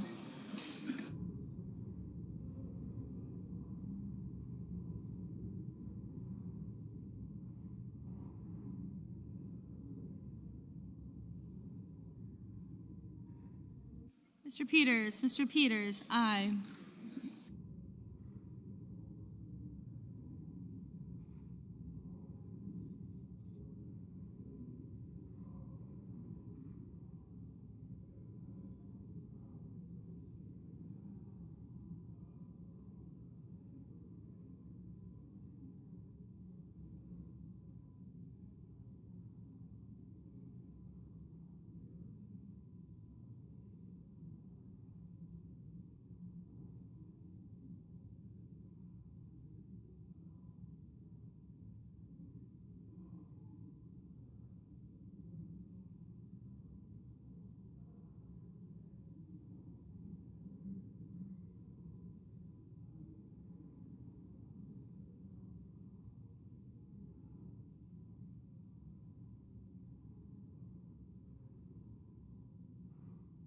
We do a little trolling. It's called we do a little trolling.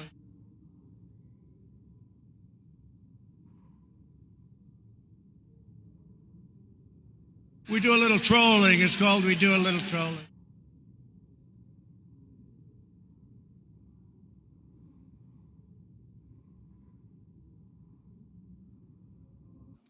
Mr. Sullivan, no.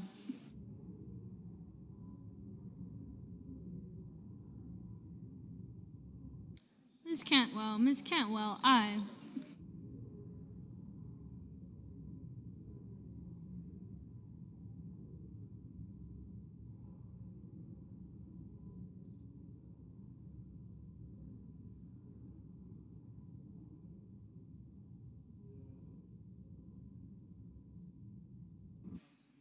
Mr. Rounds, no. Ms. Rosen, aye.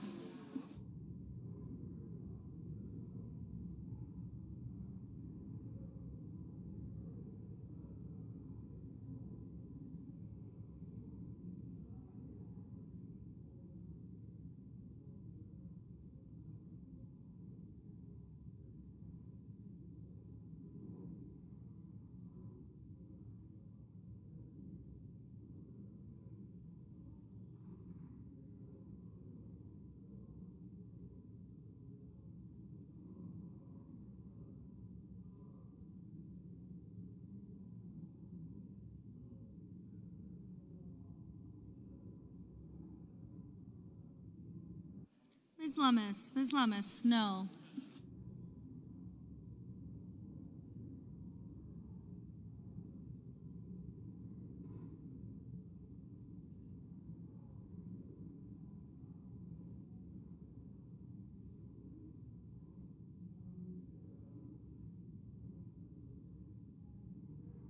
Mr. Budd, no. Everyone.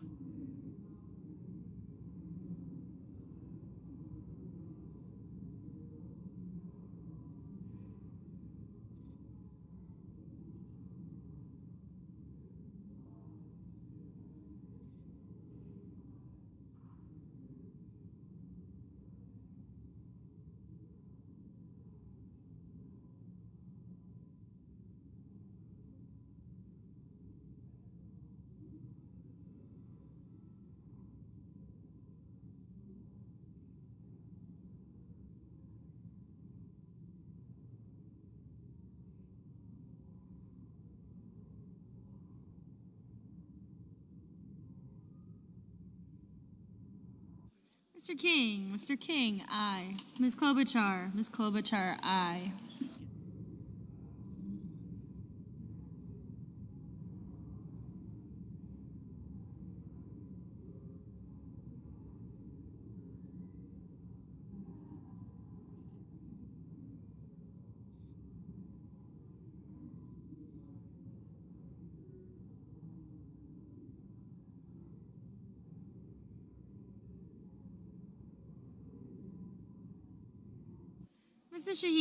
Mrs. Shaheen, aye.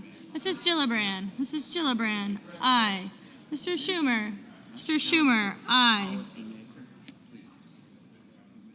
Ms. Murkowski, no.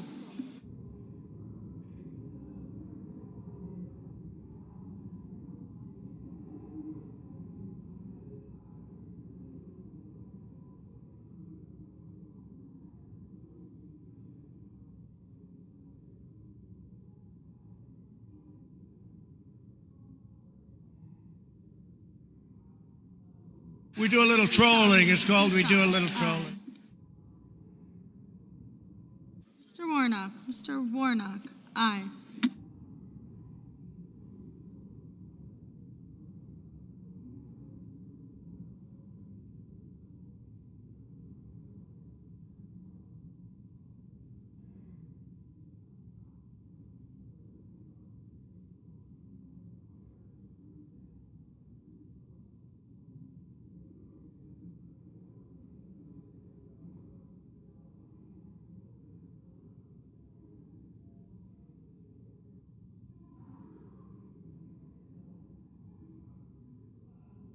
Mr. Kelly, aye.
Mr. Durbin. Mr. Durbin, aye. Mr. Justice. Mr. Justice, no.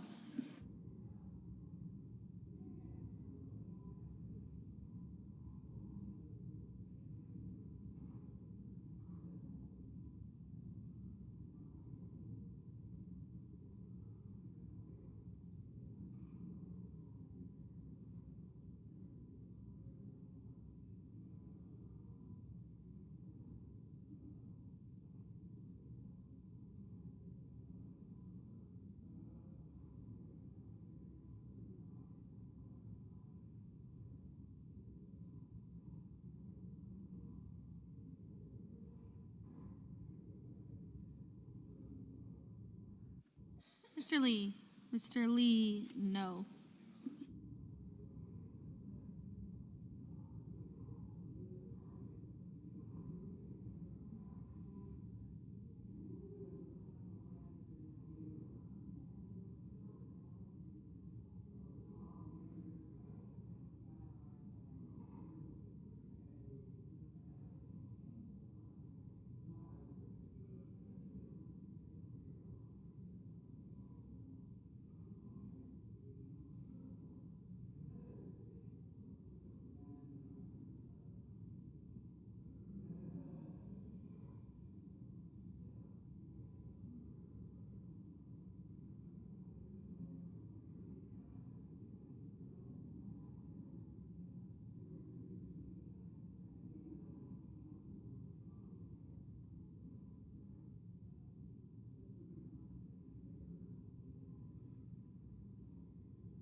Mr. Ricketts. Mr. Ricketts, no.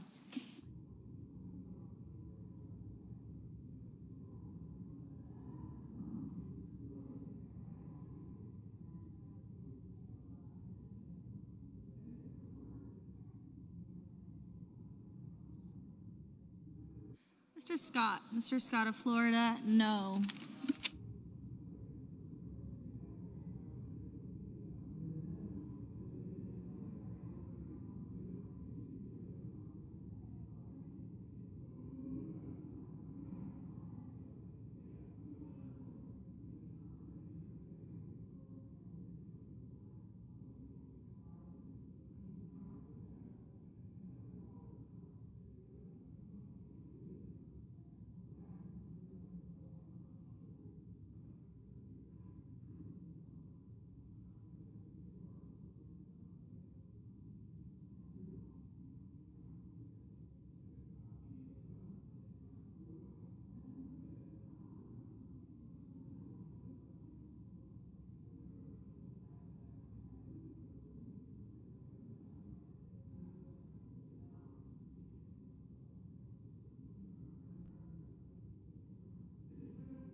Mr. McConnell. Mr. McConnell, no.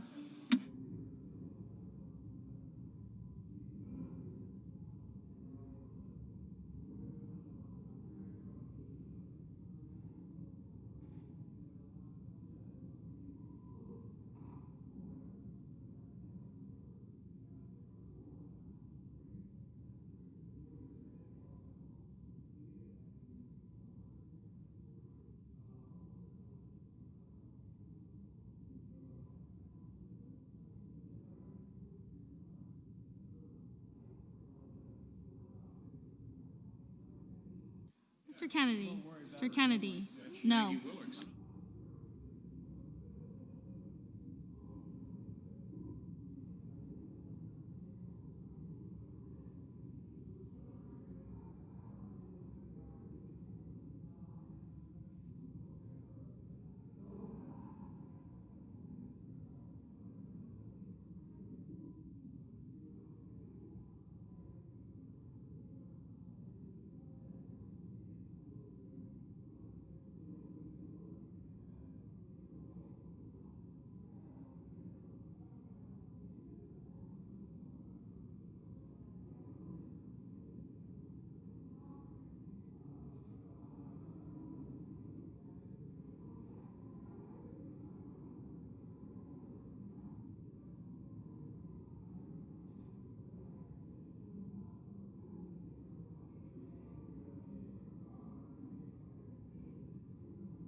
On this vote, the yeas are 47, the nays are 53. The motion is not agreed to.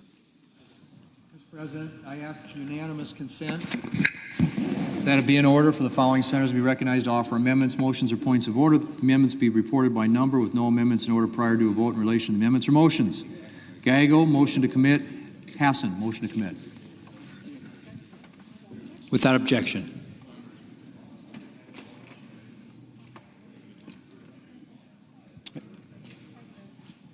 Mr. President. Chair recognizes the senator from Arizona. Mr. President, I have a motion to commit at desk. Clerk will report. Senator from Arizona, Mr. Gallego, moves to commit the bill. Mr. President, I ask the further reading of the motion be dispensed with. Without objection.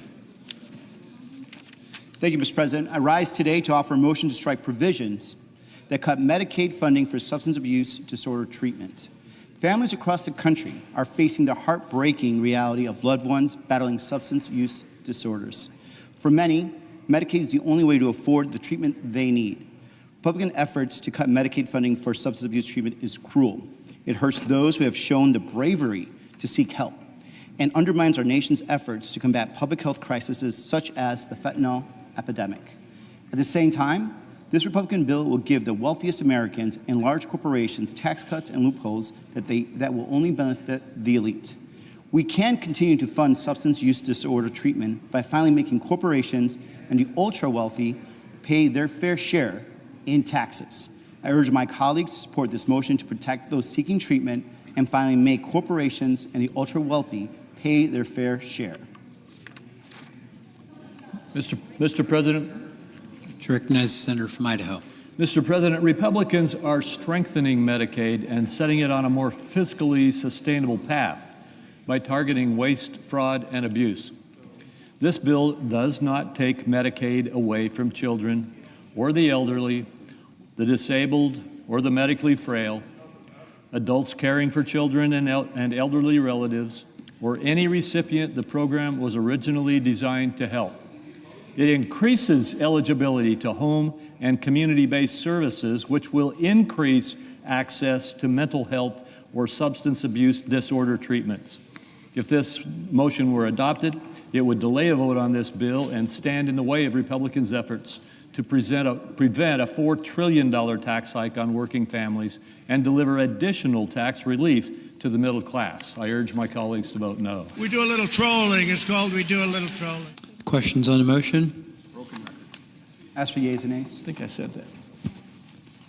Is there a sufficient second? We do a little trolling. It's called we do a little Clerk will trolling. call the roll. Ms. Also Brooks.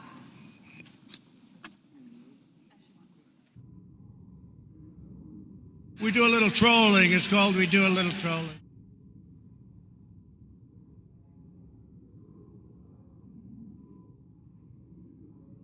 We do a little trolling. It's called we do a little trolling.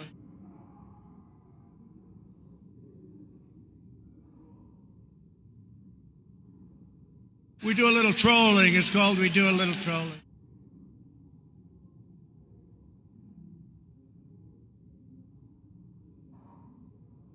We do a little trolling. It's called we do a little trolling.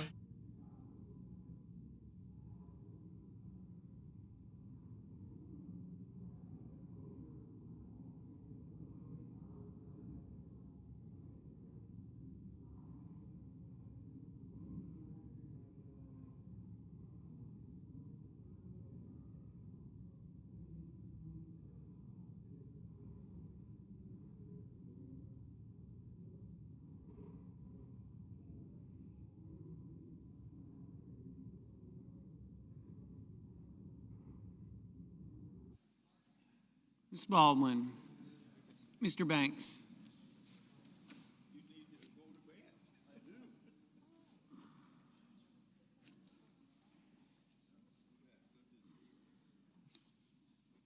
Mr. Barrasso. Mr. Bennett. Mrs. Blackburn. Mr. Blumenthal. Ms. Blunt Rochester.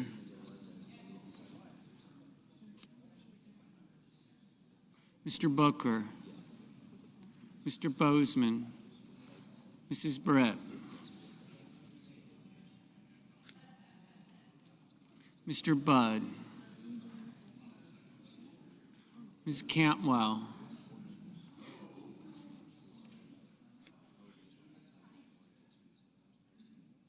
Mrs. Capito, Mr. Cassidy,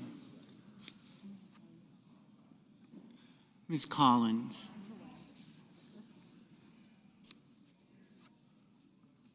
Mr. Coons, Mr. Cornyn, Ms. Cortez Masto, Mr. Cotton, Mr. Kramer, Mr. Crapo, Mr. Cruz, Mr. Curtis, Mr. Daines,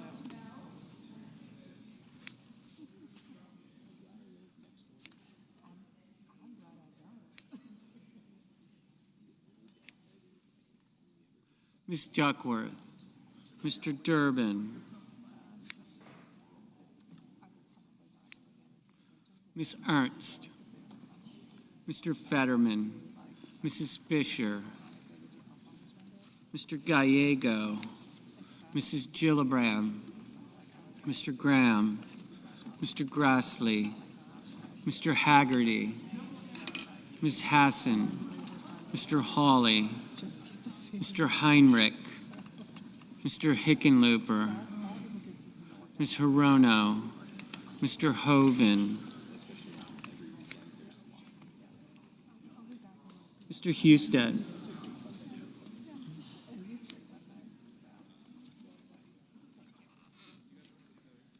Mrs. Hyde-Smith, Mr. Johnson, Mr. Justice, Mr. Kane, Mr. Kelly, Mr. Kennedy,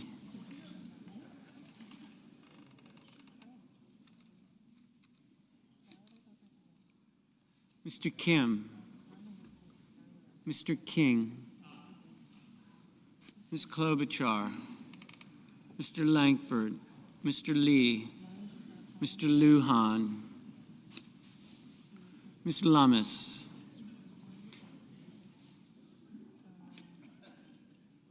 Mr. Markey,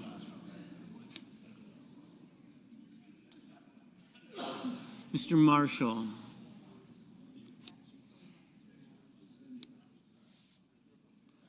Mr. McConnell, Mr. McCormick, Mr. Merkley, Mrs. Moody, Mr. Moran, Mr. Moreno, Mr. Mullen, Ms. Markowski, Mr. Murphy, Mrs. Murray, Mr. Ossoff, Mr. Padilla, Mr. Paul, Mr. Peters, Mr. Reed, Mr. Ricketts, Mr. Risch,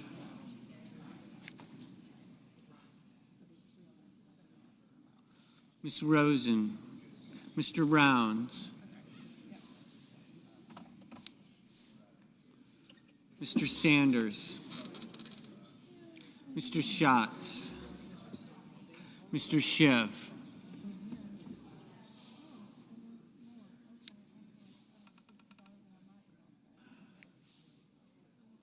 Mr. Schmidt, Mr. Schumer, Mr. Scott of Florida,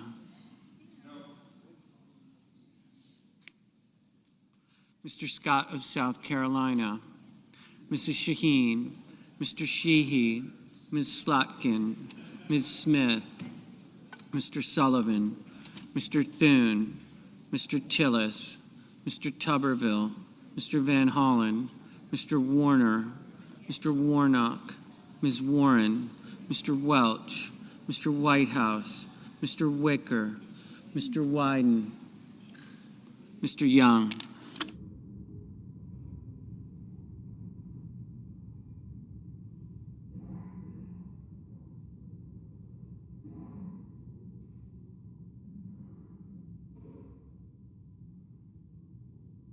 Senators voting in the affirmative: also Brooks, Baldwin, Bennett, Blumenthal, Blunt Rochester, Cantwell, Duckworth, Durbin, Gallego, Hassan, Hirono, Kane, King, Klobuchar, Murphy, Murray, Ossoff, Padilla, Peters, Shaheen, Smith, Van Hollen, Warner, Warnock, Wyden. Ms. Rosen, aye.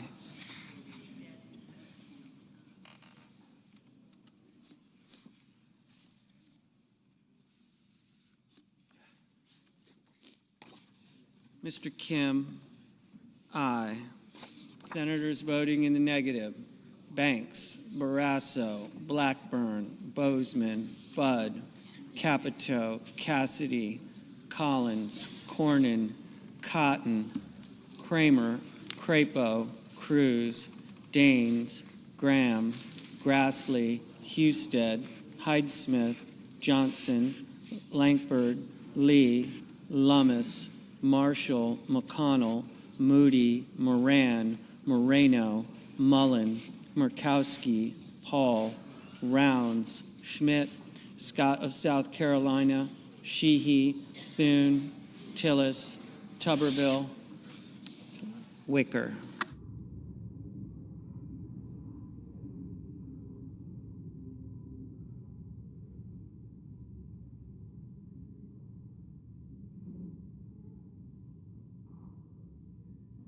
Ms. Slotkin, aye.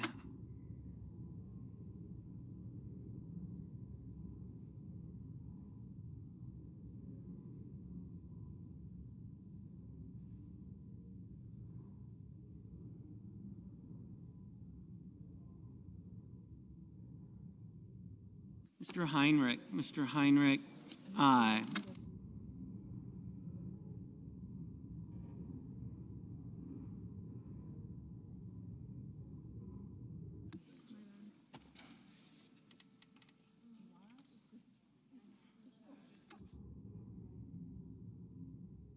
Ms. Warren, aye.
Mr.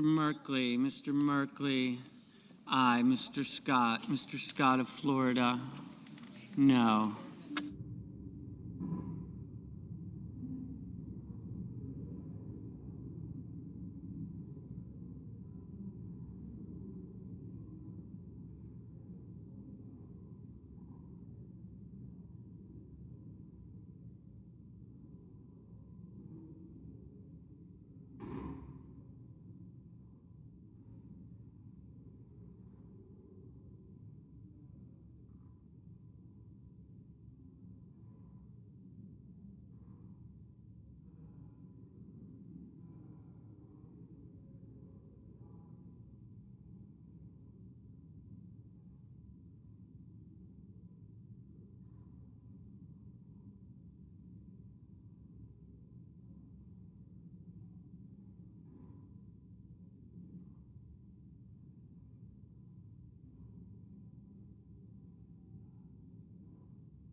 Mr.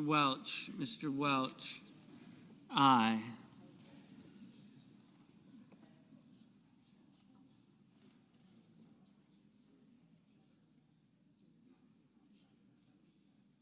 Mr. Hickenlooper, aye.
Mr. Hawley, no.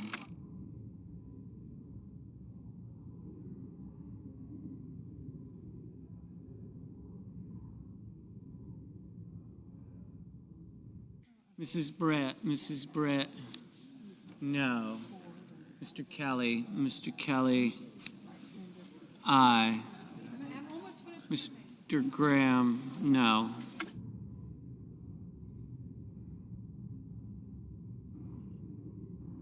Ms. Cortez Masto, aye.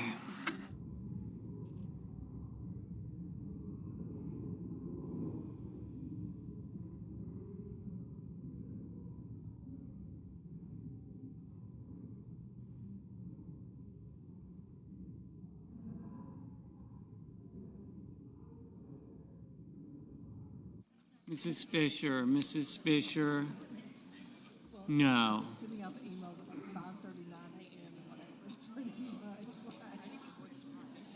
Mr. Lujan, aye. Mr. Curtis, no.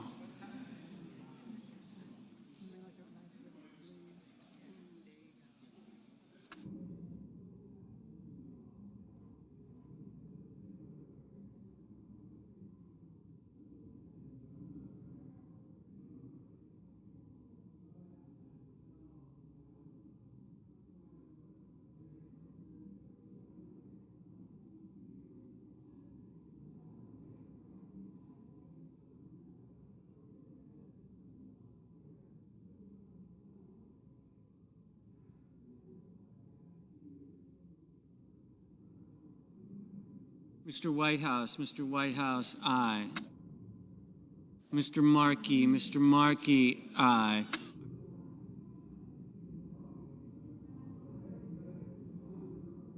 Mr. Ricketts, no.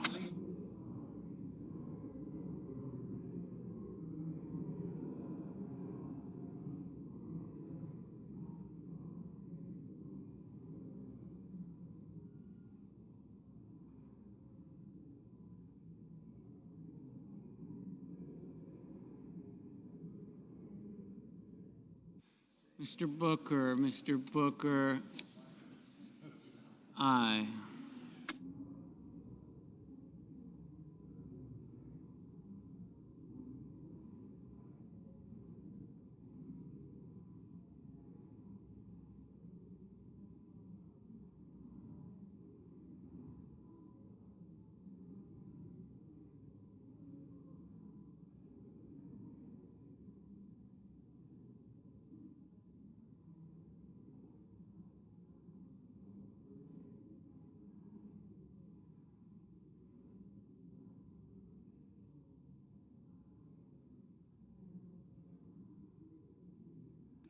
Mr. Hoven, no.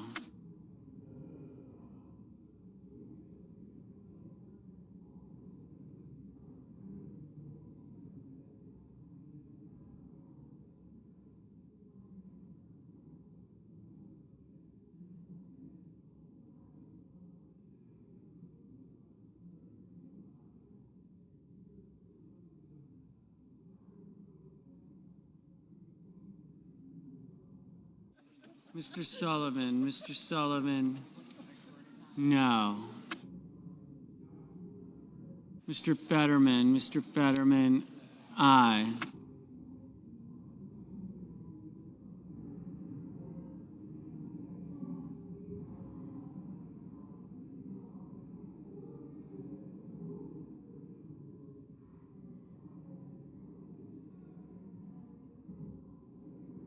Mrs. Gillibrand, aye. Mr. Kennedy, no.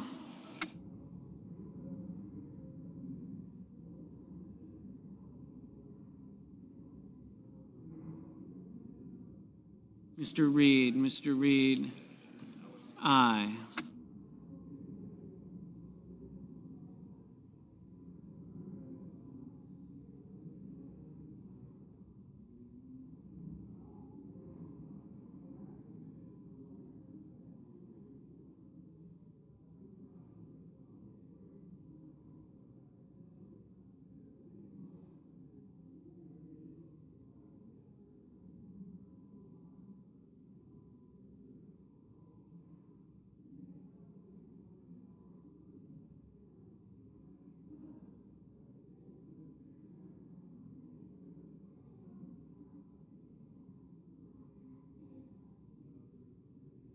Mr. Sanders, aye.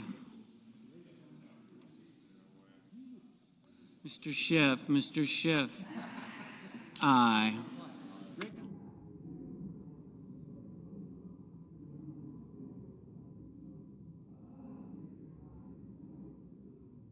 We do a little trolling. It's called we do a little trolling.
Mr. Young, no.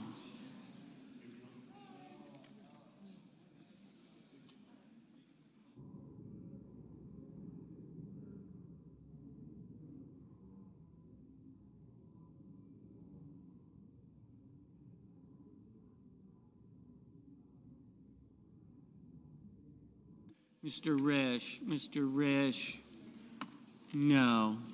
Mr. Justice, no. Mr. McCormick, no.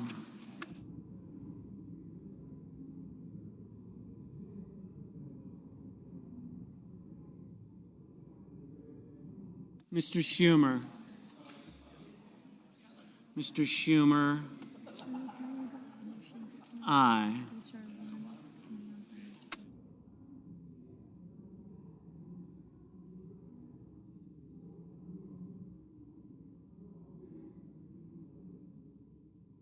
We do a little trolling. It's called we do a little trolling. Mr. Schatz, aye. We do a little trolling. It's called we do a little trolling.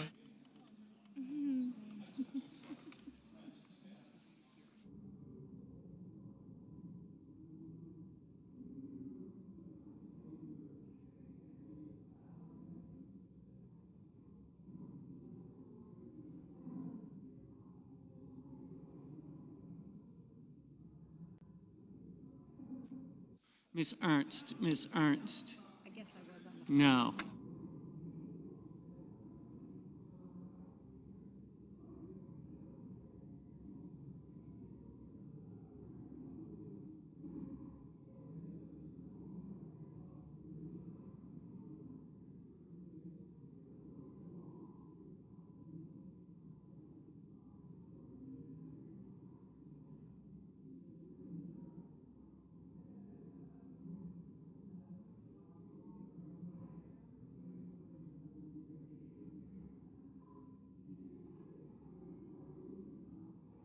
Mr. Haggerty, no.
Mr. Coons. Mr. Coons.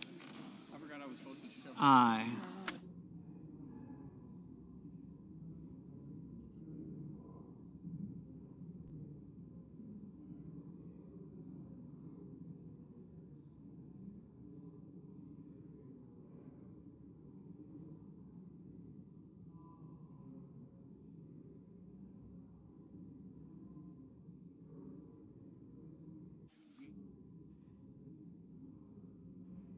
The yeas are 47, the nays are 53. The motion is not agreed to.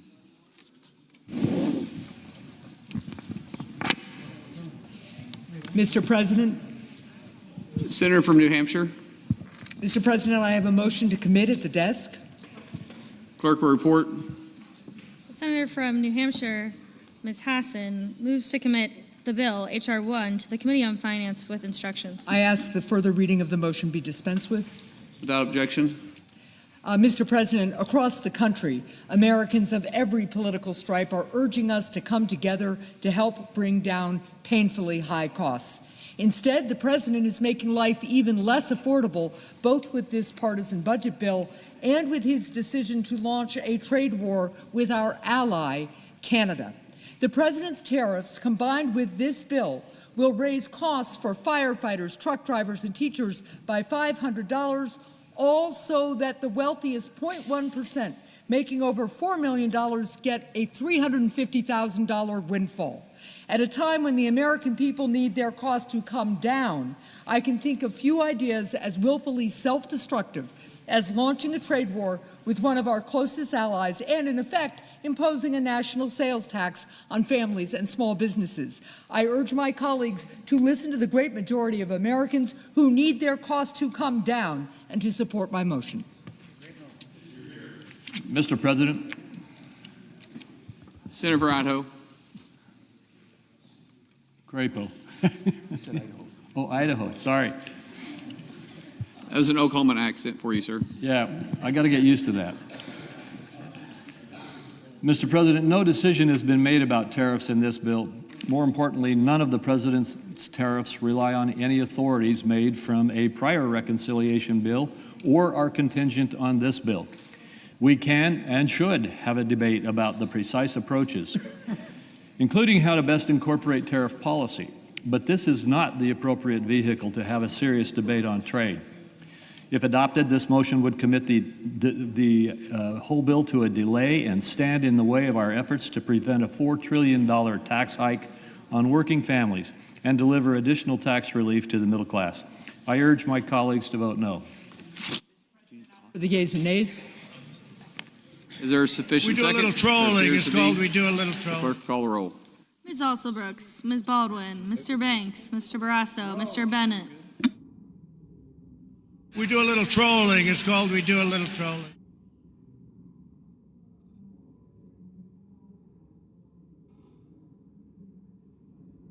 We do a little trolling. It's called we do a little trolling.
Mr. Bennett, Mrs. Blackburn, Mr. Blumenthal, Ms. Blunt-Rochester, Mr. Booker, Mr. Bozeman,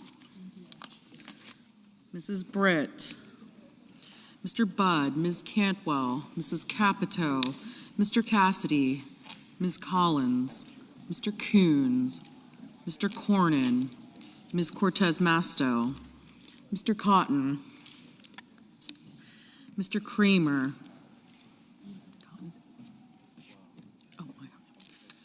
Mr. Crapo,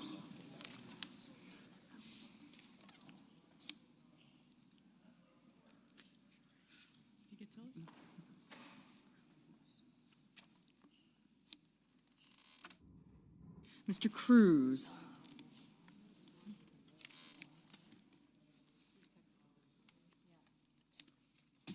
Mr. Curtis,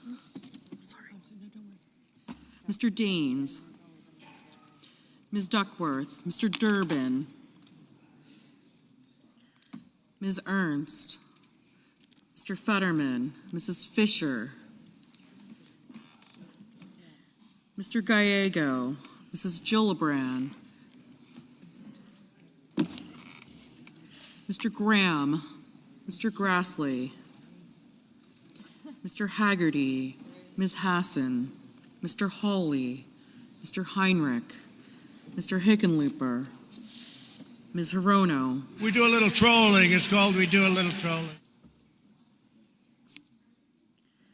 Mr. Hoven, Mr. Husted,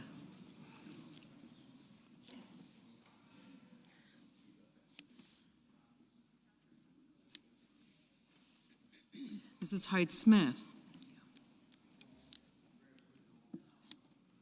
Mr. Johnson, Mr. Justice, Mr. Kane, Mr. Kelly, Mr. Kennedy,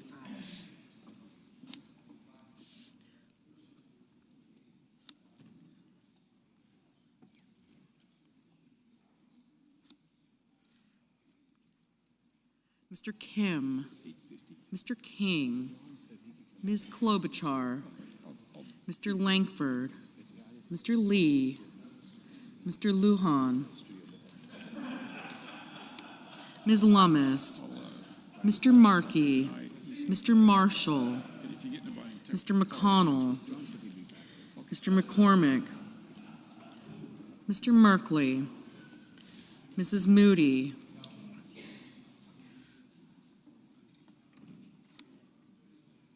Mr. Moran,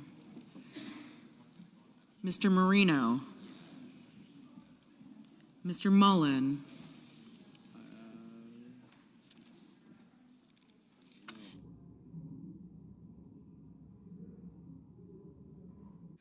Ms. Murkowski, Mr. Murphy,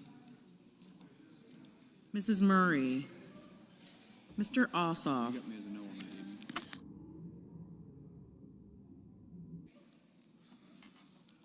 Mr. Ossoff, Mr. Padilla, You want any predictions for me? My prediction. Other than Kane? Mr. Paul, Mr. Peters, Mr. Reed,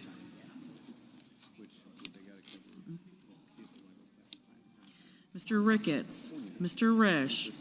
Thank you. Ms. Rosen, Mr. Rounds, Mr. Sanders, Mr. Schatz, Mr. Schiff, Mr. Schmidt, Mr. Schumer, Mr. Scott of Florida, Mr. Scott of South Carolina, Mrs. Shaheen, Mr. Sheehy, Ms. Slotkin, Ms. Smith, Mr. Sullivan, Mr. Thune, Mr. Tillis,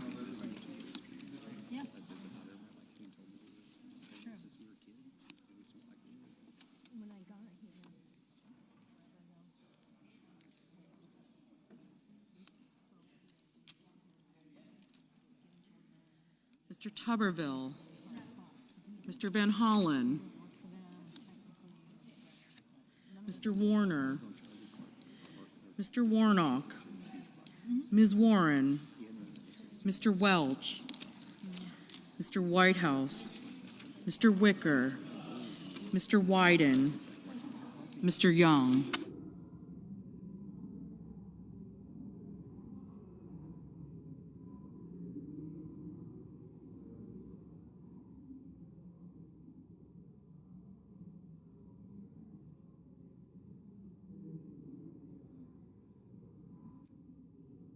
We do a little trolling. It's called we do a little trolling.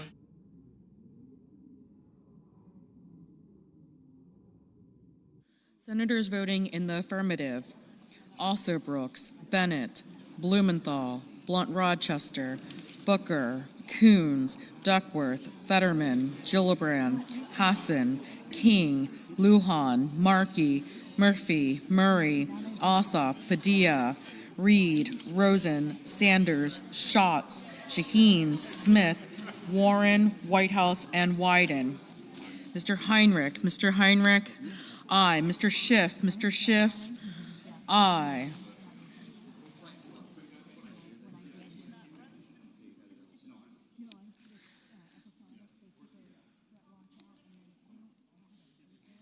Mr. Kim, aye. Ms. Slotkin, aye. Senators voting in the negative: Barrasso, Blackburn, Bozeman, Britt, Budd, Capito, Cassidy, Cornyn, Cotton, Kramer, Crapo, Curtis, Daines, Ernst, Graham, Grassley, Haggerty, Height-Smith, Lee, Lummis, McCormick, Moody, Marino, Mullen, Paul, Rounds, Schmidt, Scott of Florida, Sheehy, Thune, Tillis, Tuberville, and Wicker. Mr. Kane, aye. Mr. Merkley, aye. Mr. Welch, aye. Mr. Peters, aye.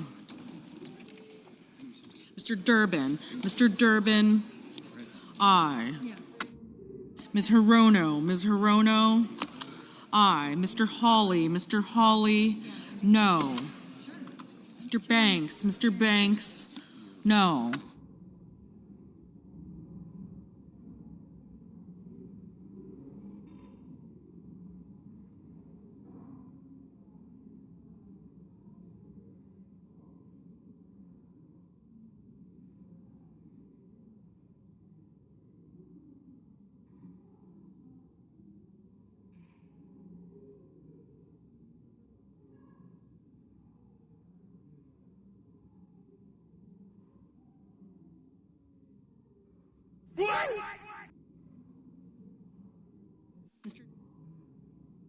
Mr. Johnson, no.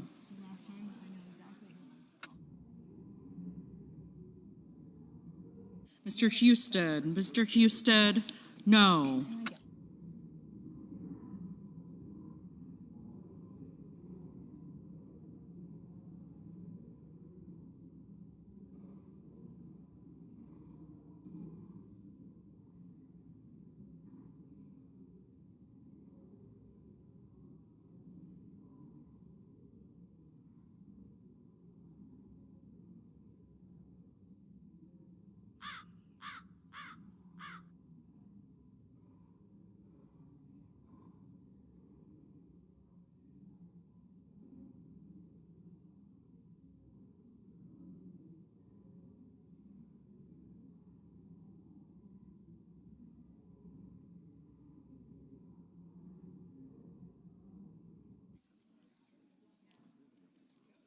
Ms. Cortez Masto, aye. Mr. Risch, no.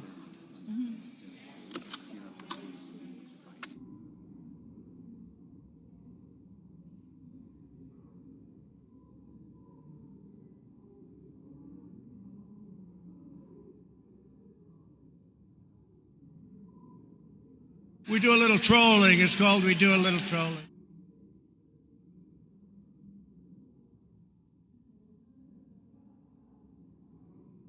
We do a little trolling. It's called we do a little trolling.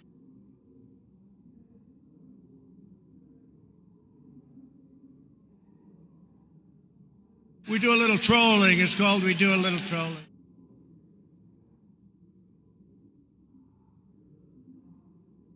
Ms. Collins, aye.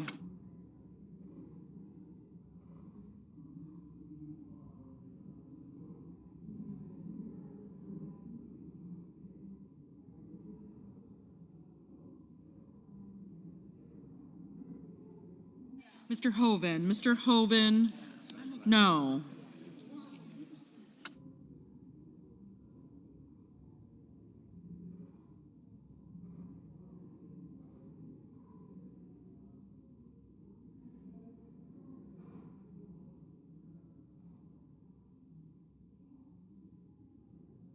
Ms. Cantwell, aye.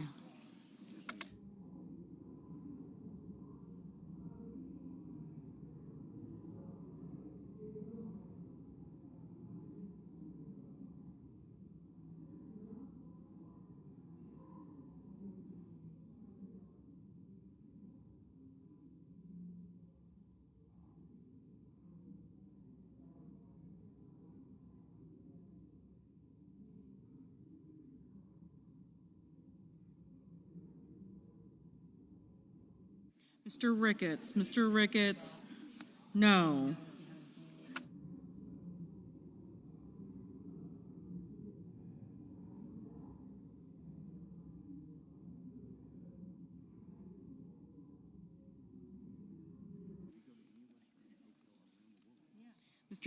Mr. Scott of South Carolina, no.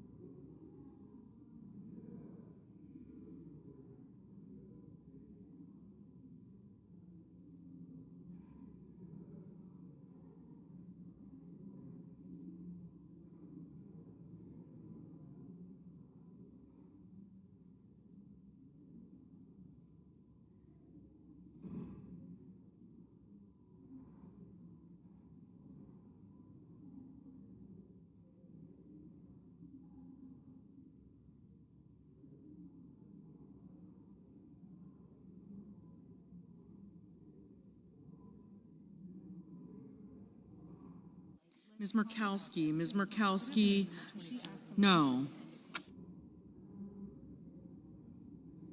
Mr. Hickenlooper, aye.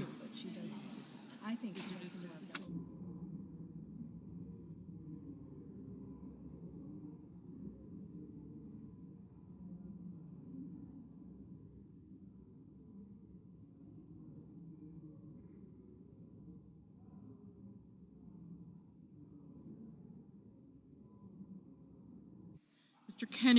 Kennedy, no.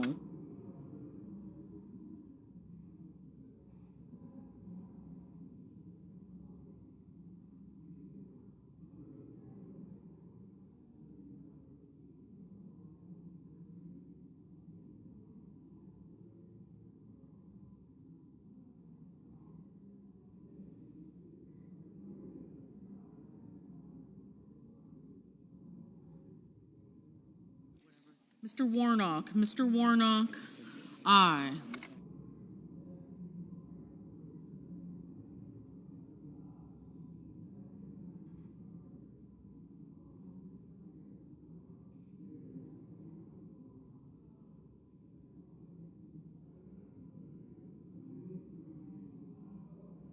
Mr. Gallego, aye.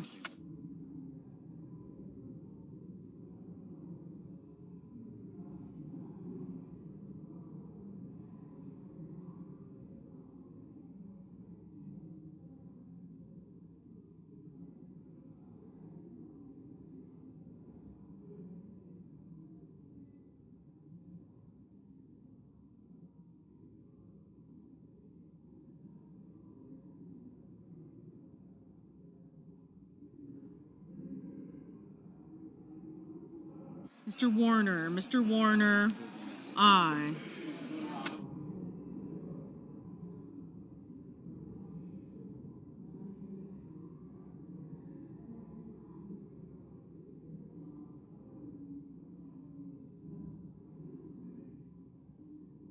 Mr. Van Hollen, Mr. Van Hollen, aye.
Mr. Cruz, no.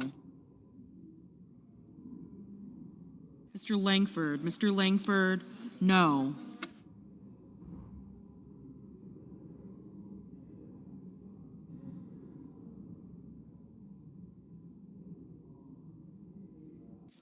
Mr. Kelly, aye. We do a little trolling. It's called we do a little trolling.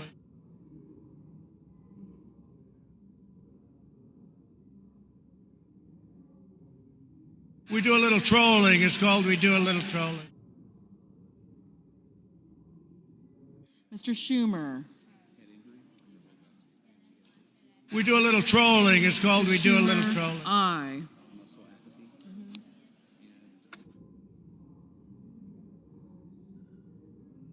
We do a little trolling. It's called we do a little trolling. Mr. Justice, no. We do a little trolling. It's called we do a little trolling. Ms. Klobuchar, aye. Mr. Young, no. Mr. Sullivan, no.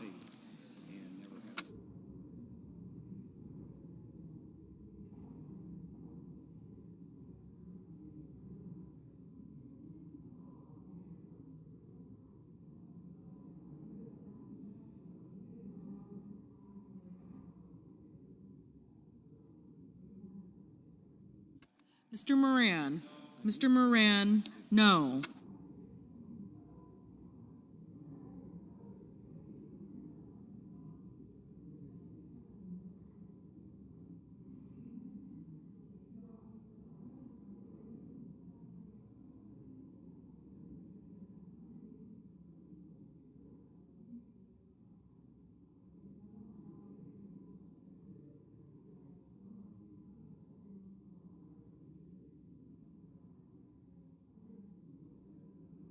Ms. Baldwin, aye.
Mr. Marshall, no.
Mr. McConnell. Mr. McConnell, no.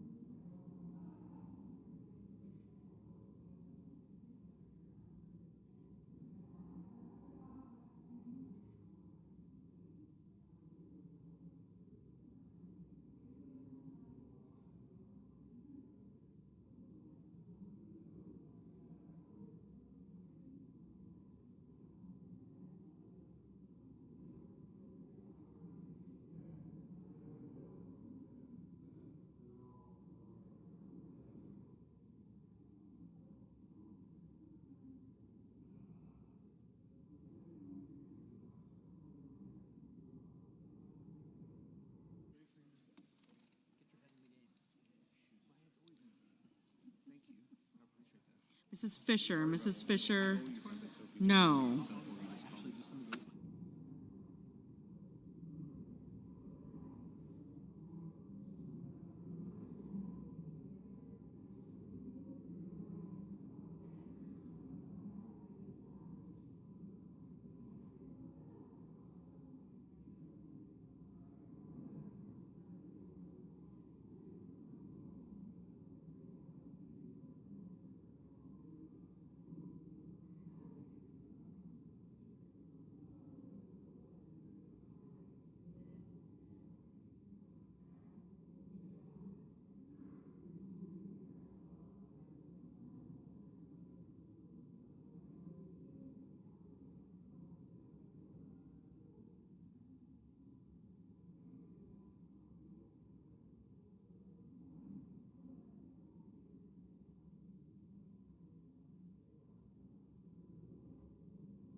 We do a little trolling. It's called We Do a Little Trolling.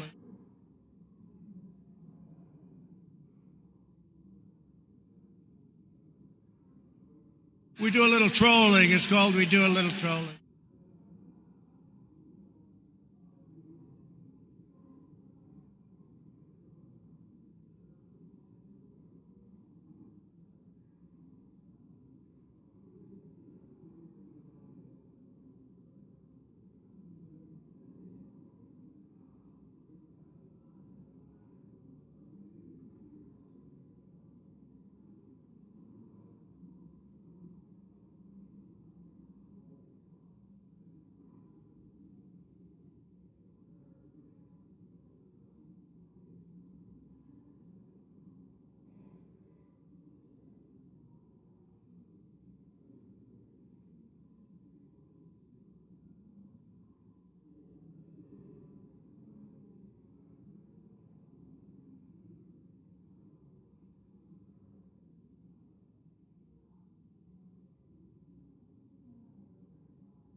We do a little trolling. It's called we do a little trolling.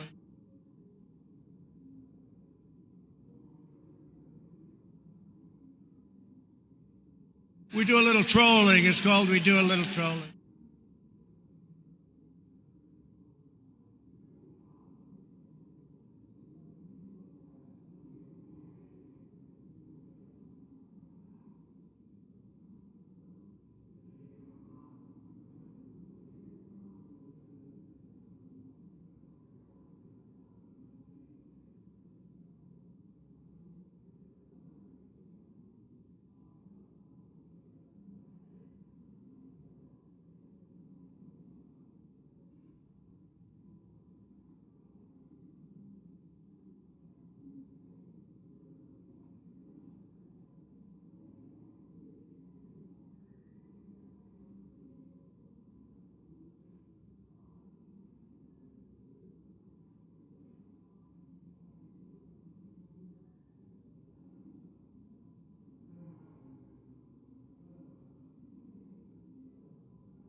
We do a little trolling. It's called we do a little trolling.